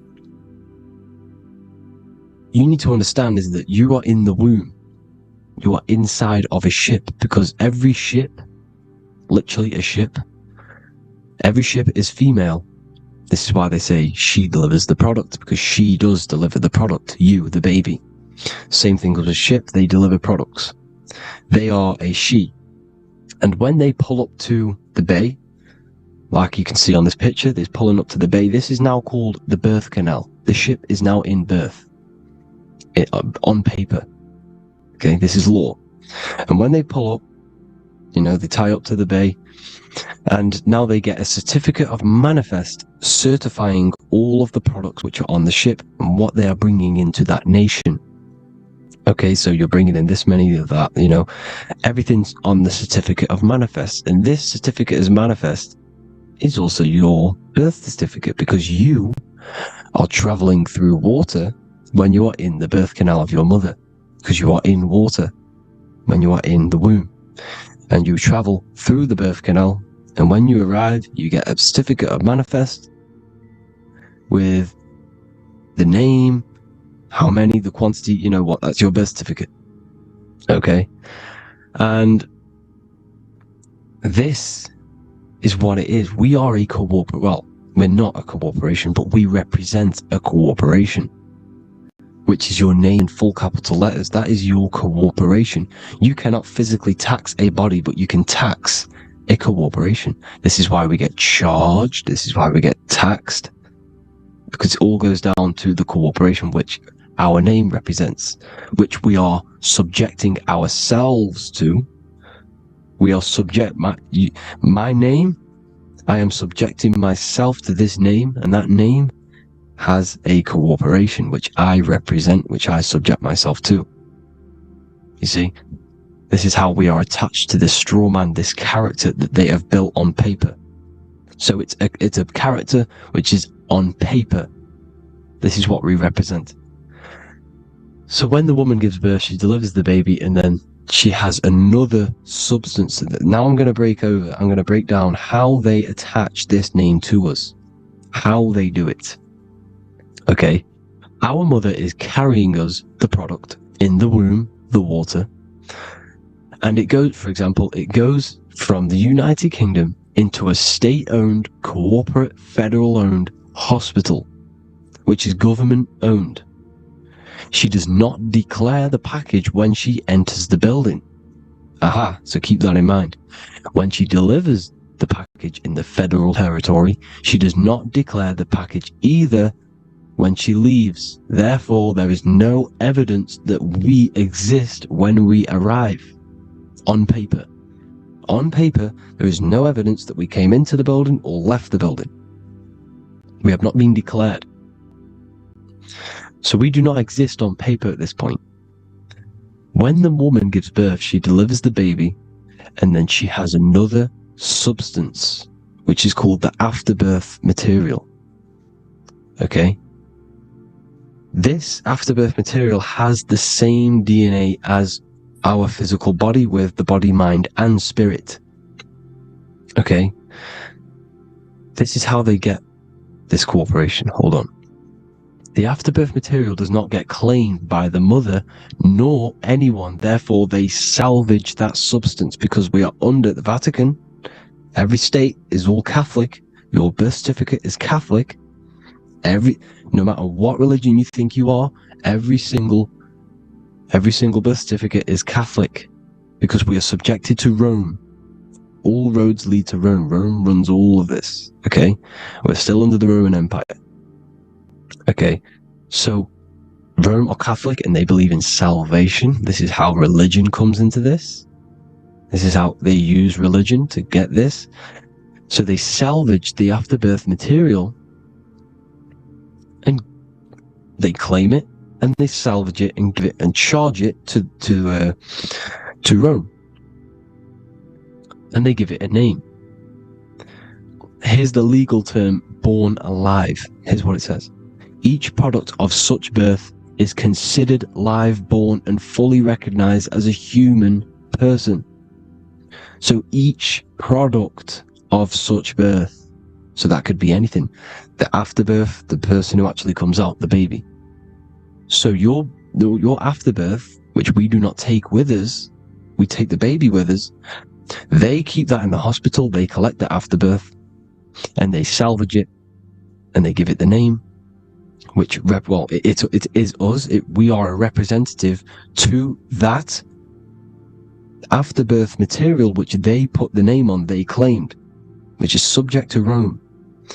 So we are walking around our whole lives as a representative to that claimed salvaged afterbirth material, which the federal state have. Okay? We are under the Catholic Church, Vatican, therefore the afterbirth material is a child of God. See? On paper, therefore they believe in salvation and salvage the afterbirth material. This material has no mother or father. The state pick it up, it becomes a war to the courts and gets charged to the state. So we are a representative to that character they salvaged because it is the exact same DNA as you. Subject is the name or the title, and the matter is the physical aspect left behind in the hospital, which represents us. You see? So now we're moving on to Unum Sanctum. Unum Sanctum was in 1302, a very, very important year. Very important year. Unum Sanctum says this is basically how they claim everyone in the world.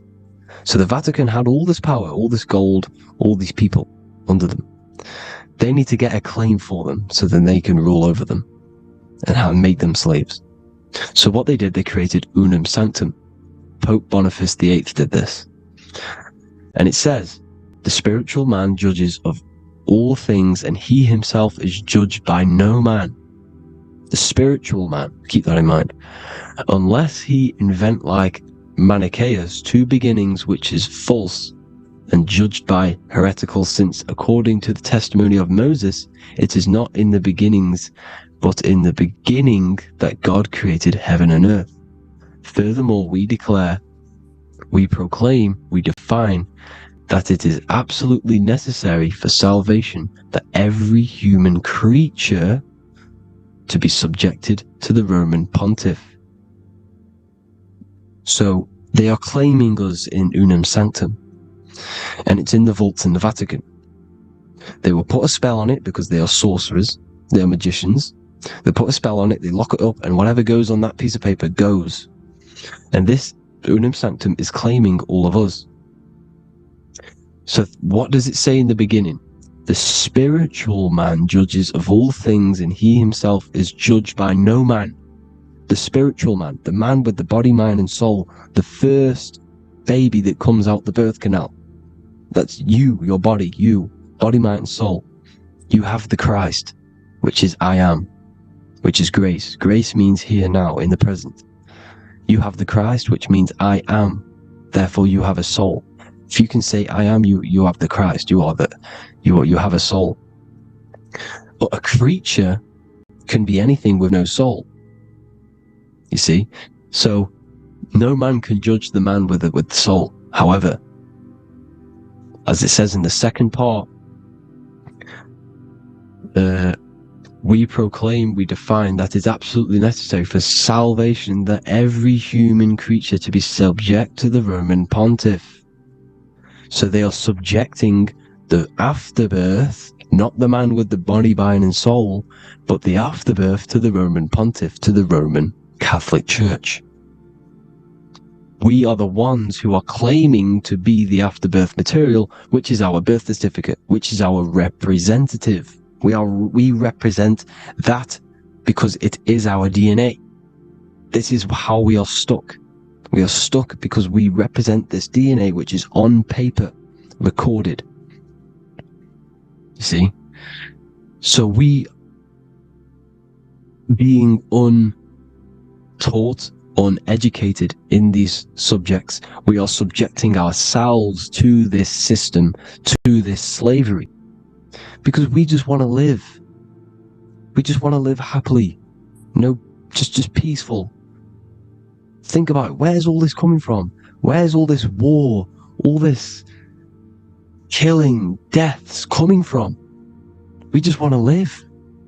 It's coming from the Catholic Church, these evil death cult, which has subjected us, which has used us as slaves, and we are still slaves, and it's just going to get worse and worse and worse. So this is how we have subjected ourselves to be the slaves to this system. It's a lot to take in, and there's a lot more deeper stuff which goes into this. I'm just going over the surface. I'm going quite deep, but there is little details that I still need to learn myself. But this is the general how that we've been stuck to this slave system. So we are batteries, okay? This is why we get charged. When you go in a court, you get charged, okay? Because you're a biological battery. This is why cities look like motherboards, because we are feeding energy to this matrix. Okay, when we look outside of ourselves, when we give power to so-called Jesus Christ, worshipping idols outside of ourselves, where attention goes, energy flows. We are feeding the matrix with energy. By looking within, placing your attention within yourself, you are taking back your power. Because the I am is Christ. The you, the soul, is Christ. It's God. The awareness is God. Okay? However, we are subjecting ourselves to this system. We're subjecting ourselves to this system, and they're feeding off our energy. So what we need to look for the future is that Think about it. With the end goal is to change our DNA, is to literally make us robots, transhumanism, slaves. This is why we have smart cars, smart phones, smart watches, smart meters, smart cities. And all of this is going to be connected by the smart grid, which is 5G. This is why 5G is rolling out. 5G is going to connect all of these technologies to one. It's because all of this is going to be connected through AI, through this. If you say anything wrong, you do something wrong, you say the wrong thing online, they'll turn off your car, they'll turn off your phone, they'll turn off your smartwatch, they'll turn off your TV, because it's all going to be connected and controlled by the smart grid. And this is what the Great Reset is, people. But they're going to trap us inside of these 15-minute smart cities, so we can't leave the area, because they're going to use climate change and the fumes that we are putting into the air, which is all BS. They're doing this to push all of it. But listen, they're trying to get inside of your body. The only way they can do that is to get you addicted and using this technology. First, they got on the body with the smartphone. Well, first of all, we use the technology. We get used to it with it in our hand. The next step for them was to get on the body, which is the Apple Watch, as you see down here. They have now successfully got onto the body. The next thing is they're going to mold society to be dependent on the brain chip. So in order, for example, if you want to go and pay for food, you're going to have to get a chip to pay for the food, because it's all going to be digital money. And that digital money will be connected to the chip, and you'll need slowly transhumanizing us. These phones, these apps, these things which are all which are all using, was created by Freemasons. Mason means traveler, because they travel the depths of the mind.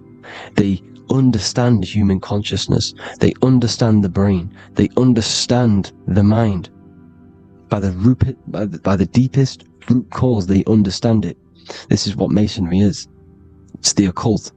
So these technologies is designed by these people. This is why they're so addictive, because they understand how it works. They understand how to get people addicted, because they understand human consciousness, the brain, the body, and the mind. So this is the advantage Freemasons have over us. And these secret societies, which have gone through the orders of Freemasonry and progressed onto these secret societies, which are the evil side, because I'm not saying Freemasonry is evil, okay? But the societies which they go beyond Freemasonry, because you can go beyond the 33rd degree into these secret societies, and they use this knowledge for the bad, to enslave people. And this is what's going to happen. Transhumanism. So I hope you all learned some insight for today. Please do a bit more research on, the birth certificate and stuff like that, the straw man. And have an amazing day, people. Please like, comment, and subscribe. Peace.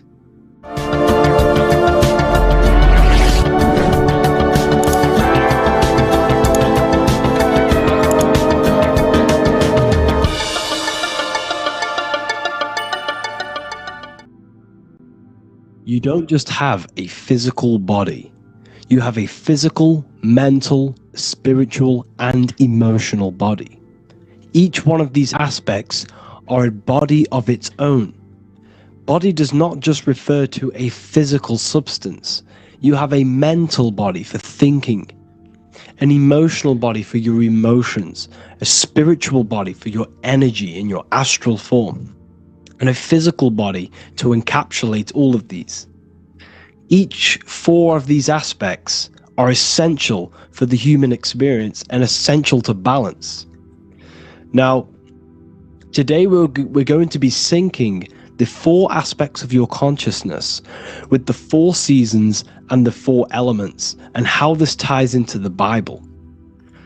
So we have 4 physical elements. We have 5 elements in total, spirit being the most important, but spirit is pure invisible. We have 4 physical elements. We have air, fire, earth, water. Earth and water are feminine. Air and fire are masculine. Air and fire are active. Water and earth are passive. The air corresponds with the mental body of consciousness. This is where your intellect, this is where your communication, this is where your thoughts, intuition all comes from. This is the mental body of consciousness that allows you to think, allows you to process, figure things out, and have intellect and gain knowledge. This is your intellectual aspect of your consciousness, located in the head region. We have a fire nature, a spiritual nature. This is our astral body. Our astral body is all to do with the subconscious realms, the higher realms of consciousness. This is the body that allows us to be free from the physical body. Our spirit is more of our energy. Water is our emotional body. This is what allows us to feel things, that allows us to gain intuitive feelings of conscience.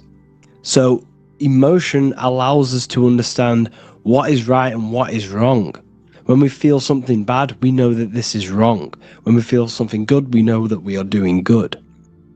Emotions are a creational force that allows us to feel certain things to bring them into existence. Our emotional body is a creational force and should not be reactive, and they should be controlled. Most actions are stemmed from emotions. Actions bring thought into physical existence. Emotions are the driving power. They are what drives your actions. The thought, then the emotion, then the action. Earth is your physical body. This is your physical state that allows you to take mind and emotion into action, into fruition, into physical matter.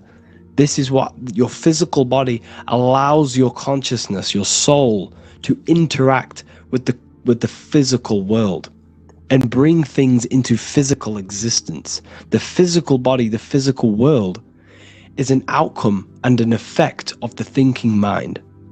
All physical substance comes from the thinking mind. The pen, the phone you're holding, the microphone I'm speaking into, all began as a thought in the thinking mind, then it was brought into physical reality. Earth is the most dense. So it goes in this order: body, emotions, spirit, mind. The higher you go up, the more lucid and fluidic it becomes. The lower you go down, the more dense and dull it becomes. Air is the mind, fire is the spirit, water is the emotion, earth is the physical body. So this is why you are a microcosm. You have these 4 things within you. You contain of these 4 elements, which correspond to the 4 bodies of your consciousness, the 4 bodies of the soul. You are the soul. You are the spirit. So this is why in Theologians 4:17 it says, caught up together with them in the clouds to meet the Lord in the air. You don't meet God or the Lord in the physical air, in the clouds. This is clearly a parable. A human being cannot go up to the clouds and meet a mystical man in the clouds. This is obviously a parable, a metaphor. The air is your mind.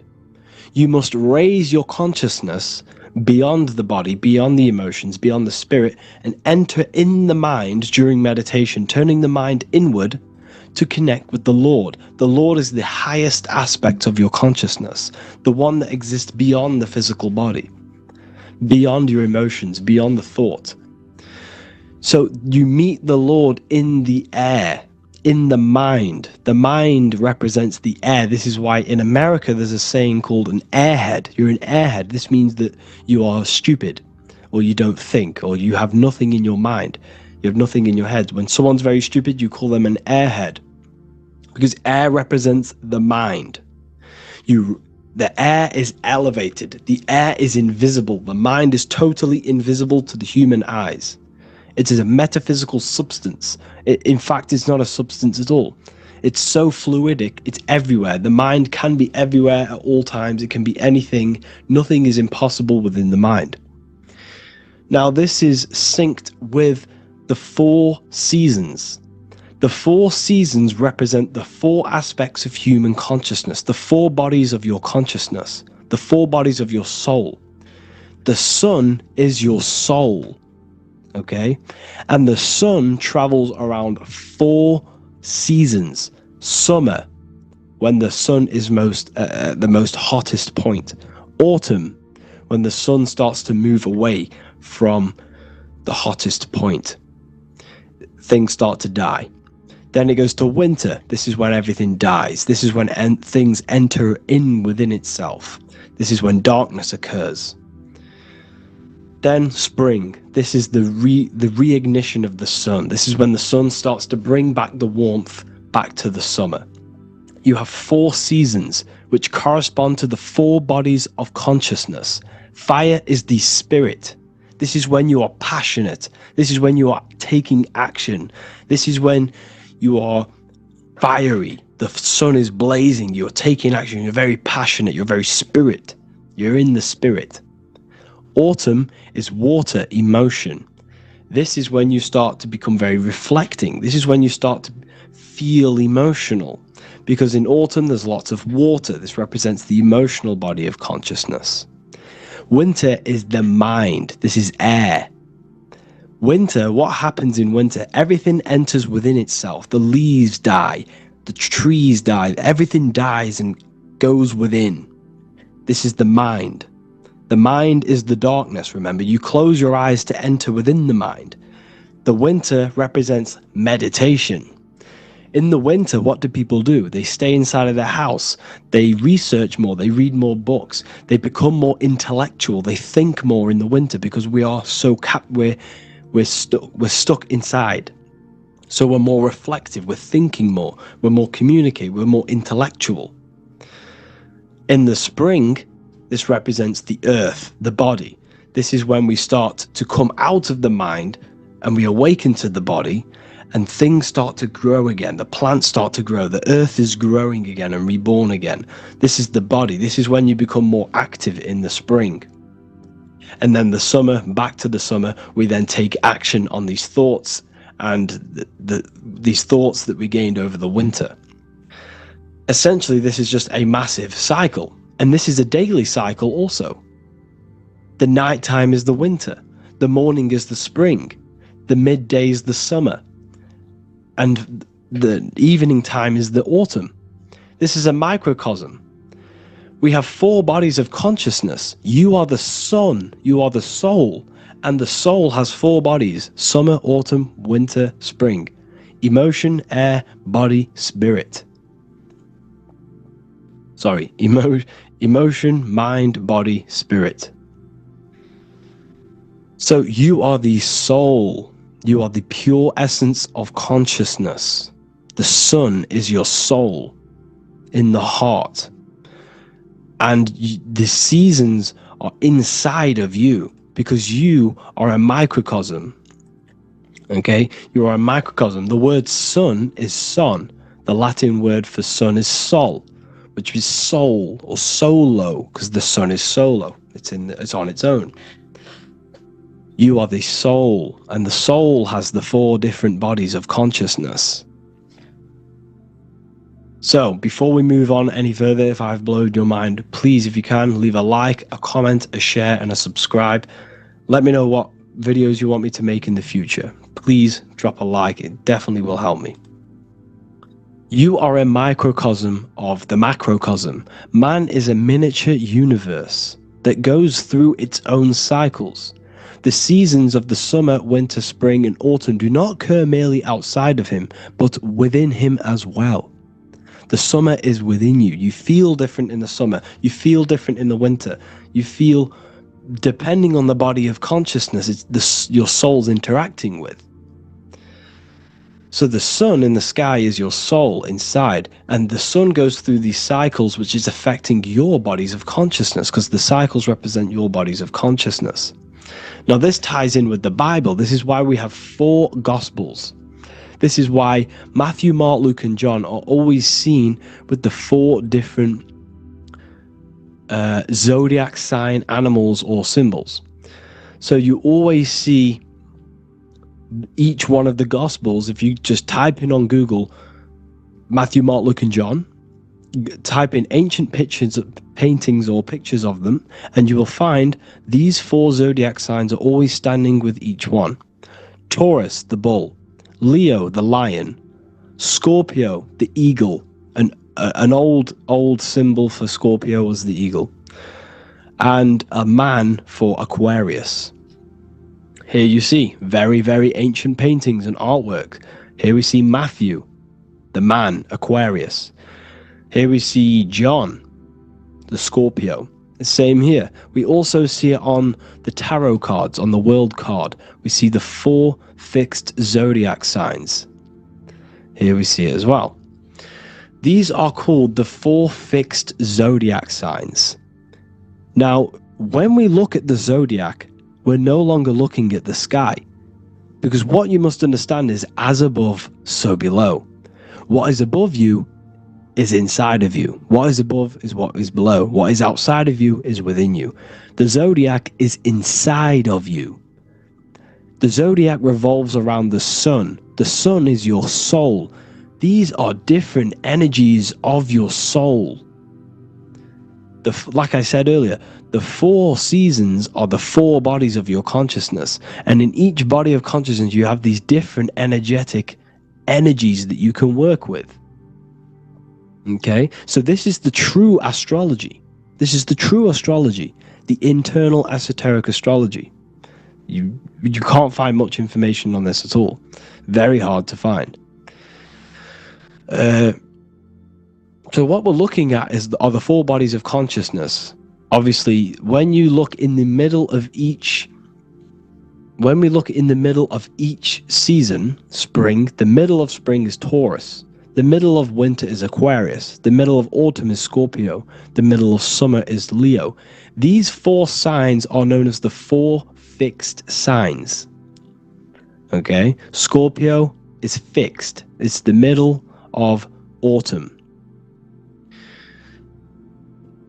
Scorpio is a water sign, emotion. Aquarius is the air sign, the mind. Taurus is an earth sign, the body. Leo is a fire sign, the spirit. This is why we see Matthew, Mark, Luke, 4 fixed signs of the zodiac, which represent the 4 bodies of consciousness. Leo, the spirit, fire. Luke, Taurus, earth, body.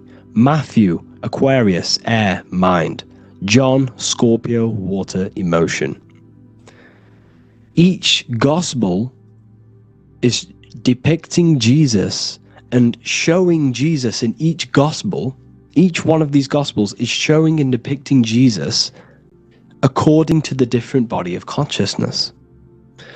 In John, this is when Jesus starts to turn water into wine.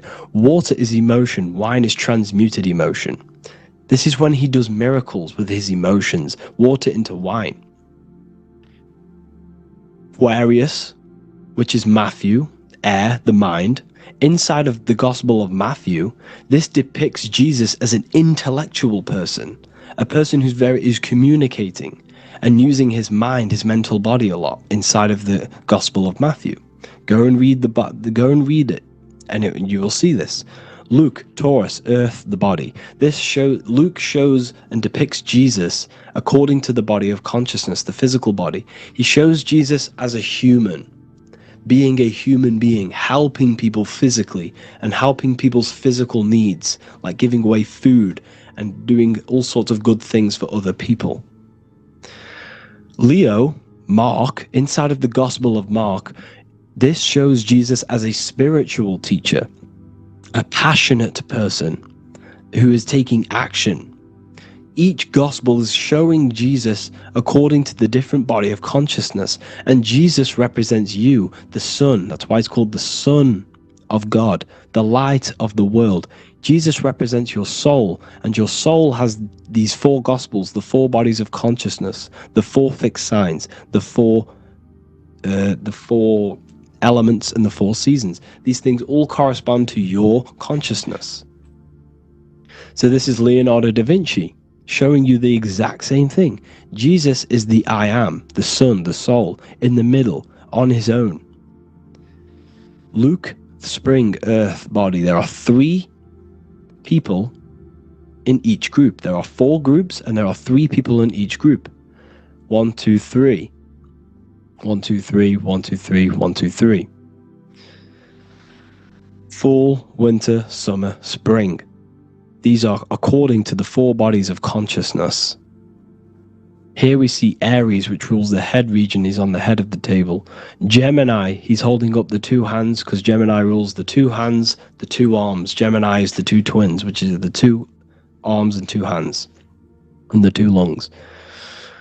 Here we see the beginning of summer, which is Cancer. You see the big knife here. Cancer, him here, this grey-haired guy, holding a knife for the crab. Cancer, they pinch. You have a knife, symbolizing the crab. Leo, the middle of summer, showing dominance. The sun is very dominant. He's got his elbow on the table, showing dominance. Virgo has no Adam's apple. Cancer here is pointing at this woman's neck, saying there's no Adam's apple. This is Virgo, the virgin, the only woman. Jesus, the sun. This is Libra, the balancing. He's holding his arms out balanced, showing the balancing of the sun, because when the sun enters Libra, the sun is balanced between winter and summer. So it's balanced. This is all astrology, but this is internal. Okay? This is Ezekiel's vision. Ezekiel had a vision in the Bible, and he saw the face of a man, the face of a lion, the face of an ox, and the face of an eagle. The eagle is Scorpio, the ox is Taurus, the lion is Leo, and the man is Aquarius. He saw the throne of God, and he saw the different bodies of consciousness. This is all symbolic for the different bodies of your soul. So when we look at the zodiac, we are actually looking at a map and the energies of our soul, and the energies of our bodies, and the energies of our consciousness. This is what we are looking at. Each zodiac is an aspect of our consciousness and an energy that we can work with and that we must purify. Balance and purification is essential. Imagine playing a brand new video game. Let's say a brand new video game came out and you had to play it. What happens when you play that game? You don't know the controls. You cause chaos in that game. You can't really run properly. You can't do anything properly. You're getting destroyed by other people who are playing that game. It's the same with your physical body. When you are born, you must learn how to play the game. You must learn how to balance the mind, learn how to balance the spirit, the emotions, and the physical body. We must balance and purify each body of our consciousness, which we must look after our physical body with our physical health by eating physical, electrical food like fruits and veg. We must look after our minds by being conscious of what enters our eyes, enters our ears, enters everything. Whatever enters our 5 senses is affecting our mind, our mental health, our environment, mental. We need to look after our thoughts. Control our thoughts by purifying our thoughts, only positive thoughts. Then we must purify our emotions, feeling only gratitude and love and not feeling these negative, dull emotions. Then we must look after our spiritual body through meditation and looking after our spirit. But remember, when we look after our mind, It all begins in the mind. Each body of consciousness is interlocked with the other. If you have if you have an unhealthy body, you have an unhealthy mind, spirit, and emotions. If you have an unhealthy mind, you have an unhealthy body, spirit, and emotions. If you have an unhealthy emotions, you have an unhealthy spirit, mind, and physical body. They're all interlocked. You must balance each one of them. Look after your physical body, look after your thoughts, look after your emotions, look after your spirit. But remember, the mind is the most powerful one. It's mind over matter.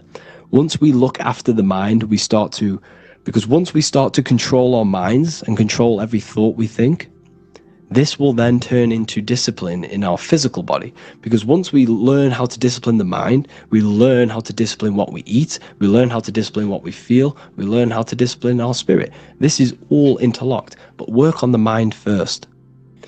Work on the mind first. All of this knowledge is inside of the brand new Book of Wisdom, Volume 2. This is a revolution of human consciousness. If you've read it, please leave a review down below. If you've read Volume 1, leave a review down below. This is the next revolution. I don't see this information anywhere.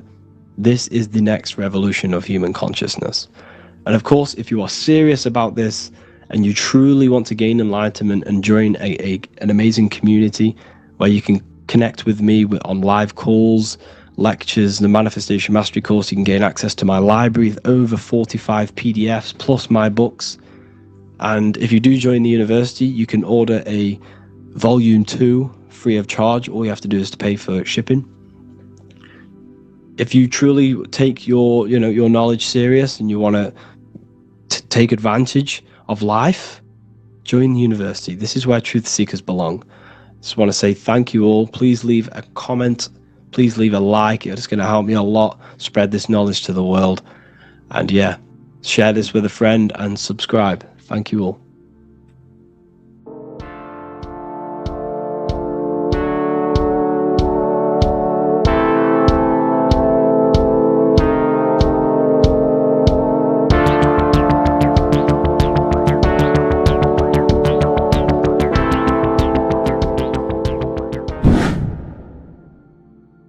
What is good, people? It's Revival of Wisdom. Today we're going to be talking about Saturn.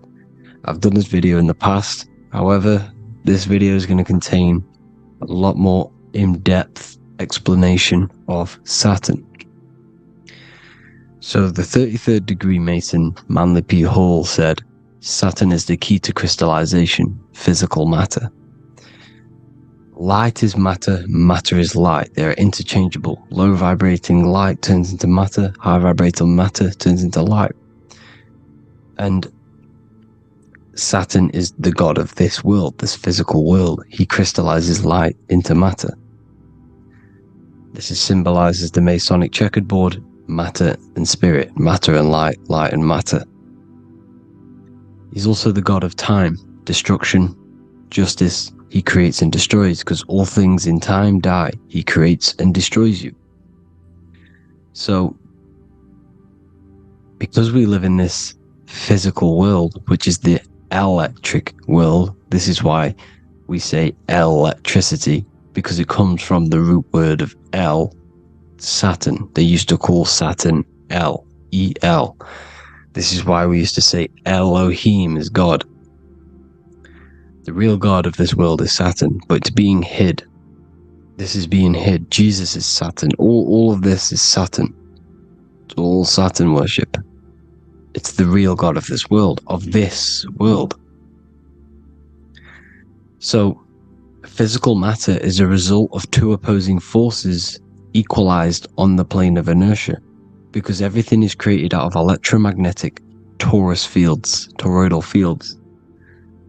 And these two poles equalize on the plane of inertia, which gives you planet Earth, plane of inertia. The plane of inertia is what Saturn is. It's the ring around the center of the plane of inertia. Thank you to Walter Russell saying, physical matter is a result of two opposing forces on the plane of inertia. This is what Walter Russell says, so please check out his work. He's got many books, many many books on light and electromagnetism and stuff like that. So I advise you to check him out. So the Taurus field gives you the binary code 0 and 1, the female vagina and the male phallus. This is the code for this world. Saturn crystallizes physical matter. Now Saturn is the most outermost layer of the 7 layers of heaven, where it says in the Quran, it says, Allah, it is He who created the 7 layers of heaven. Saturn is the outermost layer. He's the top. He's the most high. So when we say the most high, we're referring to Saturn. He's the most high before the firmament, before the stars. So Saturn is the god of this world. He's the Lord of the Rings. He wears the crown. The crown is the rings. Crown, Kronos. So the planets are luminaries. They are lights. They are beings. They are energy, conscious energy. And we're in the heart of the solar system. Saturn is the outermost layer. He is the one of this world. He's the god of this world. Now, on the North Pole of Saturn, you have the hexagon. Add up all the sides, it creates the 6-pointed star. Or it can be created as a cube. The cube is very important. The 6-pointed star is very important. 6.6 triangles, 6 side, 6, 6, 6. Black cube adds up to 6 in gematria. Now, what did I say in the beginning? Saturn crystallizes the physical world. He creates physical things out of light. You are a light being. This is why we say human. Hue means the light spectrum. Hue, man, we are light manifested into physical forms. Human. And we are incarnated through Saturn. Satan, same thing. The number of the beast is 666, and the 666 comes from the 6.6 triangle, 6 sides of Saturn, 666. We are all known as carbon-based life forms. Carbon, the atomic structure of carbon, is 666, 6 protons, 6 electrons, 6 neutrons. We are materialized into our physical bodies through Saturn, through the number of the beast. These bodies are the beast, it's the animal. The divine, the Christ, is the consciousness within, because you are a physical, spiritual being combined into one, hexed into one. Hexagram. This is a hexagram. You're hexed into physical matter, spirit and matter, light and dark, combined into one. Now you contain of the mark of the beast, the mark of your body. Your body's the beast.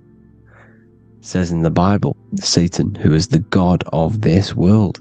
This world. There are many different worlds, but this world is run by Saturn, and it says that in the Bible. Saturn is Satan. It's the same thing. And look at the crown of thorns are wrapped around the heart. The soul is in the heart. The mind is in the brain.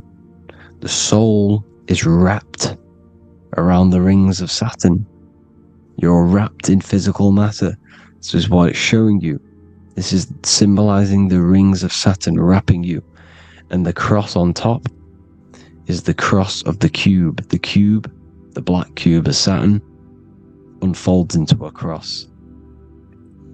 So Satan, who is the god of this world, Corinthians 4:4 in the Bible, Satan, who is the god of this world, has blinded the minds of those who don't believe. Saturn blinds your mind, because the god of this world materializes you, and he blinds your mind when you incarnate into physical matter. When you enter this soul system, not the solar system, you hit Saturn first. He materializes you. And look at the symbol for Saturn. This is the symbol for Saturn. All of the planet symbols are created out of the Holy Trinity. The Earth, Moon, and Sun. Body, mind, and soul. The sun is your soul, the moon is your mind, the earth is your body. Your body's made out of the 5 elements. The sun is your soul, because the sun is life force. gives life to everything. Your sun is a soul. Your soul is the sun of your body. The moon is the mind. The moon is the moon of your body, the mind of your body. Intelligence. So all of the symbols of the planets are created out of these. The Saturn symbol is created out of the Earth cross, matter, and the moon crescent, moon, mind, matter over mind. This is why Satan, who is the god of this world, has blinded the minds of those who don't believe. He blinds your mind. Look at the symbol, it's showing you. The Saturn symbol is matter over mind when it should be mind over matter. So we descend into a soul system, into our 666 Saturn carbon suit bodies, and we are matter over mind. Then we have to move up the spine to go back up to spirit, to mind over matter, where you manipulate your own reality. Now look at this. It creates the number 5. 5 is the number of change. You're moving from this side of the number sequence over to the right side. You're moving from the spiritual into the physical world. You're incarnating into the 5 elements, the 5 senses. So the cube, the black cube of Saturn, is another major symbol. Very important symbol. Here you see the cube, and the color black is associated with Saturn because Saturn's associated with death. He creates and destroys. Light and dark. Death is associated with black, spirit, because you can't see spirit, which is blackness. So the black cube is black because Saturn rules the nighttime, which is dark, blackness, and he rules the winter, which is death, blackness. So Saturn is the black cube. Cubes have 6 sides. Up, down, right, left, back and forward. Cubes are 6-sided. Everything is 6-sided inside of this creation because you're incarnating, you're materializing, crystallizing into the cube, the world of the cube. Everything's a cube. Everything's got 6 sides. Here's Leonardo da Vinci showing you that you're in the cube. Leonardo da Vinci did this famous painting. You're in the cube, you're hexed into physical matter. Where you're incarnated into the 3rd dimension, the 3-dimensional world, which is a cube, 3D. And black cube adds up to 6 sides of the black cube. The Kabbalah means cube god in Arabic. And look at what they do. They worship the cube, the black cube, and they stand in rings like the rings of Saturn. Australia, Denmark, Manhattan, Santana all have these black cubes. You go to New York, you will see the black cube there as well. These black cubes are everywhere because it is the real God of this world, So look at the cross. The cross unfolds into the cube. Xbox, Nintendo GameCube, Sega Saturn. Anything to do with a simulated gaming reality, they put Saturn in it because we're in the simulation of Saturn. This is a simulation. And this is why they reflect this through the Xbox, GameCube, Sega Saturn. Anything to do with gaming, simulations is all Saturn because we're in the cube of Saturn, the black cube. We're in the GameCube, the Xbox, the Sega Saturn. As above, so below. So they reflect it through the simulations that they create inside of this simulation. Cubes have 8 points for the 8 points of time and space. 8 is the number of time. Everything's cycling, infinity. So look at the cube. The cube is symbolized as in Judaism. The Judays have the black cube. They wrap themselves in a black band and they cover their eyes into blackness. The black cube for the black cube of Saturn. They use the star of Saturn and they worship their god on Saturn Day because it's all Saturn worship. And look how the Saturn god is wrapped around with these thorns or leaves, just like Jesus is wrapped around his heart. And Jesus on the cross is us on the cross. We are in the cross. We are in the cube. The cross is the cube. And the cross is even in the Saturn symbol. This is another symbol for Saturn. There's two symbols. You got this one, the one I've just broke down. And there's this one.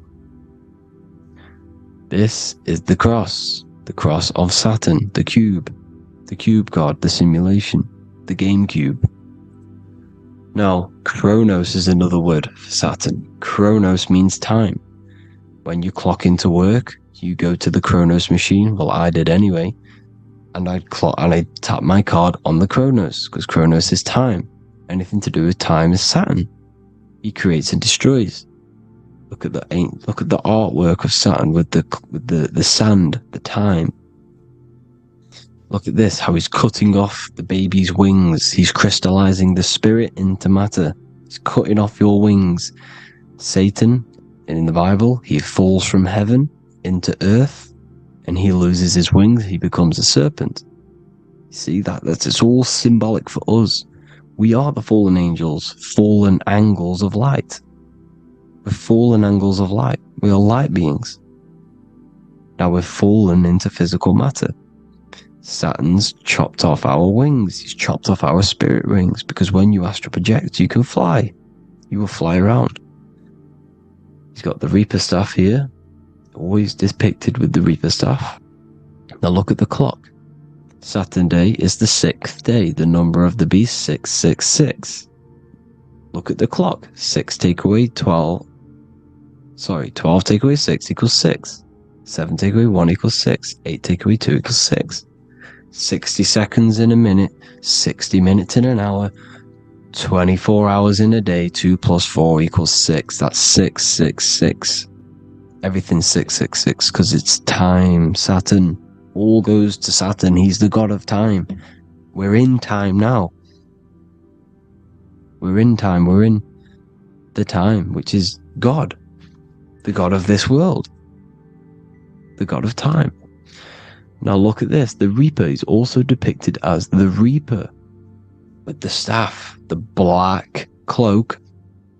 Black symbolizing death, spirit. Judges wear black because Saturn is the law. He's the god of this world. He's the law.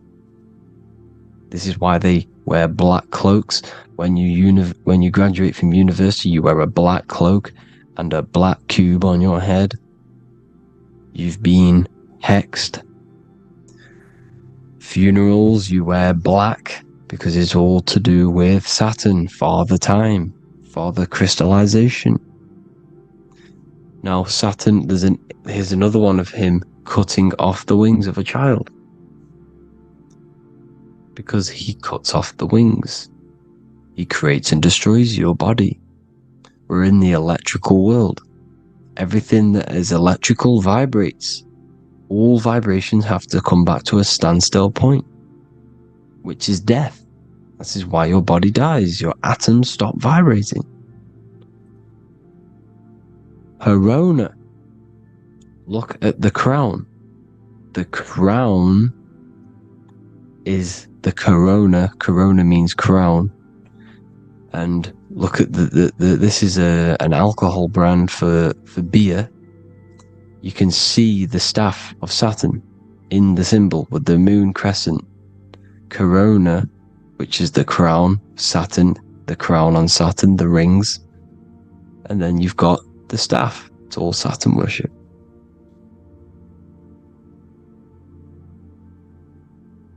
Is the black cubes of 9/11. 2 black cubes. This was a ritual for Saturn. It's all ritualistic. And look at the Star of David, the Star of Saturn. It's not the Star of David. Creates IXXI, the sigil of Saturn. IXXI means 9/11 in Roman numerals. 9/11. It's all a ritual for Saturn, and they have the 2 black cubes of Saturn. Now look, XX, there's more symbolism of Saturn now. We're going deeper. XX is more symbolism for Saturn.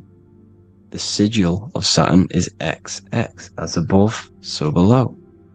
Same with the Star of David. You split it in the middle, as above, so below, as above, so below. XX, this is a Knights Templar, Cross of Lorraine. XX, Knights Templar, High Order of Masonry. They all worship Saturn. Well, Saturn's the real god of this world. X Eon with the XX. XXL magazines, which is all to do with famous rappers and stuff like that. When you die, you put XX on the eyes because it's Saturn. He's the Reaper. Is Jesus with the XX crown with the thorns around his heart, around his soul, with the cube on the top, the cross cube. Le Lucifer with the XX Cross of Lorraine. Jay-Z with his alcohol brand, XX Cross of Lorraine. The X Factor with the rings of Saturn. All Saturn worship. The seal of Melchizedek is also Saturn. This is the cube. This symbolizes the cube with the 8 points for the 8 points of space and time.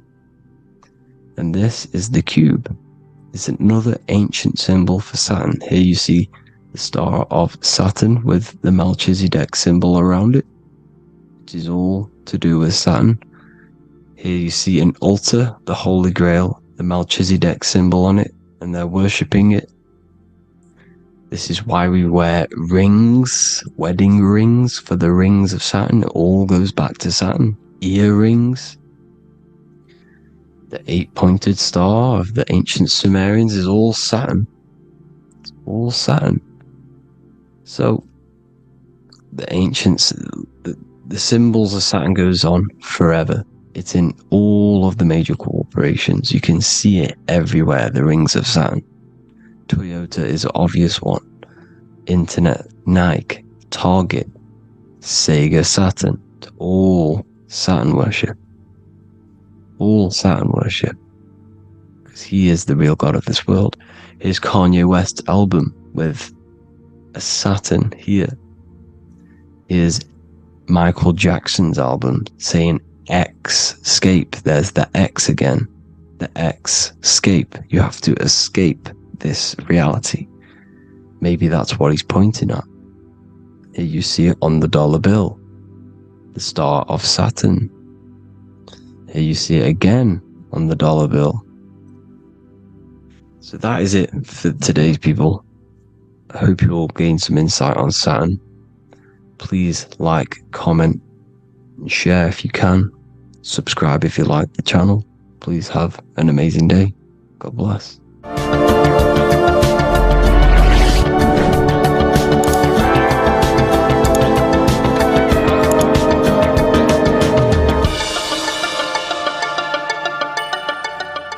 Welcome to Revival of Wisdom.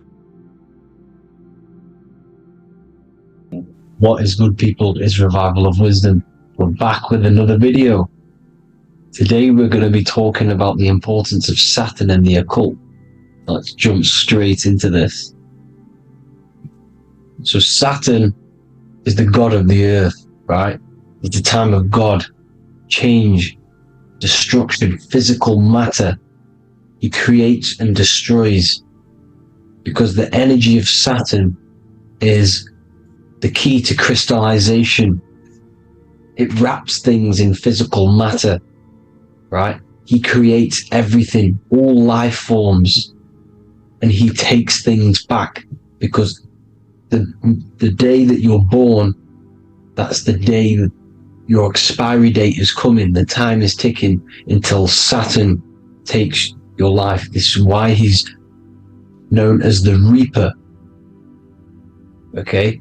As he's personified as eating his child here in this ancient Roman painting. As you can see, he's eating the child. We are all children of Saturn, right? He creates physical matter, our physical bodies, right? He's the god of time because he's the slowest moving celestial body. He's the Lord of the Rings, as you can see here. He's the last one on the ring. He's the slowest one moving, okay? So, he is the Lord of time, destruction and creation. Okay, this is why his name is Satan. He's the devil. Okay, but I'm not saying Saturn's evil, guys. It's a part of life. Everything lives and dies, right? He's the key to crystallization. Now, as we have the clock here, our god Saturn, or Chronos in Greek, just means time. He's also the god of time, as I've already said.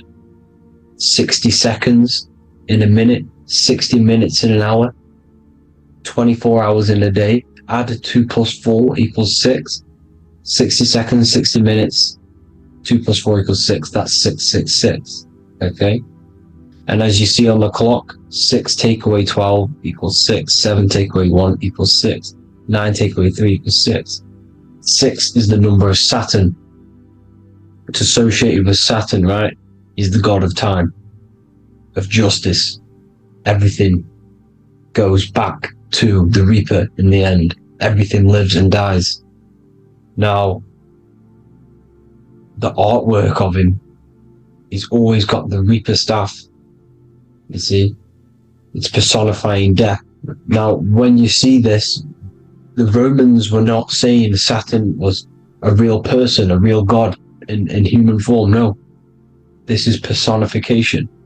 This is what the ancients always did. They personified, just like the Bible. It's all personification. So the personifying Saturn eating its children because it eats, it's the Reaper. No one can escape the Reaper. No one can escape death. Now, Saturn is 666, which is in the Bible, the number of the beast, right? The number of the beast, Satan, 666, right? So on the North Pole of Saturn, you have a hexagon which makes a cube, right? Now this hexagon, when you join up all the corners, creates the 6-pointed star known as the Star of David, right? In the Jewish religion.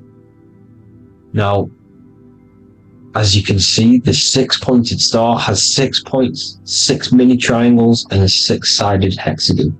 That makes 666. And also, your Saturday is named after Saturn, the 6th planet, the 6th day of the week, and has a 6-sided polygon in its north pole. That's also 666. Now, this Star of David, this symbol goes back thousands of years, and it originates from Saturn. It's not the Star of David, right? It originates from Saturn. It symbolizes the physical and spiritual aspect combined into one, which makes us humans, right? Also symbolizes the male and female combined into one. These two sacred energies create the human. We consist of both male and female energy, also known as the Seal of Solomon. And we all know if Solomon was a real person, he talks about communicating with 72 demons.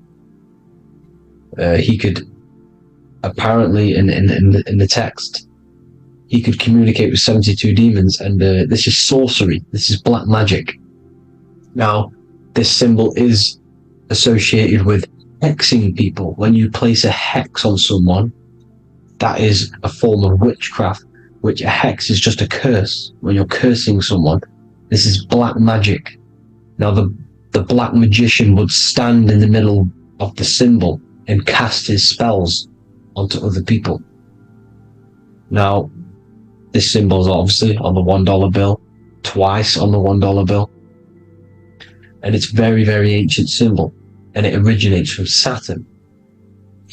And let's keep going. So the cube. So I've just said how you see the cube on the North Pole of Saturn, right? The cube is limited. It's a 3D shape. It symbolizes limitations to the physical 3D dimension, the third dimension, the physical realm which we are in. Now, as you can see, the color associated with Saturn is black, right? Black is infinite potential. Black is the creation of all things. Before there was light. Light is born out of blackness, darkness, okay? Now, black is physical matter. And as you can see, the black cube, black symbolizing physical matter, the cube being limited, as the physical realm that we are in is limited. It's not like the fourth dimension where everything can exist in a thought. The third dimension is limited, right? And this is what Saturn is. It limits you to the 3D 666. Your body limits you to your physical body. Now these black cubes are placed everywhere, as you can see: Australia, Denmark, Manhattan. There's one in New York. As you can see, the Apple have a cube. The Nintendo GameCube. Trump Tower is a black cube. This is worshipping the energy of Saturn, the god Saturn. Okay, it's not a god, it's a celestial energy. However, it rules over Earth because it pretty much created the physical realm. Now, as you see, when you go to a funeral, you wear black, a black suit symbolizing Saturn, which is the color associated, black. And as you see in Mecca, they walk around the black cube in rings. As you can see here, they're stood around in rings, like the Saturn, the rings of Saturn. The Mercedes symbol. You probably wouldn't notice that, but yes, it's Saturn. And when you graduate from university, you wear a black cube on your head. This is all symbolizing Saturn. Okay? Now, as you can see, the Jews here have a black cube on their third eye whilst they pray. Notice how he's shutting his eyes into blackness, darkness, and he's wrapped around a black strap around his arm. This is symbolizing the wrapping of physical matter, of how physical matter wraps things into existence. And as we all know, the Star of David is a Jewish symbol. So he has the black cube and the Star of David, right? So all of these religions are secretly worshipping Saturn. Okay, this is all Saturn worship, Kronos, the god of time and destruction, the physical reality. Now, as you can see, it's symbolized everywhere in all major corporations. Pepsi, internet, that's obvious. NASA, of course, NASA. NASA means to deceive in Hebrew. Universal, Walkers, that one's so obvious. Nike, Toyota. So many different ways they symbolize it. You either see the rings of Saturn or the black cube, as I just showed you here, the Nintendo and the Mercedes, right? It's absolutely everywhere. Now, they also use 666 to symbolize it, as I've just broken it down to you. 666, the World Economic Forum. We all know how they're trying to enslave us into this new world agenda. Google Chrome, CERN, Disney, Coca-Cola, Cadbury's, all of these have 666. Now every UPS barcode has 666, and even www. is Hebrew for 666, as you can see here. Monster, it's the same Hebrew letter that means 666. Drake, 6 god, that's his god, Saturn. Why? Because they love physical realm. They love the physical dimension, the third dimension. Because they can rule here through riches.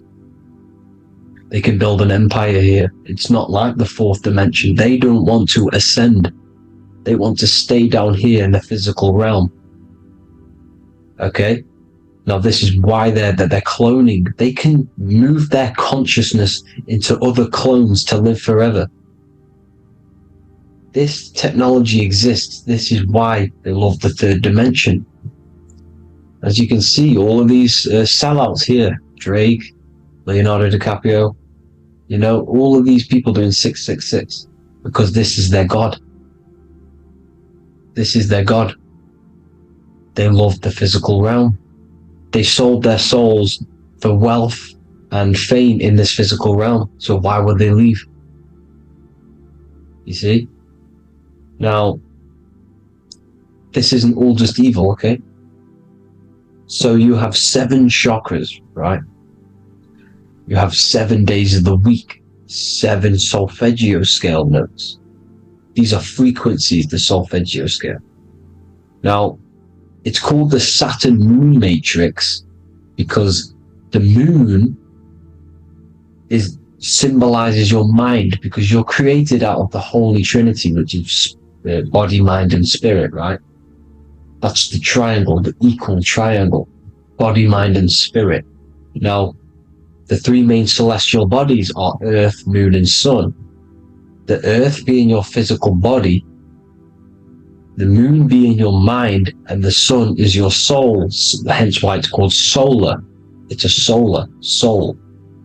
Now, these symbols are alchemical symbols, so when you're doing alchemy, you use these symbols to obviously symbolize what we're talking about. Now, as you can see, these are all the symbols of the planets. Of Saturn is created out of the moon on top, the moon on the bottom and the earth on top, as you can see here. You see? And this creates the number 5. Now, with the moon being your mind and the earth being your physical body, this is mind over matter, because the earth is your body's matter. This is matter over mind. You don't want to be matter over mind. This is low states of consciousness. You won't be mind over matter.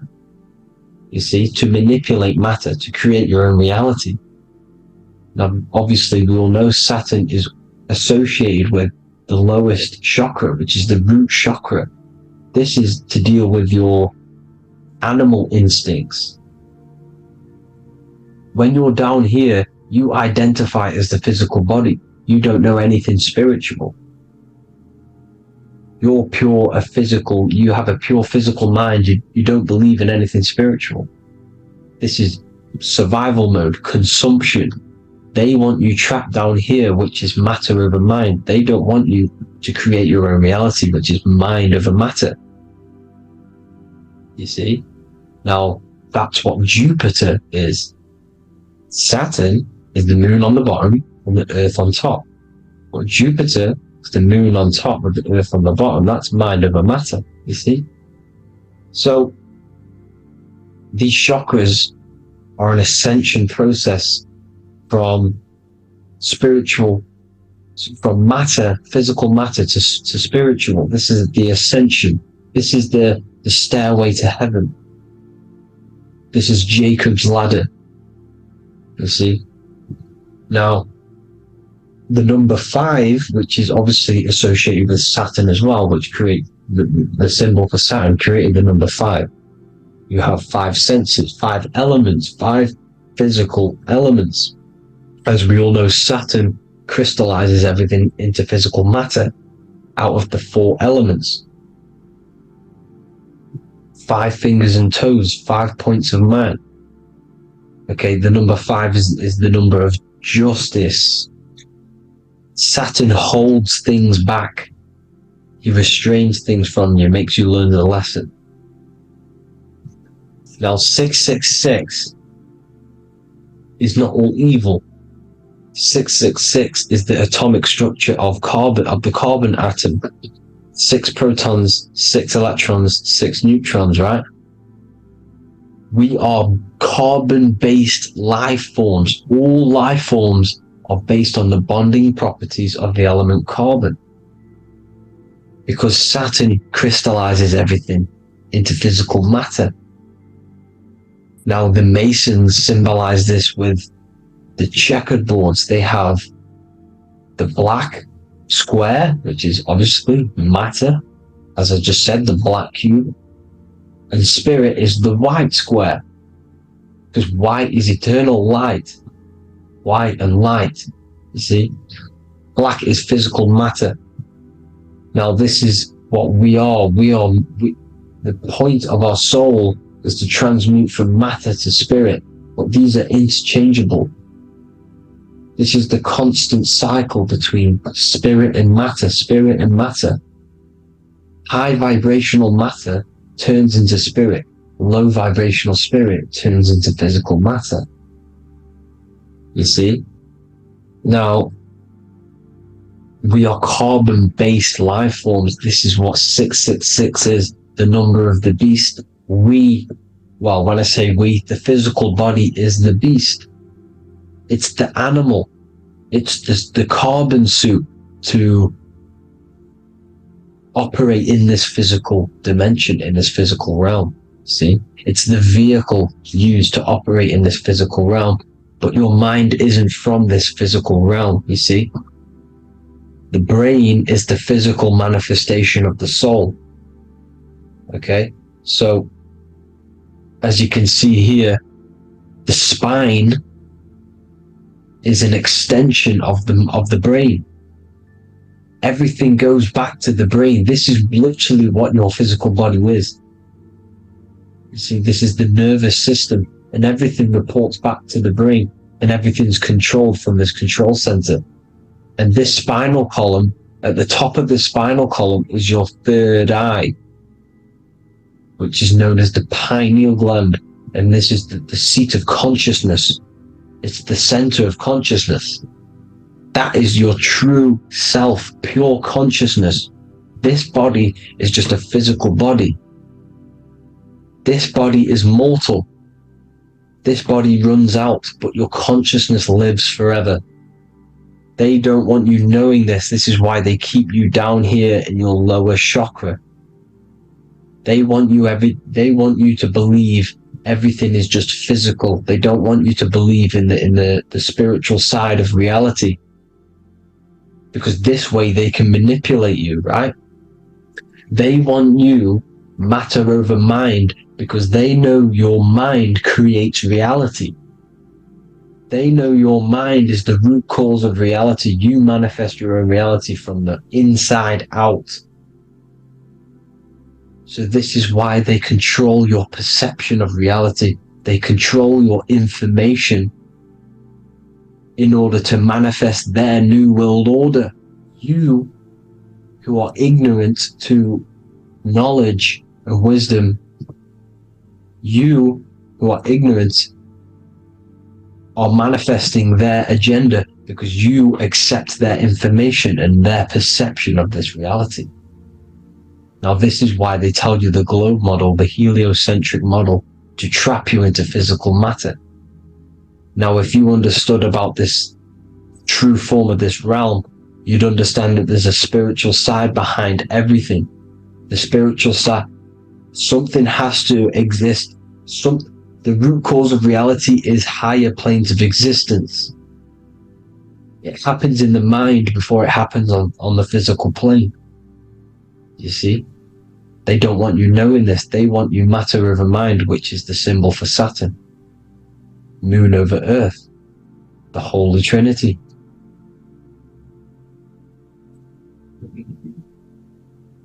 Now, as you can see, the cube also makes IXXI. This is Roman numerals. This is Roman numerals, and when it's translated from 9/11. Yes, 9/11. This is the secret code of the One World Order. The two twin towers, when the two become one. Okay, when the two become one, this is how you reach the higher states of consciousness, the physical and spiritual. Now, as you can see, the 9/11 memorial are two black cubes. It's two black cubes. This is all Saturn worship. Now, I'm not saying that Saturn is a an evil celestial body, right? No, everything has a good side and a bad side, right? It's duality. The spirits of Saturn on the dark side are the most evil demonic spirits. Now these are the spirits that these are invoking through these rituals, right? Yes, 9/11 was a massive ritual. It's a satanic ritual, okay? Now, we all know Elon Musk. Elon Musk is coming with the mark of the beast. And English gematria, this equals 666, right? 666, as I said, is the number of the beast. You are the beast, your physical body. You see how the Bible twisted things up to make things more confusing, right? But it's there. You just have to have the knowledge to be able to read the Bible properly. As we all know, we had this virus. I'm not going to say the name because I'll get flagged. This virus adds up to 666 because this is all part of the New World Order. It's all part of keeping you in this physical dimension. Okay? Now, as you can see here, Novus Ordo Seclorum on the back of his shirt, on Elon Musk's shirt. This is also on the $1 bill. Novus Ordo Seclorum. This means New World Order. Yes, New World Order. This is on the back of Elon Musk's shirt. And as you can see here, he owns Neuralink, which is the brain chip, which they're going to be putting into implanting this onto your brain. This is the New World Order to connect you and merge your consciousness with AI. Neuralink and Meta, he owns Meta as well, which is the metaverse. These are going to be linked in, hence why they have the same symbol, but just in a different format. It's the infinity symbol. And the infinity symbol comes from the Taurus field, as you can see here, your electromagnetic field from around your body. Now, the end goal is for this New World Order is to trap your consciousness inside of an alternative reality being projected from the metaverse. Because the metaverse will be the reality, Neuralink will be the brain chip inside of your brain, projecting your consciousness into an alternative reality while they harness your energy of your physical 666 body. Now this stuff gets real deep, people. Now this is the end goal of the New World Order, is to connect you with AI. This is why they're trapping you and keeping you in these lower states of consciousness in the Saturn associated root chakra, so you don't find out about the spiritual side of reality. Because if you knew the truth of this reality, you wouldn't connect to AI. You see, you have the power within you to travel to other worlds, the astral plane, for example. You travel to different worlds when you are sleeping. Okay? They want you to know it's just a dream. However, their end goal is to trap your consciousness and feed off your energy, spiritually and physically. Okay? I don't know why these people are just pure evil. As I said, evil love bondage. They love the physical dimension. They don't want to ascend to other realms. These evil love the third dimension. This is why evil spirits will inhabit bodies, exorcisms, because they miss being in the physical realm. They miss it. Evil love bondage. So this is why they're cloning and putting their consciousness in clones to stay in this third dimension. to stay as further away from the source as possible. Okay? This is why they're doing it, and this is how it's all linked in. So I hope you all enjoyed this video. Hope you gained some wisdom. Please feel free to join the Telegram, and please leave a like and a subscribe. Thank you all, people. God bless.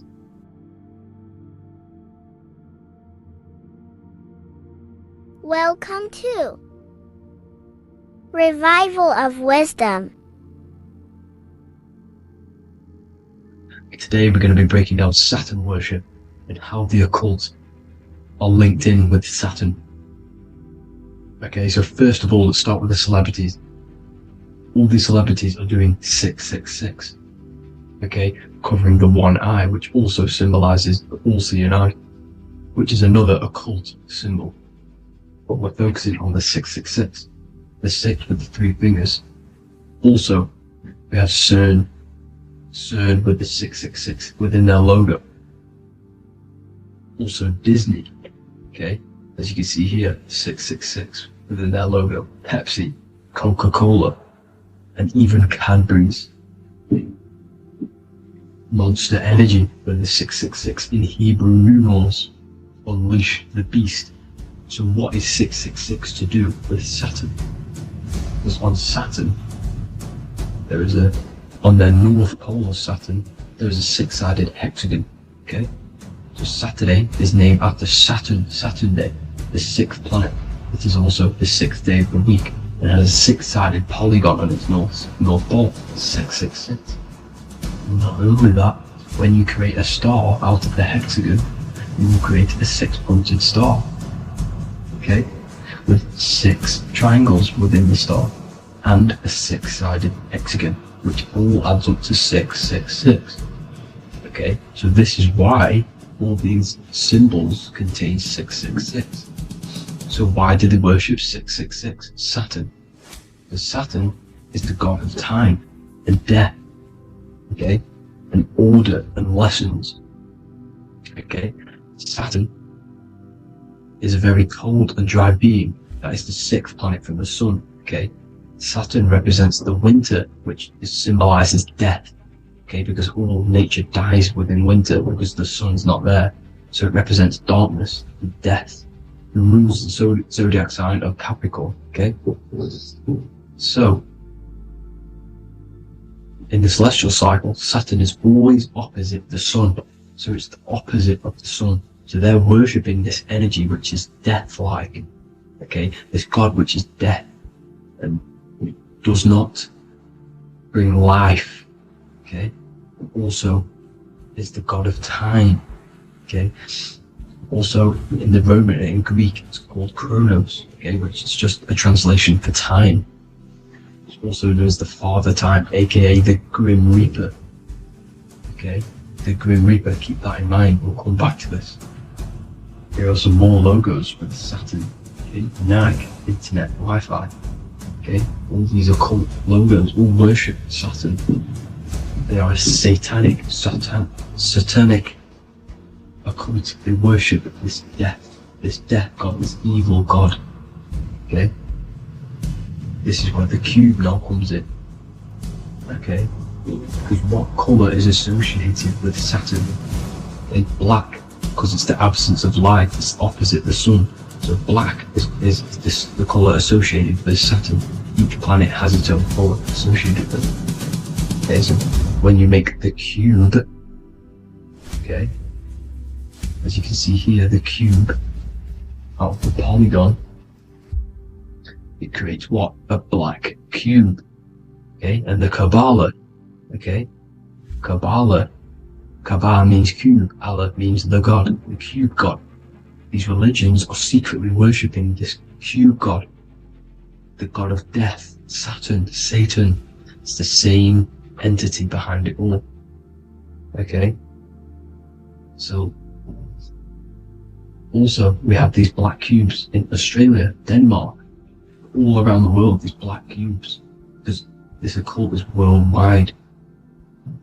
Saturn, Satan taking over this realm. Okay, Also, with this black cube, they walk around it like the rings of Saturn.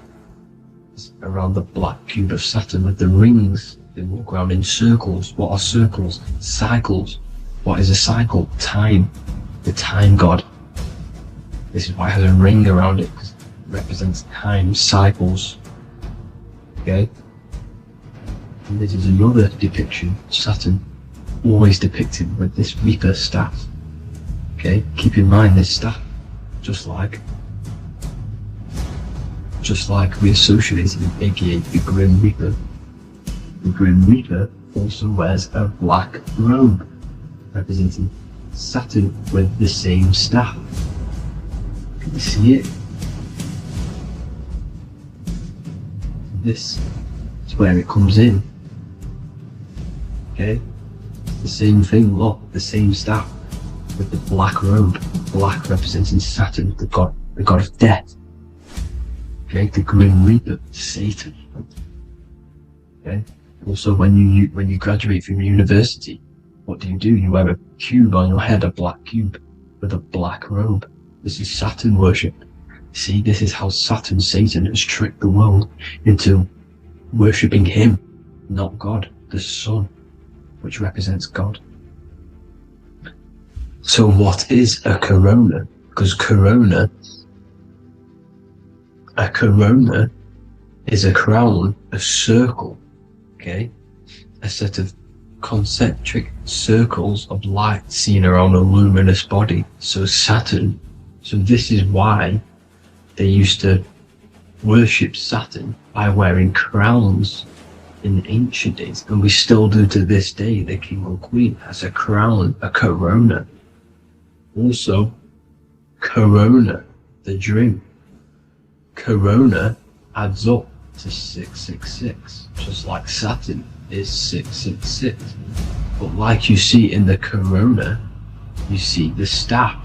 You see this staff, just like the staff of Saturn, the Saturn god, like the Grim Reaper, with the black robe and the staff, just like the Saturn god.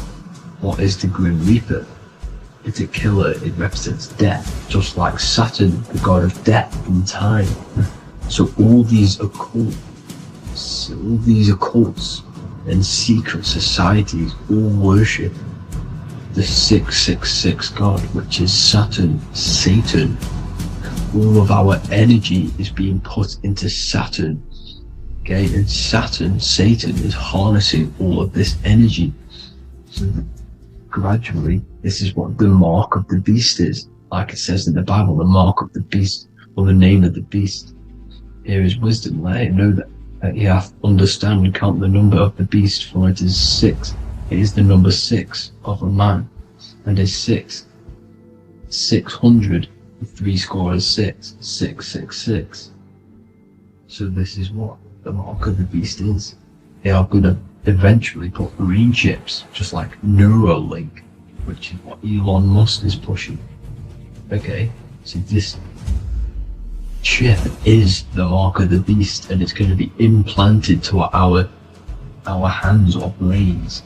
Okay, and they will manipulate our consciousness, and it will manipulate our DNA, and it will directly connect us to AI, and AI is linked in with Saturn, Satan, as the demons and the people who rule this world are in love with AI. They want to connect humans to AI, and this will control our consciousness completely and give all of our energy back to Saturn, Satan, this deity that they all worship. Just like when you get married, you wear a wedding ring, the rings of Saturn, over the finger, which represents the sun. So you're basically seeing Saturn over the sun. The sun is the son of God. It represents the sun, represents God. So you are putting Saturn over the sun. So thank you guys all for tuning in. I'm going to leave you guys here. Please leave a like, comment some topics that you want me to talk about, and please subscribe for more amazing content. God bless.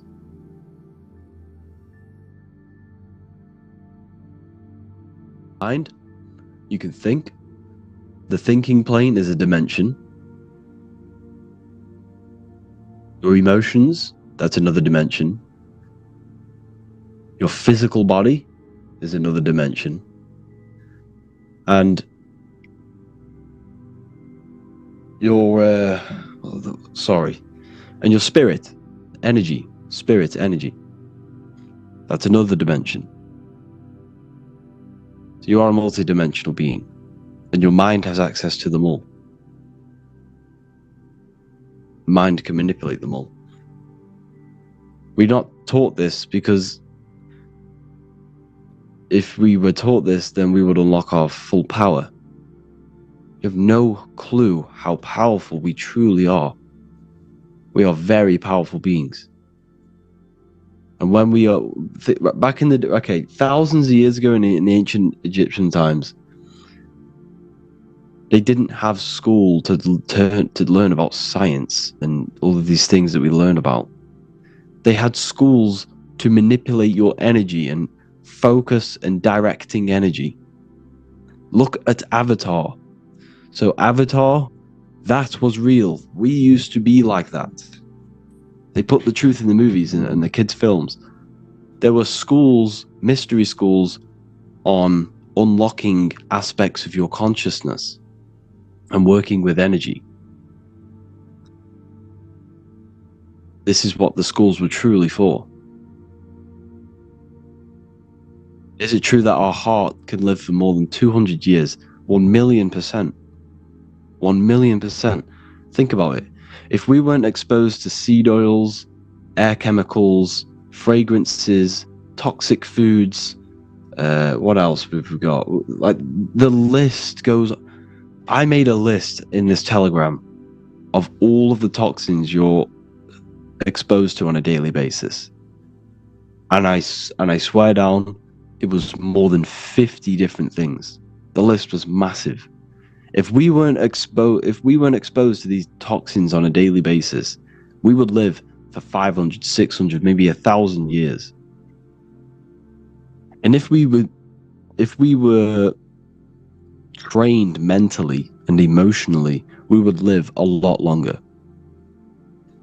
Your thoughts hold significant power over your body. It's mind over matter. The body follows the mind. The thoughts you think, the emotions you feel are aging you or making you live longer.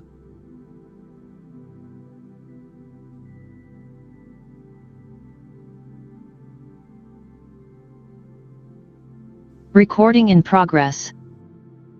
So that's what's going on.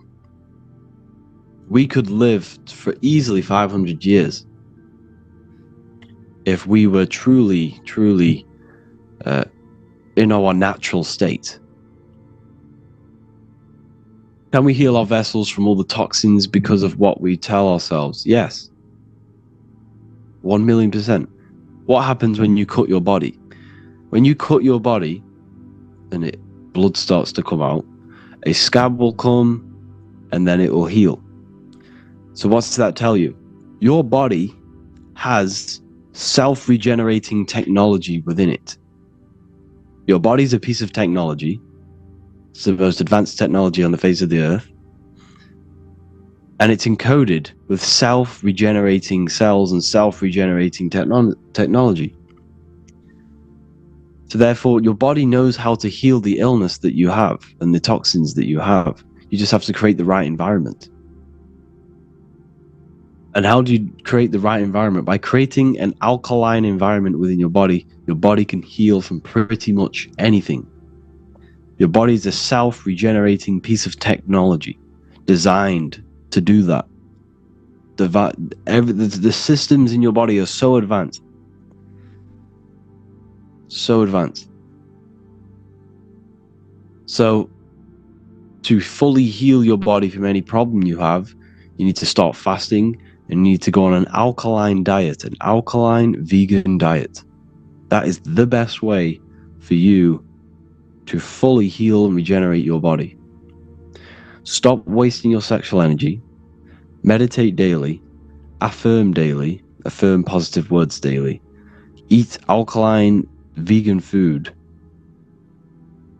And watch your life completely change. Your inner world will be transmuted.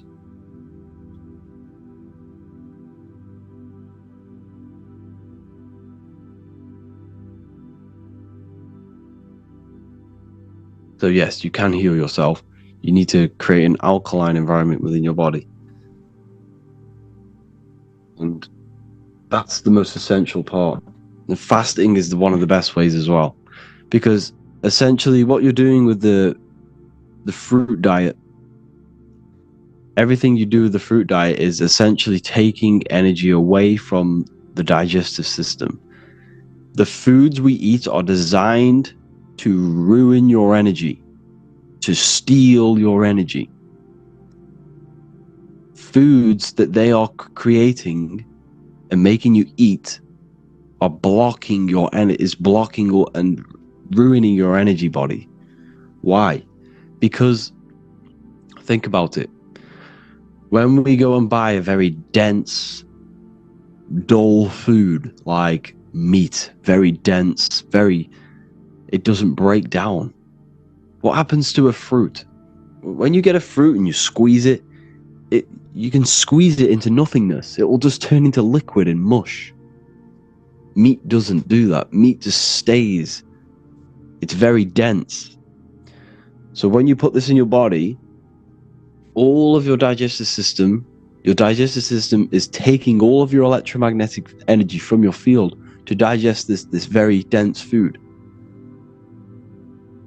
And what this is doing is depleting the rest of the body, because it's the energy of the body that heals the body. For example, you have to regenerate every single day when you go to sleep. When you go to sleep, you're regenerating your energy body, your battery. Why you feel very tired at the end of the day, because you've used all of that energy. You're literally a biological battery. So when you go to sleep, your body rests and all your energy body is healed. You wake up, you have more energy. Then what do you do when you wake up? You see the sun. The sun is charging you. The sun is electric. It's an electric power charger to the earth. It gives you more energy. Then when the sun goes, what happens? You go sleepy. Because the sun is charging you. It's an electromagnetic charger. What happens in the wintertime? Everything dies because the charge is not there. It's there, but it's further away. So the sun is powering you. It's a power source. What the sun is way beyond our comprehension of how advanced that piece of technology. The heavens is technology. Everything you see around you is technology. It's all electrical. It's natural technology, though, not technology as in man-made technology. This is God-made technology, made from God, the Creator. Your body is so intelligent. So, it's amazing. Anyways, I got a bit carried off then. What was the question? I was talking about the energy. Yes, so when your digestive system is taking up all of your energy, all of your energies all go into the digestive system. So when you only eat very fine, light foods like fruit, first of all, the fruit contains high amounts of energy because it's being charged by the electric sun. And it's being growing out the magnetic earth.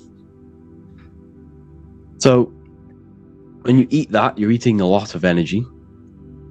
Plus, it takes around 30 minutes to digest, which is nothing. It doesn't take much energy to digest. So when you stop eating the dense foods, you're saving energy. And this energy will be used to heal the rest of the body. And any issues with the body. If you have issues with your kidneys, this energy will then go to the kidneys. Because the body's so intelligent, it knows exactly what to do at all times. It knows it needs to heal something. You don't, your conscious mind, but the subconscious mind is working all the time.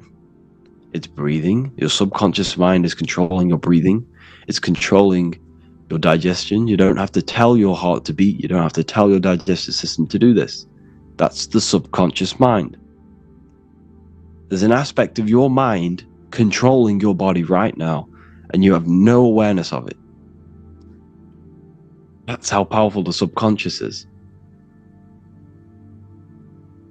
Why do you think the Creator made us? We are the Creator, essentially, on our deepest level. But deep down within our consciousness, we are basically the essence of the Creator's mind, the Creator's consciousness. So 3D reality was basically to separate the oneness of God, and for him to experience his consciousness, and for him to experience himself in multiple bodies. Or else he'd just be one entity. But there is only one entity in the whole universe, and that is God. God is everything and everywhere. That's why they say God is omnipresent. That's why they say God sees everything. Because God is everything. God is you, and he's looking through your body. He's everywhere. He sees everything. He is the all-seeing eye, and that is you. When the football game terminates and there won't be any football matches in the world anymore, what?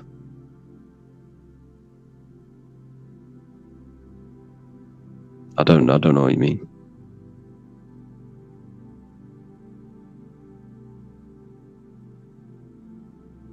We meant to stay with one person, or... Okay, that's a very good question. It's a very good question. I don't really know.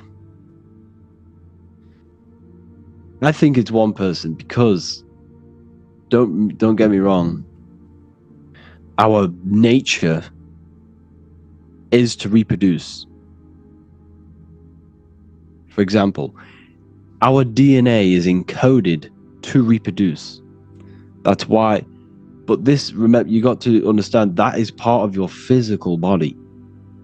And it's this physical body that you must master. I'm talking about you, the consciousness, the soul. You must master this body. You must master the temptation of the physical world in order for you to ascend your consciousness. So, yes, I think it's one person, because we should be aiming not to sleep with as many people as possible. Well, you can aim to do that, but that's part of the lower mind. That will just leave you empty.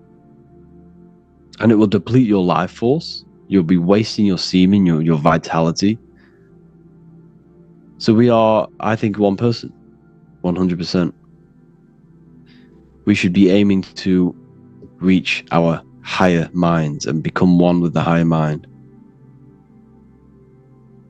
Can we be whatever we want to be right now, including sexuality, gay, straight, bi, whatever? Well, not personally, if you look at nature, what do you have? You have male and female. They are opposing energies, and they must come together to unite. The natural way of living, of God's law, was to be male and female. It's the same within your body. You have the brain and the heart. They must become one. The brain is masculine. The heart is feminine. They must become one. The left brain is masculine. The right brain is feminine. They must become one. The cardiovascular system, feminine. The nervous system, masculine. You see, it's natural. Probably going to get in trouble for this, but that's my way of thinking. And that's how everything thinks. Do you believe the controllers of the earth hide in plain sight with creating films to show us what we really are? Well, it's subconscious. This whole matrix is basically it's all a mental game. When I say that, when you truly realize this, It's like they're running a mental experiment on us and testing our minds. Everything they do is psychological. When you walk down the street, there's billboards everywhere. There's temptation everywhere. Everything they do is to affect your mind and tempt your mind. It's all psychological. That's why they're called a government. They govern your mental body. How to gain knowledge like you and thoughts on reincarnation. Does increasing consciousness increase knowledge? How to increase consciousness. How to gain knowledge like me is study. Join the university. Listen, I studied the occult and esoteric for like 4 years, 3 years maybe. I can't fully remember how long it was. But I looked everywhere. I was watching so many different accounts, so many different lectures, different books. Like, the information is so hard to get. And this is exactly why I had to create this university.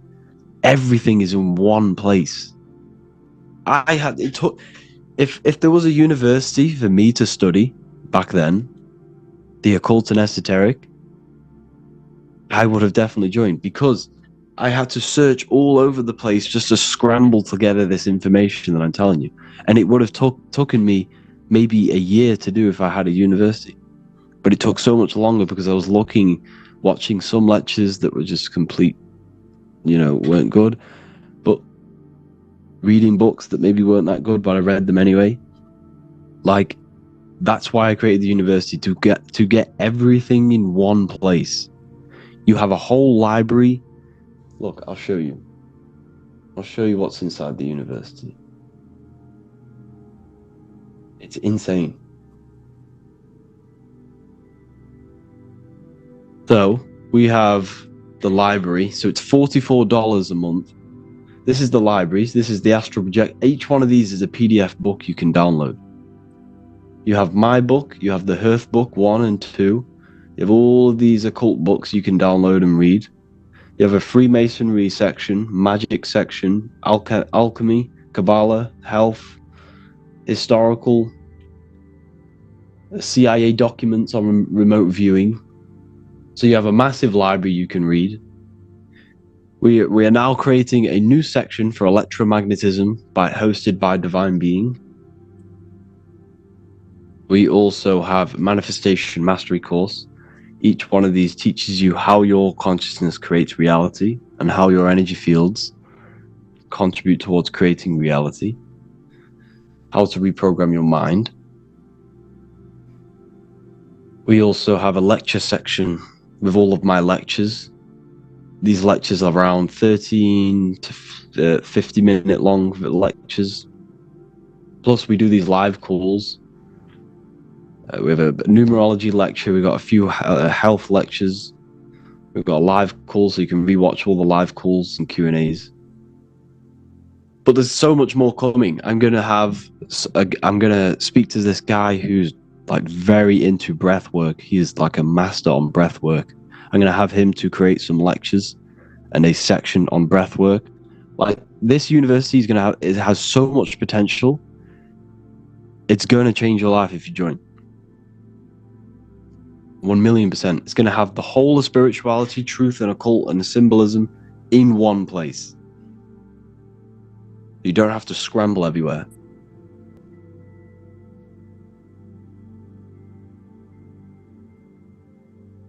And at the university, we will talk directly to you. On the live calls, yes. I don't have...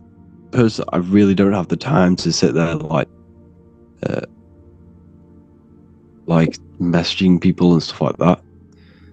But yeah, we can do these live calls. You can ask me things, and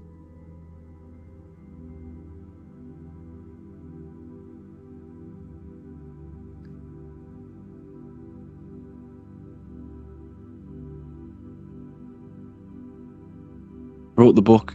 It hasn't arrived yet. Do I just have to wait? Yeah. Have you got the tracking? What about deja vu? I don't know what deja vu really is.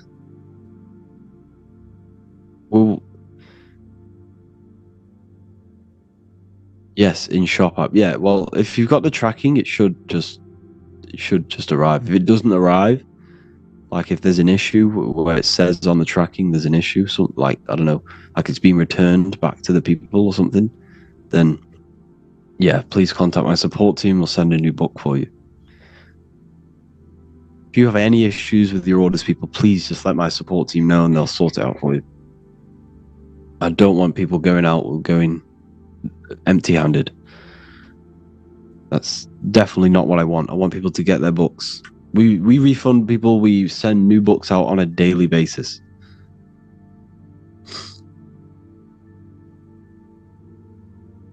What is Aurora Borealis?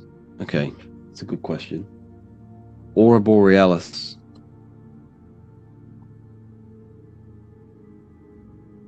The Northern Lights. Oh, I was thinking something else. Yeah, I was thinking about that symbol. But yeah, the Northern Lights. Okay, so let me show you something. So the Northern Lights are coming from the Earth. Oh, let me get rid of that. Okay.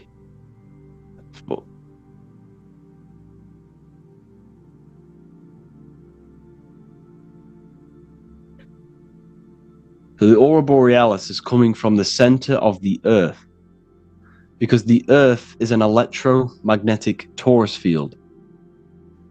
And the center is your heart. And the Aurora Borealis is basically electromagnetic energy being casted out of the center.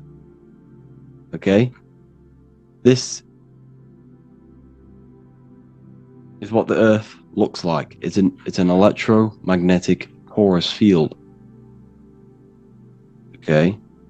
Here. And the Northern Lights are being emitted from the center point. So everything points to the center. That's why your compass, you have a compass, where does it take you? To the very center of the Earth. That's where it's taking you, because every electromagnetic field, at the center of every electromagnetic field is 0 point energy.